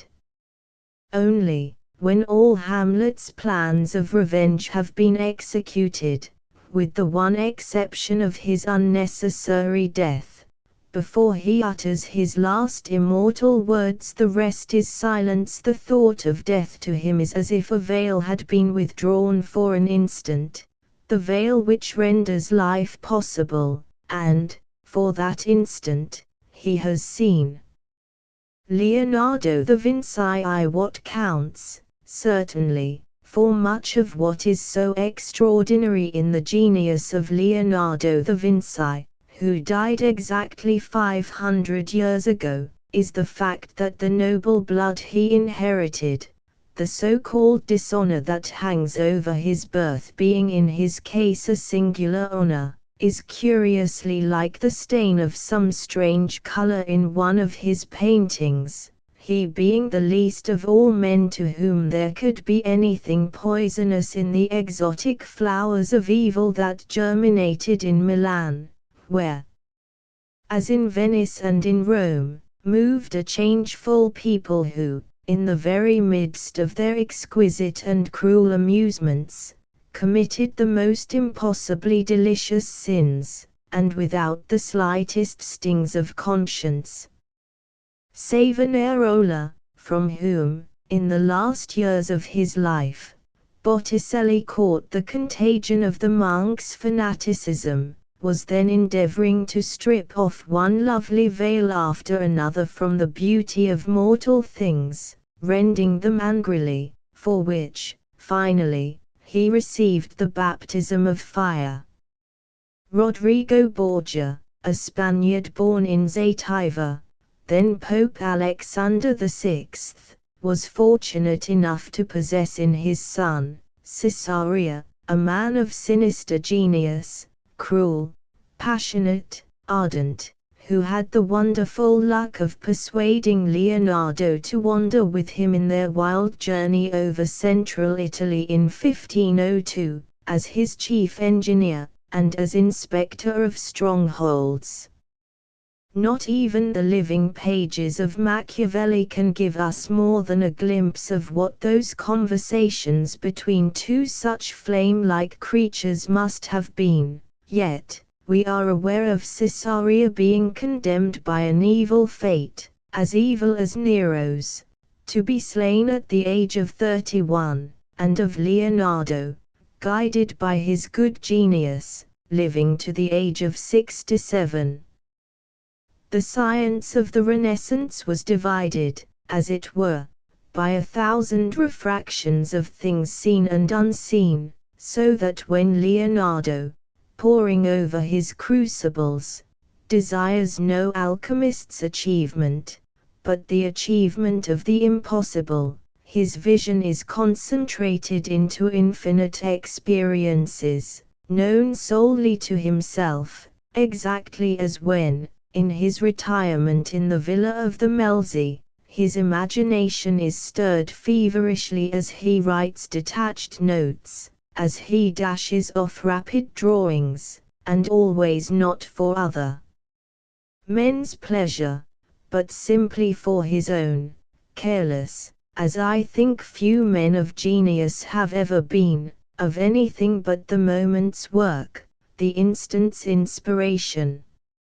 And, what is also certain is that the Vinci, like Shakespeare, created, ambiguously for all the rest of the world, flesh that is flesh and not flesh, bodies that are bodies and not bodies, by something inexplicable in their genius, something nervous, magnetic, overwhelming, and, to such an extent, that if one chooses to call to mind the greatest men of genius who have existed, this painter and this dramatist must take their places beside Aeschylus and beside Balzac. Of Leonardo da Vinci, Pater has said, curiosity and the desire of beauty, these are the two elementary forces in his genius. Curiosity often in conflict with the desire of beauty, but generating in union with it, a type of subtle and curious grace. Certainly the desire of perfection is, in the Vinci, organic, so much so that there remains in him always the desire, as well as the aim, of attaining nothing less than finality, which he achieves more finally than any of the other Italian painters, and, mixed with all these, is that mystery which is only one part of his magic. Is all this mystery and beauty, then, only style, and acquired style? Fortunate time, when style had become of such subtlety that it affects us, today, as if it were actually a part of the soul. But was there not, in Leonardo, a special quality, which goes some way to account for this? Does it not happen to us, as we look at one of his mysterious faces, to seem to distinguish, in the eyes reluctant to let out their secret, some glimpse, not of the soul of Mona Lisa, nor of the Virgin of the Rocks, but of our own retreating, elusive, not yet recognized soul? Just so, I fancy, Leonardo may have revealed their own souls to Luini and to Solario, and in such a way that for those men it was no longer possible to see themselves without something of a new atmosphere about them, the atmosphere of those which Leonardo had drawn to him out of the wisdom of secret and eternal things. With men like Leonardo, style is, really, the soul, and their influence on others the influence of those who have discovered a little more of the unknown, adding, as it were, new faculties to the human soul. Raphael, I have said elsewhere, could correct Michelangelo, could make Michelangelo jealous. Raphael, who said of him that he treats the Pope as the King of France himself, would not dare to treat him that he goes along the streets of Rome like an executioner. Raphael, who for the remaining years of his life paces the same streets with that grim artist, of Raphael, may it not be asked, who in the Vatican has not turned away from the stanza a little weary, as one turns aside out of streets or rooms thronged with men and women, happy, vigorous, and strangers, and has not gone back to the Sistine Chapel, and looked at the ceiling on which Michelangelo has painted a world that is not this world, men and women as magnificent as our dreams, and has not replunged into that abyss with a great sense of relief, with a supreme satisfaction? Is this feeling of a kind of revulsion, before so many of his pictures, really justifiable? Is it, I ask myself, reasonable to complain, as I was obliged to complain in Rome, that his women have no strangeness in their beauty, that they do not brood over mysteries, like Mona Lisa? Might it not be equally reasonable to complain of the calm, unthinking faces of Greek statues, in which the very disturbance of thought, not of emotion, is blotted out, as it might be among beings too divine for any meaner energy than that of mere existence, ideal spectators of all that moves and is restless? Two men of genius, in our own generation, have revealed for all time the always inexplicable magic of Leonardo da Vinci, Walter Pater in his prose and Dante Gabriel Rossetti in his sonnet. It is impossible not to quote this lyrical prose. The presence that thus so strangely rose beside the waters is expressive of what in the ways of 1,000 years men had come to desire. Here is the head upon which all the ends of the world are come, and the eyelids are a little weary. It is a beauty wrought out from within upon the flesh, the deposit, little cell by cell, of strange thoughts and fantastic reveries and exquisite passions. All the thoughts and experience of the world have been etched and moulded there in that which they have of power to refine and make expressive the outward form, the animalism of peace, the lust of Rome, the reverie of the Middle Ages with its spiritual ambition and imaginative loves, the return of the pagan world, the sins of the Borgias. She is older than the rocks among which she sits, like the vampire. She has been dead many times, and learned the secrets of the grave, and has been a diver in deep seas, and keeps their fallen day about her, and trafficked for strange webs with Eastern merchants, and, as Leda, was the mother of Helen of Troy, and, as Saint Anne, the mother of Mary, and all this has been to her but as the sound of lyres and flutes, and lives only in the delicacy with which it has moulded the changing lineaments, and tinged the eyelids and the hands. Rossetti, whose criticisms on poets are as direct and inevitable as his finest verse, was always his own best critic.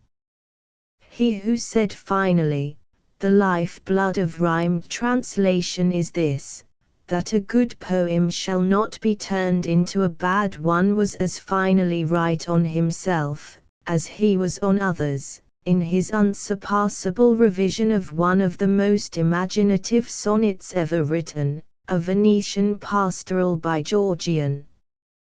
Certainly no poem of his shows more plainly the strength and wealth of the workman's lavish yet studious hand.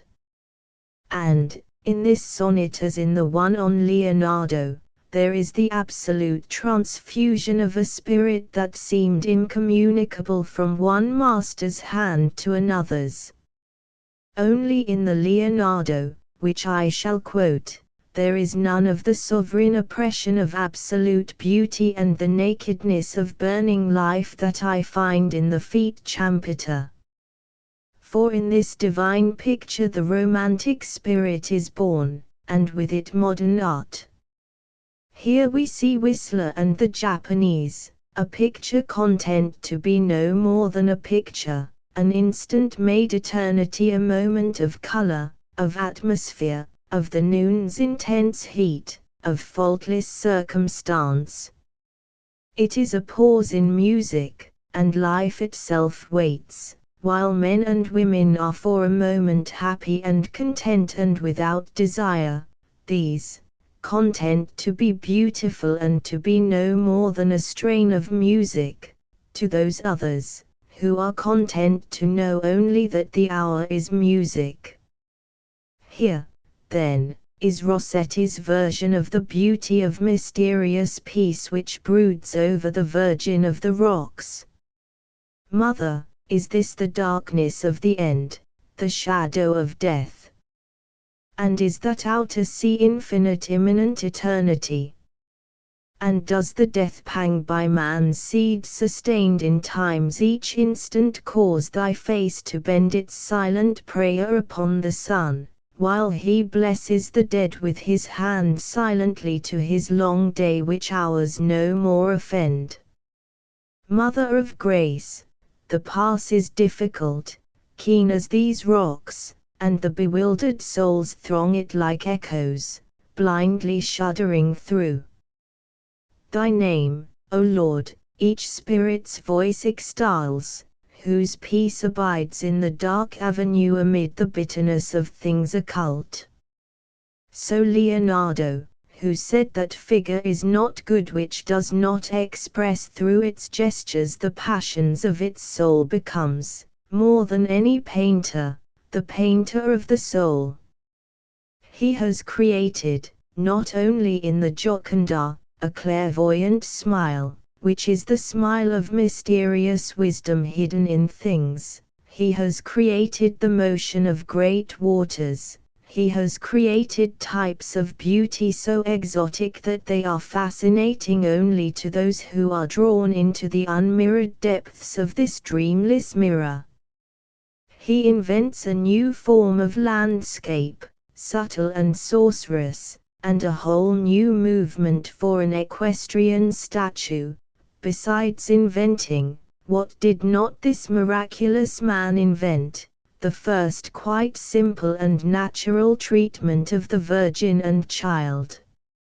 So, as he was content to do nothing as it had been done before, he creates in the Gioconda a new art of portrait painting, and, in her, so disquieting, that her eyes, as they follow you persistently, seem to ask one knows not what impenetrable and seductive question, on which all one's happiness might depend. Mysterious and enigmatical as she is, there is in her face none of the melancholy, which is part of the melancholy of Venice, that allures one's senses in a famous picture in the Accademia, where, the feast being over, and the wine drunk, something seems to possess the woman, setting those pensive lines about her lips, which will smile again when she has lifted her eyelids. 3. The sinister side of Leonardo da Vinci's genius leads him to the execution of the most prodigious caricatures ever invented, that is to say, before the malevolent and diabolical and macabre and malignant creations in this genre of Goya. In his capriccios one sees the man's immense arrogance, his destructive and constructive genius, his rebellion, perhaps even more so than Leonardo's, against old tradition, which he hated and violated. Dramatic, revolutionary, visionary in his sombre Spanish fashion, it seems to me that this, one of the supreme forms of his art, is, in the same sense as Villon's Grand Testament, his last testament, for in both poet and painter the nervous magnificence seen equally in the verse and in the painting is created, almost literally, out of their life-blood. Only, in Leonardo, visions shape themselves into strange perversities, not the pensive perversities of Perugino, and assume aspects of evasive horrors, of the utmost ugliness, and are transformed into aspects of beauty and of cruelty, as the artist wanders in the hot streets of Florence to catch glimpses of strange hair and strange faces, as he and they follow the sun's shadow. He seizes on them, furiously, curiously, then he refines upon them, molding them to the fashion of his own moods, but always with that unerring sense of beauty which he possesses supremely, beauty, often enough, in its remoteness from actual reality. With passion he tortures them into passionate shapes, with cruelty he makes them grimace, abnormally sensitive, as Rodin often enough was. He is pitiless on the people he comes in contact with, setting ironical flames that circle round them as in Dante's Inferno, where the two most famous lovers of all time, Francesca and Paolo, endure the painted images of the fires of hell, eternally unconsumed. When he seeks absolute beauty there are times when it is beyond the world that he finds it, when he seeks ignominy, It is a breath blowing from an invisible darkness which brings it to his nerves. In evoking singular landscapes, he invents the bizarre. When he is concerned with the tragic passions of difficult souls, he drags them suddenly out of some obscure covering, and seems, in some of his extravagances, to set them naked before us. As it is Pater who says that inextricably mingled with those qualities there is an element of mockery, so that, whether in sorrow or scorn, he caricatures Dante. Even I am reminded of certain of Botticelli's designs for Dante's Inferno, in which I find the element of caricature, as, for instance, when the second head grows on Dante's shoulders, looking backward, as, in the face of Beatrice, which is changed into a tragic mask, because in the poem she refrains from smiling, lest the radiance of the seventh heaven, drawn into her eyes, shall shrivel Dante into ashes. Nearest to Leonardo in the sinister quality of his genius is El Greco. I have never forgotten his dream of Philip II, in the Escurial, where there is a painted hell that suggests the fierce material hells of Hieronymus von Bosch, a huge fanged mouth wide open, the damned seen writhing in that red cavern, a lake of flame awaiting those beyond, where the king, dressed in black, kneels at the side. It is almost a vision of madness, and as if this tormented brain of the fanatic, who built these prison walls about himself, and shut himself living into a tomb-like cell, and dead into a more tomb-like crypt, had wrought itself into the painter's brain, who would have found something not uncongenial to himself in this mountainous place of dust and grey granite, in which every line is rigid, every colour ashen, in a kind of stony immobility more terrible than any other of the images of death. I am tempted to bring in here, by way of comparison with these two artists, Jacques Callot, a painter of extraordinary genius, born at Nancy, in Lorraine, in 1592, who, in many of his works, created over again ancient dragons and devils, created them with the fury of an invention that never rested. In his engraving of the hanged men there is that strangeness in beauty which takes away much of the horror of the actual thing, and in his monstrous and malignant fantasy, where two inhuman creatures, in all the splendor of caricature, grind I know not what poison, in a wide-mouthed jar, plumed and demoniacal. La Tentation de Saint Antoine, done in 1635, is stupendous.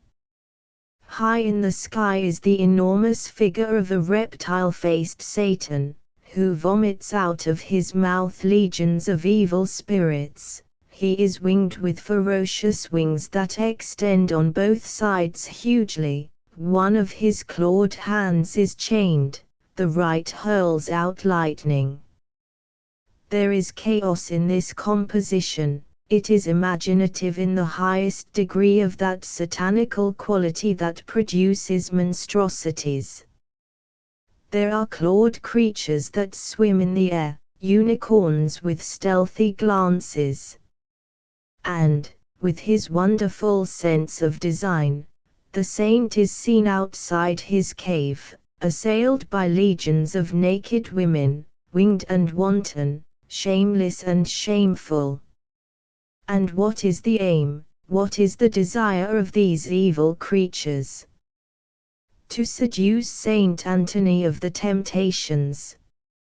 Another picture painted on the same subject is that of Grunueld in the Cologne Museum, which represents a tortured creature who has floated sheer off the earth in his agony, his face drawn inward, as it were, with hideous pains, near him a crew of red and green devils, crab-like, dragon-like, who squirm and gnaw and bark and claw at him, in an obscene whirl and fierce orgy of onslaught.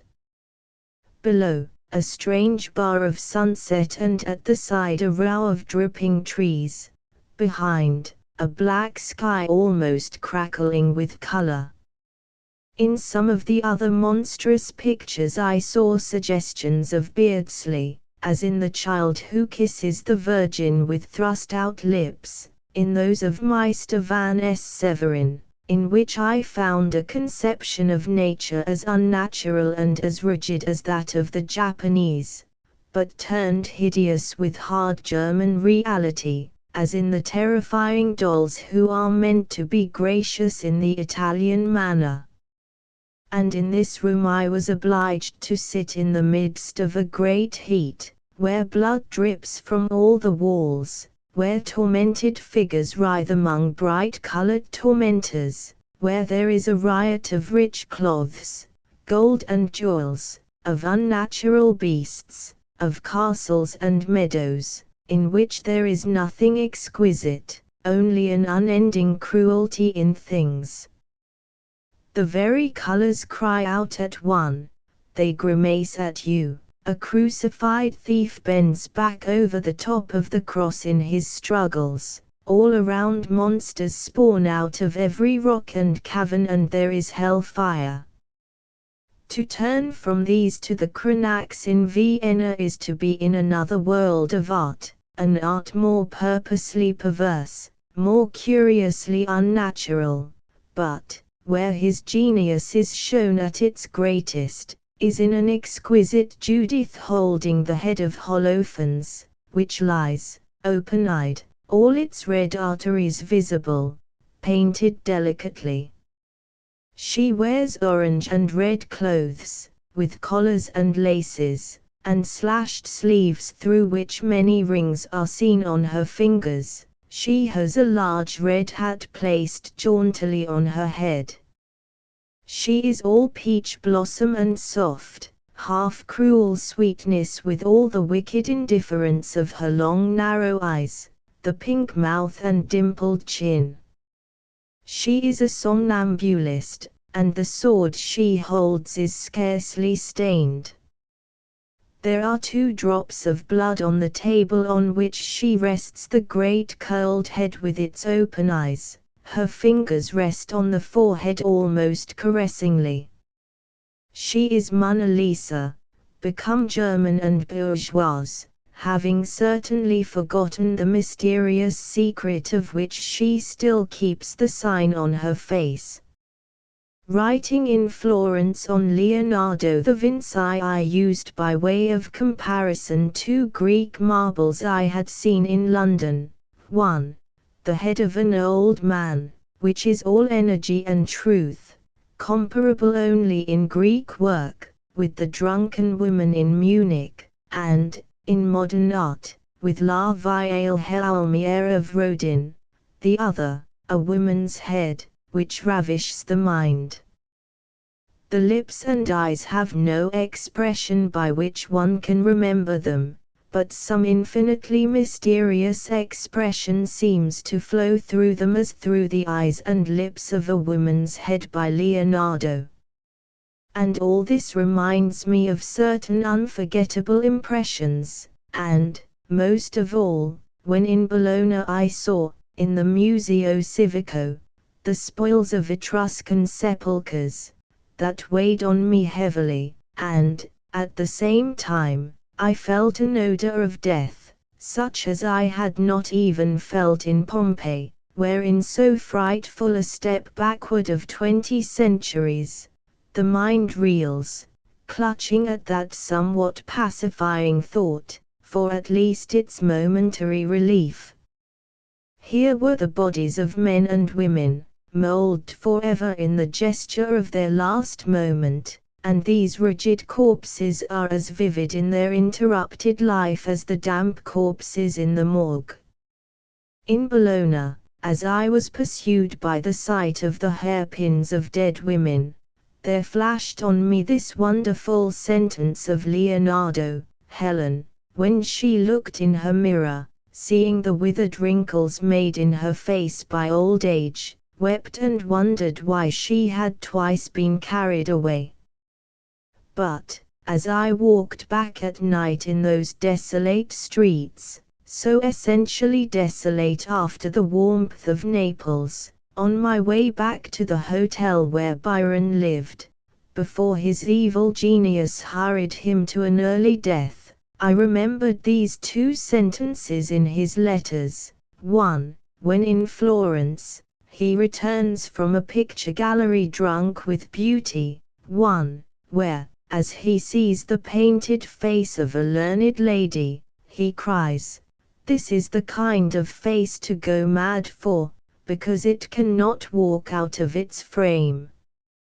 There, it seems to me, that Byron, whose instinct was uncertain, has, by instinct, in this sentence, anticipated a great saying of Whistler's.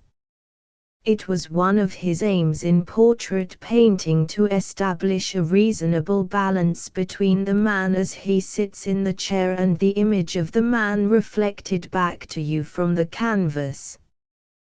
The one aim, he wrote, of the unsuspecting painter is to make his man stand out from the frame, never doubting that, on the contrary, he should, and in truth absolutely does, stand within the frame, and at a distance behind it equal to the distance at which the painter has seen it.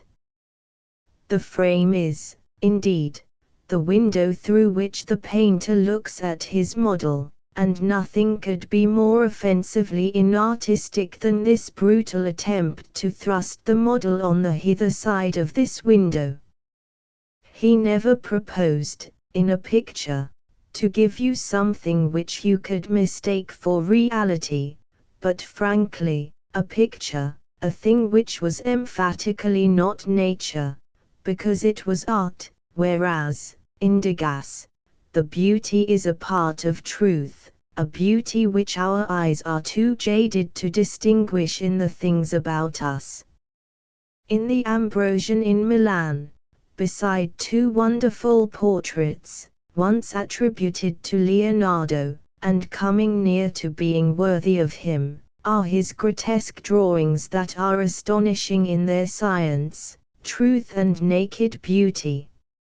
Each is a quite possible, but horrible and abnormal, exaggeration of one or another part of the face, which becomes bestial and indeed almost incredible, without ceasing to be human.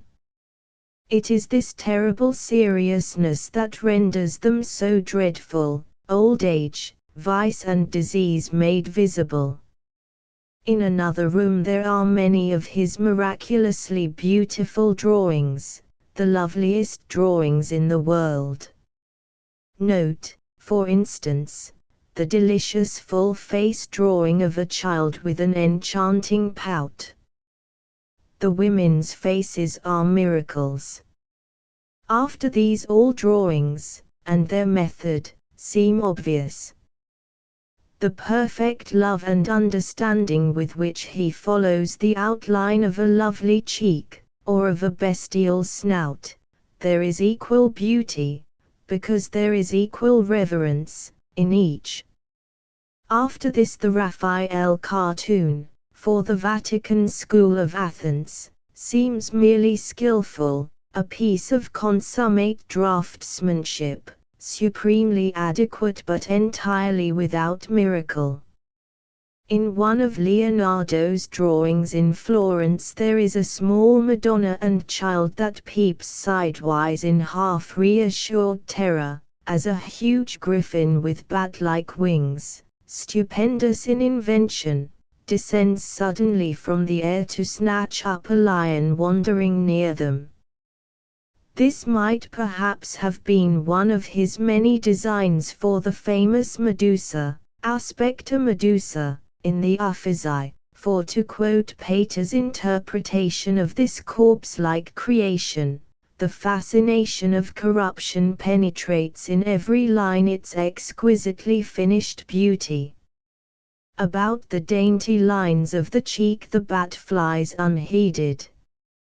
The delicate snakes seem literally to strangle each other in terrified struggle to escape the Medusa brain. The hue which violent death brings with it is in the features.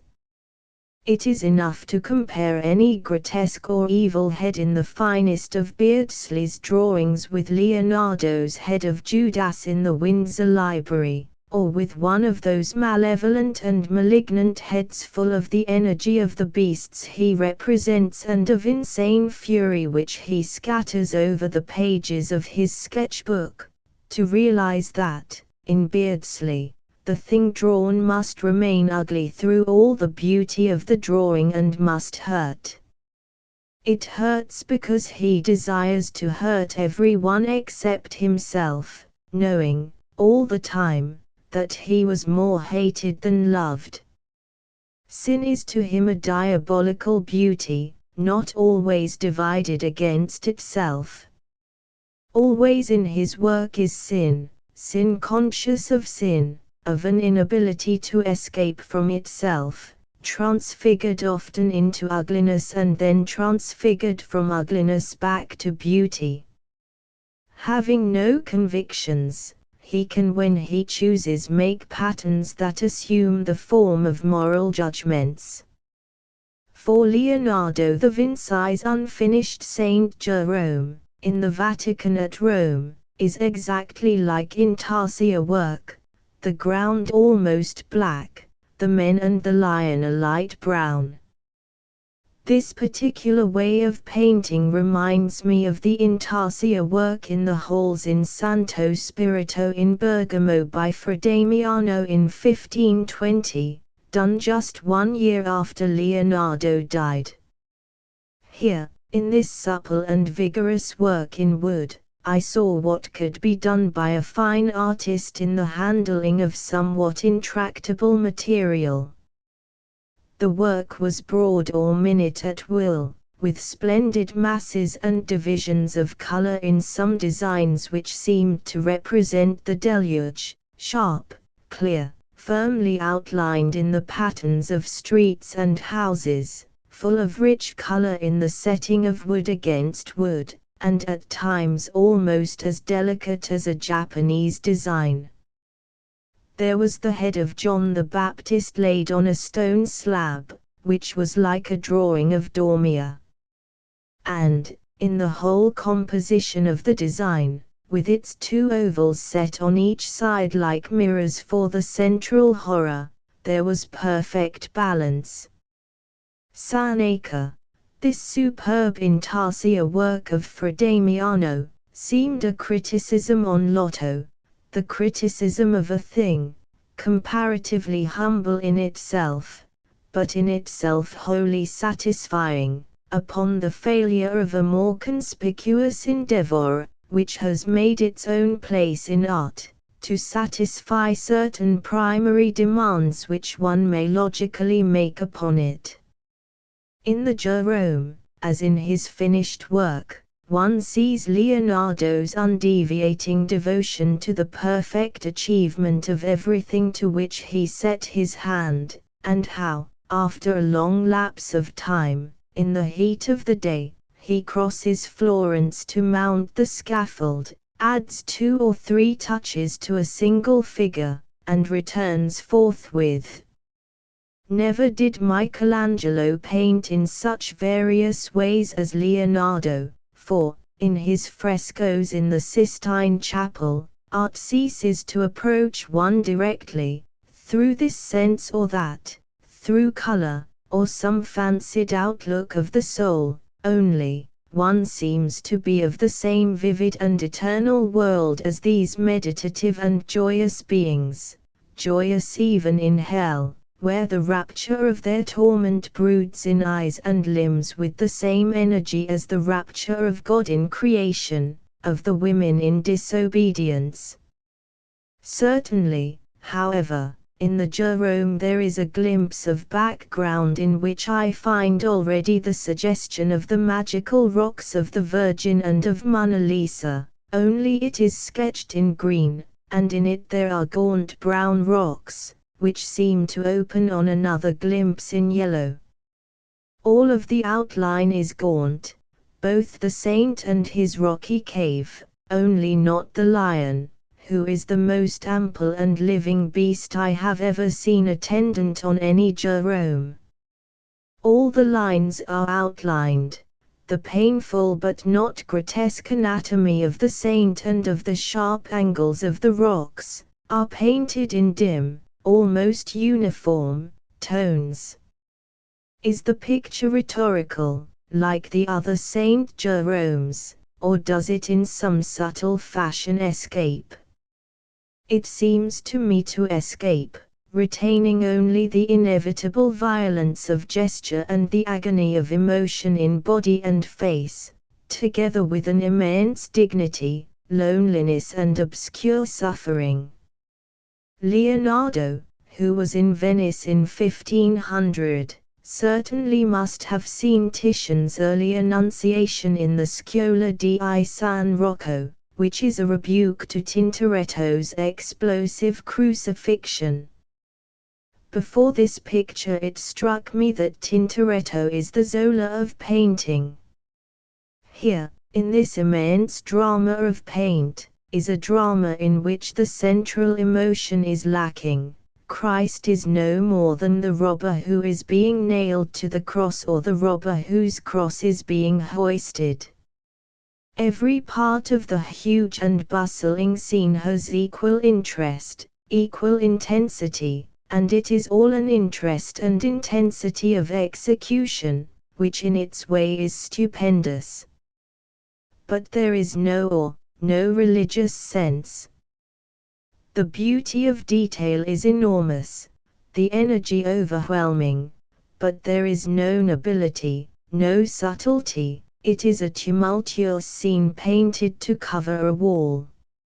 In the old Pinakothek in Munich the finest piece of paint in the gallery is the Scourging of Christ by Titian. The modern point of view, indeed most modern art, has come out of it, equally in Watts and in Monticelli and in the Impressionists.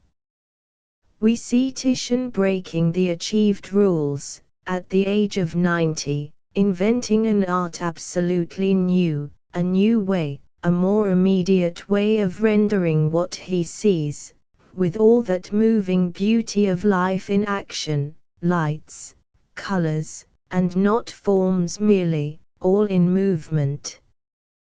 The depth and splendor of a moment are caught, with all the beauty of every accident in which color comes or changes, and in the space of a moment. Color is no longer set against color, each for itself, with its own calm beauty, but each tone rushes with exquisite violence into the embrace of another tone. There are fierce adulteries of color unheard of till now. And a new, adorable, complete thing is born, which is to give life to all the painting that is to come after it. It seems as if paint at last had thoroughly mastered its own language. I have always believed that Georgian, born in 1478, 1 year before the birth of Titian, played in the development of Venetian art a part exactly the same as that played by Marlowe, born in the same year as Shakespeare, in the history of tragic drama. Shakespeare never forgot Marlowe, Titian never forgot Georgian, only the influence of his predecessor on Shakespeare was a passing one, that of Georgian on Titian was, until he finally escaped from his influence, immense. It is from Andrea del Verrocchio that Leonardo begins to learn the art of painting, soon surpasses him, but, as Pater supposes, catches from him his love of beautiful toys. Georgian possesses perfection without excess, Leonardo's absolute perfection often leads him into passionate excesses. He adored hair, and certainly hair, mostly women's hair, is the most mysterious of human things. No one ever experimented in more amazing ways than he did, but his experiment in attempting to invent a medium of using oils in the painting of frescoes failed him in what might have been his masterpiece, The Last Supper, painted on the damp wall of the refectory, oozing with mineral salts, of the Che Vincino in Milan. One looks at it as through a veil, which time seems to have drawn over it, even when it is most cracked and chipped. Or it is as if it had soaked inward, the plaster sullenly absorbing all the color and all but the life. It is one of the few absolute things in the world, still, here, for once, a painter who is the subtlest of painters has done a great, objective thing, a thing in the grand style, supreme, and yet with no loss of subtlety.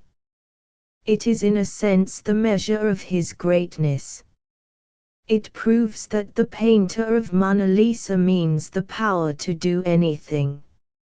Impressionistic writing requires the union of several qualities, and to possess all these qualities except one, no matter which, is to fail in impressionistic writing. The first thing is to see, and with an eye which sees all, and as if one's only business were to see, and then to write, from a selecting memory, and as if one's only business were to write. It is the interesting heresy of a particular kind of art to seek truth before beauty, but in an impressionistic art concerned, as the art of painting is, with the revelation, the recreation, of a colored and harmonious world, which, they tell us, owes its very existence to the eyes which see it. Truth is a quality which can be attained only by him who seeks beauty before truth. The truth impressionist may be imagined as saying, suppose I wish to give you an impression of the Luxembourg Gardens, as I see them when I look out of my window, will it help to call up in your mind the impression of those glimmering alleys and the naked darkness of the trees, if I begin by telling you that I can count 7 cabs, half another at one end, and a horse's head at the other, in the space between the corner of the Odeon and the houses on the opposite side of the street, that there are 4 trees and 3 lamp posts on the pavement, and that I can read the words Chocolate Mania in white letters, on a blue ground, upon the circular black kiosk by the side of the second lamp post. I see those things, no doubt, unconsciously, before my eye travels as far as the railings of the garden, but are they any essential part of my memory of the scene afterward? I have turned over page after page of clever, ingenious summarizing of separate detail in a certain book, but I have found nowhere a page of pure beauty. All is broken, jagged, troubled, in this restless search after the broken and jagged outlines of things. It is all little bits of the world seen without atmosphere, and, in spite of many passages which endeavor to draw a moral from clouds, gas, flowers and darkness, seen without sentiment. When the writer describes to us the old gold and scarlet of hanging meat, the metallic green of mature cabbages, the wavering russet of piled potatoes, the sharp white of fly bills, pasted all awry, we cannot doubt that he has seen exactly what he describes, exactly as he describes it, and, to a certain extent, we too see what he describes to us. but he does not, as Huysmans does in the Croquis Parisiens, absolutely force the sight of it upon us, so that we see it, perhaps with horror, but in spite of ourselves we see it. Nor does he, when some vague encounter on the road has called up in him a sense of the ruthless nullity of life, of the futile deception of effort, of bitter revolt against the extinction of death, a yearning after faith in a vague survival beyond, convey to us the impression which he has felt in such a way that we, too, feel it, and feel it to be the revelation of the inner meaning of just that landscape, just that significant moment. He has but painted a landscape, set an inexpressive figure in the background, and ticketed the frame with a motto which has nothing to do with the composition. In this book the writer has not, it seems to me, succeeded in his intention, but I have a further fault to find with the intention itself. It is one of the discreditable signs of the haste and heedlessness of our time that artists are coming to content themselves, more and more, with but sketching out their pictures, instead of devoting themselves to the patient labor of painting them, and that they are anxious to invent an excuse for their idleness by proclaiming the superiority of the unfinished, instinctive first draft over the elaborated, scarcely spontaneous work of finished art. A fine composition may, in the most subtle and delicate sense, be slight, a picture of Whistler, for example, a poem of Verlaine. To be slight, as Whistler, as Verlaine, is slight, is to have refined away, by a process of ardent, often of arduous, craftsmanship, all but what is most essential in outward form, in intellectual substance. It is because a painter, a poet of this kind, is able to fill every line, every word, with so intense a life, that he can afford to dispense with that amplification, that reiterance, which an artist of less passionate vitality must needs expend upon the substance of his art. But it is so easy to be brief without being concise, to leave one's work unfinished, simply because one has not the energy to finish it. This book, like most experiments in writing prose as if one were writing sonnets, is but a collection of notes, whose only value is that they may some day be worked into the substance of a story or an essay. It has not yet been proved, in spite of the many interesting attempts which have been made, chiefly in France, in spite of Gaspard de la Nuit, Baudelaire's Petit's poems en prose, and Mallarmé's jeweled fragments, that prose can, quite legitimately, be written in this detached, poetic way, as if one were writing sonnets. It seems to me that prose, just because it is prose, and not poetry, an art of vaguer, more indeterminate form, of more wandering cadences, can never restrict itself within those limits which give the precision of its charm to verse, without losing charm, precision, and all the finer qualities of its own freedom. In France, as in England, there are two kinds of poetical reputation, and in France these two kinds may be defined as the reputation of the Latin Quarter and the reputation of the boulevards. In England a writer like Francis Thompson was, after all, known to only a very narrow circle, even though many, in that circle, looked on him as the most really poetical poet of his generation.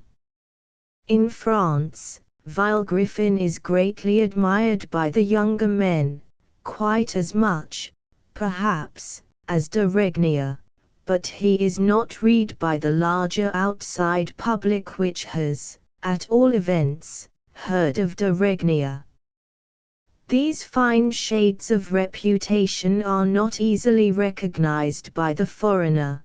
They have, indeed, nothing to do with the question of actual merit, but they have, all the same, their interest, if only as an indication of the condition and tendency of public opinion.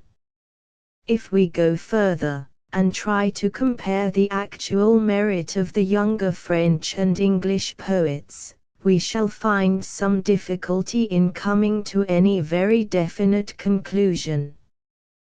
To certain enthusiasts for exotic things, it has seemed as if the mere fact of a poem being written in French gives it an interest which it could not have had if it had been written in English.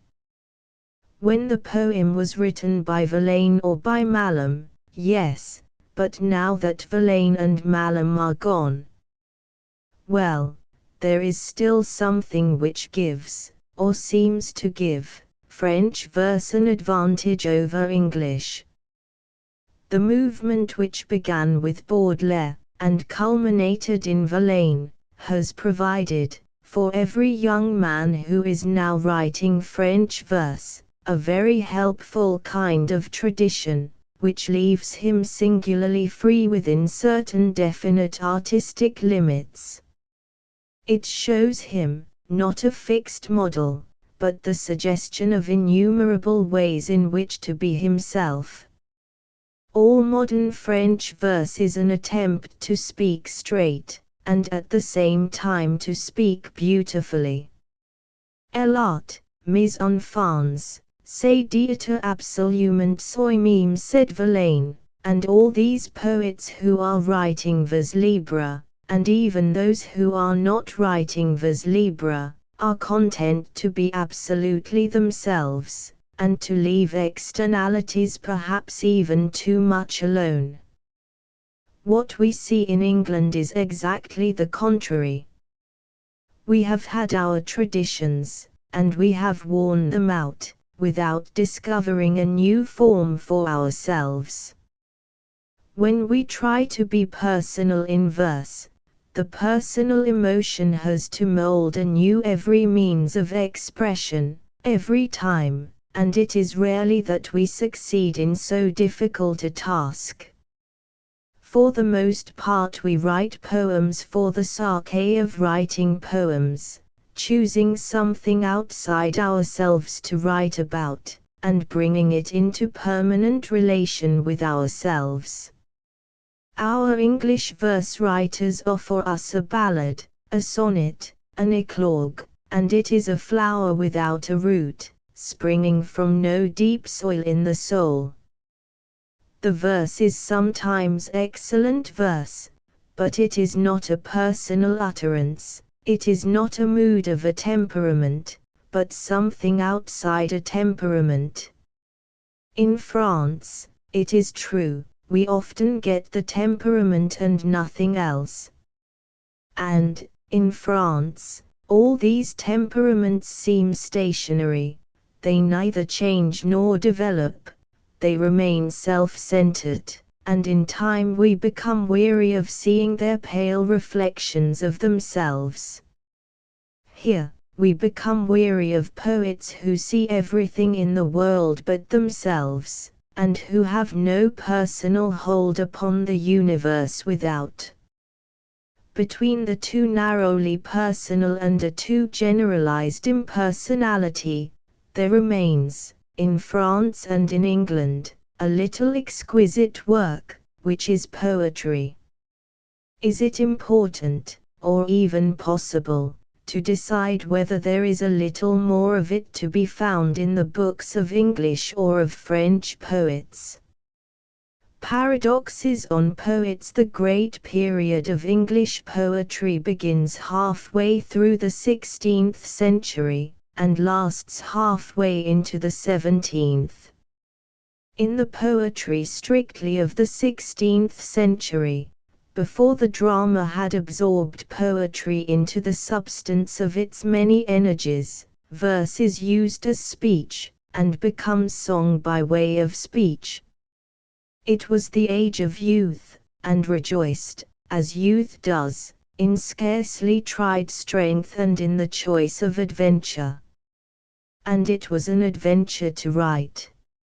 Soldiers and voyagers, Sidney, Raleigh, led the way as on horses and in ships.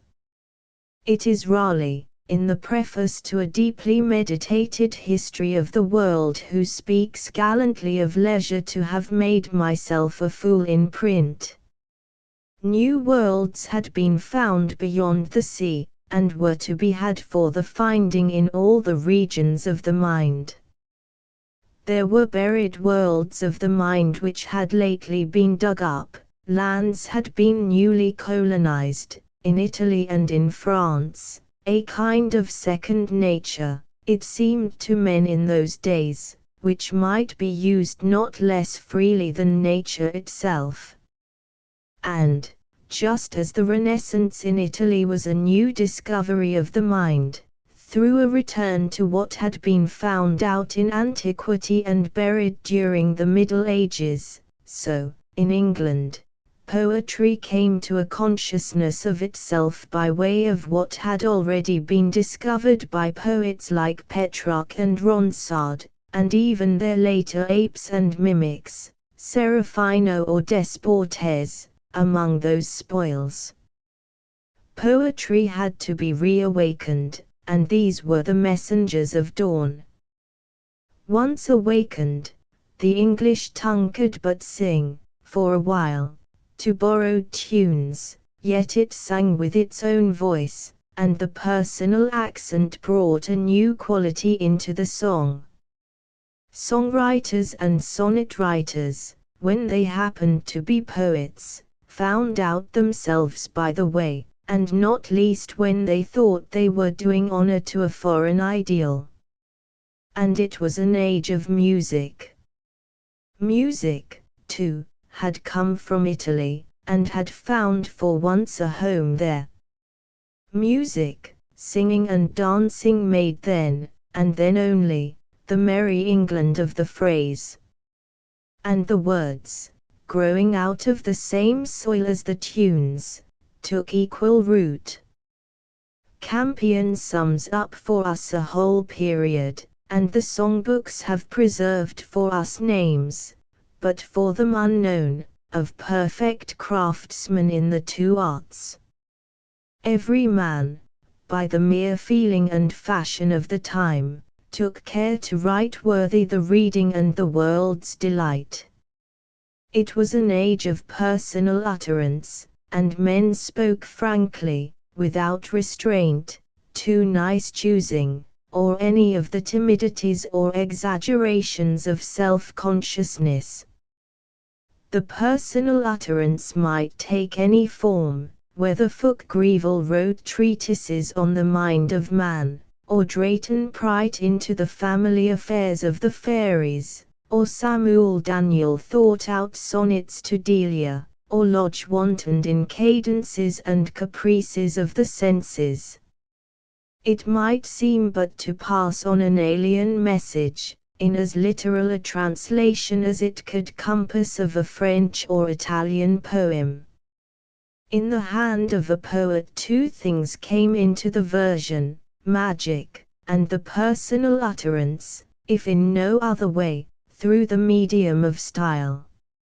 Style, to the poets of the 16th century, was much of what went to the making of that broad simplicity, that magnificently obvious eloquence, which seems to us now to have the universal quality of the greatest poetry.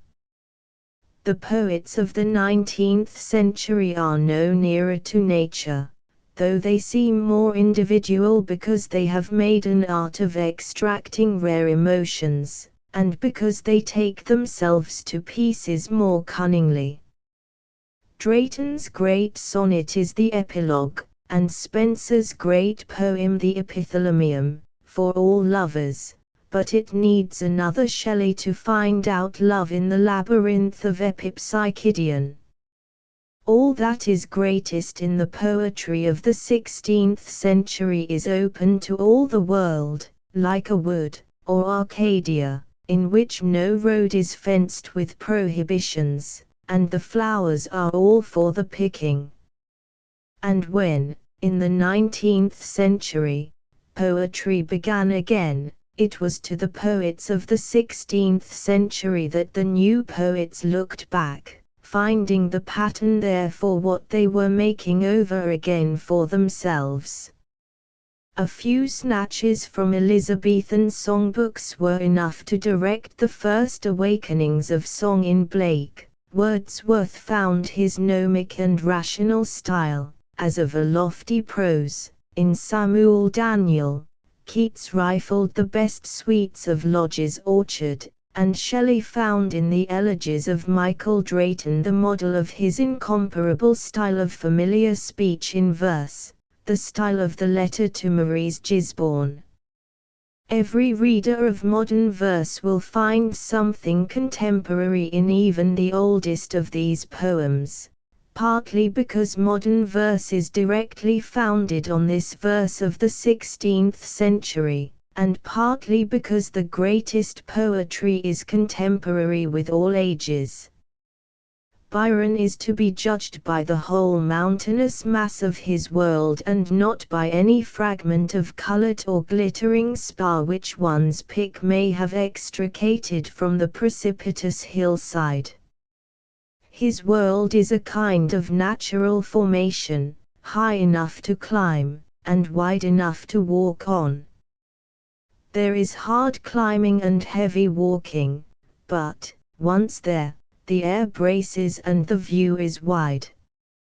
In making a selection from this large and uneven mass of poetry, it is difficult to do justice to a writer who was almost never a really good writer of verse, except in a form of what he rightly defined as nondescript and ever-varying rhyme.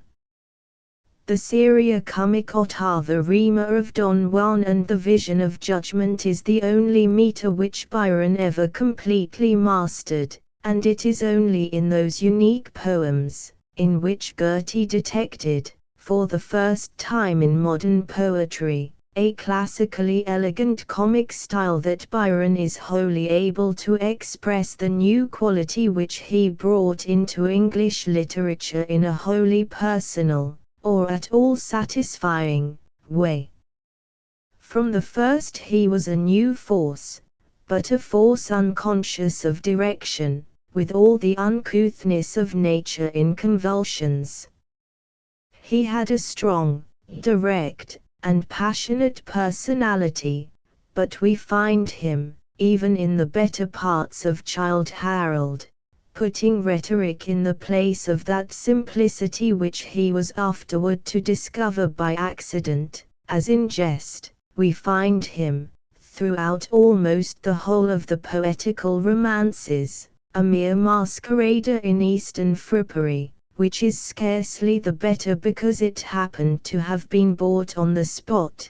We find him, in his serious reflections, either quite sensible and quite obvious, or, as in addresses to the ocean, and the like, straining on tiptoe toward heights that can only be reached by wings.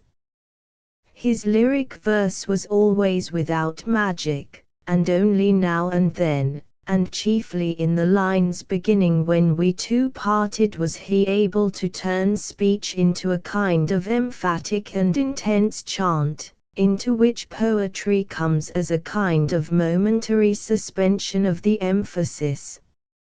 His rendering of actual sensation, as in parts of Mazeppa, is the nearest approach to poetry which he made in those poems which were supposed to be the very voice of passion.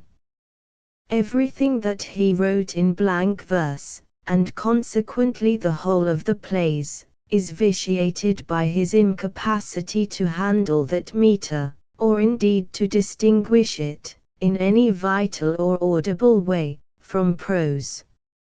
now and again personal feeling flung off the ill-fitting and constraining clothes of rhetoric, and stood up naked, sentiments of resentment, against his wife, or against the world, or against himself, made poetry sometimes.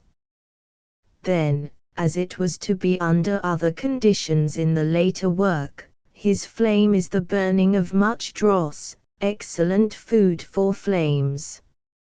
And yet, out of all this writing which is hardly literature, this poetry which is hardly verse, there comes, even to the reader of today, for whom the grand Napoleon of the realms of rhyme is as dead and buried as Napoleon, some inexplicable thrill, appeal, potency. Byron still lives, and we shall never cease to read almost his worst work, because some warmth of his life comes through it. Almost everything that he wrote was written for relief, and its effect on us is due to something never actually said in it. It is a kind of wild dramatic speech of some person in a play, whose words become weighty, tragic and pathetic because of the fierce light thrown upon them by a significant character and by transfiguring circumstances.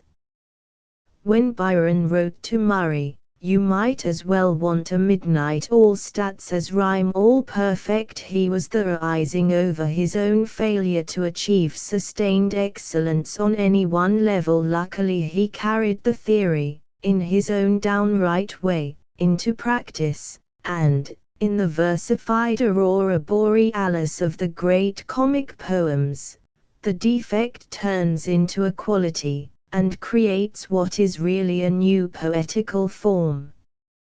Byron is a heroical buffoon, the great jester of English poetry, and he is this because he is the only English poet who is wholly buoyant, arrogant and irresponsible.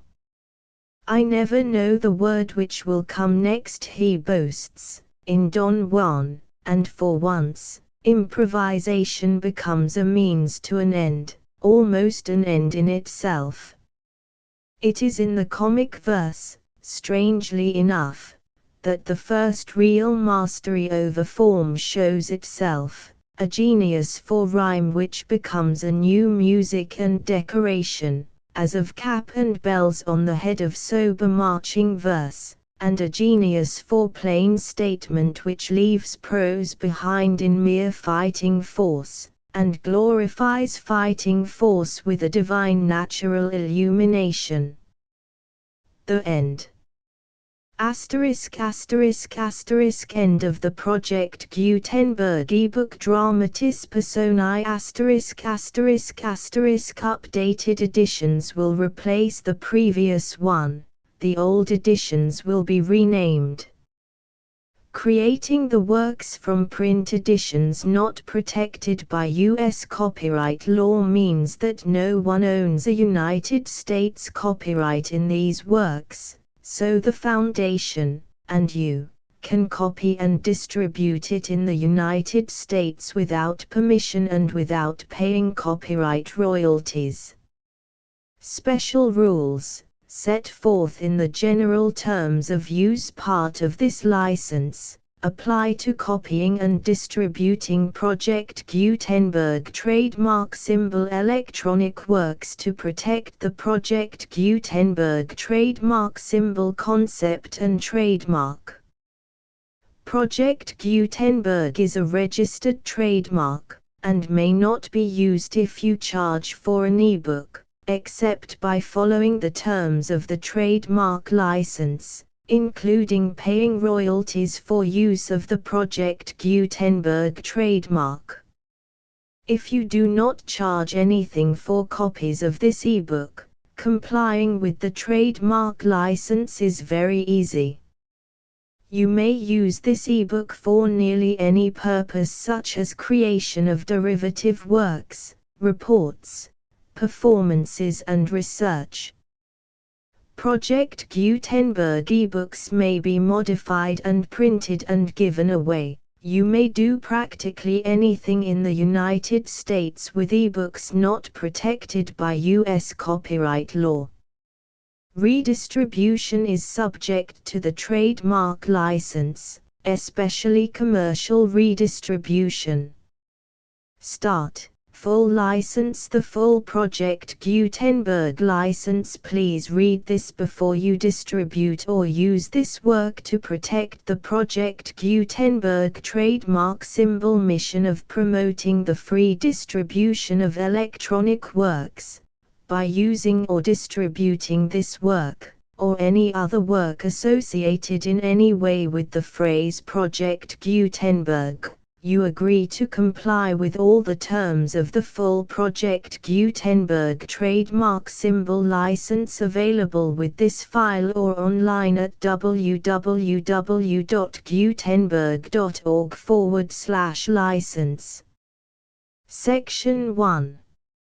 General Terms of Use and Redistributing Project Gutenberg Trademark Symbol Electronic Works 1.0.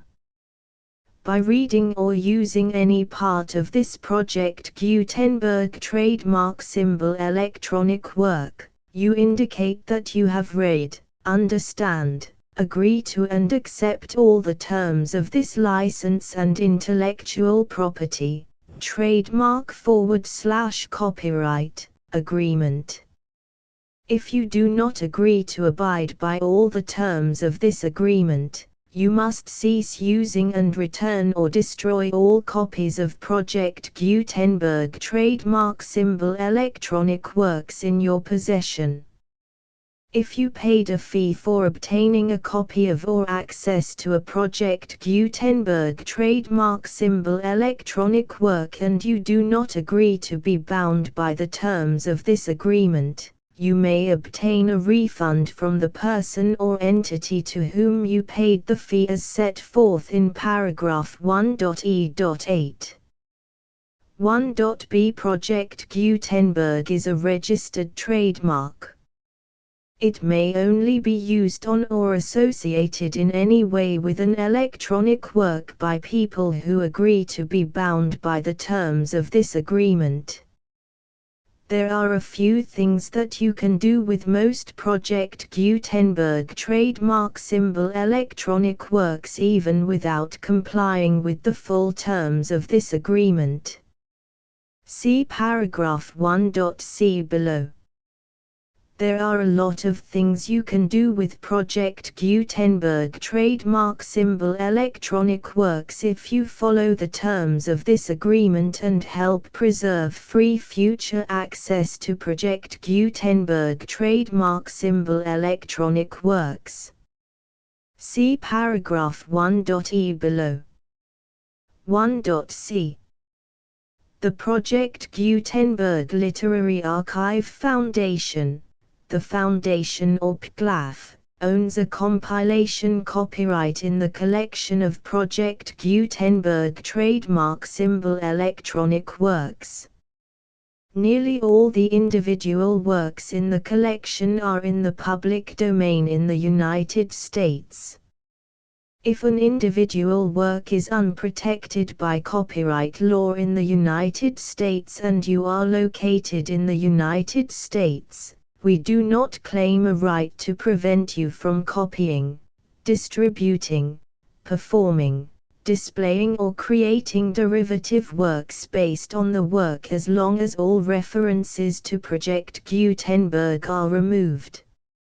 Of course, we hope that you will support the Project Gutenberg trademark symbol mission of promoting free access to electronic works by freely sharing Project Gutenberg trademark symbol works in compliance with the terms of this agreement for keeping the Project Gutenberg trademark symbol name associated with the work. You can easily comply with the terms of this agreement by keeping this work in the same format with its attached full Project Gutenberg trademark symbol license when you share it without charge with others. 1.d. The copyright laws of the place where you are located also govern what you can do with this work. Copyright laws in most countries are in a constant state of change. If you are outside the United States, check the laws of your country in addition to the terms of this agreement before downloading, copying, displaying, performing, distributing or creating derivative works based on this work or any other Project Gutenberg trademark symbol work. The Foundation makes no representations concerning the copyright status of any work in any country other than the United States. 1.e Unless you have removed all references to Project Gutenberg, 1.e.1. The following sentence, with active links to, or other immediate access to, the full Project Gutenberg trademark symbol license must appear prominently whenever any copy of a Project Gutenberg trademark symbol work, any work on which the phrase Project Gutenberg appears, or with which the phrase Project Gutenberg is associated, is accessed, displayed, performed, viewed, copied or distributed. This ebook is for the use of anyone anywhere in the United States and most other parts of the world at no cost and with almost no restrictions whatsoever. You may copy it, give it away or reuse it under the terms of the Project Gutenberg license included with this ebook or online at www.gutenberg.org. If you are not located in the United States, you will have to check the laws of the country where you are located before using this ebook. 1.e.2. If an individual Project Gutenberg trademark symbol electronic work is derived from texts not protected by U.S. copyright law, does not contain a notice indicating that it is posted with permission of the copyright holder, the work can be copied and distributed to anyone in the United States without paying any fees or charges. If you are redistributing or providing access to a work with the phrase Project Gutenberg associated with or appearing on the work, you must comply either with the requirements of paragraphs 1.e.1 through 1.e.7 or obtain permission for the use of the work and the Project Gutenberg trademark symbol trademark as set forth in paragraphs 1.e.8 or 1.e.9. 1.e.3.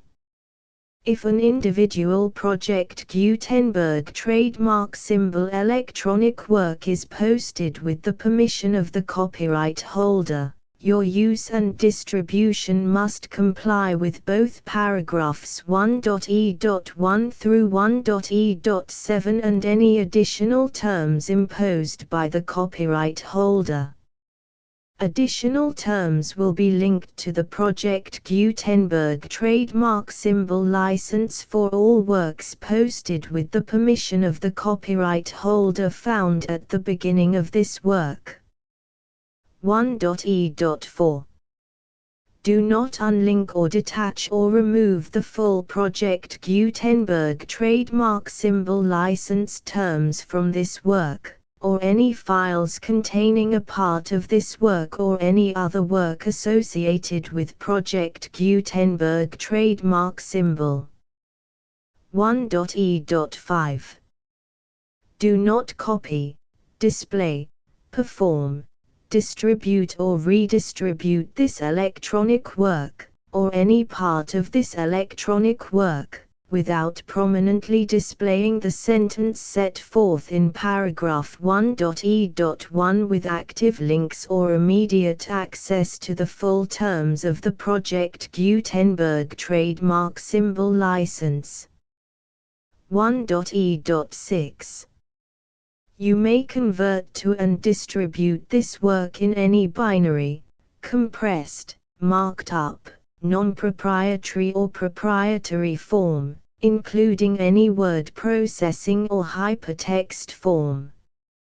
However, if you provide access to or distribute copies of a Project Gutenberg trademark symbol work in a format other than plain vanilla ASCII or other format used in the official version posted on the official Project Gutenberg trademark symbol website, www.gutenberg.org, you must, at no additional cost, fee or expense to the user, provide a copy, a means of exporting a copy, or a means of obtaining a copy upon request, of the work in its original plain vanilla ASCII or other form. Any alternate format must include the full Project Gutenberg trademark symbol license as specified in paragraph 1.e.1. 1.e.7. Do not charge a fee for access to, viewing, displaying, performing, copying or distributing any Project Gutenberg trademark symbol works unless you comply with paragraph 1.e.8 or 1.e.9. 1.e.8. You may charge a reasonable fee for copies of or providing access to or distributing Project Gutenberg trademark symbol electronic works provided that you pay a royalty fee of 20% of the gross profits you derive from the use of Project Gutenberg trademark symbol works calculated using the method you already use to calculate your applicable taxes. The fee is owed to the owner of the Project Gutenberg trademark symbol trademark, but he has agreed to donate royalties under this paragraph to the Project Gutenberg Literary Archive Foundation. Royalty payments must be paid within 60 days following each date on which you prepare, or are legally required to prepare, your periodic tax returns. Royalty payments should be clearly marked as such and sent to the Project Gutenberg Literary Archive Foundation at the address specified in Section 4, Information about donations to the Project Gutenberg Literary Archive Foundation. You provide a full refund of any money paid by a user who notifies you in writing, or by email, within 30 days of receipt that he does not agree to the terms of the full Project Gutenberg trademark symbol license. You must require such a user to return or destroy all copies of the works possessed in a physical medium and discontinue all use of and all access to other copies of Project Gutenberg trademark symbol works. You provide, in accordance with paragraph 1.f.3, a full refund of any money paid for a work or a replacement copy, if a defect in the electronic work is discovered and reported to you within 90 days of receipt of the work. You comply with all other terms of this agreement for free distribution of Project Gutenberg trademark symbol works. 1.e.9. If you wish to charge a fee or distribute a Project Gutenberg trademark symbol electronic work or group of works on different terms than are set forth in this agreement, you must obtain permission in writing from the Project Gutenberg Literary Archive Foundation, the manager of the Project Gutenberg trademark symbol trademark. Contact the Foundation as set forth in Section 3 below. 1.f1.f.1. Project Gutenberg volunteers and employees expend considerable effort to identify, do copyright research on, transcribe and proofread works not protected by U.S. copyright law in creating the Project Gutenberg trademark symbol collection. Despite these efforts, Project Gutenberg trademark symbol electronic works, and the medium on which they may be stored, may contain defects such as, but not limited to, incomplete, inaccurate or corrupt data, transcription errors, a copyright or other intellectual property infringement, a defective or damaged disk or other medium, a computer virus, or computer codes that damage or cannot be read by your equipment. 1.f.2 Limited warranty, disclaimer of damages, except for the right of replacement or refund described in paragraph 1.f.3, the Project Gutenberg Literary Archive Foundation, the owner of the Project Gutenberg trademark symbol trademark, and any other party distributing a Project Gutenberg trademark symbol electronic work under this agreement, disclaim all liability to you for damages, costs and expenses, including legal fees.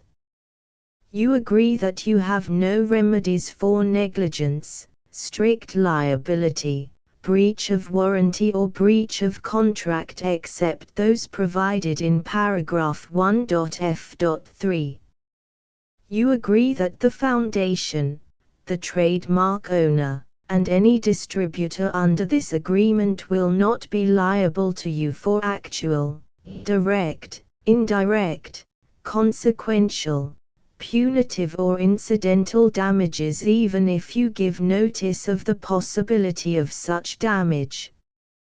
1.f.3 Limited right of replacement or refund. If you discover a defect in this electronic work within 90 days of receiving it, you can receive a refund of the money, if any, you paid for it by sending a written explanation to the person you received the work from. If you received the work on a physical medium, you must return the medium with your written explanation. The person or entity that provided you with the defective work may elect to provide a replacement copy in lieu of a refund. If you received the work electronically, the person or entity providing it to you may choose to give you a second opportunity to receive the work electronically in lieu of a refund. If the second copy is also defective, you may demand a refund in writing without further opportunities to fix the problem. 1.f.4 Except for the limited right of replacement or refund set forth in paragraph 1.f.3, this work is provided to you as is, with no other warranties of any kind, express or implied, including but not limited to warranties of merchantability or fitness for any purpose. 1.f.5 Some states do not allow disclaimers of certain implied warranties or the exclusion or limitation of certain types of damages. If any disclaimer or limitation set forth in this agreement violates the law of the state applicable to this agreement, the agreement shall be interpreted to make the maximum disclaimer or limitation permitted by the applicable state law. The invalidity or unenforceability of any provision of this agreement shall not void the remaining provisions. 1.f.6 Indemnity. You agree to indemnify and hold the Foundation, the trademark owner, any agent or employee of the Foundation, anyone providing copies of Project Gutenberg trademark symbol electronic works in accordance with this agreement, and any volunteers associated with the production, promotion and distribution of Project Gutenberg trademark symbol electronic works, harmless from all liability, costs and expenses, including legal fees, that arise directly or indirectly from any of the following which you do or cause to occur. A. Distribution of this or any Project Gutenberg trademark symbol work. B. Alteration, modification, or additions or deletions to any Project Gutenberg trademark symbol work, and C. Any defect you cause. Section 2. Information about the mission of Project Gutenberg trademark symbol. Project Gutenberg trademark symbol is synonymous with the free distribution of electronic works in formats readable by the widest variety of computers, including obsolete, old, middle-aged and new computers. It exists because of the efforts of hundreds of volunteers and donations from people in all walks of life. Volunteers and financial support to provide volunteers with the assistance they need are critical to reaching Project Gutenberg trademark symbol's goals and ensuring that the Project Gutenberg trademark symbol collection will remain freely available for generations to come. In 2001, the Project Gutenberg Literary Archive Foundation was created to provide a secure and permanent future for Project Gutenberg trademark symbol and future generations. To learn more about the Project Gutenberg Literary Archive Foundation and how your efforts and donations can help, see sections 3 and 4 and the Foundation information page at www.gutenberg.org. Section 3. Information about the Project Gutenberg Literary Archive Foundation. The Project Gutenberg Literary Archive Foundation is a non-profit 501(c)(3) educational corporation organized under the laws of the state of Mississippi and granted tax-exempt status by the Internal Revenue Service. The Foundation's IN or Federal Tax Identification Number is 64-6221541. Contributions to the Project Gutenberg Literary Archive Foundation are tax-deductible to the full extent permitted by U.S. federal laws and your state's laws. The Foundation's business office is located at 809 North 1500 West, Salt Lake City, UT 84116. 801-596-1887. Email contact links and up-to-date contact information can be found at the Foundation's website and official page at www.gutenberg.org/contact section 4. Information about donations to the Project Gutenberg Literary Archive Foundation. Project Gutenberg trademark symbol depends upon and cannot survive without widespread public support and donations to carry out its mission of increasing the number of public domain and licensed works that can be freely distributed in machine-readable form accessible by the widest array of equipment, including outdated equipment. Many small donations, $1 to $5,000, are particularly important to maintaining tax-exempt status with the IRS.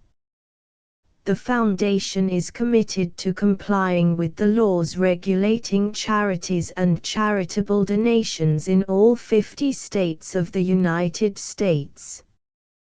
Compliance requirements are not uniform and it takes a considerable effort, much paperwork and many fees to meet and keep up with these requirements.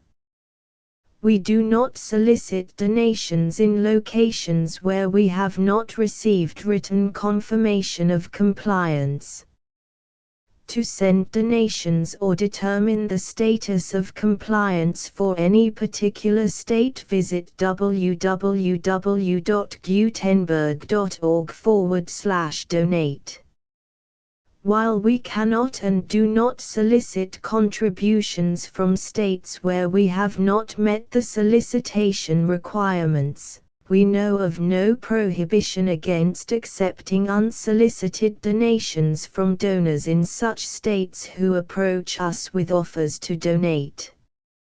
International donations are gratefully accepted, but we cannot make any statements concerning tax treatment of donations received from outside the United States. U.S. laws alone swamp our small staff. Please check the Project Gutenberg web pages for current donation methods and addresses. Donations are accepted in a number of other ways, including checks, online payments and credit card donations. To donate, please visit www.gutenberg.org/donate. Section 5. General information about Project Gutenberg trademark symbol Electronic Works. Professor Michael S. Hart was the originator of the Project Gutenberg trademark symbol concept of a library of electronic works that could be freely shared with anyone. For 40 years, he produced and distributed Project Gutenberg trademark symbol ebooks with only a loose network of volunteer support. Project Gutenberg trademark symbol ebooks are often created from several printed editions, all of which are confirmed as not protected by copyright in the US unless a copyright notice is included. Thus, we do not necessarily keep ebooks in compliance with any particular paper edition. Most people start at our website, which has the main PG search facility, www.gutenberg.org. This website includes information about Project Gutenberg trademark symbol, including how to make donations to the Project Gutenberg Literary Archive Foundation, how to help produce our new ebooks, and how to subscribe to our email newsletter to hear about new ebooks.